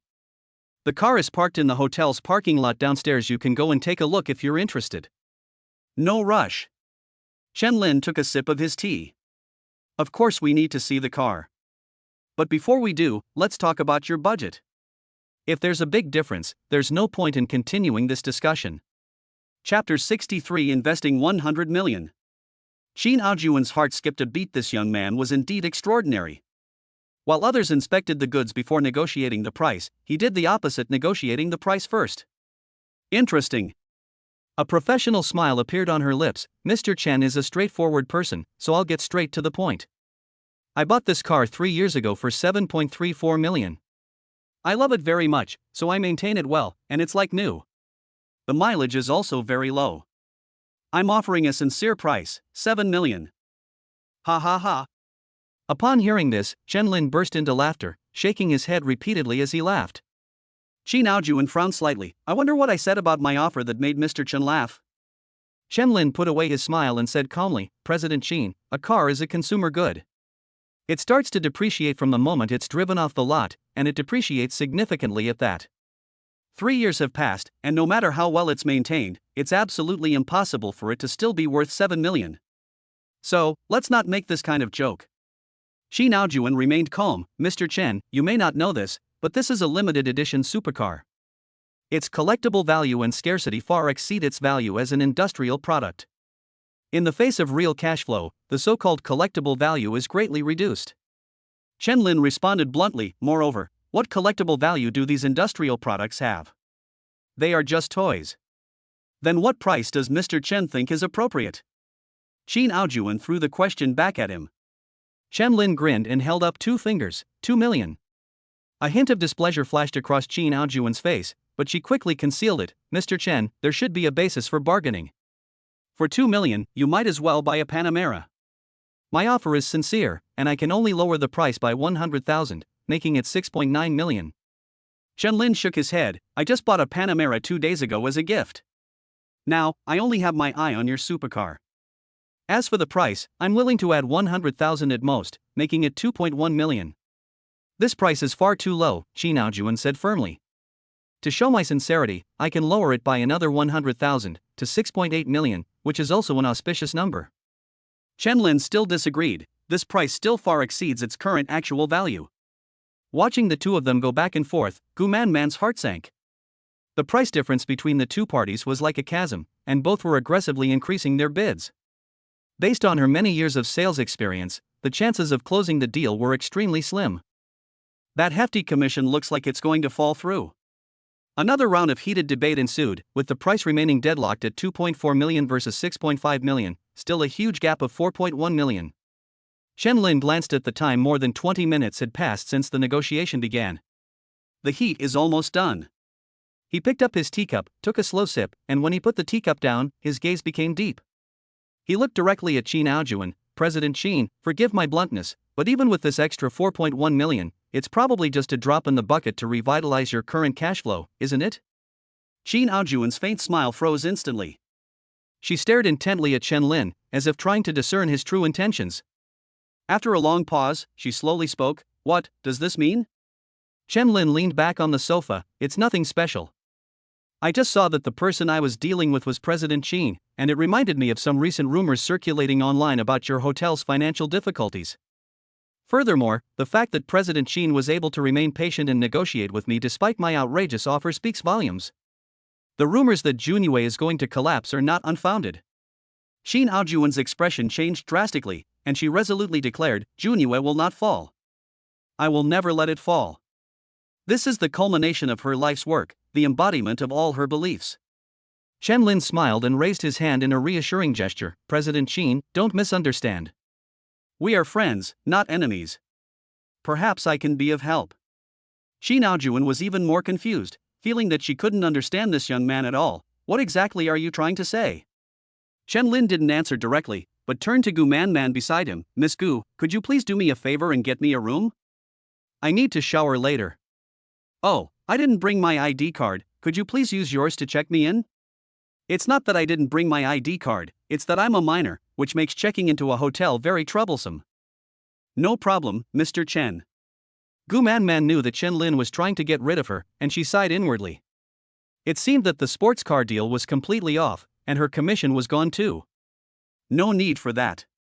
Qin Aojuan glanced at Chen with a complicated expression, then instructed Gu Man, please tell the front desk to book a presidential suite, and say it was my arrangement. Okay, Mr. Qin. Gu Man nodded in agreement. Thank you for your hospitality, Mr. Qin. Chen grinned. After Gu Man left and closed the door, only the two of them remained in the reception room. Qin Aojuan took a deep breath and slowly asked, now, can you tell me? What did you mean by being able to help? The literal meaning. Chen shrugged, his tone as casual as if he were discussing the weather. I'm planning to make an investment in Mr. Qin and your Grand Hyatt Hotel. From the moment I stepped into the reception room and received the system notification, my goal was no longer to buy a car. One purpose of investing is to give one's enormous assets a legitimate purpose. Secondly, of course, is to find an opportunity to win over President Qin. Investment? A hint of surprise flashed in Qin Aojuan's eyes, but her business acumen quickly brought her back to her senses. We've never met before, why should you trust me? And why? On what basis? Naturally, on the reference answer provided by the system. Chen smiled mysteriously, based on first impressions and intuition. I happen to have some funds recently and am looking for promising projects. Although the Grand Hyatt Hotel is currently facing difficulties, in my opinion, its brand and foundation are still intact. Now is the perfect time to invest and buy at the bottom. Qin Aojuan stared intently at him. Aren't you afraid that my hotel will eventually go under, leaving you with nothing from your investment? Chen crossed his arms and said leisurely, so, before making a decision, I would like to hear about the specific difficulties you are facing, President Qin, so that I can assess whether my investment can truly become the lifeblood that brings Junyue back from the brink of collapse. Qin Aojuan stared intently into his eyes. Whether it can be revitalized depends on how much you can invest. Chen did not answer immediately. He slowly raised his right hand again and held up one index finger. 10 million? Shi Naojuan was somewhat disappointed this number was slightly insufficient to alleviate the crisis. Chen Lin shook his head, a confident smile playing on his lips. 100 million. Chapter 64. Become my woman, and I'll pay off your debts. 100 million, in cash? Even though Qi Naojuan was used to seeing all kinds of things, her heart couldn't help but beat faster at this moment. This number is enough to pull Grand Hyatt out of the mire. More is not impossible. Chen Lin said as if he were talking about something trivial. All right, President Qin has seen my sincerity and strength. Now, it's your turn to let me see if Junue is worth my real investment. With hope at hand, Qi Naojuan no longer hesitated. She sighed softly and laid out the predicament. It's nothing more than vicious competition. Several emerging hotel chains have joined forces, leveraging their capital advantage, to poach customers from our surrounding area at prices 30% below cost. Our occupancy rate has been halved for several consecutive months, resulting in huge losses. Our cash flow is about to break down. Chen Lin nodded, tapping the sofa armrest lightly with his fingertips, a classic business warfare tactic. So, what was President Qin's previous strategy? We're just holding on. Shi Naojuan's face was full of bitterness and resentment. It's a battle of who has the deeper financial pool. But our foundation is not as strong as theirs. We can't afford this kind of battle where we hurt the enemy 800 while we hurt ourselves 1,000. A head-on confrontation is indeed the dumbest approach. Chen Lin shook his head. If they want to drag us down with a price war, then we might as well lend them a hand and make this fire burn even brighter. What do you mean? Shi Naojuan asked, puzzled. Chen Lin calmly explained, instead of following the trend of lowering prices, we will raise prices slightly to emphasize our service and quality advantages. At the same time, the online platform will only retain a small number of discounted listings as a way to attract customers. Won't this cause us to lose customers even faster? Shi Naojuan frowned. Don't rush. Chen Lin smiled slightly. The key lies in the second step. We need to actively help our competitors. Utilize all social media and local channels to promote and drive traffic, and even endorse their super value offers to send as many customers as possible who are looking for the lowest prices to their stores. Praise to death. Shi Naojuan's beautiful eyes widened suddenly. I understand. They can only maintain low prices by injecting capital. If we fan these flames and push their customer flow to the limit, the more customers they serve, the faster their losses will accelerate. This is accelerating their rate of blood loss. That's right. Chen Lin nodded approvingly. What we need to do is stabilize our own base and then wait on the sidelines to see what happens. Bang. He made an explosion gesture. The cash flow has been burned out by the fire he started himself. Shi Naojuan's eyes lit up as she considered the options, and she nodded vigorously. It's feasible. Moreover, if handled properly, we can even use this to strengthen our high-quality positioning. It's always a pleasure to work with smart people. Chen Lin smiled. As for the operational details, he didn't need to elaborate. He stood up. Then, I will inject the 100 million into Junyue's account in 3 installments within a month. The first installment of 30 million will arrive tomorrow. Mr. Qin, please prepare the contract. My assistant will handle the specific details with you later. He doesn't have 100 million yet, but with the system, it's just a matter of winning over a few more girls. A month should be enough. After saying that, he walked towards the door. Mr. Chen. Shi Naojuan couldn't help but stand up and call out to him. I still don't understand why you're helping me like this. We've never met before. Chen Lin turned around, a wicked smile appearing on his face, his gaze boldly sweeping over her graceful figure. If I said I came here for you, would you believe me? Shi Naojuan was taken aback by his blunt words and unrestrained gaze, and for a moment she didn't know how to respond. Chen Lin chuckled, said no more, and turned to leave the reception room. Outside the door, Gu Man was waiting respectfully. Upon seeing Chen Lin emerge, she immediately handed him the room key. Mr. Chen, here is your room key. Thank you. Chen Lin accepted the gift, glanced at the top saleswoman who possessed both good looks and charisma, and already had an idea in mind. Gu Man hesitated for a moment, then asked softly with a hint of expectation, Mr. Chen, about that sports car. Let's not talk about it anymore, Chen Lin said calmly. It's not necessary for now. Shi Naojuan will be one of us sooner or later. Her car is practically my car, so why would I need to spend money to buy it? A clear look of disappointment flashed in Gu Man's eyes, but she maintained her professional demeanor and forced a smile. Okay, I understand. I'm always at your service if you need anything in the future. Chen Lin looked her up and down, then suddenly said, "You, come with me for a moment." After saying that, he walked straight to the presidential suite without waiting for her response. Gu Manman was puzzled, but out of professional instinct, she followed. The presidential suite on the top floor is extremely luxurious. Chen Lin casually opened a bottle of prepared red wine, poured himself a glass, took a sip, and frowned. TSK, an iced cola would be much more refreshing. But in this kind of situation, it's good for showing off. No wonder Qin Aojuan likes it. He sat down on the spacious sofa, crossed his legs, and swirled the dark red liquid in his glass while looking at Gu Manman standing to the side. "Ms. Gu, even if that sports car deal goes through, at the highest commission rate of 3% out of 7 million, you'll only receive 210,000. Is that a drop in the bucket for you, or enough to solve your immediate crisis?" His voice was somewhat casual, but Gu Manman suddenly looked up, her eyes filled with astonishment. "You, how could you?" She remembered that she had never mentioned her predicament to him. Chen Lin didn't explain, but instead pressed, "Tell me, how much do you owe in total?" Gu Manman instinctively avoided his gaze, lowered her head and whispered, "Mr. Chen, this is my private matter." "How much do you owe?" Chen Lin raised his voice, his tone leaving no room for argument. Gu Manman's body trembled, and she bit her lower lip. 3.4 million.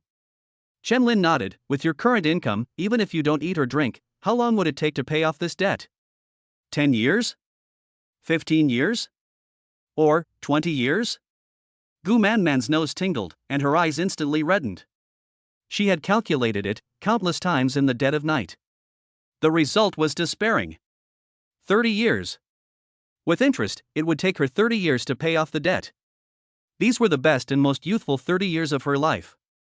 Chen Lin stood up, walked to her, reached out and gently stroked her smooth, delicate cheek with the back of his fingers. "Now, an opportunity is presented to you." He looked down at her. "Become mine. I will pay off this debt for you. From now on, your life is your own." "Sir, sir." Gu Manman exclaimed in shock, instinctively taking a step back. This isn't right, Chen Lin withdrew his hand, seemingly unconcerned by her resistance, and turned to walk towards the bathroom. "You have 10 minutes to think it over. If you agree, stay. If you don't agree, leave on your own, and remember to close the door." He was prepared to spend money to quickly win over Gu Manman. Firstly, he urgently needed system rewards, both in terms of skills and funds. Secondly, he genuinely didn't have the leisure to slowly cultivate a relationship with her like he had teased Xia Qingqing. Bang! The shower door was closed, and soon the sound of running water could be heard from inside. Chapter 65, Taking in Gu Manman. Gu Manman stood alone in the living room, her mind in turmoil. She had considered selling herself to a wealthy man to pay off her debts. But in a world where there are more women than men are already a rare commodity, let alone male tycoons. Even if there's a man like that by her side, why should she let him pay off her huge debt of over 3 million yuan? Based on her looks? Don't be ridiculous, men in this world are never short of beautiful women. However, now, this opportunity is laid bare before us. A young, handsome, and incredibly wealthy man casually promised to remove the heavy burden from her shoulders. What was the price? Was it her last shred of dignity and her perseverance? Is it worth it? A voice questioned her soul. If you lose this opportunity, you may really have to struggle for 30 years, another voice shouted frantically. Looking at the blurry yet robust figure behind the frosted glass, and listening to the pattering water, she felt as if she could hear the sound of her inner fortress crumbling. Dignity, pressure, the future, fear, and a hint of indescribable excitement for Chen Lin himself, all intertwined. Time passed second by second. Finally, just before the sound of water stopped, a complex look of humiliation, determination, and relief flashed in Gu Manman's eyes. She took a deep breath, as if summoning all the courage in her life, and slowly pushed open the bathroom door. "For freedom, I'm willing to pay any price." Just as Chen Lin rinsed off the shower gel bubbles, he heard the sound of the door hinges turning behind him. He turned around and looked at Gu Manman casually. "Have you thought it through?" Gu Manman looked at his well-defined muscles, and her pretty face couldn't help but turn red. She bit her lower lip tightly with her pearly teeth, said nothing, and simply used trembling hands to unbutton her clothes. The shirt and pencil skirt slid to the ground one after another. Chen Lin walked up to her, but instead of making any move, he gently lifted her chin, forcing her to look up. "Look at me, don't look like you're going to your execution." His voice was unwavering. "Remember this moment. From today onwards, your life belongs to me, and I will give you a whole new world. His burning gaze seemed to have a tangible temperature, making Gu Manman's heart tremble. She subconsciously wanted to close her eyes and hide. A passionate kiss followed.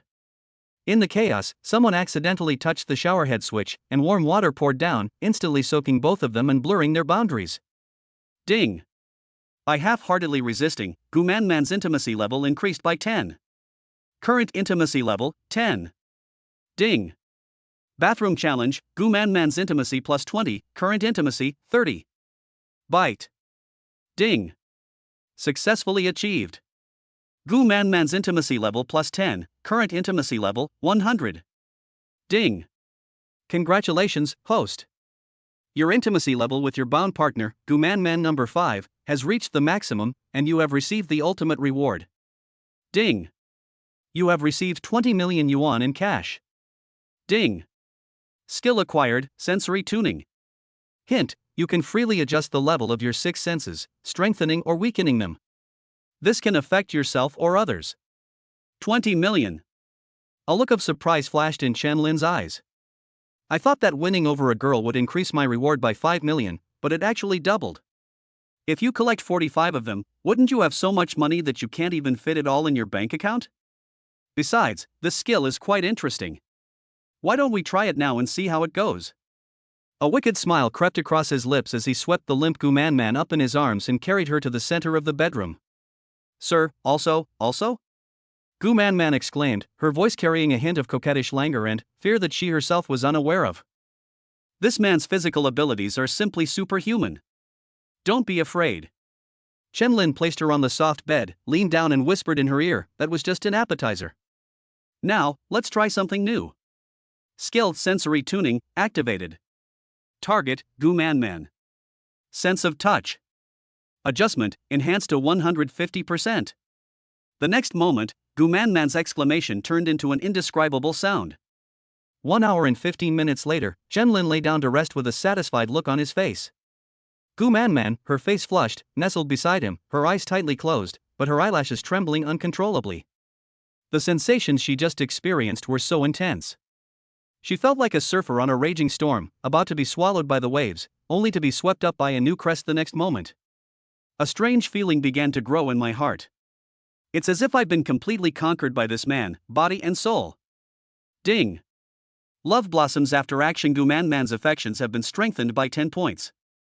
Current intimacy, 110. Chen Lin glanced at the beauty in his arms in surprise. Suddenly, their intimacy level increased? What are you thinking? He stroked Gu Manman's smooth back. Quit your job at 4S and become my personal assistant. I'll talk to President Qin about it later. You can work alongside her for now, handling investment matters related to me, and you can learn a thing or two. As for salary, 100,000 a month, is that about right? Gu Manman lazily raised her eyelids. President Qin? Didn't you just meet? How come? She suddenly snapped out of her daze, jerked her head up, and asked in a trembling voice, what did you say? 10,000 a month. She worked herself to the bone at the 4S store, but her best month only brought in a little over 30,000 yuan, and usually it was just over 10,000 yuan. A monthly salary of 100,000 is an astronomical figure that I wouldn't even dare to dream of. Her reaction was exactly what Chen Lin had expected. Chen Lin smiled calmly, my woman, of course I won't mistreat her. What, you're unwilling? I do. Gu Manman hugged him tightly, as if she wanted to hold on to this opportunity. Chen Lin smiled, picked up his phone, and said while operating it, give me your account. The total debt is 3.4 million, plus this month's salary of 100,000. I'll transfer it to you together. Thank you, sir. Gu Manman's eyes reddened even now, she still couldn't believe it was real. Ding. High salary offered, grateful, Gu Manman's intimacy plus 15, current intimacy, 125. Chen Lin smiled. This girl is easy to win over, just throw money at her. Chapter 66 Required University Courses. After transferring the money, Chen Lin looked at the remaining 34.5 million yuan in his account and began to calculate. After deducting the 30 million yuan investment promised to Junhua, there is still 4.5 million yuan available. I have enough for daily expenses, but it seems my plan to buy a house will have to be put on hold. Wait a minute, Chen Lin secretly slapped his forehead, wondering if he was being stupid. The ultimate goal of buying a house is to find a comfortable and private space to chat and have fun with your female classmates, right? Now that I'm an investor in the Grand Hyatt Hotel, isn't it just a matter of a word for me to keep a presidential suite for a long time? This hotel is conveniently located not far from the school. Just then, my phone rang. It was a message from Xiaoqinqing. Chen Lin, are you done? It's almost 2 o'clock, you're going to be late for class. This little girl is even more worried than her counselor. Where are you? I'm coming to find you, Chen Lin replied, turning to ask Gu Man, who was getting dressed, does this hotel have a restaurant? I've been busy all morning, and I'm still hungry. There's a really good seafood restaurant on the second floor, Gu Man said, her voice still carrying a hint of post-coital coquettishness. Chen Lin nodded, rolled out of bed, and said, okay, I'm going to get some food. Go find President Qin and ask if the investment contract is ready. If it is, bring it directly to the restaurant for me to review and sign. Yes, sir. Although Gu Man was sore all over, she immediately perked up after receiving the instruction. On the other side, Xiaoqinqing also replied to the message, I'm in room 422. Coming right away. After replying, Chen Lin quickly got dressed and went straight downstairs. Upon arriving at room 422, Xiaoqinqing was already and eagerly awaiting his arrival. As soon as she saw him, she ran up and took his arm. Let's go, Chen Lin, we'll really be late if we delay any longer. Don't rush. Chen Lin took her slightly cool hand in his. We haven't had lunch yet. Of all things, eating is the most important. But Xiaoqinqing's face scrunched up, then I'll definitely miss class. Chen Lin turned his head and grinned mischievously at her. Xingxing, did you know that there are 3 compulsory courses in university? What required courses? Xiaoqinqing tilted her head curiously, a bunch of advanced mathematics and programming flashing through her mind. Dating, staying up all night, and... Chen Lin deliberately dragged out his words, skipping classes. Huh? What kind of compulsory course is this? Xiaoqinqing said, both amused and exasperated. Look, Chen Lin analyzed seriously, I was your first love. Now, let us recreate our first time skipping class together, and then spend the whole night together in the future. Wouldn't that be a really memorable thing? It seems, that makes sense? Xiaoqinqing was slightly taken aback. Thinking that these first times were all done with Chen Lin, a sweet feeling inexplicably welled up in her heart. Her anxiety about being late was instantly lessened, and she obediently let him lead her into the luxuriously decorated seafood restaurant. After ordering at the restaurant, Xiaoqinqing held the receipt and secretly stuck out her tongue. Chen Lin, this is way too expensive. 5 courses, king crab tartare with caviar, Nordic seafood chowder, Oceano surf and turf feast, creamy lobster risotto, and flambéed orange crepes. It easily cost her several months' worth of living expenses. Chen Lin smiled nonchalantly. Do you like it? If you do, you can come every day from now on. No way. Xiaoqinqing shook her head vigorously. That's too extravagant, I can't afford it. Although she's a blogger with millions of followers, she hasn't yet cashed in on her earnings, and most of her traffic is managed by her mother, supposedly to save it for her dowry. There's not much money left for living expenses each month. I'll treat you. Chen Lin shrugged. This shop will soon be my own. Whenever you want to come, just mention my name. What? Xiaoqinqing's eyes widened in disbelief. Chen Lin, what did you just say? Yours? Chen Lin raised a finger in a shoe gesture, his smile carrying a hint of mystery. Strictly speaking, the formalities aren't completely finished yet. But soon, I'll be one of the shareholders of this hotel. You'll find out in a bit.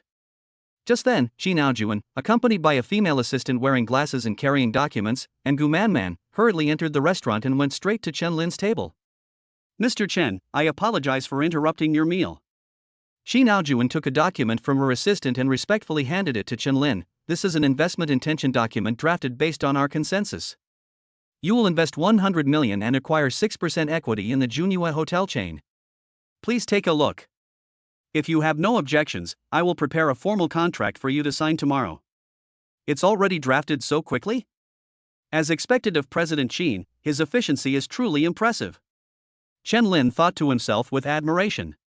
He picked up a napkin to wipe his mouth, took the contract, and quickly skimmed through the key clauses. Xiaoqinqing, standing to the side, was completely stunned. She looked at the imposing Qi Naojuan, then at Chen Lin calmly reviewing the contract. her mind almost stopping.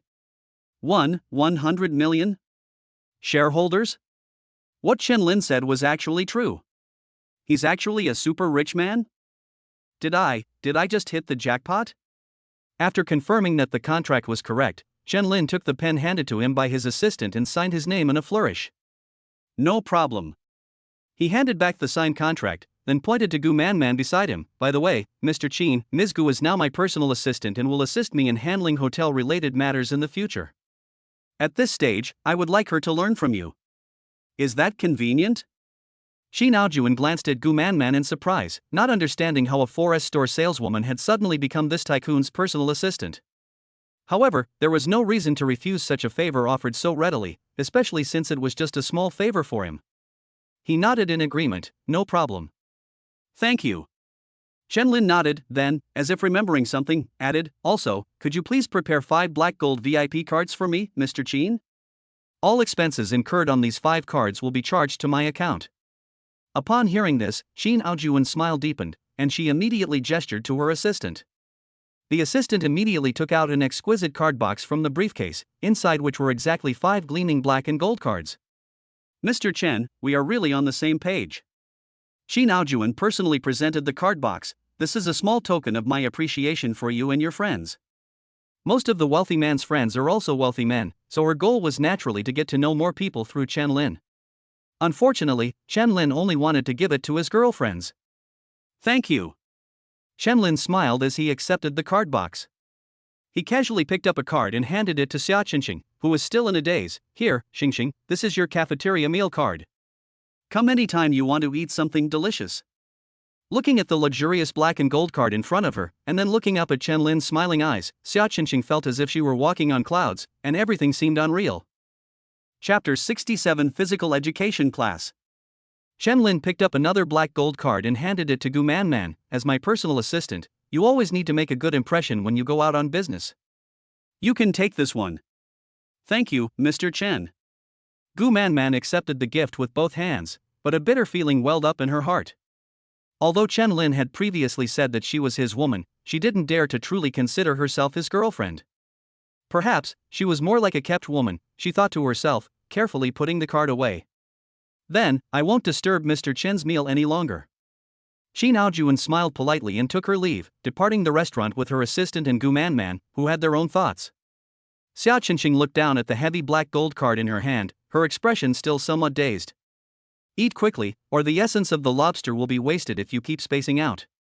Chen Lin smiled and gently tapped the table with his knuckles. Xia Qingqing snapped out of her daze and resolutely pushed the card back. This is too precious, I can't accept it. Really don't want it? Chen Lin looked at her with a grin, unfolding the remaining 3 cards in his hand like a fan. This one is for Senior Qing Xue, this one is for Senior Su Muqing, this one is for Senior Xin Yufei. Qingqing, are you sure you want special treatment? Xia Qingqing was taken aback.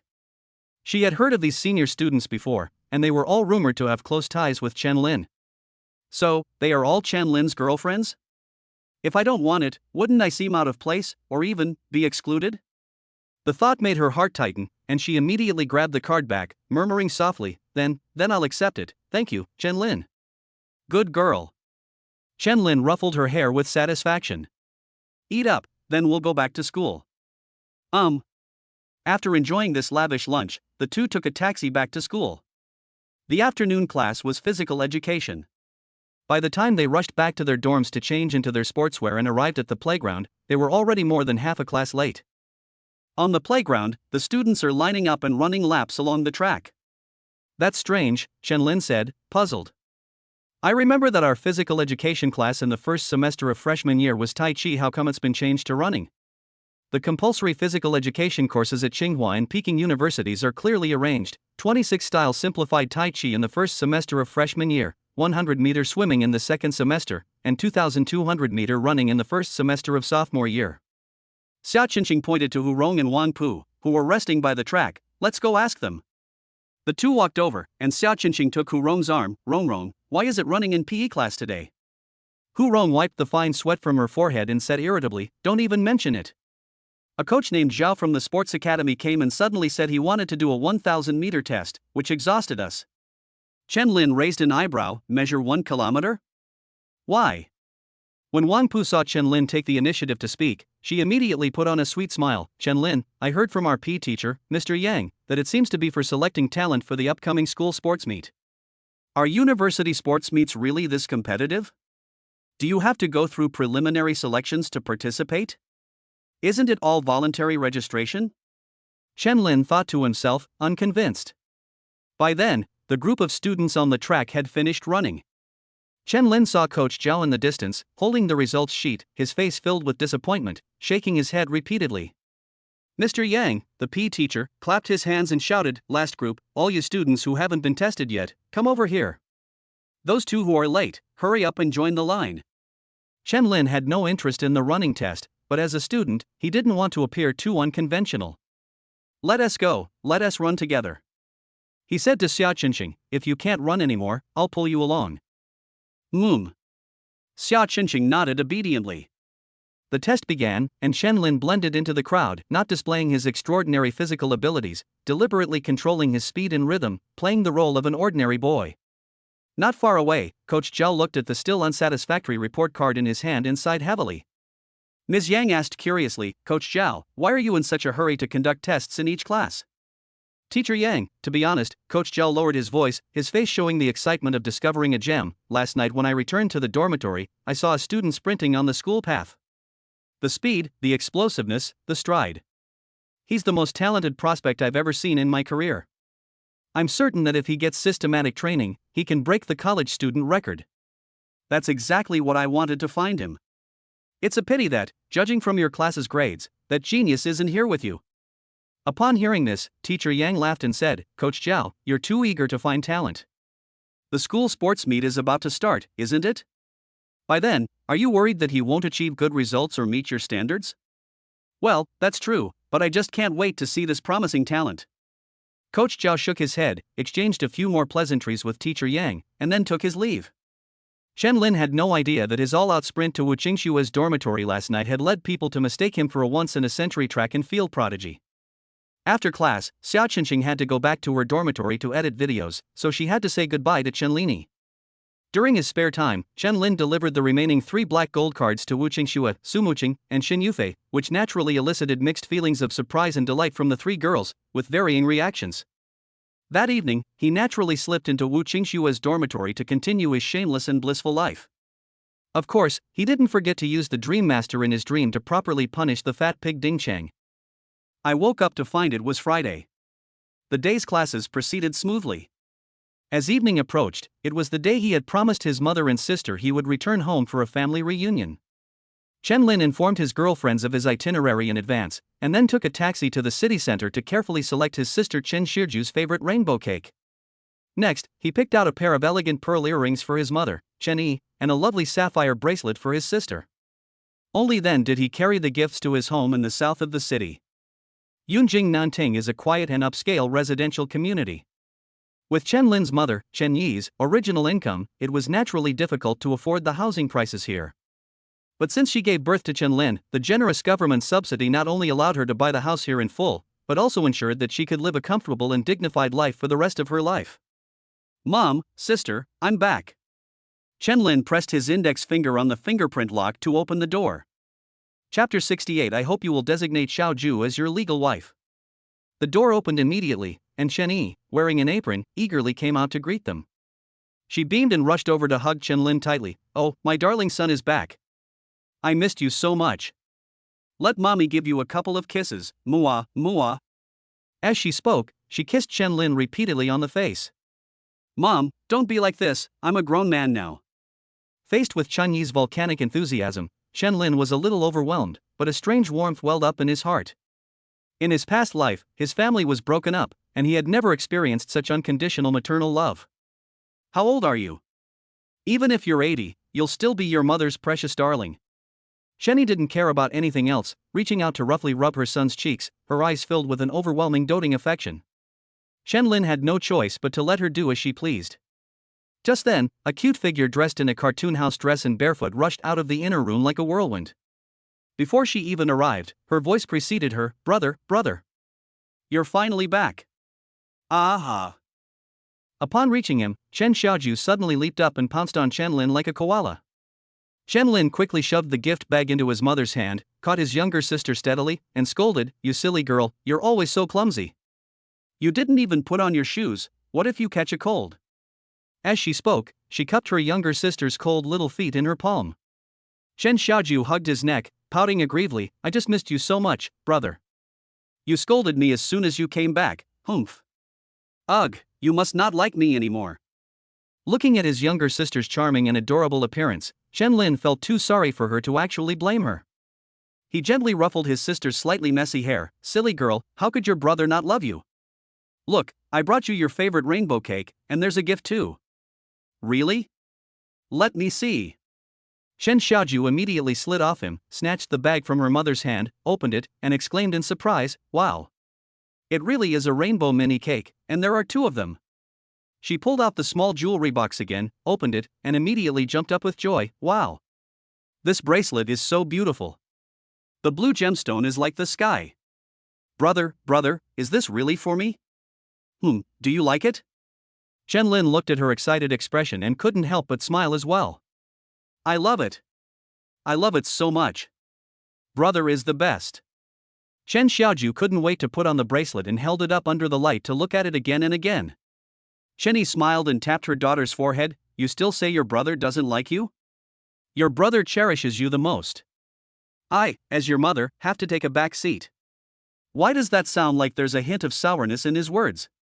Chen Lin chuckled and quickly took out another gift box from the bag. "Mom, how could I forget you? You got one too." Shen Yi immediately beamed and accepted it. "You're a decent guy, you still remember your mom." She opened the box. Inside was a pair of lustrous pearl earrings. Her smile widened. "These earrings are so elegant. My son has good taste. He must have spent a lot of his allowance." Actually I didn't dare buy anything too expensive, in case you questioned the source of my funds." Shen Lin smiled and said, "The most important thing about being filial to mom is the sentiment and whether you like it. Talking about money is too vulgar. You're getting sweeter and sweeter with your words, making mom so happy." Shen Yi's face lit up with joy as her son flattered her. "Alright, go and rest in the living room for a bit. Are you hungry? Dinner will be ready soon." "Let me help you," Chen Lin said, rolling up his sleeves. "What nonsense are you talking about?" Chen Yi immediately pushed him into the living room.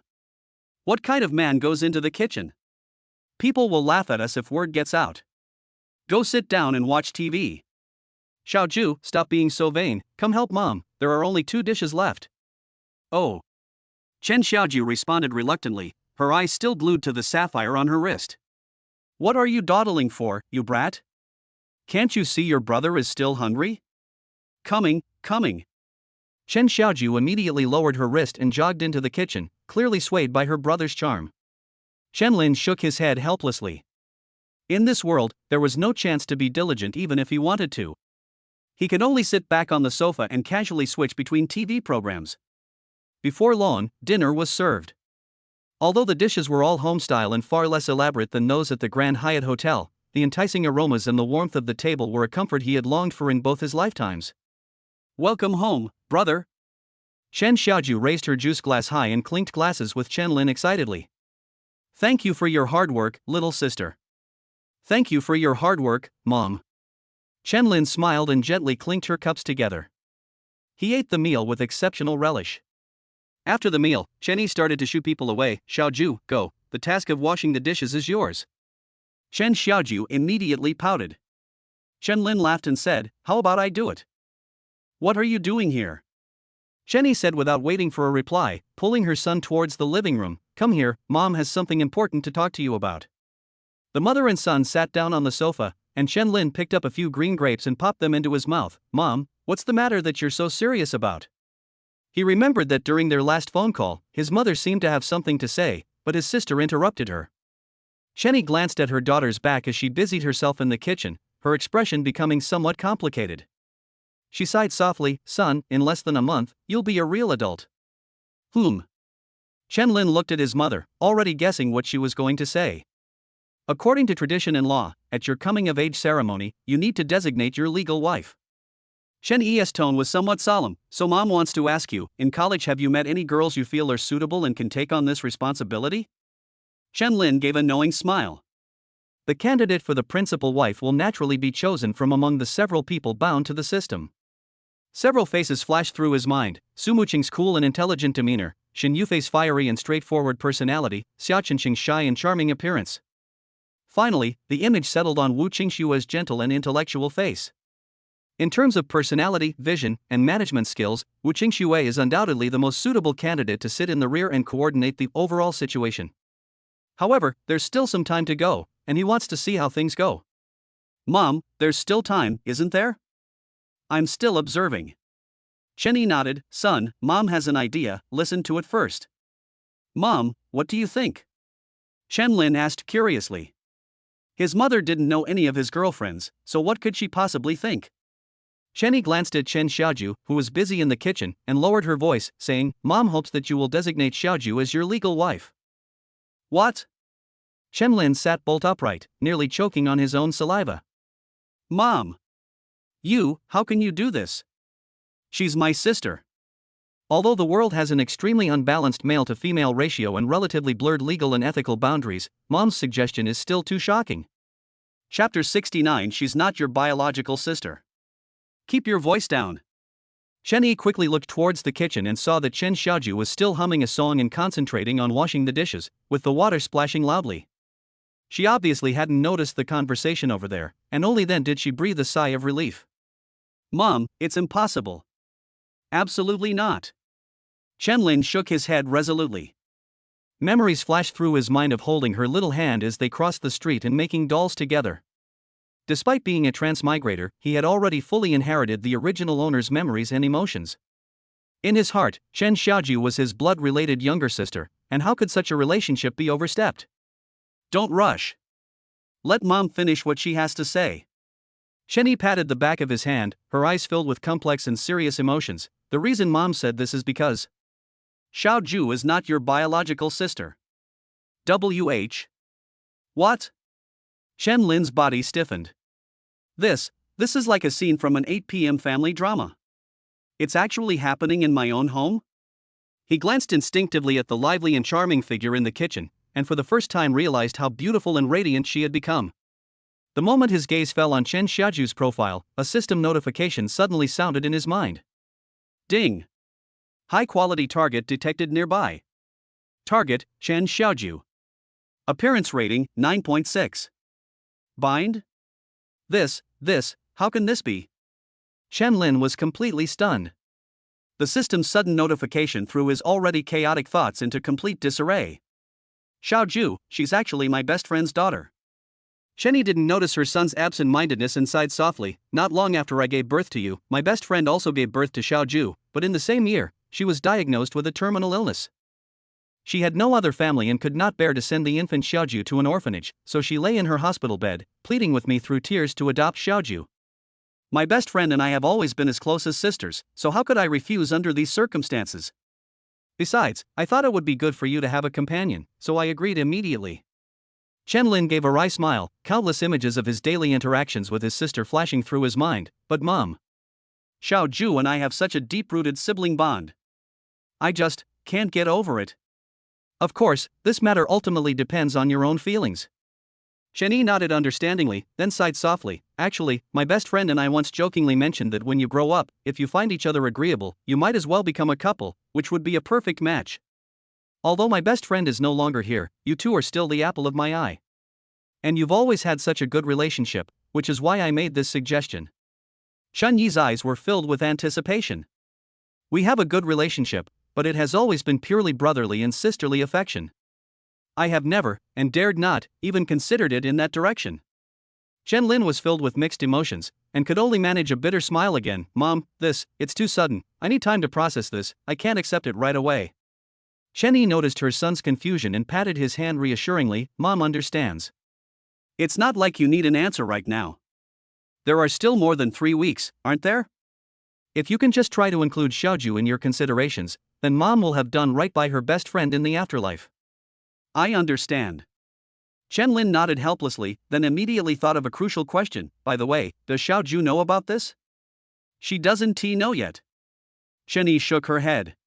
We need to ask for your opinion first before we can decide whether to tell her, or how to tell her. Chen Lin nodded silently, his feelings extremely complicated. Alright, let's not talk about this anymore, let's talk about something lighter. Chenny looked at her son's conflicted expression, a hint of heartache and reluctance flashing in her eyes. She smiled and changed the subject. How's university life? Are you adjusting well? It's pretty good. The students are all very kind, and the teachers are very good. Chen Lin forced a smile, but his mind was already completely occupied by the system prompts in his mind. To bind or not to bind? On one side is her stunning 9.6 rating and system rewards, on the other side is the deep-rooted sibling relationship of over 10 years and the immense guilt in her heart. This is an even harder decision to make than Hamlet's. While she was still hesitating, Chen Xiaoju had already finished tidying up the kitchen. She skipped over and naturally sat down next to Chen Lin, grabbed his arm, and looked up at him with a grin, asking, "Brother, what are you talking about? You're being so mysterious." In the past, Chen Lin would have only felt that his sister's dependence on him was pure and affectionate, and his heart would have been filled with warmth. But at this moment, his mother's words and the system's prompts made him feel a surge of heat from the arms that were holding him, making his heart race. The faint scent of strawberry shampoo wafting through the air made him even more disoriented. "And nothing, we were just chatting about school." Chen Lin tried to remain calm, subtly reaching for the green grapes on the coffee table, attempting to create some distance between himself and his sister. Tell me about it. Is college life interesting? I want to hear it too." Chen Xiaoju was completely oblivious, and instead hugged his arm even tighter, shaking it in a coquettish manner. Chen Lin inwardly groaned, feeling uneasy about the soft touch and intimate posture.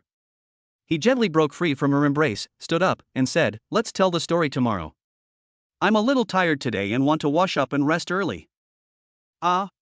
I wanted to chat with my brother a little longer." Chen Xiaoju pouted sadly, her big eyes full of grievance. Shinny seemed to completely understand her son's complicated and unspeakable feelings at this moment, and quickly smiled to smooth things over. "You silly girl, you don't understand at all. Your brother rushed to buy you a small cake after class and carefully picked out gifts for us. He must be exhausted. Do you think everyone is like you, idle all day long and only knowing how to play? Well, okay then." Although Chen Xiaoju was unhappy, she still nodded sensibly. "Brother, you should get some rest." Chen Lin practically fled into the bathroom. He stood under the shower head, letting the warm water wash over his body, but he couldn't wash away the chaotic thoughts in his mind. He closed his eyes, and his sister's smiling, innocent face alternated with the system's cold 9.6 rating. Objectively speaking, Chen Xiaoju's appearance score is as high as 9.6, which is indeed the best among all his current girlfriends. Her potential and system rewards are undoubtedly very tempting. But subjectively, the thought of associating those clear eyes full of dependence and trust with the identity of wife, even just thinking about it made him feel a sense of guilt that was almost immoral. Still unable to make a decision. Sigh. He sighed deeply and heavily, turned off the water valve, dried himself off, put on his pajamas, and returned to his familiar bedroom. Lying on the bed, I picked up my phone. In Mr. Chen's lovers group, Wu Qingxue and two other women were having a lively discussion about buying a house. Sumuching, based on factors such as location, environment, and reputation, I have initially found 6 suitable properties. I will send the information to everyone so that we can consider them together. Xin Yufei, I've come to take a look. Xin Yufei, yes, this single-level apartment has a great view and layout. This top-floor duplex with a terrace is also very nice, you can stargaze there. Wu Qingxue, yes, everything is fine, but in the end it depends on his own opinion and preferences. Xin Yufei, right. The person in charge hasn't spoken yet. At Mr. Chen, what do you think, landlord? Chen Lin looked at the message flashing on the screen and replied, "Let me take a closer look." Just as he was about to click on the housing information link sent by Su Muching, there were a few soft knocks on the door, followed by Chen Xiuju's soft and sweet voice, "Brother, are you asleep? Can I come in?" Chapter 70, Entering the Lovers Group. Chen Lin hesitated for a moment, then replied, "I'm not asleep yet, come in." The door was gently opened a crack, and Chen Xiaoju peeked in first, giving her brother a mischievous look before running in with a teddy bear in her arms. As soon as she entered the room, she pounced on the bed without any ceremony, blinking her big eyes and saying, "Brother, are you in a bad mood?" Chen Lin moved closer to make room for her, feeling slightly touched. This girl had actually noticed his low spirits and had come to show her concern. "But, my dear sister, the source of my inner turmoil is you." "No, not at all." Chen Lin laughed. I'm just a little tired. I don't believe it. My brother used to play games with me when he was tired. Chen Xiaoju's eyes darted around, and she leaned close to Chen Lin with her delicate face, asking mysteriously, "Did my brother have a fight with his future sister-in-law?" Chen Lin chuckled at her antics, reaching out to ruffle her hair haphazardly. "What are you thinking about all day long? What are you arguing about?" "Nothing happened." "Humph." Chen Xiaoju tilted her head and immediately grasped the key point in the words. "So that means, brother already has a girlfriend? Brother is so bad. He's only been in college for a week and he's already secretly dating her. We agreed that Xiaoju would be the first to vet any girlfriends I wanted, but I had no idea." Chen Lin smiled and surrendered. Yes, brother knows he was wrong. Next time, I will definitely inform Lord Little Orange in advance." "Hee, that's more like it." Chen Xiaoju proudly raised her chin. "I'll forgive you since you brought me such a beautiful gift." Before Chen Lin could speak, she tilted her head and snuggled into his arms, her eyes curiously glancing at his phone screen. Who is brother chatting with? Is it his future sister-in-law? A faint, sweet strawberry scent wafted over him, and soft strands of hair brushed against his chin. Chen Lin's heart fluttered, and he instinctively turned his head away, wanting to avoid this overly intimate gesture. Mr. Chen's group of lovers. "Oh. Brother, you have more than one girlfriend. You bad brother. Let me see." Taking advantage of his distraction, Xiaoju quickly snatched the phone. "Hey, you little brat, give me back my phone." Chen Lin quickly reached out to grab it. Let me see. The sisters-in-law will all be coming into the family sooner or later, and they'll all get to know me, their little sister-in-law." Chen Xiaoju chuckled and nimbly turned her back to Chen Lin. She even curled up like a kitten guarding its food, fiercely protecting it from him taking back the phone. "You little rascal, you've really become lawless just because your brother spoils you, haven't you?" Chen Lin said, both amused and exasperated. In a moment of desperation, I inexplicably slapped his buttocks. "Ah!" Chen Xiaoju exclaimed softly, shrinking back like a startled rabbit. The warm, firm, and elastic feel returned to Chen Lin's palm, and he was momentarily stunned. A sense of reproach welled up inside her. "Chen Lin, what are you doing? She's your sister. Even if it's just in name, you shouldn't be overstepping your bounds. Bad brother." Chen Xiaoju twisted her body and muttered under her breath. She suddenly turned around and shoved the phone back into his hand. "Here you go. I'm ignoring you."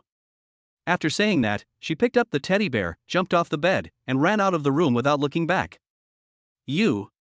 Chen Lin looked at the closed door, both angry and amused. He really had no way to deal with his younger sister. He was wondering whether he should go check if she was really angry when his phone started ringing incessantly, the notification sounds as frequent as a pot exploding. When Chen Lin picked up his phone, he saw that the Mr. Chen's lovers group had completely exploded. "Su Muqing, huh? How come there's suddenly one more member in the group?" Xin Yufei, shocked. Honey. What's going on? You've only been home for half a day and you've already hooked up with another girl? Your efficiency is unbelievable." Wu Qingxue smiles helplessly. "Oh, since you're here, we're sisters. Introduce us, please." Xin Yufei, wow, the profile picture is of such an adorable girl. Chen Lin took a closer look at the group member list and was immediately dumbfounded. Chen Xiaoju, that girl, had accidentally pulled herself into the group when she grabbed the phone. Immediately afterwards, a message from a new member popped up. "Chen Xiaoju, good evening, everyone. I'm Mr. Chen's younger sister. My name is Chen Xiaoju. Playful. Su Muqing, breathes with relief. Oh, it's my little sister. Welcome. Xin Yufei, patting her chest. You scared me. I knew it. This guy was clearly going home today. How could he have had time to expand his territory outside?" Wu Qingxue, hey little orange sister, when are you free to come visit Tsinghua and Peking University? I'll take you to eat something delicious. Chen Xiaoju, okay. It's a pity I still have to go to school crying. Wu Qingxue, it's okay, isn't the National Day holiday coming up soon? Chen Xiaoju, excitedly, oh right. I'll ask my brother if he'll take me. Xin Yufei, he dares not to bring it. Don't worry, little sister, if he doesn't bring it, the three of us will settle the score with him together. Chen Xiaoju, great. Cheers. Chen Lin felt a strange sense of relief as he watched the chat in the group instantly become harmonious and lively. That's good, at least my sister gets along quite well with them. However, looking at the words my younger sister, and thinking back to the inexplicable slap he had just given and the system notification still hanging in the background, he felt his emotions becoming increasingly complicated. Holding his phone, amidst the cheerful chatter of his girlfriends and sister, a wave of exhaustion and chaotic thoughts washed over him, his consciousness gradually blurred, and he drifted off to sleep without realizing it. Chapter 71 is still bound. In his sleep, Chen Lin was suddenly jolted awake. Dream Master is activated again. It was still that filthy pigsty, and Ding Cheng had become a big, fat pig. Hidden in the shadows, Chen Lin's lips curled into a cold smile. I'm in a really, really bad mood today. Perfect timing to use you to test my new ideas. Skilled sensory tuning, activated. Target, Ding Cheng in my consciousness. Sense of touch. Enhanced to 500%. Sensory perception, pain. Enhanced to 500%. Several large boars with gleaming green eyes approached Ding Cheng again. Ding Cheng's screams were more shrill than ever before. The real tearing sensation and excruciating pain almost caused his consciousness to collapse. Then came the familiar process. His wives and concubines rushed in, dragged him onto a long bench, stabbed him in the throat with a butcher's knife, scalded him to remove his hair, and dismembered him with knives and axes. The sensations of each step were magnified to the extreme, as if he were enduring eternal torture in hell. Bodhisattva. Bodhisattva, save me. In the moment before his consciousness was completely extinguished, Ding Cheng let out the most desperate cry. The golden glowing Bodhisattva descended as expected, his compassionate voice echoing through the dream. Ding Cheng, the sea of suffering is boundless, but turning back is the shore. Inner demons require the cure of the heart. Your path lies beneath your own feet. In despair, Ding Cheng had a sudden inspiration and cried out hoarsely, Bodhisattva. I understand. I know I was wrong. I committed too many sins in the past and treated them badly, which caused this backlash from my inner demons. I will get a divorce tomorrow and devote myself to Buddhism from now on to wash away my sins. Please, Bodhisattva, save me. Finally, I've been waiting to hear you say that. Chen Lin, hidden in the shadows, clasped his hands together and softly chanted, Amitba. The dream then crumbled and vanished into nothingness. When Chen Lin woke up, the sun was already high in the sky. He stretched comfortably, feeling refreshed and invigorated. There's no place like home. However, just as he was halfway through his stretch, a system notification suddenly rang in his mind, freezing him instantly. Ding! The system has detected that the host is hesitating for an extended period regarding a high-potential target. To avoid wasting resources, the system will automatically execute the default binding program. Ding! Chen Xiaoju successfully bound. New profile card 8 added. Name, Chen Xiaoju. Age, 17. Synopsis: the host's nominal younger sister is actually the daughter of her mother's best friend, with no blood relation. She displays an unusually strong obsession with matters concerning her brother. Intimacy level, 72. Growing up together. Holy crap? Chen Lin jumped out of bed, all sleepiness instantly gone. How come this system has such unfair terms and conditions that force users to sign up? Why wasn't this mentioned before? System. Come out. Can this be unbound? Can I get a refund? He shouted in his mind. However, the system remained silent as always, offering no response. Chen Lin sat there blankly for a long time, and finally could only helplessly accept this reality, letting out a long sigh. Never mind, I'll just leave it for now. Anyway, as long as I don't take the initiative, it should be fine. Just as he was getting ready to get up, his phone rang. It was Su Muqing calling. Good morning, Junior. Good morning, Senior. Calling so early in the morning, do you miss me? Chen Lin teased habitually.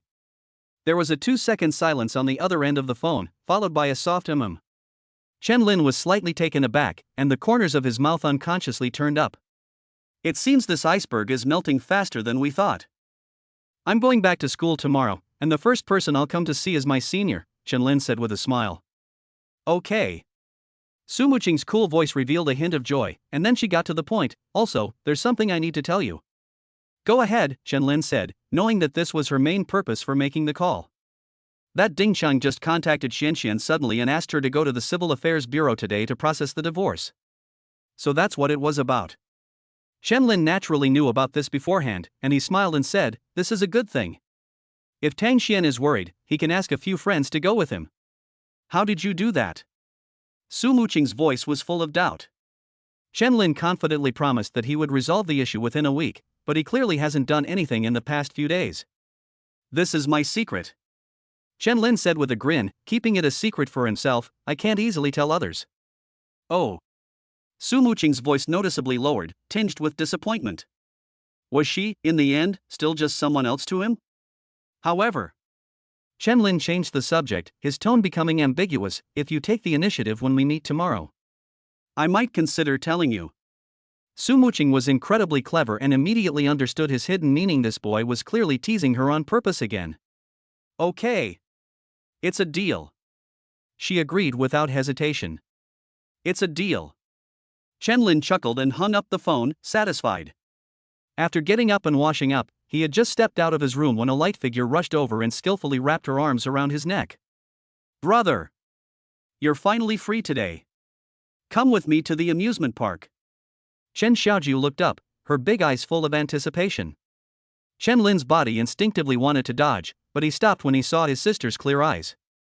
She sighed inwardly. She probably doesn't know anything, she just wants to play with her brother. Thinking of this, his heart softened. All right. I'll go crazy with you for a day. He deliberately put on a stern face, looking helpless. Yay! Brother is the best. Muah! Chen Xiaoju jumped up happily and gave him a loud kiss on the cheek. No respect for elders. Chen Yi, the mother, happened to be passing by and habitually scolded him in a soft voice. Chen Xiaoju made a face at her mother. My brother and I are going to the amusement park. I'm going to change my clothes and we're leaving right away. After saying that, he rushed back to his room. Chen Yi watched her daughter's retreating figure, then turned to her son and asked in a low voice, Son, how have you thought about that matter? Chen Lin was immediately at his wit's end, and said with a wry smile, Mom, this matter, please give me some more time to think it over. Son, Xiaoju is such a wonderful girl. Can you bear to see her settle for just anyone or spend her whole life alone? Look how happy Xiaoju is with you. In this world, who else loves her and understands her better than you? Chen Yi said earnestly.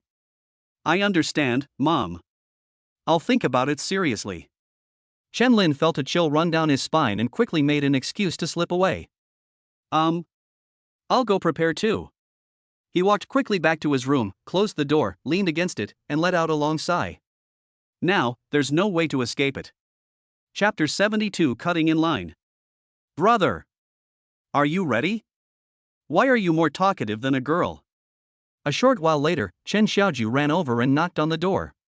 Coming. Chen Lin responded, walked over and opened the door, and his eyes lit up. Chen Xiaoju was wearing a pink cartoon short-sleeved shirt, paired with refreshing denim shorts and white open-toe sandals, and carrying a light bag on her back. She looked sunny, lively, and charming, like a freshly ripened peach. Come on, stop dawdling, it's getting late. Chen Xiaoju said with a grin, grabbing his wrist and running outside. Slow down. Chen Lin had no way to deal with her. After leaving the residential area, I took a taxi south to Universal Studios. This is a famous large-scale theme park, divided into 6 distinct themed areas. It just so happens to be the weekend, and a long queue had already formed at the entrance. So many people. Chen Lin looked at the long, winding line in front of him and felt a bit overwhelmed, his interest greatly diminished. It's okay. Chen Xiaoju was completely unaffected. Instead, she cheerfully took his arm and pulled him into the queue. Being with my brother makes queuing fun. Chen Lin was infected by her simple joy and shrugged helplessly. Alright, whatever makes you happy. Anyway, my main task today is to keep you company. Hee, I knew my brother was the best. Chen Xiaoju immediately beamed and hugged his arm, shaking it vigorously a few times. The two chatted casually as they moved slowly forward with the flow of people. Just then, a considerable commotion arose from the rear of the group, mixed with hushed complaints and dissatisfaction. What's going on? Chen Lin frowned. Chen Xiaoju stood on tiptoe to look, then pouted and said, What else could it be? Someone cut in line. Ha, as expected, there are always people who don't follow the rules everywhere. Chen Lin sneered inwardly. Sure enough, a few minutes later, 3 tall women wearing vests and revealing large, bizarre tattoos on their arms, shoulders, and even chests rudely pushed their way up from behind. Excuse me. Sorry, our friend is waiting up ahead. Yes, together. They apologized verbally, but their actions were incredibly rough. Taking advantage of their height and size, they rudely pushed aside the people in line, leaving behind a trail of angry but speechless glares. Soon, they squeezed behind Chen Lin. Hey, excuse me. The tattooed woman at the head of the group reached out as usual, trying to push Chen Lin aside. Unexpectedly, when she gave him a push, Chen Lin seemed to be rooted to the spot and didn't budge. The woman with the tattooed arm paused for a moment and was about to increase the force when Chen Lin turned around and looked at her calmly. What are you doing? He quickly sized up the three women, who looked like tough, unapproachable people, which explained why the others didn't dare to say a word. When the woman with the tattooed arm saw that the other person was a handsome young man, she was taken aback for a moment, but then she resumed her usual line, "Brother, please do me a favor, our friend is waiting up ahead." Seeing the three menacing-looking men, Chen Xiaoju felt a little scared. She quietly tugged at Chen Lin's hand and whispered, "Brother, maybe we should let them pass?" Chen Lin gently patted the back of her hand to comfort her, then turned his gaze to the woman with the tattooed arms, his tone indifferent. "Friends? Is it one of you with a tattoo on your leg and the other with a tattoo on your waist?" The tattooed women didn't actually have any friends ahead of them, they were just looking for an excuse to cut in line. Seeing that Chen Lin had actually taken the initiative to claim their friend, they were overjoyed and quickly nodded. "Yes, yes, yes. It's them. You have good taste, buddy, you recognized us as a group at a glance." Chen Lin's lips curled into an undisguised sneer. "With your tattooed arms, shoulders, and chests, if you add tattooed legs and waists, you'd make a complete troublemaker armor. It's not hard to guess." Puff. Ha ha ha. Troublemaker armor. Dude, you're awesome. The crowd in line, who had been holding back their anger, burst into laughter. The metaphor was both apt and sarcastic, perfectly expressing their feelings. "Brother." Chen Xiaoju tugged at his sleeve and whispered, "If they're troublemakers, wouldn't we be?" Chen Linduan's face darkened. What a miscalculation. How did you end up insulting yourself? He coughed awkwardly and replied in a low voice, "Don't worry about the details." Seeing the crowd laughing, the tattooed woman's face instantly darkened. She stared at Chen Lin, her tone threatening. "Brother, when you're out and about, do me a favor and give me face." Face? Chen Lin seemed to have heard a joke. What face do you have? Are you a high-ranking official or a tycoon? Oh. He deliberately dragged out his words, glancing at her from head to toe. If you covered your face with tattoos too, you might actually have some face. Ha ha ha ha. Louder laughter erupted around them again, and many people even secretly gave Chen Lin a thumbs up. The woman with the tattooed arm was repeatedly mocked in public, and she lost all face. Her eyes turned fierce. Fine. So you're determined not to give in today, right? Chen Lin crossed his arms and uttered two words calmly, "No." The woman with the floral shoulder tattoo next to him had already lost her patience and yelled, "Why waste your breath on him? The park is about to open." As soon as she finished speaking, she reached out and forcefully pushed against Chen Lin's chest, trying to forcibly push him away. Chen Lin's eyes turned cold. If he were alone, it might not matter, but his sister was beside him, and he would not allow anyone to disturb her. He suddenly shifted his feet and deftly moved to the side.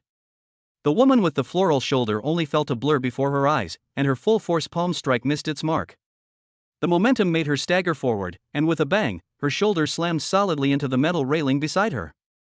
The force of the impact didn't sound too great, however, at the very moment of impact. With a thought, Chen Lin activated the skill sensory tuning. Target, women with floral shoulder decorations. Sensory organ, pain. Adjustment, maximized to 1000%. Ah! A blood-curdling scream, so loud it was inhuman, rang out, drowning out the noise of the scene. The woman with the floral shoulder suddenly curled up like a shrimp thrown into a frying pan, clutching her right shoulder tightly with her left hand. Her face turned deathly pale in an instant, and beads of sweat the size of soybeans streamed down her forehead and temples. It felt as if I hadn't just bumped into an ordinary guardrail, but rather a red-hot branding iron. "Ali! What's wrong? You bastard, what did you do to her?" The woman with tattooed arms and the woman with tattooed chest were shocked and rushed over to help her companion. But the woman with the flowered shoulder couldn't utter a single complete sentence, only letting out pig-like screams. Not only the two of them, but even the onlookers around them were dumbfounded. What's going on here? Everyone saw that impact clearly, it wasn't even that hard. How could it hurt this much? But look at her pale face, the cold sweat pouring down her face, and her distorted expression. If this were an act, even an Oscar-winning actress would have to kneel down and become her apprentice. Who would still be a petty thug then? Chapter 73 SVIP. What did I do? Chen Lin sneered. She hit me, then crashed into the railing, and now she's asking me what I did. Is there any justice left? Is there any law left? Bastard! Die! The tattooed woman in the lead lost all face and roared as she threw a heavy punch at Chen Lin's face. Chen Lin smiled slightly, his feet didn't move, and he simply turned his upper body slightly to easily dodge the fist. At the same time, his right hand shot out like lightning, precisely grabbing the woman's wrist and pulling her forward. Bang! A louder, more muffled bang than before exploded as the tattooed woman's fist slammed solidly into the hard railing. At the same time, a glint flashed in Chen Lin's eyes again, and the skill, sensory tuning, was activated once more. Target, the woman with full-sleeve tattoos. Sensory organ, pain. Adjustment, maximized to 1000%. Ah! An even more piercing scream ripped through the sky. The woman with the tattooed arm skipped the process of squatting down, collapsing to the ground in pain, her left hand clenching her right fist tightly, her whole body convulsing on the ground like a fish out of water. Her punch was delivered in anger, and its force was far greater than that of the woman with the floral shoulder. Even without skill bonuses, hitting a metal railing still hurts quite a bit. At this moment, with the pain amplified to 1000%, she felt as if her entire right hand had been crushed by a hydraulic press, with every finger bone shattered into dust. Her vision blurred, and she gasped for breath, her screams becoming intermittent. Boss! What's wrong with you?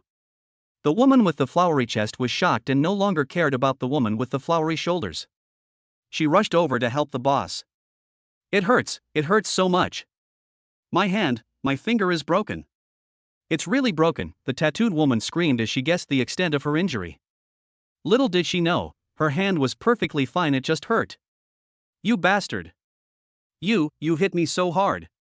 I'm calling the police. You just wait. The woman with the flowery chest glared at Chen Lin, her expression fierce but her heart filled with fear. Chen Lin shrugged indifferently. Go ahead. But you'd better hurry, I'm in a rush. No. Don't call the police. At this moment, the woman with the tattooed shoulder seemed to have felt a little better. She forced herself to press her shoulder and weakly tried to stop them, saying, We admit defeat. Let's go. Let's go. They are usually domineering and have done a lot of bullying the weak and fearing the strong. They are not clean and would never dare to provoke the police. Let's go, let's go.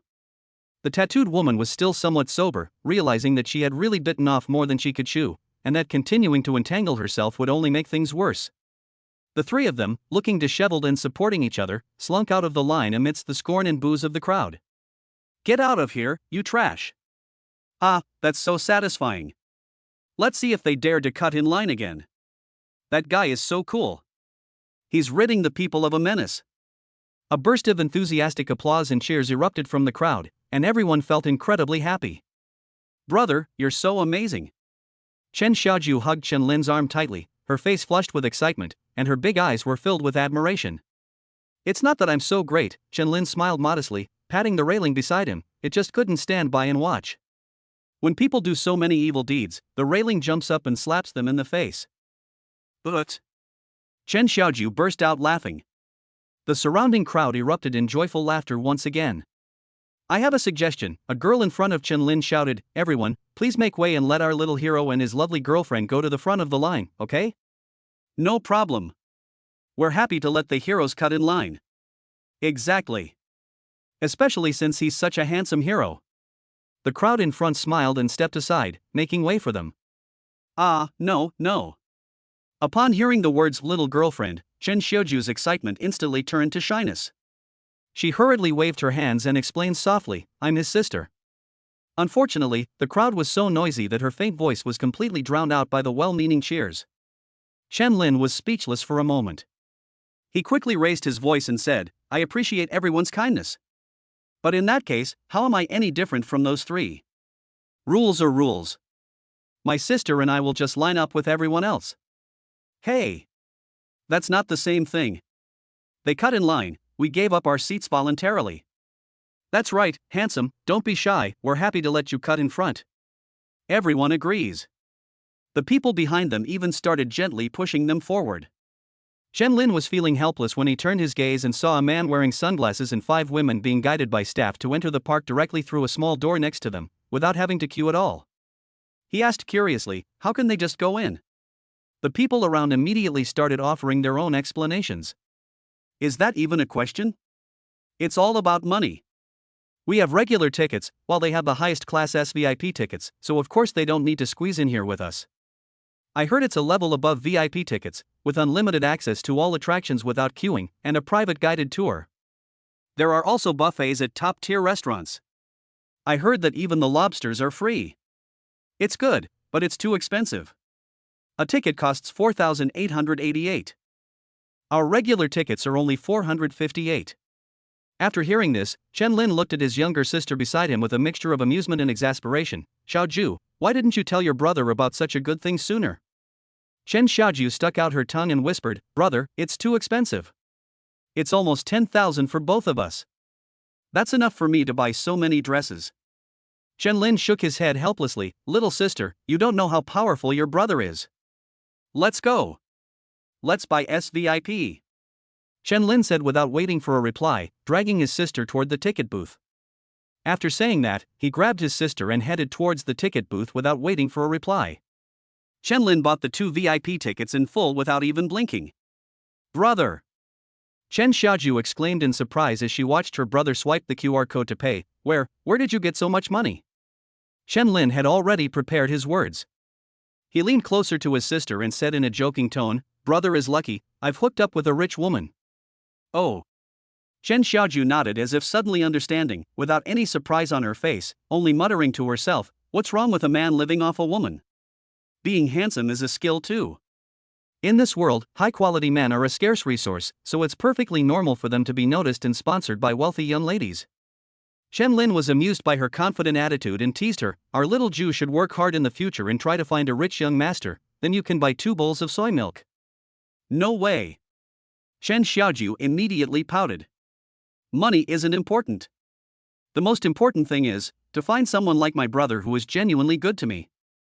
Chen Lin's expression froze, inwardly cursing himself for bringing up such a sore subject. He quickly laughed it off and changed the subject, saying, all right, let's go. Let's hurry into the park and enjoy ourselves as soon as possible. Chapter 74 being watched.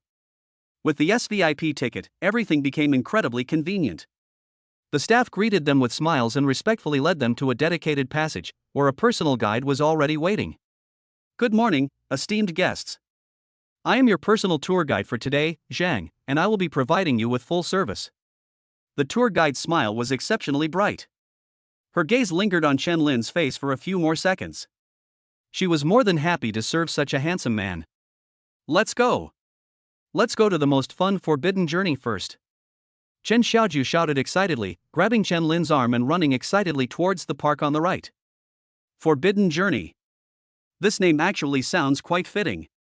Chen Lin thought to himself, but on the surface he calmly called out, slow down, don't fall. What's the rush? We're SVIPs, we don't need to queue. I want to play it as soon as possible. I heard it's the most fun attraction in the whole park. Chen Xiaoju's excitement was almost overflowing. Helpless, Chen Lin had no choice but to let her pull him along at a jog. The tour guide behind them also had to hurry to catch up. On the way, the 3 passed a small group of tourists. In the crowd, the man who had been wearing sunglasses heard hurried footsteps behind him and subconsciously turned his head to look. That glance caught Chen Xiaoju's delicate profile, slightly flushed from running, and her vibrant youthful energy instantly brightened his eyes. He quickly took off his sunglasses to get a better look, but Chen Xiaoju had already run far away, leaving only a bouncy, charming silhouette. Quick! Follow them! The man's eyes were filled with undisguised greed. He was never short of women, but such a lively and vibrant young girl, like an unpolished gem, aroused his strong desire to collect her. Chen Lin was completely unaware of this. He followed his sister to the Forbidden Journey venue and, amidst the envious gazes of the ordinary tourists in line, entered the project directly through the fast track. Let's go! Chen Xiaoju sat on the magic chair and pointed forward with high spirits. Fasten your seatbelts.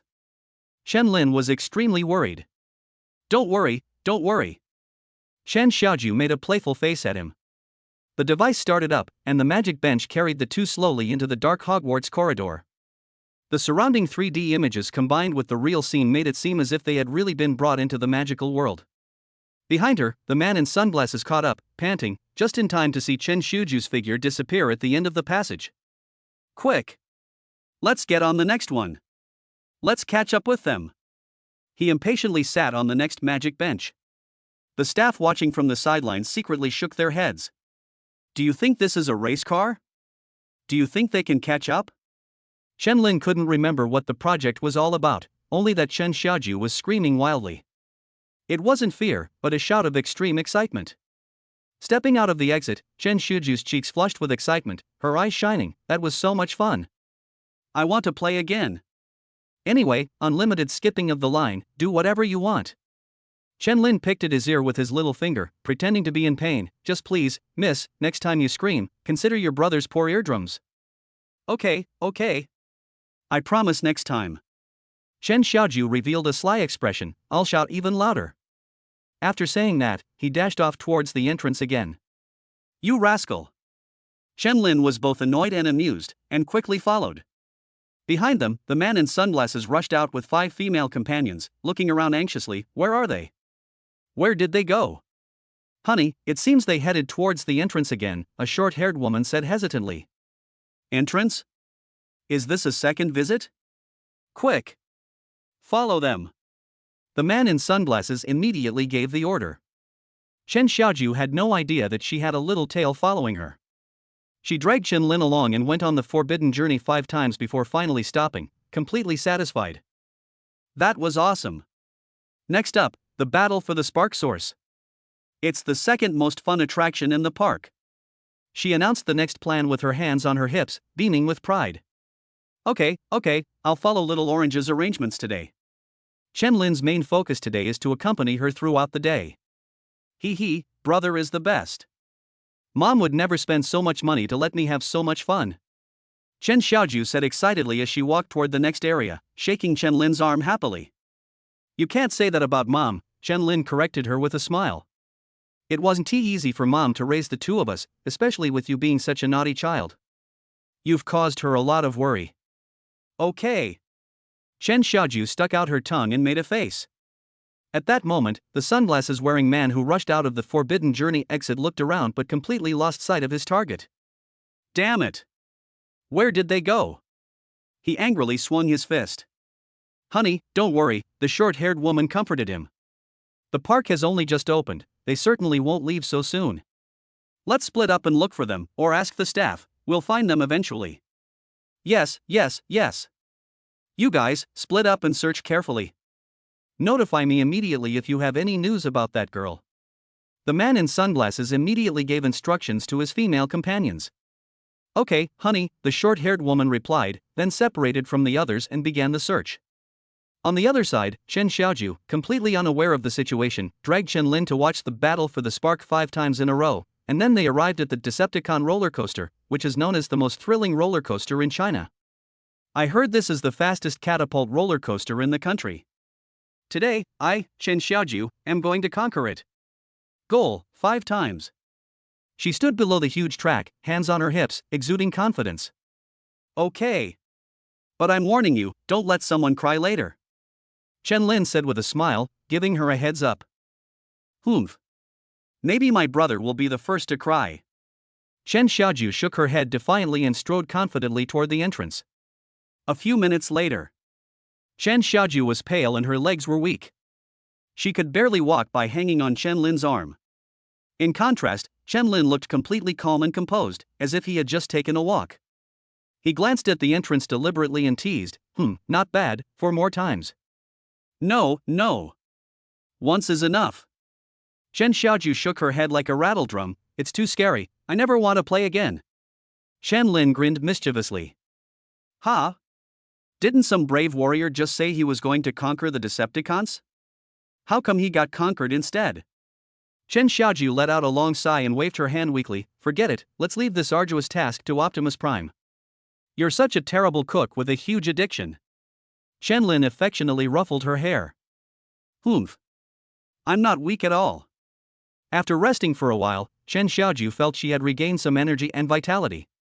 Now, this young lady is going to explore new territories. Let's go. Chapter 75. They came knocking. Chen Lin and his companion played in the park until 2 p.m., experiencing all the popular attractions and leaving with their souvenir shops laden with purchases. Finally, Chen Xiaoju patted her stomach and exclaimed with lingering satisfaction, "Brother, I'm hungry. Let's go get lunch.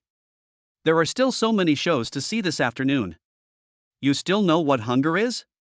Your brother's stomach has been protesting 800 times already."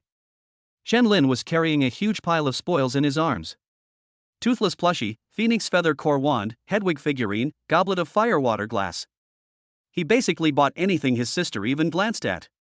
Upon seeing this, Xiao Zhang, the tour guide who accompanied us throughout the trip, immediately stepped forward to help carry a few of the shopping bags. Chen Xiaoju laughed and retorted, "I was so busy playing that I didn't even feel hungry." "No matter what you say, you're always right." Chen Lin shook his head helplessly. The tour guide, Xiao Zhang, promptly reminded them, "Mr. Chen, you two are our SVIP guests. You can go directly to the Hadmond upscale buffet restaurant in the park for a meal." "Okay, please lead the way." Chen Lin nodded.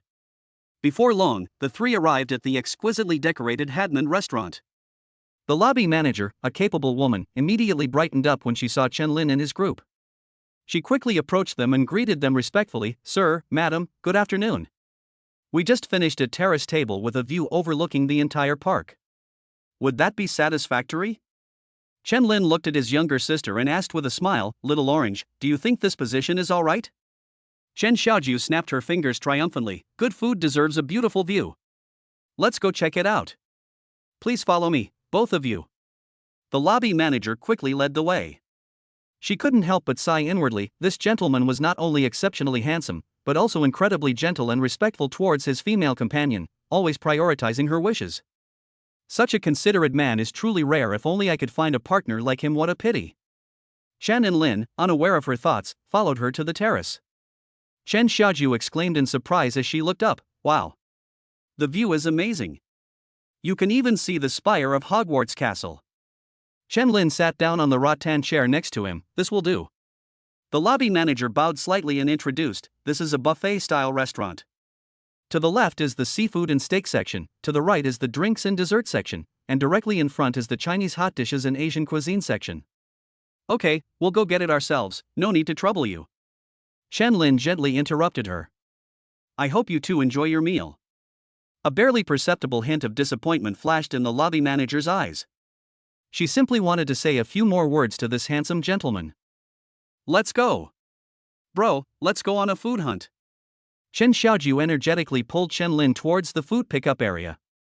"I'm telling you, you little rascal." Chen Lin was being dragged along by her, his tone filled with indulgent helplessness. "You've been playing all morning, is your energy bar infinite?" "Humph. I am the chosen one, born with boundless energy." Chen Xiaoju proudly raised her little face.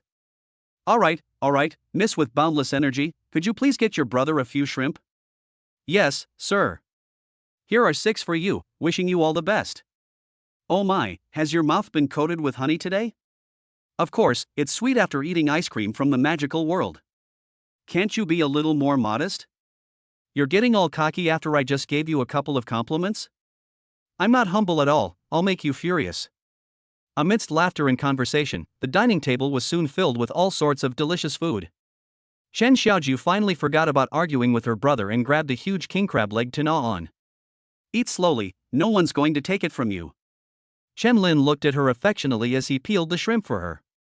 "Brother, you should eat too. Don't just keep peeling for me." Chen Xiaoju reminded him indistinctly, her cheeks stuffed full. Okay, I'll eat too." Chen Lin smiled and put a piece of tender steak into his mouth. He was indeed hungry. The brother and sister devoured the food on the table in a flash. "It's so delicious. It's a pity my stomach can't hold anymore. At most, I can only eat one more ice cream." Chen Xiaoju rubbed her round little belly, looking longingly at the delicious food on the table that she hadn't tasted yet. Looking at her adorable appearance, Chen Lin smiled and said, "As long as Xiaoju likes it, I'll take you to eat all the delicious food in the world from now on. I want to travel all over the world to see all the fun things and beautiful scenery." Xiaoju added excitedly. "No problem, I'll do whatever you say." The two were chatting comfortably about their future plans when a discordant commotion arose from the direction of the restaurant lobby. A man raised his voice and shouted, "What? Only seats in the lobby? What do you mean? Look carefully, we bought the most expensive tickets. They're SVIP. I demand that you immediately prepare the best viewing terrace for me." Chen Lin turned his head at the sound and saw a man wearing sunglasses at the entrance, accompanied by 5 female companions, arrogantly confronting the lobby manager. That man. I feel like I've seen him somewhere before. The lobby manager bowed repeatedly in apology. "I'm very sorry, sir, it's peak dining time right now, and the terrace seats are indeed all full. Would you like to dine in the lobby first? We'll move you there as soon as a terrace becomes available, is that all right?" The man in sunglasses had been searching for someone all morning, and he was exhausted and angry. Now, he even had to condescend to eat in the lobby, and his temper flared up. He waved his hand impatiently. "What kind of nonsense is this, having to change places halfway through a meal? I don't like it. Go and tell the people currently occupying the terrace to move to the lobby. Give us our seats." Sir, this is really against the rules," the lobby manager said, looking troubled. The image of the gentle and handsome gentleman from before involuntarily surfaced in her mind compared to the unreasonable and domineering guest before her. They were worlds apart. "What's wrong with that? If you won't go, I'll go myself," the man in sunglasses said angrily, shoving the manager aside and striding towards the terrace area. His gaze swept quickly across the tables, and when it passed over Chen Lin's table, it suddenly fixed on Chen Shiju's face, who was holding an ice cream and looking curiously at the source of the noise. "It's her. Found her. It's like finding a needle in a haystack." His face instantly lit up with wild joy. He ignored everyone else and strode straight toward Chen Lin and his sister. Chapter 76 Restaurant Dispute. Upon seeing this, Chen Xiaoju panicked and instinctively grabbed Chen Lin's arm tightly. "Brother, don't be afraid." Chen Lin took her slightly cool hand in return and said calmly, "Eat your ice cream. If the sky falls, I'll take care of it." The man in sunglasses strode over to their table, but before he could speak, Chen Lin cut him off, saying, "We haven't finished our meal and we won't be giving up our seats. Please do not disturb us." The man in sunglasses didn't seem to mind. He casually pulled out an empty chair, sat down, and put on a smile. "Don't misunderstand, I'm not here to steal your seats. I just want to make friends with you too." His gaze lingered on Chen Shiju's face. "Are you two a couple? You're a perfect match, a match made in heaven." "No, no." Chen Xiaoju hurriedly waved her hands and explained, "He's my brother." "Oh? So you're siblings?" The man in sunglasses' eyes lit up, and he visibly breathed a sigh of relief. He leaned forward slightly, looking at Chen Xiaoju with the gaze one would use to examine a precious artifact, and extended his hand to her. "That makes things easier." "Beautiful lady, would I have the honor of getting to know you and becoming friends?" Chen Xiaoju felt uncomfortable under his gaze and subconsciously shrank behind Chen Lin. Chen Lin brushed the sunglasses-wearing man's hand away. "My sister has no interest in you. Please leave immediately." The man in sunglasses withdrew his hand and took off his sunglasses, revealing a fairly decent but arrogant face. "Brother, don't be so absolute. We're all men, let's talk this over." He pointed at Chen Xiaoju with the temple of his glasses. "Let me get straight to the point. Your sister is the perfect type for me, pure, lively, and innocent. Since we've met today, I certainly won't let this opportunity pass me by." He leaned back in his chair as if announcing a favor, crossing his legs. "Don't worry, if she comes with me, I'll never mistreat her. I can reserve one of my 8 slots for equal wives for her. How about that? Pretty sincere, right?" Chen Lin laughed at his self-righteous remarks. "I understand. Now, I'm telling you clearly, my sister has absolutely no interest in you. Get out of my sight immediately. Don't rush, brother. We can discuss the terms again." The man in sunglasses remained calm and composed, instead believing that the other party was trying to sell him at a higher price.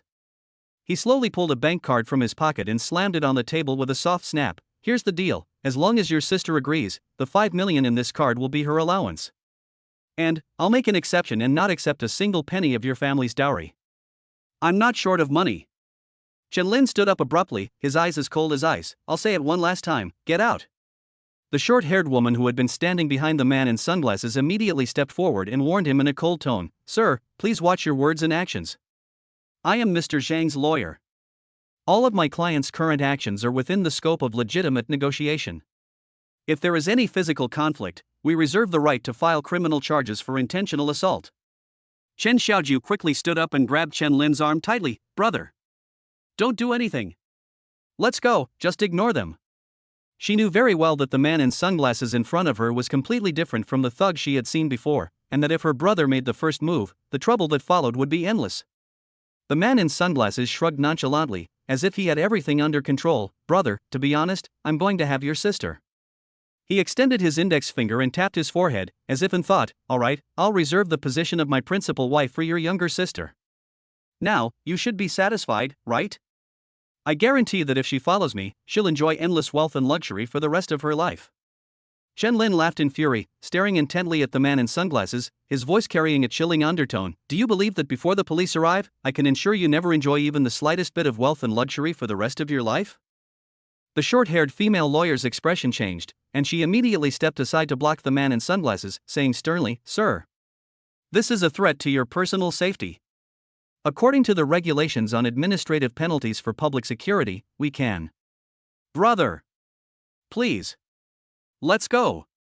Let's go. Before she could finish speaking, Chen Xiaoju used all her strength to drag Chen Lin outside, tears welling up in her eyes. Chen Lin took a deep breath, suppressing his boiling killing intent, and let his sister pull him around. Brothers. The man in sunglasses pushed aside the lawyer in front of him and called out to their backs, actually, whether you agree or not is completely unimportant. I forgot to tell you, my coming-of-age ceremony is next week. He watched Chen Lin's suddenly frozen back, his smile growing even more arrogant. When the time comes, I will directly designate this beautiful lady to the Civil Affairs Bureau as my legal wife. I think you can't possibly go against the law, can you? Chen Lin was jolted awake, his feet instantly rooted to the spot. The laws of this world, the rule that he had once secretly rejoiced over, which granted men supreme power, now coiled around his heart like a cold, venomous snake. Men are given a designated wife at their coming-of-age ceremony, and women have no right to refuse.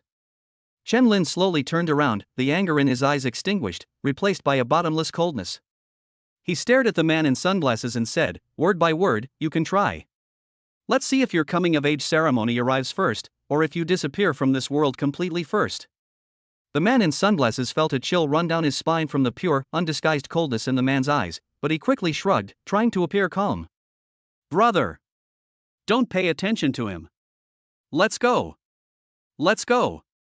Chen Xiaoju screamed, using all her strength to drag Chen Lin out of the restaurant.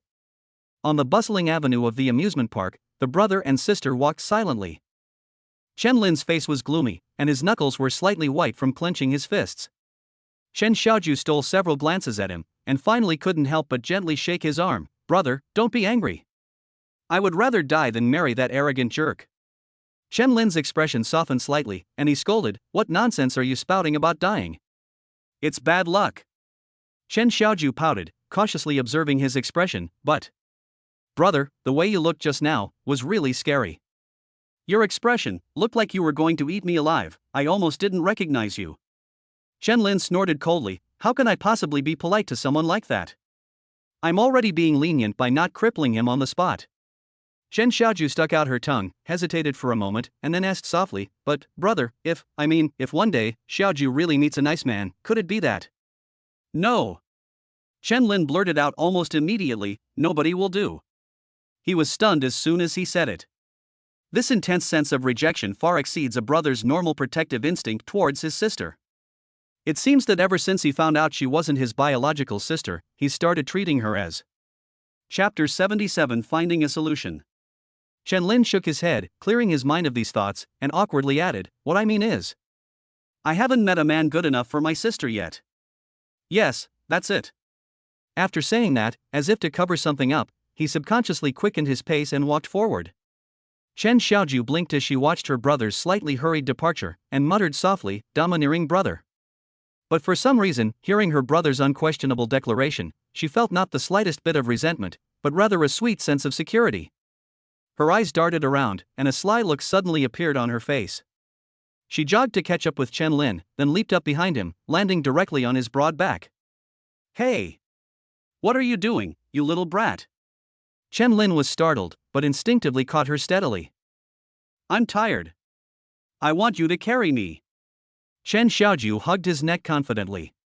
Since you don't want me to get married, you have to take responsibility for me for the rest of your life. Humph. Do you think I can't support a little brat like you? Chen Lin lifted her up a bit, his tone filled with helpless indulgence. He.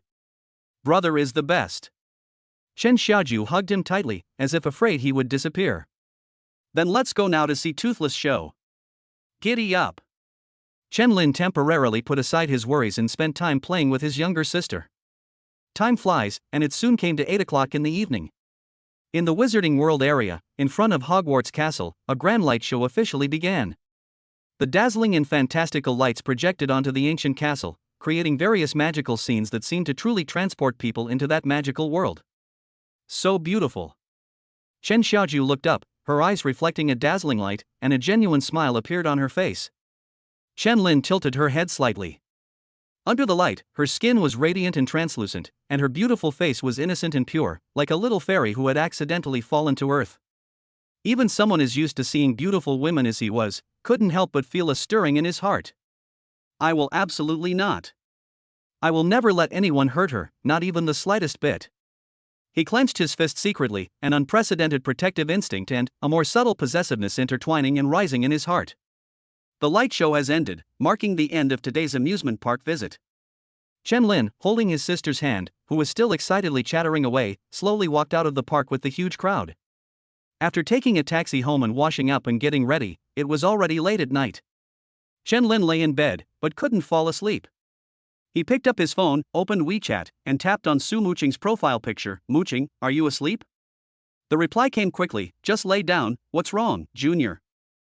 A cold glint flashed in Chen Lin's eyes. A man has his eye on my sister, threatening to force Xiaoju to be his wife at his coming-of-age ceremony next week. My sister is strongly opposed. Is there any way to stop this? There was silence on the other end for almost a minute, with the message, the other party is typing, appearing and disappearing repeatedly at the top of the chat box before finally replying, it's difficult. Unless there is an extremely large gap in the identities or social status of the two parties, the Civil Affairs Bureau may reject the application on the grounds of low matching ratio during the review process. Otherwise, this is a clause written into the basic law, which has the highest legal force. Are there huge differences in social status? Chen Lin's eyes flickered. If he could quickly acquire more shares in the Grand Hyatt chain, even become its CEO, and then transfer the equity to Xiaoju's name, would that be enough? But the man in sunglasses claimed he didn't need a dowry and could casually throw out 5 million as pocket money, so his background is probably not simple. This move may not be a safe one. Isn't there any other way? He pressed. Su Muqing quickly replied, there's an even more direct method, that is, before that, have your sister establish a legal marriage with another suitable man. That way, the deadlock will naturally be broken. However, she didn't finish her sentence, but Chen Lin understood. In a world where there are more women than men, finding a suitable man is probably no less difficult than the previous method. His gaze involuntarily drifted to the system panel floating in his mind. Data card 8, smiley face. Name, Chen Xiaoju. Age. Perhaps, it really is just me. This thought popped out of my head uncontrollably. The moment this thought popped into his head, a sense of joy and relief welled up inside him. Chen Lin, you're a real bastard, he cursed fiercely. Forcibly suppressing his turbulent emotions, he thought for a moment and then asked, there's another question. If my sister, and that, potentially suitable man, are both currently minors, how would the law handle that? This time, Su Muqing remained silent for an even longer time before replying, pre-appointment registration is possible. Both guardians should jointly apply to the Civil Affairs Bureau. Once approved, it will have the same legal effect and will automatically become a formal marriage relationship after both parties reach adulthood. Chen Lin breathed a slight sigh of relief. At least, this approach is procedurally feasible. When there was absolutely no other way, I had no choice but to do as my mother said. But how am I going to explain this to my sister? She has always considered herself the best brother. Can she accept this fact? Chen Lin gave a wry smile and replied, understood. Thank you, senior. I'll think of another way. Yes, feel free to contact me anytime if you need any help. Good night, Junior. Good night. After ending his conversation with Su Muqing, Chen Lin pondered for a moment, then swiped his finger and found Qin Aojuan in his contact list. Mr. Qin, are you resting? The response was surprisingly quick. We're still processing some documents. Mr. Chen, what's the matter? I would like to ask Mr. Qin for a small favor. please speak. Chen Lin recalled for a moment and began typing, find me someone. Male, young, basic physical characteristics are as follows. In addition, he was accompanied by 5 female companions, one of whom had short hair and was presumably a lawyer. Her physical characteristics are as follows. I don't need too much privacy information, just public information such as his general background and family business. Most importantly, please help me find out the exact date of his coming-of-age ceremony. He cursed himself inwardly. In the heat of the afternoon, he had forgotten to extract the most basic information, which made it impossible for him to find a target when he wanted to use Dream Master. I'll do my best to investigate. Is there anything else? Qin Aojuan replied. Thank you, President Qin. Chen Lin said. After obtaining that person's information, I tried using Dream Master to see if I could force him to give up. After thinking for a moment, he typed in new information. President Qin, if I make a huge additional investment in Grand Hyatt in the short term, is it possible for the hotel's overall strength and social influence to achieve a significant leap in a short period of time? Qin Aojuan on the other end of the screen seemed to be pondering the deeper meaning behind his words, and after a while, she replied, if I may ask, what is the approximate scale of the huge sum that Mr. Chen mentioned? Chen Lin quickly began to calculate in his mind. He was quite confident in winning over Su Muqing and Xia Qinqing, and expected to receive a total reward of 120 million, consisting of 40 million plus 80 million. If we work harder and use some tricks to win over Qin Aojuan as well, we can get another 160 million. As for Professor Yan, the difficulty is too great, so it's basically not worth considering in the short term. Therefore, the maximum amount of funds he can use in the short term is approximately 280 million. After deducting the 70 million yuan already committed to investing in Junhua, there is still 210 million yuan in cash remaining. This amount of money sounds like an astronomical figure, but for the Grand Hyatt Hotels Corporation, which is valued at over $1 billion, it is probably still beyond its reach to achieve a dominant position. Unless, he can bind more high-quality targets and obtain more rewards. However, the most crucial issue is time. The man in sunglasses has his coming-of-age ceremony next week, and he simply doesn't have enough time to complete it all at his own pace. He sighed and replied, never mind, let me think about it more carefully. Understood. We'll discuss any ideas you may have at any time, Qin Aojuan replied crisply. After putting away his phone, Chen Lin sat silently in the darkness for a moment. Finally, he took a deep breath, quietly got up, and walked towards Chen Xiuju's room next door. Chapter 78 My Sister's Little Thoughts The Finale. Little Orange, are you asleep? Chen Lin gently knocked on the door. No. The door's open, brother, come in. Chen Xiuju's sweet voice came from inside. Chen Lin pushed open the door, and Chen Xiaoju, dressed in pajamas, was sitting on the bed, playing with the souvenirs she had bought that day with great interest. Brother! I love this so much. I'm going to put it on my pillow so it can keep me company while I sleep. Chen Xiaoju lifted the toothless plushy pillow and flashed a bright smile. Chen Lin walked to the bedside and sat down, pinching Toothless' cheek hard and laughing, it will bring you sweet dreams. Will you dream about your brother? Chen Xiaoju tilted her head back with a grin. That's easy. I have the Dream Master title, so having any kind of dream I want is a piece of cake. Of course. Chen Lin laughed. After all, it's a gift I picked out for you myself. If I don't dream about it, I'll settle the score with you tomorrow. Chen Xiaoju used Toothless' tail to pat Chen Lin's arm intermittently. Oh, right. Chen Lin smiled, his tone turning serious, I'm going back to school tomorrow, and you start school the day after tomorrow.